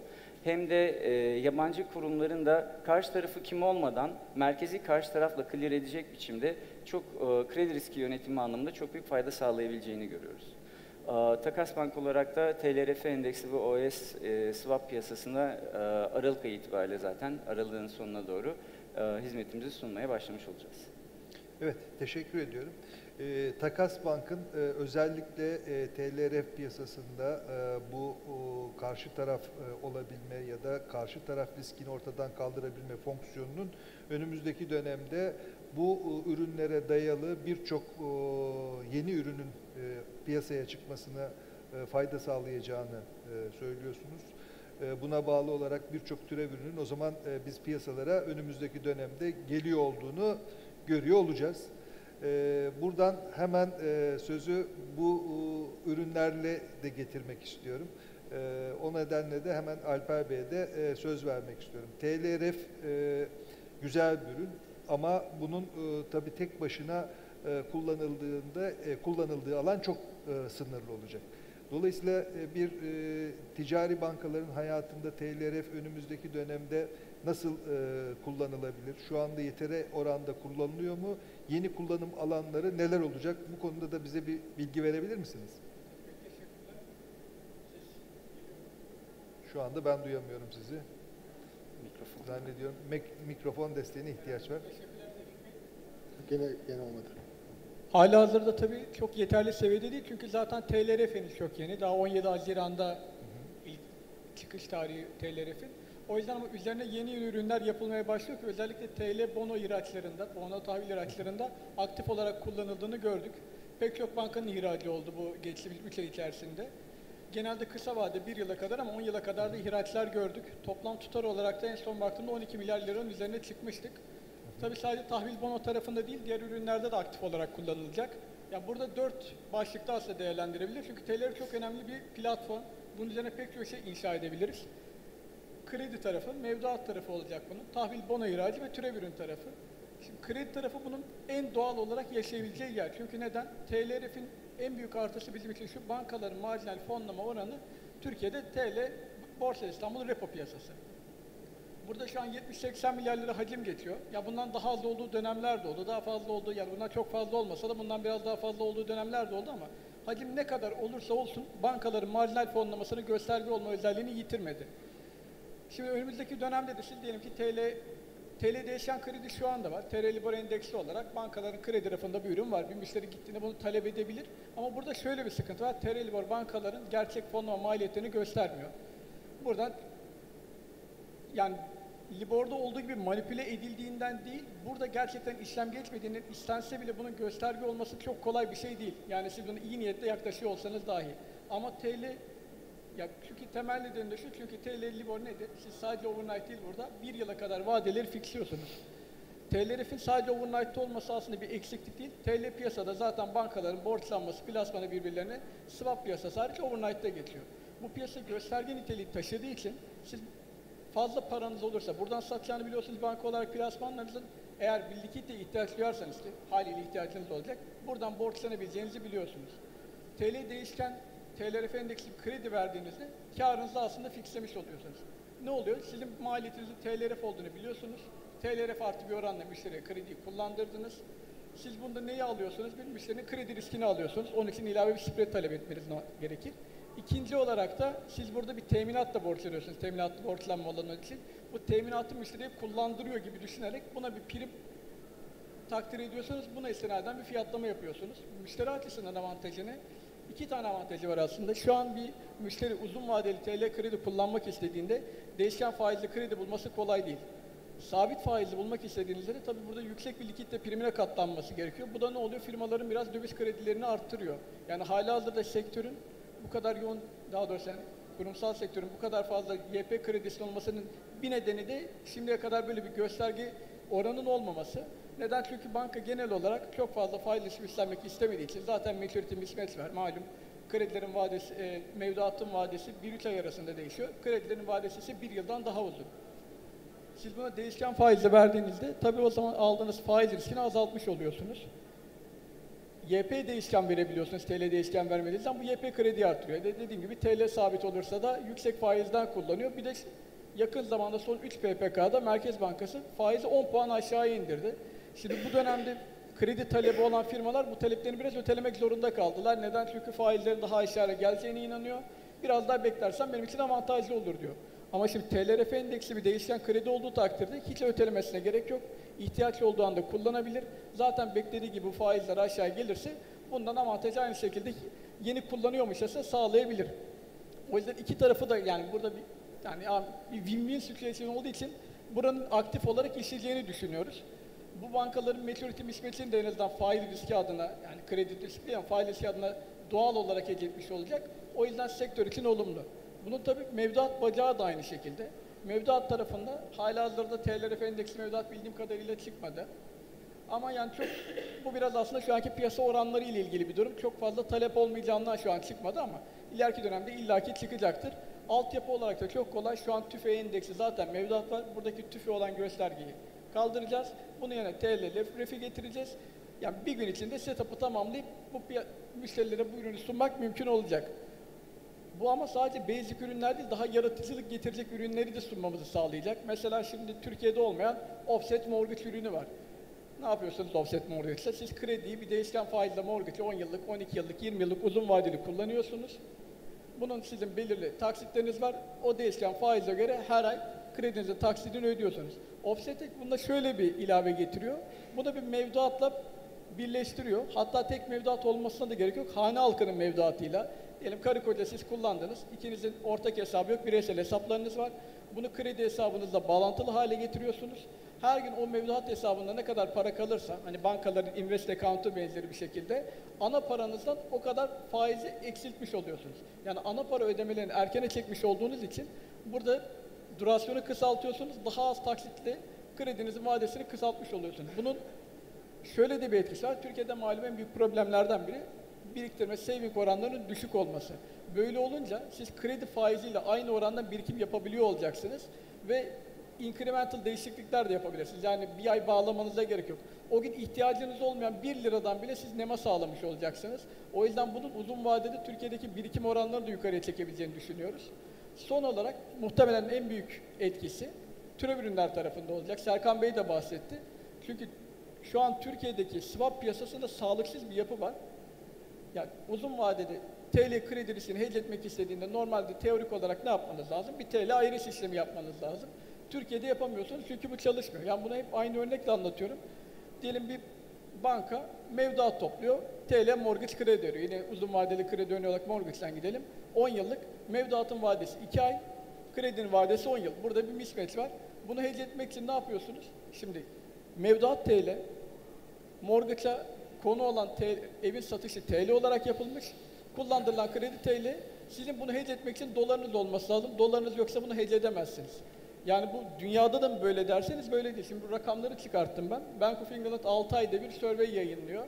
Dolara karşı her finansal üründe ne kadar pazar payı olduğuna dair. Şimdi FX spot işleminde TL 12. dolara karşı. Forward'da 14. opsiyonda 11. Hepsi normal çünkü finansal derinlik olarak bakarsanız TL'nin 10-15 arası bir yerde olması lazım zaten. Cross currency'ye geliyoruz. 4. Yani sadece Euro, Pound ve Yen var TL'den daha fazla işlem gören. Yani CHF, Kanada doları, Avustralya doları bunlardan bile fazla hacim dönüyor. Ya bu çok normal bir şey değil. Yani pazar payı olarak bakıyorum. Spot'ta pazar payı TL'nin %1,5, cross currency'de %6'nın üzerinde. Demek ki burada gelişmemiş bir IRS piyasası var. İşte TLRF bize bunu sağlayabilir. Çünkü yabancı, yani burada yurt dışı yerleşik bankaların işine gelen bir durum var. Bize aslında teminatlı bir borçlandırma yaptırıyormuş gibi diyorlar ki senin döviz vermen lazım ki kredi riskini hedge et. Burada da market maker, yurt dışı yerleşik bankalar fiyat alıcı durumda olan da genel olarak yerel bankalar. Ama şimdi TLRF endeksi bir IRS piyasaları oluşursa burada Türk Bankası'nın da bir market maker olma durumu olacak. Çünkü zaten bizim işlem yaptığımız piyasa birebir olarak gerek bunun deltasını da kolaylıkla yaparız. Bunun faizini zaten bilanço içindeki diğer risklerle de hedge edebiliriz. Yani her şeyi birebir kapatmak zorunda olmayacağımız da bir durum var. Ya biz burada Londra'ya fiyat yapar durumda olabiliriz. Şimdi yurt dışı yerleşik bankanın işine gelmiyor. Onlar buna girmez diyebilir mi? Şimdi çok öyle değil. Çünkü bu cross currency'nin böyle devam etmeyeceği, bunu çok sektörü dolarize ettiği artık görülüyor. O yüzden şimdi ben gelmeden önce yine tekrar konuştum yurt dışındaki traderlarla, brokerlarla. Herkes aslında bu yeni döneme göre hazırlığını yapıyor. Yani birinci gün burada işlemler döner diye bir şey yok ama Serkan Beyler zaten çalışıyorlar. Lokal banka olarak biz bu sene içinde işlemlere başlamayı bekliyoruz. Burada zaten dediğim gibi arka planında hani zorla doğrultulan bir ürün yok. Zaten eksikliği olan bir şey yerine getirilmesi var. Lokal bankalar birbirleri trade etmeye başlayınca yabancı bunun dışında kalmamak için onlar da gelecektir. Burada yani bu takas bankın merkezi karşı taraf olması da bize büyük bir artı getiriyor. Her bir bankanın birbirine gelip öyle büyük limitler çıkartmasına gerek yok. Birinci gün işlem yapmaya başlayabiliriz takas bank limitimiz varsa. Keza bunu normalde non-CSA trade etmemiz gerekir. Ona da değil, TL marjinik olacak. O bakımdan yabancının gelmesi de kolay olacak. Yani yabancı buradan gelir. Normal zaten ISDA CSA ile de işlem yaparız ama her halükarda en azından artık yurt dışına bu kadar fazla döviz bulundurmamız gerekmeden yani şu an nette 36 milyar dolar dövizi Türkiye'nin yurt dışında sırf TL faiz riskini hedge etmek için. Ya bunu eğer biz ihtiyacı azaltırsak bu kadar fazla sektörde DTH'e de ihtiyaç kalmaz. O zaman bu bankaların bilanço çarpıklığı da normalleşmiş olur. O yüzden bütün bu alanlara katkı sağlayacak bir ürün olduğunu değerlendiriyorum. Bu son söylediğiniz kısım aslına bakarsanız makro açıdan da son derece önemli. Ülkede çok ciddi bir dolarizasyon olduğu konusunda hemen hemen hepimiz şikayetçiyiz. Ama bir şekilde de mevcut dengeler nedeniyle bunu aşamıyoruz. Ama TLRF'in geniş kapsam, geniş alanda bir kullanımı söz konusu olduğunda artık bizim bu kadar dolar tutmamıza da gerek kalmayacak. Ya da dolarizasyonun tam tersine çalışabileceği bir ortamın oluşabilmesi için de biz gerekli adımları atmış olacağız diye söylüyorsunuz diye anlıyorum. Ben hemen buradan konuyu alıp tekrar Alp Bey'e şeyi sormak istiyorum. Şu anda Türkiye'de aslına bakarsanız alıcısı, satıcısı Türkolar. Ondan sonra herhangi bir döviz girdisi içermeyen projelerde dahi döviz cinsi anlaşmaların yapıldığını görüyoruz. Belli ki çok uzun dönemli anlaşmalarda insanlar Türk lirasının değerine ve onun faizine ilişkin belirsizliklerin getirdiği sorunlar nedeniyle anlaşmayı TL cinsinden yapamıyorlar. TLRF bu konuda bir çözüm getirir mi? Önümüzdeki dönemde bu alanda bir açılım olur mu? Alper Bey'in söylediğinin üstüne bir de bu konu eğer çalışabilirse hakikaten makro açıdan da TLRF çok büyük bir iş görmüş olacak. Evet, aslında Alper Bey gerçekten çok kapsamlı anlattı, özetledi her açısıyla. Şimdi aslında TLRF'in ortaya çıkış sebebi de bu. Yani TLRF aslında bir ürün değil, bir finansal altyapı. Biz yıllardır kullandığımız altyapının tersine artık hem Türkiye'de hem dünyada hem finansal kuruluşların hem diğer finans dışı kuruluşların üzerinde mutabık olduğu bir değişken faiz altyapısına geçebilirsek dolarizasyonla da ciddi bir şekilde mücadele etmekte mesafe alacağız. Neden? Biraz önce Alper Bey'in de söylediği gibi yani ikimizin arasında bir işlem var. İki taraf tamamen TL üzerine kurulu. Ben bir ev alıyorum, siz bir ev satıyorsunuz. Bunun finansmanını bir banka yapıyor. Fakat bankanın ortaya çıkan faiz riskini elimine etmesi için, bilançonun dışına atabilmesi için dövize ihtiyaç var. Ve Türk lirası cinsinden uzun vadeli kredi üretemeyen bir finans sektörü çıkıyor ortaya. Yani bizim birinci derecede zaten finansal sektörümüzü dolarize eden şey de bu. Finansal sektörün dolarize edilmesinden kastım şu. Her tarafı yani işin herhangi bir tarafında döviz olmayan aslında Türk lirası cinsinden bir fonlamaya ihtiyaç olan bir işlemde biz neden dünyanın en yüksek DTH faizlerini ödemek zorunda kalalım? Alp Bey orada bunu da bir örnekle açıklasak yani belki dinleyicilerimizin içerisinde 10 yıllık konut kredisini bankalar dövizi kullanarak nasıl 10 yıllık TL finansman kaynağı yaratıp da fonluyorlar kısmının bir izahı da gerekiyor çünkü. Hayır aslında hepimizin bildiği bir konu. Şu içimizde mesela ne bileyim bir bankada 5 yıllık mevduat yapan kimse yoktur tahmin ediyorum. Bankalar aslında bu Türkiye'ye özel bir durum da değil. Bankalar verim eğrisinin ucundan yani kısa vadeli borçlanırlar ve belli bir faiz riski, vade riski alarak daha uzun vadeli plasman yaparlar. Bu çok normal. Şimdi bizde normal olmayan şey bu değil. Normal olmayan şey şu. Kısa vadeli borçlanıp uzun vadeli plase ettiğimiz zaman bankanın bilançosunda taşıdığı faiz riskini ancak dövizle hece edebiliyor olmamız, dövizle elimine edebiliyor olmamız. Biz bunu ortadan kaldırmaya çalışıyoruz. Neden? Çünkü Türk Bankası uzun vadeli Türk lirası fonu içeriden bulamıyor. Bunu verenler yabancılar. Biz döviz tutuyoruz. Yabancı yatırımcılar ise TL tutuyor. Yabancı yatırımcılar TL'yi yüksek faizinden, cazibesinden dolayı tutuyorlar ve bunu olabildiğince uzun vadelerde kitlemek istiyorlar. Biz bundan faydalanmak istediğimizde yabancı bankalara teminat olarak ve aynı zamanda güvenilir bir değişken faiz benchmark'ı olan yabancı para cinsinden plasman yapmak zorunda kalıyoruz. Biz diyoruz ki eğer herkesin üzerinde mutabık olduğu, üzerine ürün inşa edilebilen bir zeminimiz olursa, tekrar ediyorum bu bir ürün değil, bu bir finansal teknoloji diyelim, bir altyapı diyelim.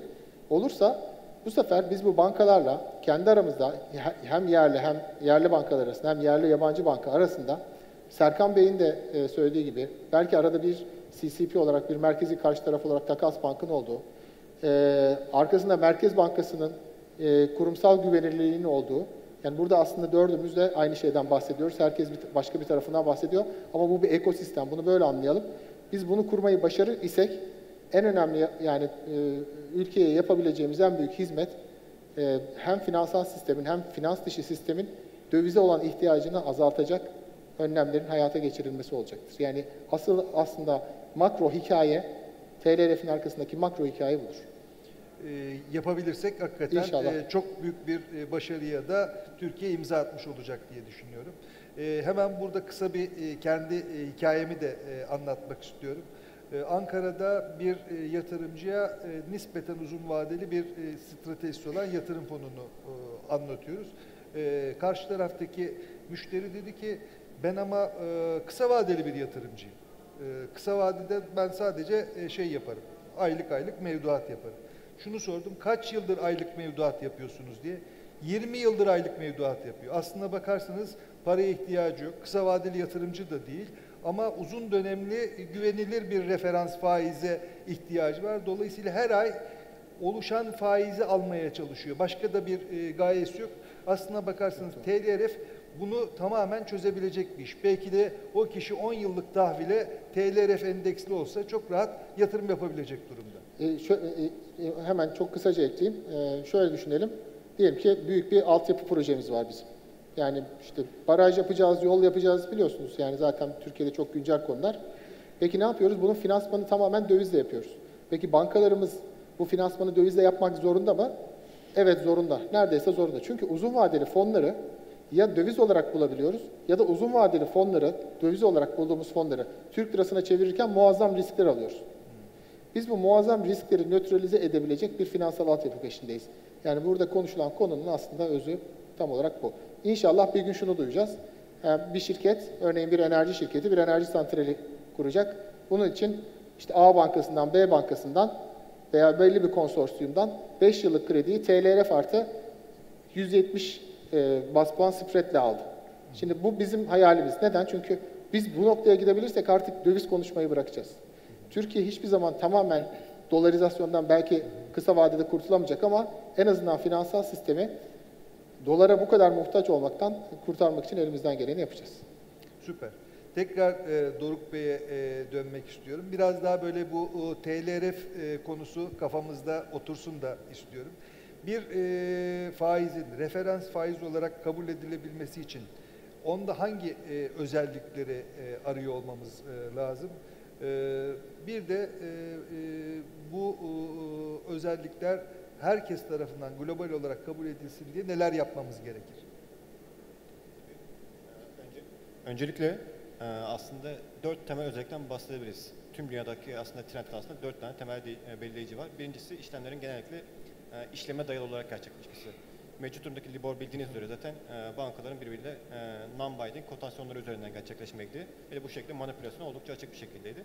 Ancak önümüzdeki süreçteki aslındaki en önemli atılan adımlardan bir tanesi ve tüm dünyanın artık konsens oluşturduğu noktalardan bir tanesi işlemlerin gerçekten arkasında bir transaction'a dayalı olarak gerçekleşmesi ve de bunların üzerinden hesaplanması. İlk nokta aslında bu. İkinci nokta işlemler teminatlı mı olacak yoksa teminatsız mı olacak? Bu konuda tam bir konsensus yok aslında. Bazı ülkeler bunu tamamen teminatlı borçlanmaya döndürüyorlar. Özellikle Amerika, Avrupa gibi ülkeler, Avrupa bölgesi gibi ülkeler aslında bu teminatlara döndürüyor. Bunun da temel sebebi aslında küresel finansal kriz zamanındaki bankaların birbirine borç verme eğilimindeki durma eğilimini durdurmak amaçlı olarak böyle bir eğilimleri var. Ancak bunu tam tersi şekilde teminatsız olarak gerçekleştiren bazı ülkelerde var. Aynı zamanda burada tabii tartışmaları da var. Özellikle son dönemde BIS tarafından da çok sıkça tartışılıyor. Yani bu illa tek bir tane mi benchmark olmalı yoksa birden fazla benchmark da olabilir mi? Bu tabii dünyada tartışılan konulardan bir tanesi. Ama genellikle burada temel olarak şunu söyleyebiliriz. Genellikle teminatlı ve de işleme dayalı sözleşmelere, gösterge faizlere kayma eğilimi var. Diğer iki özellik ise aslında şunlardan ibaret. Birincisi söz konusu işlemlere dayalı türev işlemlerin olması ki bankalar faiz risklerini veya bu referans faizlere dayalı türev ürünlerin gerçekleşmesiyle bu şekilde spekülatif veya hedge amaçlı pozisyonları rahatlıkla alabilsinler. Bu açıdan aynı zamanda sadece gecelik faizlere dayalı değil, diğer vadelerde de aslında bir benchmark'ın oluştuğu, yani sadece gecelik faizlere mesela dayalı 3 aylık overnight index swap'lar, bir yıllık overnight index swap'ların oluşması ve de böylelikle bir getiri eğrisini oluşturarak finansal altyapının güçlenmesi. Bu kapsamdaki yapılan çalışmalar önemli. Yani herhangi bir şekilde finansal ürün veya olmadan sadece dayanak varlığının olması zaten tek başına zaten sürdürülebilir bir durum değil. Son olarak ise tabii ki söz konusu referans faizlere dayalı olarak borçlanma, tahvil ihraçları veya bunlara dayalı kredi verilmesi de diğer en önemli özelliklerden bir tanesi olarak ön plana çıkıyor. O zaman şimdi Türkiye'de şeye baktığımız zaman bu bir işleme dayalı mı diye sorguladığımız zaman işleme dayalı. Yaklaşık olarak işte geçtiğimiz ay 70 milyar TL'lik bir işlem hacmi olmuş gibi gözüküyor. Diğer taraftan teminatı dayalı bir piyasada işlem görüldüğü için son derece güvenli bir piyasada oluşan faizi de konuşuyoruz. Türkiye'de TLRF bu şartları aslına bakarsanız önemli ölçüde sağlıyor. Belki de başka ülkelere de örnek olabilecek nitelikte diyebilir miyiz? Kesinlikle. Bence zaten 2001 krizinden sonra Türkiye'nin aslında yaşadığı sorunlardan itibaren dolayı teminatlı borçlanmaya kaymasının eğilimiyle beraber aslında biz teminatlı ve de işleme dayalı gösterge faizleri aslında oluşturmuştuk. Bunun adını koymamıştık. TLRF'le bunun adını koymaya başladık. Tabii ki bundan sonraki aşama ise bunlara dayalı ürünlere çıkması. Bence buradaki aşama, burada tüm finansal kuruluşların katkı göstermesi çok önemli. Teşekkür ediyorum. Serkan Bey, bir de bu tip ürünleri yaptığımız zaman aslına bakarsanız bu ürünlerin çok fazla paydaşı oluyor. Dolayısıyla belli bir standartizasyon getirebildiğimiz takdirde ürünlerin yaygınlaşmasını sağlayabiliyoruz.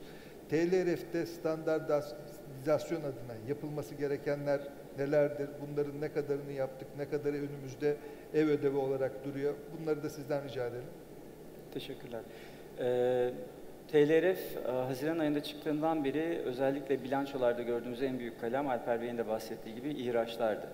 İhraçların tanımlarına baktığımız zaman her kurum TLRF yani overnight indekse TLRF oranına bağlı bir fiyatlama yapmasına rağmen birbirinden farklı hesaplama yöntemleri kullandı. Bunun akabinde aynı zamanda paralel olarak aslında Türk bankalarıyla bir araya gelerek OS swap piyasasının nasıl olması gerektiği ve bununla ilgili konvansiyonların ne olması gerektiği konusunda bir çalışma yapıldı. Bu çalışmada ileride oluşacak piyasada TLRF endeksinin gecelik olarak hesaplanan bu endeksin hangi vadelerde, başlama tarihinin ne olacağı ve hesaplamaya nasıl yansıyacağı, günlük bileşik tarzında mı, ortalama mı ki günlük bileşiğe karar verildi. Bu gibi detaylarına bütün bankalarımızın oy birliğiyle karar verildi. Haliyle geldiğimiz noktada ileride bankalarımızın ya da finansal kuruluşların bilançolarında yer alacak TLRF endeksli varlıklarla, borçlanma veya aktif veya pasifleriyle birlikte bilanço dışında yapacağı olan türev işlemlerin konvansiyonlarında bir farklılık olması durumunda ileride hece edilemeyecek riskler oluşması söz konusu.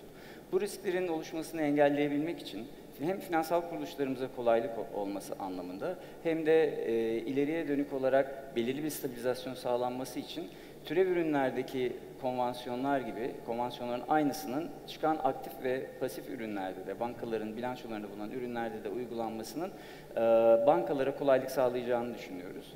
Tabii şu an yeni oluşan bir piyasadan bahsediyoruz. O yüzden her şeyi en baştan düşünüp de her şeyin sıfırdan doğru biçimde ya da stabil biçimde başlamasını beklemek de yanlış olabilir ama geleceğimiz noktada, ileride varacağımız noktada TLRF endeksli herhangi bir türev veya TLRF endeksli herhangi bir borçlanma aracından bahsettiğimiz zaman herkesin aynı biçimde bu endeksinin oluştuğunu, nakit akışlarının aynı biçimde hesaplandığını bilmesi risklerin yönetimi anlamında kolaylık sağlayacaktır. Çok teşekkür ediyorum. Alper Bey'e de aslında bir önceki turda güzel bir noktaya getirmişti konuyu.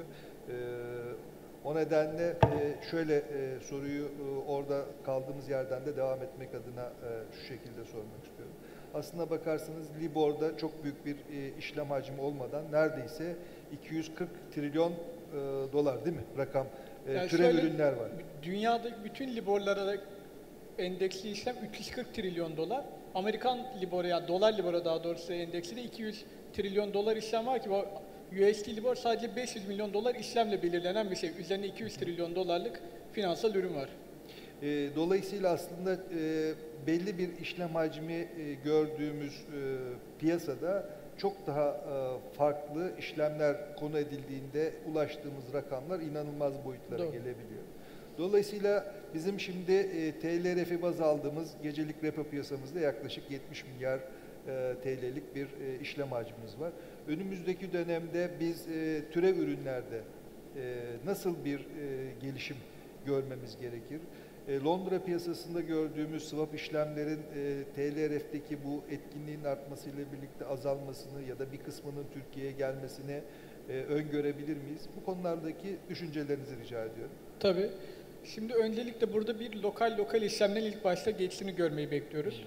Bu işte Aralık'ın ikinci yarısında işlemlerin muhtemelen başlıyor olacağız. Burada yabancının gelip gelmemesi tabii ki öncelikle kendi kararları. Onlar da kendi içer, yani Türkiye ile işlem yapan sadece trader'a da bağlı bir şey olmadığı için onlar da yeni bir piyasada, yeni bir setup'la işlem yapmak için gerekli onayları almaları gerekecek ama zaten bugünden başlamayacaklar. Onlar da Haziran'dan beri bu süreçler üzerinde çalışıyorlar.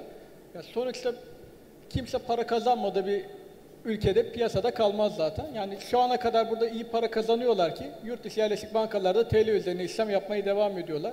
Burada o yüzden ben TLRF üzerine yapılacak OAS piyasasına da işlemlere geleceklerini düşünüyorum. Yani sonuçta burada önemli olan hacmin oraya kayıldığına ikna olunması. Yani şu an bunu demek için erken, yani %100 olarak cross currency biter Türkiye'de, TL OAS'e döner her şey diyemeyiz ama böyle olacağı ile ilgili olumlu beklentilerde bulunmak için yeterli donede elimizde var.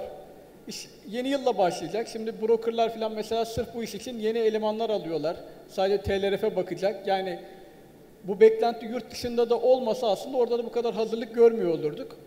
İlk 3 ayı bence bir gösterge için önemli olacak. Orada ilk işlemlerin başladığını görürsek şayet bundan sonra devamını getirmek daha kolay olacaktır. Evet, teşekkür ediyorum. Aslına bakarsanız böyle programın gün içerisinde sarkmasından da kaynaklı olarak biraz günün ilerleyen bir saatine denk gelen bir panelimiz oldu. Ama gördüğüm kadarıyla sabırla dinlediniz. Umarım TLRF gibi çok teknik bir konuda kafanızdaki soru işaretlerini panelistlerimizle birlikte yanıtlayabildik. 6 dakikalık daha zamanımız var. Slido üzerinden gelmiş soru görmüyorum. Ama katılımcıların arasında, dinleyicilerin arasında sorusu olanlar varsa bu 6 dakikada sorularınızı yanıtlamak isteriz. Bir mikrofonumuz varsa.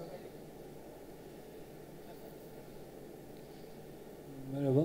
Bu TLRF'in genelde finans piyasaları üzerindeki etkisini konuştuk da biraz da reel sektöre de etkisi ne olur? Bundan bahsedebilir misiniz? Evet. Panelistlerimizin içerisinde bunu yanıtlamak isteyen var mı? Reel sektörümüze ben müsaadenizle ilk aklıma geleni burada pek bütün arkadaşlarım cevaplayabilir ama reel sektör bankadan borç alacağı zaman, kredi alacağı zaman hem bankanın borçlanma faizi ve bilanço yapısıyla ilgili maliyetleri, üstüne kar marjı ve üstüne de aslında bir hedging maliyeti ödüyor. Yani siz gidip 5 yıllık bir kredi istediğiniz zaman, 2 yıllık bir kredi istediğiniz zaman banka aslında bunu nasıl hedge edeceğini düşünüp hedge maliyetlerini de bu krediye yansıtıyor. Eğer hem aktif tarafta hem pasif tarafta değişken faiz altyapısını yaratabilirsek, yani banka bir taraftan değişken faizle örneğin TLRF artı 200'de borçlanırken bir taraftan da TLRF artı 300'de plasman yapabilirse, kredi verebilirse bu sefer döviz kullanarak yarattığı hedge'den çok daha ucuz bir hedge yapısına dönebilir. Yani aslında şöyle söyleyeyim, bilançonun sağında veya solunda iki tarafında birden değişken faizli ürünlerin olması bankayı bir swap yükünden kurtaracak. Siz aslında farkında değilsiniz ama mutfakta bir kredi verilirken mutfakta başka çalışmalar oluyor. Swaplar yapılıyor. O swaplar da pahalı şeyler. Alışı, satışı, bunların olmadığı bir dünyada, daha doğrusu bunların azaldığı bir dünyada, bunlar hiçbir zaman bitmeyecek ama bunların nispeten azaldığı bir dünyada, bankaların hedge maliyetinin düştüğü bir dünyada yavaş yavaş biz kredi maliyetlerinin de bu ölçüde düşeceğini göreceğiz. İki, biraz önce söylemiştim, eğer biz başarılı olursak ve döviz cinsinden döviz likiditesine ihtiyaç azalırsa, tedrici olarak, bunları lütfen bugünden yarına bir şey düşünmeyin, yani öyle bir şey kastetmek istemem. Tedrici olarak biz DTH'a bu kadar yüksek marj, bu kadar yüksek faiz ödemek zorunda kalmaz isek, bu sefer bu aradaki, yani dolar faizi ile Türk lirası faizi arasındaki marjın da aynı ölçüde aşağıya gelmesine sebep olacak. Yani A, hedge maliyeti sebebiyle daha ucuz bir fonlamaya sahip olabileceğiz reel sektör anlamında. B, dolar faizi ile TL faizindeki arasındaki spread'in birlikte aşağı gelmesinden kaynaklanan ikinci bir ucuzlamaya sebebiyet verecek. Ama bunlar için hem bu ürünün, hem finansal istikrarın, hem global koşulların, her şeyin bir şekilde düzgün yürüdüğünü varsayarak konuşuyorum. Yani diğer her şeyi sabit tuttuğunuz zaman bu altyapı bize bugüne göre çok daha uygun fiyatlı kredi sağlayabilir. Evet, 3 dakikamız var. Dolayısıyla bir soru daha alabiliriz. Beyefendi el kaldırdı. Buyurun. Teşekkür ederim söz verdiğiniz için. Ben özellikle yurt dışından sağlanacak finansman konusuna değindiniz siz. TLRF yurt dışından ülkemize sıcak para tabir edilen kaynağın akmasında nasıl bir etkisi olacak? Olumlu mu, olumsuz mu? Bunu değerlendirmenizi sizden rica edeceğim. Teşekkürler. Özellikle bana mı? Bütün panele diyelim. Kim yanıtlamak isterse. Açıkçası böyle bir etkisi olmayacak. Yani yurt dışından yani bunu yaparsak yurt dışından daha çok döviz gelir ya da daha çok yatırım gelir diye bir şey söylemiyoruz. Bunu yaparsak bankacılık kesiminin döviz likiditesine ihtiyacı azalır. Dövize ödediğimiz faiz azalırsa TL'ye ödediğimiz faiz de azalır. Dolayısıyla genel olarak finansal istikrara hizmet etmiş oluruz diyoruz. Ama dolaylı etkisi olarak şöyle bir şey olabilir. Bizim finansal istikrarımız ne kadar kuvvetli olursa elbette risk primimiz de o ölçüyle düşer ve var olan verili risk düzeyinden faydalanmak isteyen yabancı yatırım miktarı da artar. Yani ikincil, üçüncül etkili olarak bunu söyleyebiliriz ama bunu hep finansal istikrar üzerinden söylüyorum. Doğrudan hani biz bunu yaparsak şu kadar para gelir diye bir şey söz konusu değil. Ama Alper Bey'in çok haklı bir nokta, temas ettiği bir nokta var. Bizim sırf faiz riskini yönetebilmek için yurt dışında tuttuğumuz dövizin bir kısmı faiz riskini dövizle yönetme ihtiyacımız azaldıkça Türkiye'ye geri dönüş yapabilir. Orada değil de kendi bankalarımızda, kendi bankalarımızın muhabir hesaplarında kendi istedikleri şekilde şartlarda bizim buradaki kıymetli birikimlerimiz Türkiye'mizde, ülkemizde kalabilir. Evet.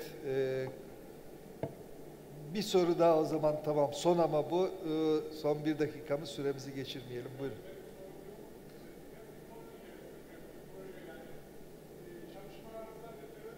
Hepinizi kutluyorum. Eskişehir'den geldim. Haldun Aydın Köroğlu, Emekli Ziraat Bankası Müdürü.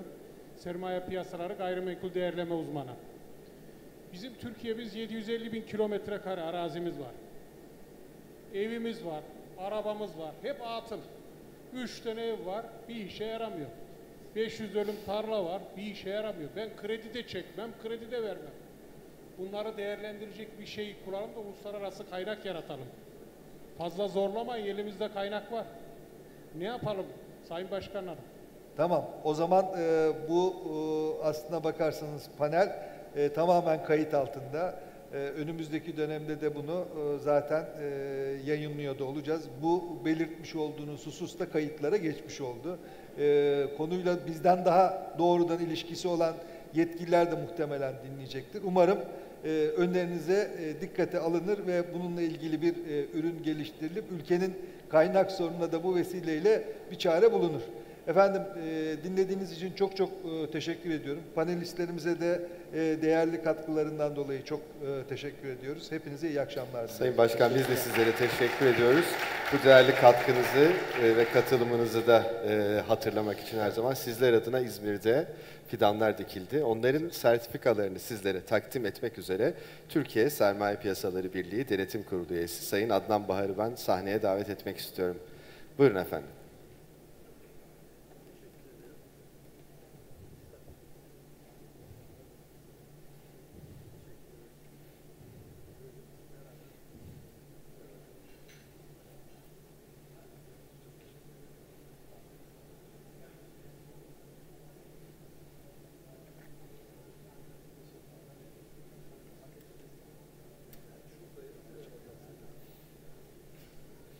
Efendim hakikaten bu arada çok verimli bir toplantı olduğunu da şahsen belirtmek isterim. Ağzınıza sağlık. Tüm katılımcılara da, tüm panelistlere de iletmek isterim.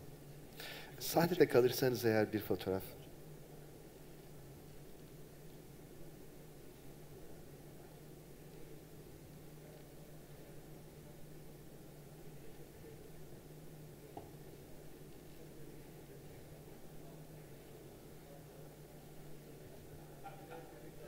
Buyurun efendim.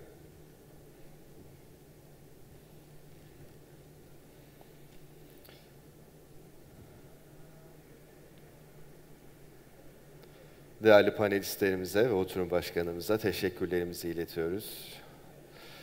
Efendim birazdan film gösterimi gerçekleşecek. O sebepten dolayı bütün konuklarımızın salonu boşaltmalarını rica edeceğiz. Çünkü salon film gösterimi için hazırlanacak. Burada yeniden düzenlemeler yapılacak. Giderken şahsi eşyalarınızı da yanınızda almanızı önemli hatırlatmak isterim efendim. Çok teşekkür ederim.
Değerli konuklar, hoş geldiniz.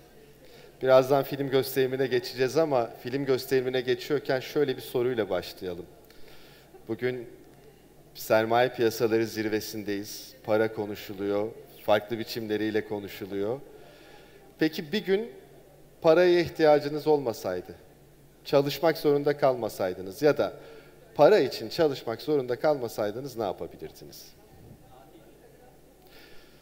Şimdi bu soru aklınızda kalsın ve ben yavaş yavaş filmin takdimine başlayayım.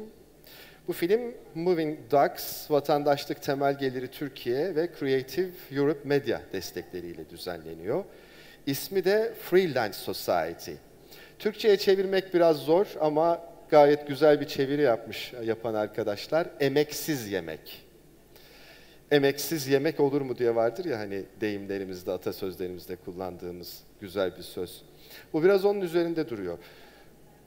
Belki de çok yakın bir zamana kadar üzerinde düşünülmesi bile mümkün olmayan vatandaşlık geliri üzerinde duruyor. Olasılıklar, tartışmalar, yapabilecekleri, olabilecekleri. İnsanlara bu çerçevede bu soruyla yaklaşıp ardından vatandaşlık geliri dediğimiz kavramın ve bu yeni konseptin uygulanabilirliğini, sınırlarını ve potansiyelini bize anlatmaya çalışıyor.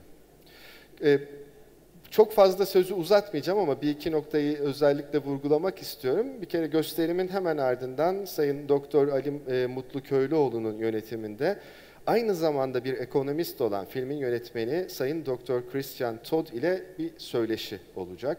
Bu söyleşide hem filme dair hem de bu bahsetmiş olduğumuz yeni anlayış, vatandaşlık gelirine dair aklınızda olan soruları rahatlıkla aktarabilirsiniz. Benim hani festival dönemlerinden en çok sevdiğim şeydir filmi izledikten sonra yönetmeniyle konuşabilmek, kafamdaki soruları sorabilmek. Çünkü film bambaşka bir evren ya, herkes için ayrı bir evren ortaya çıkıyor.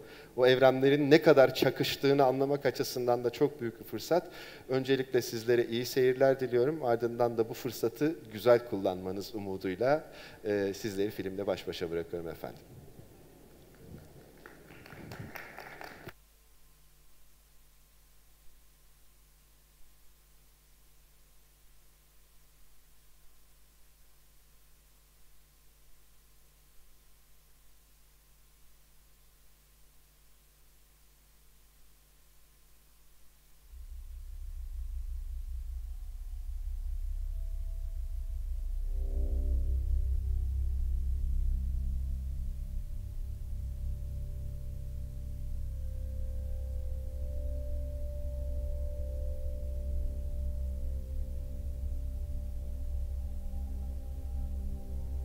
This is the 24th century. A lot has changed in the past 300 years. People are no longer obsessed with the accumulation of things. We have eliminated hunger, want, the need for possessions. We've grown out of our infancy. It has never been about possessions. It's about power. I have a dream.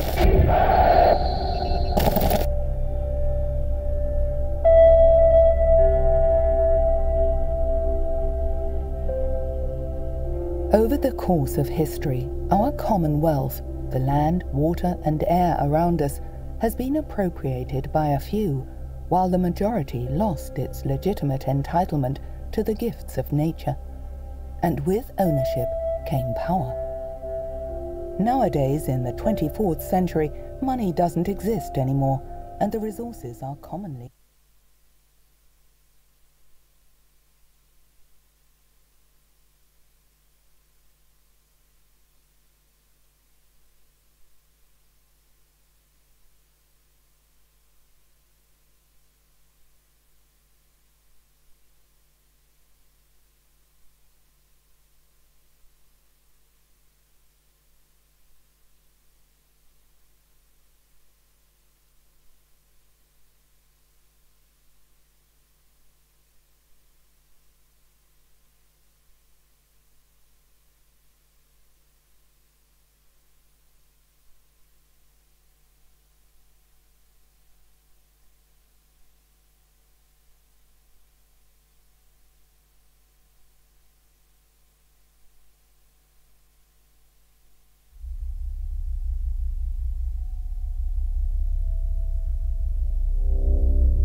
This is the 24th century. A lot has changed in the past 300 years. People are no longer obsessed with the accumulation of things. We have eliminated hunger, want, the need for possessions. We've grown out of our infancy. It has never been about possessions. It's about power. I have a dream.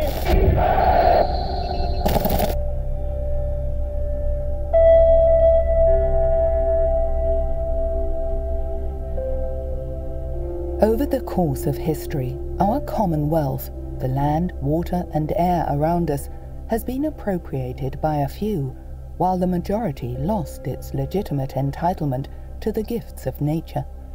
And with ownership came power. Nowadays, in the 24th century, money doesn't exist anymore, and the resources are commonly owned. The new age dawned over 300 years ago, in your time, at the beginning of the 21st century. It all started with an idea that was so simple, only a few were able to understand it. It was the idea of an unconditional basic income. Now imagine a world with peace, love, harmony, and where you're paid for just being alive. This is a crazy idea. So just so this is clear, because I want people to understand this idea, right? The idea is that the government writes people a check for, say, $20,000 a year because you're an American citizen. Right. Rich or poor, everyone gets a check, and that's on top of any salary you may earn.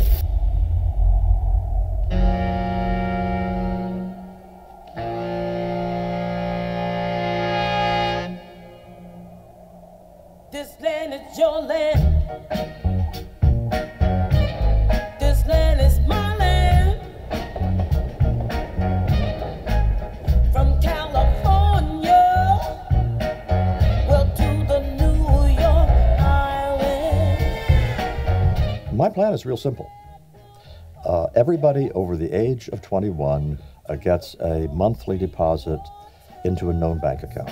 I tell ya, this land was made for you and me. Dadurch, dass mir die Existenzsorge genommen wird mit dem Grundeinkommen, entsteht für mich ein Freiheitsraum, aus dem heraus ich tätig werden kann. It's really a type of freedom that most human beings have never experienced before. We've always had that thing in the back of our heads, if I don't work, I don't eat. This land was made for you and me. Our middle class is falling apart. People are talking about that now, but they aren't talking about solutions. And this is an obvious solution. For you and me.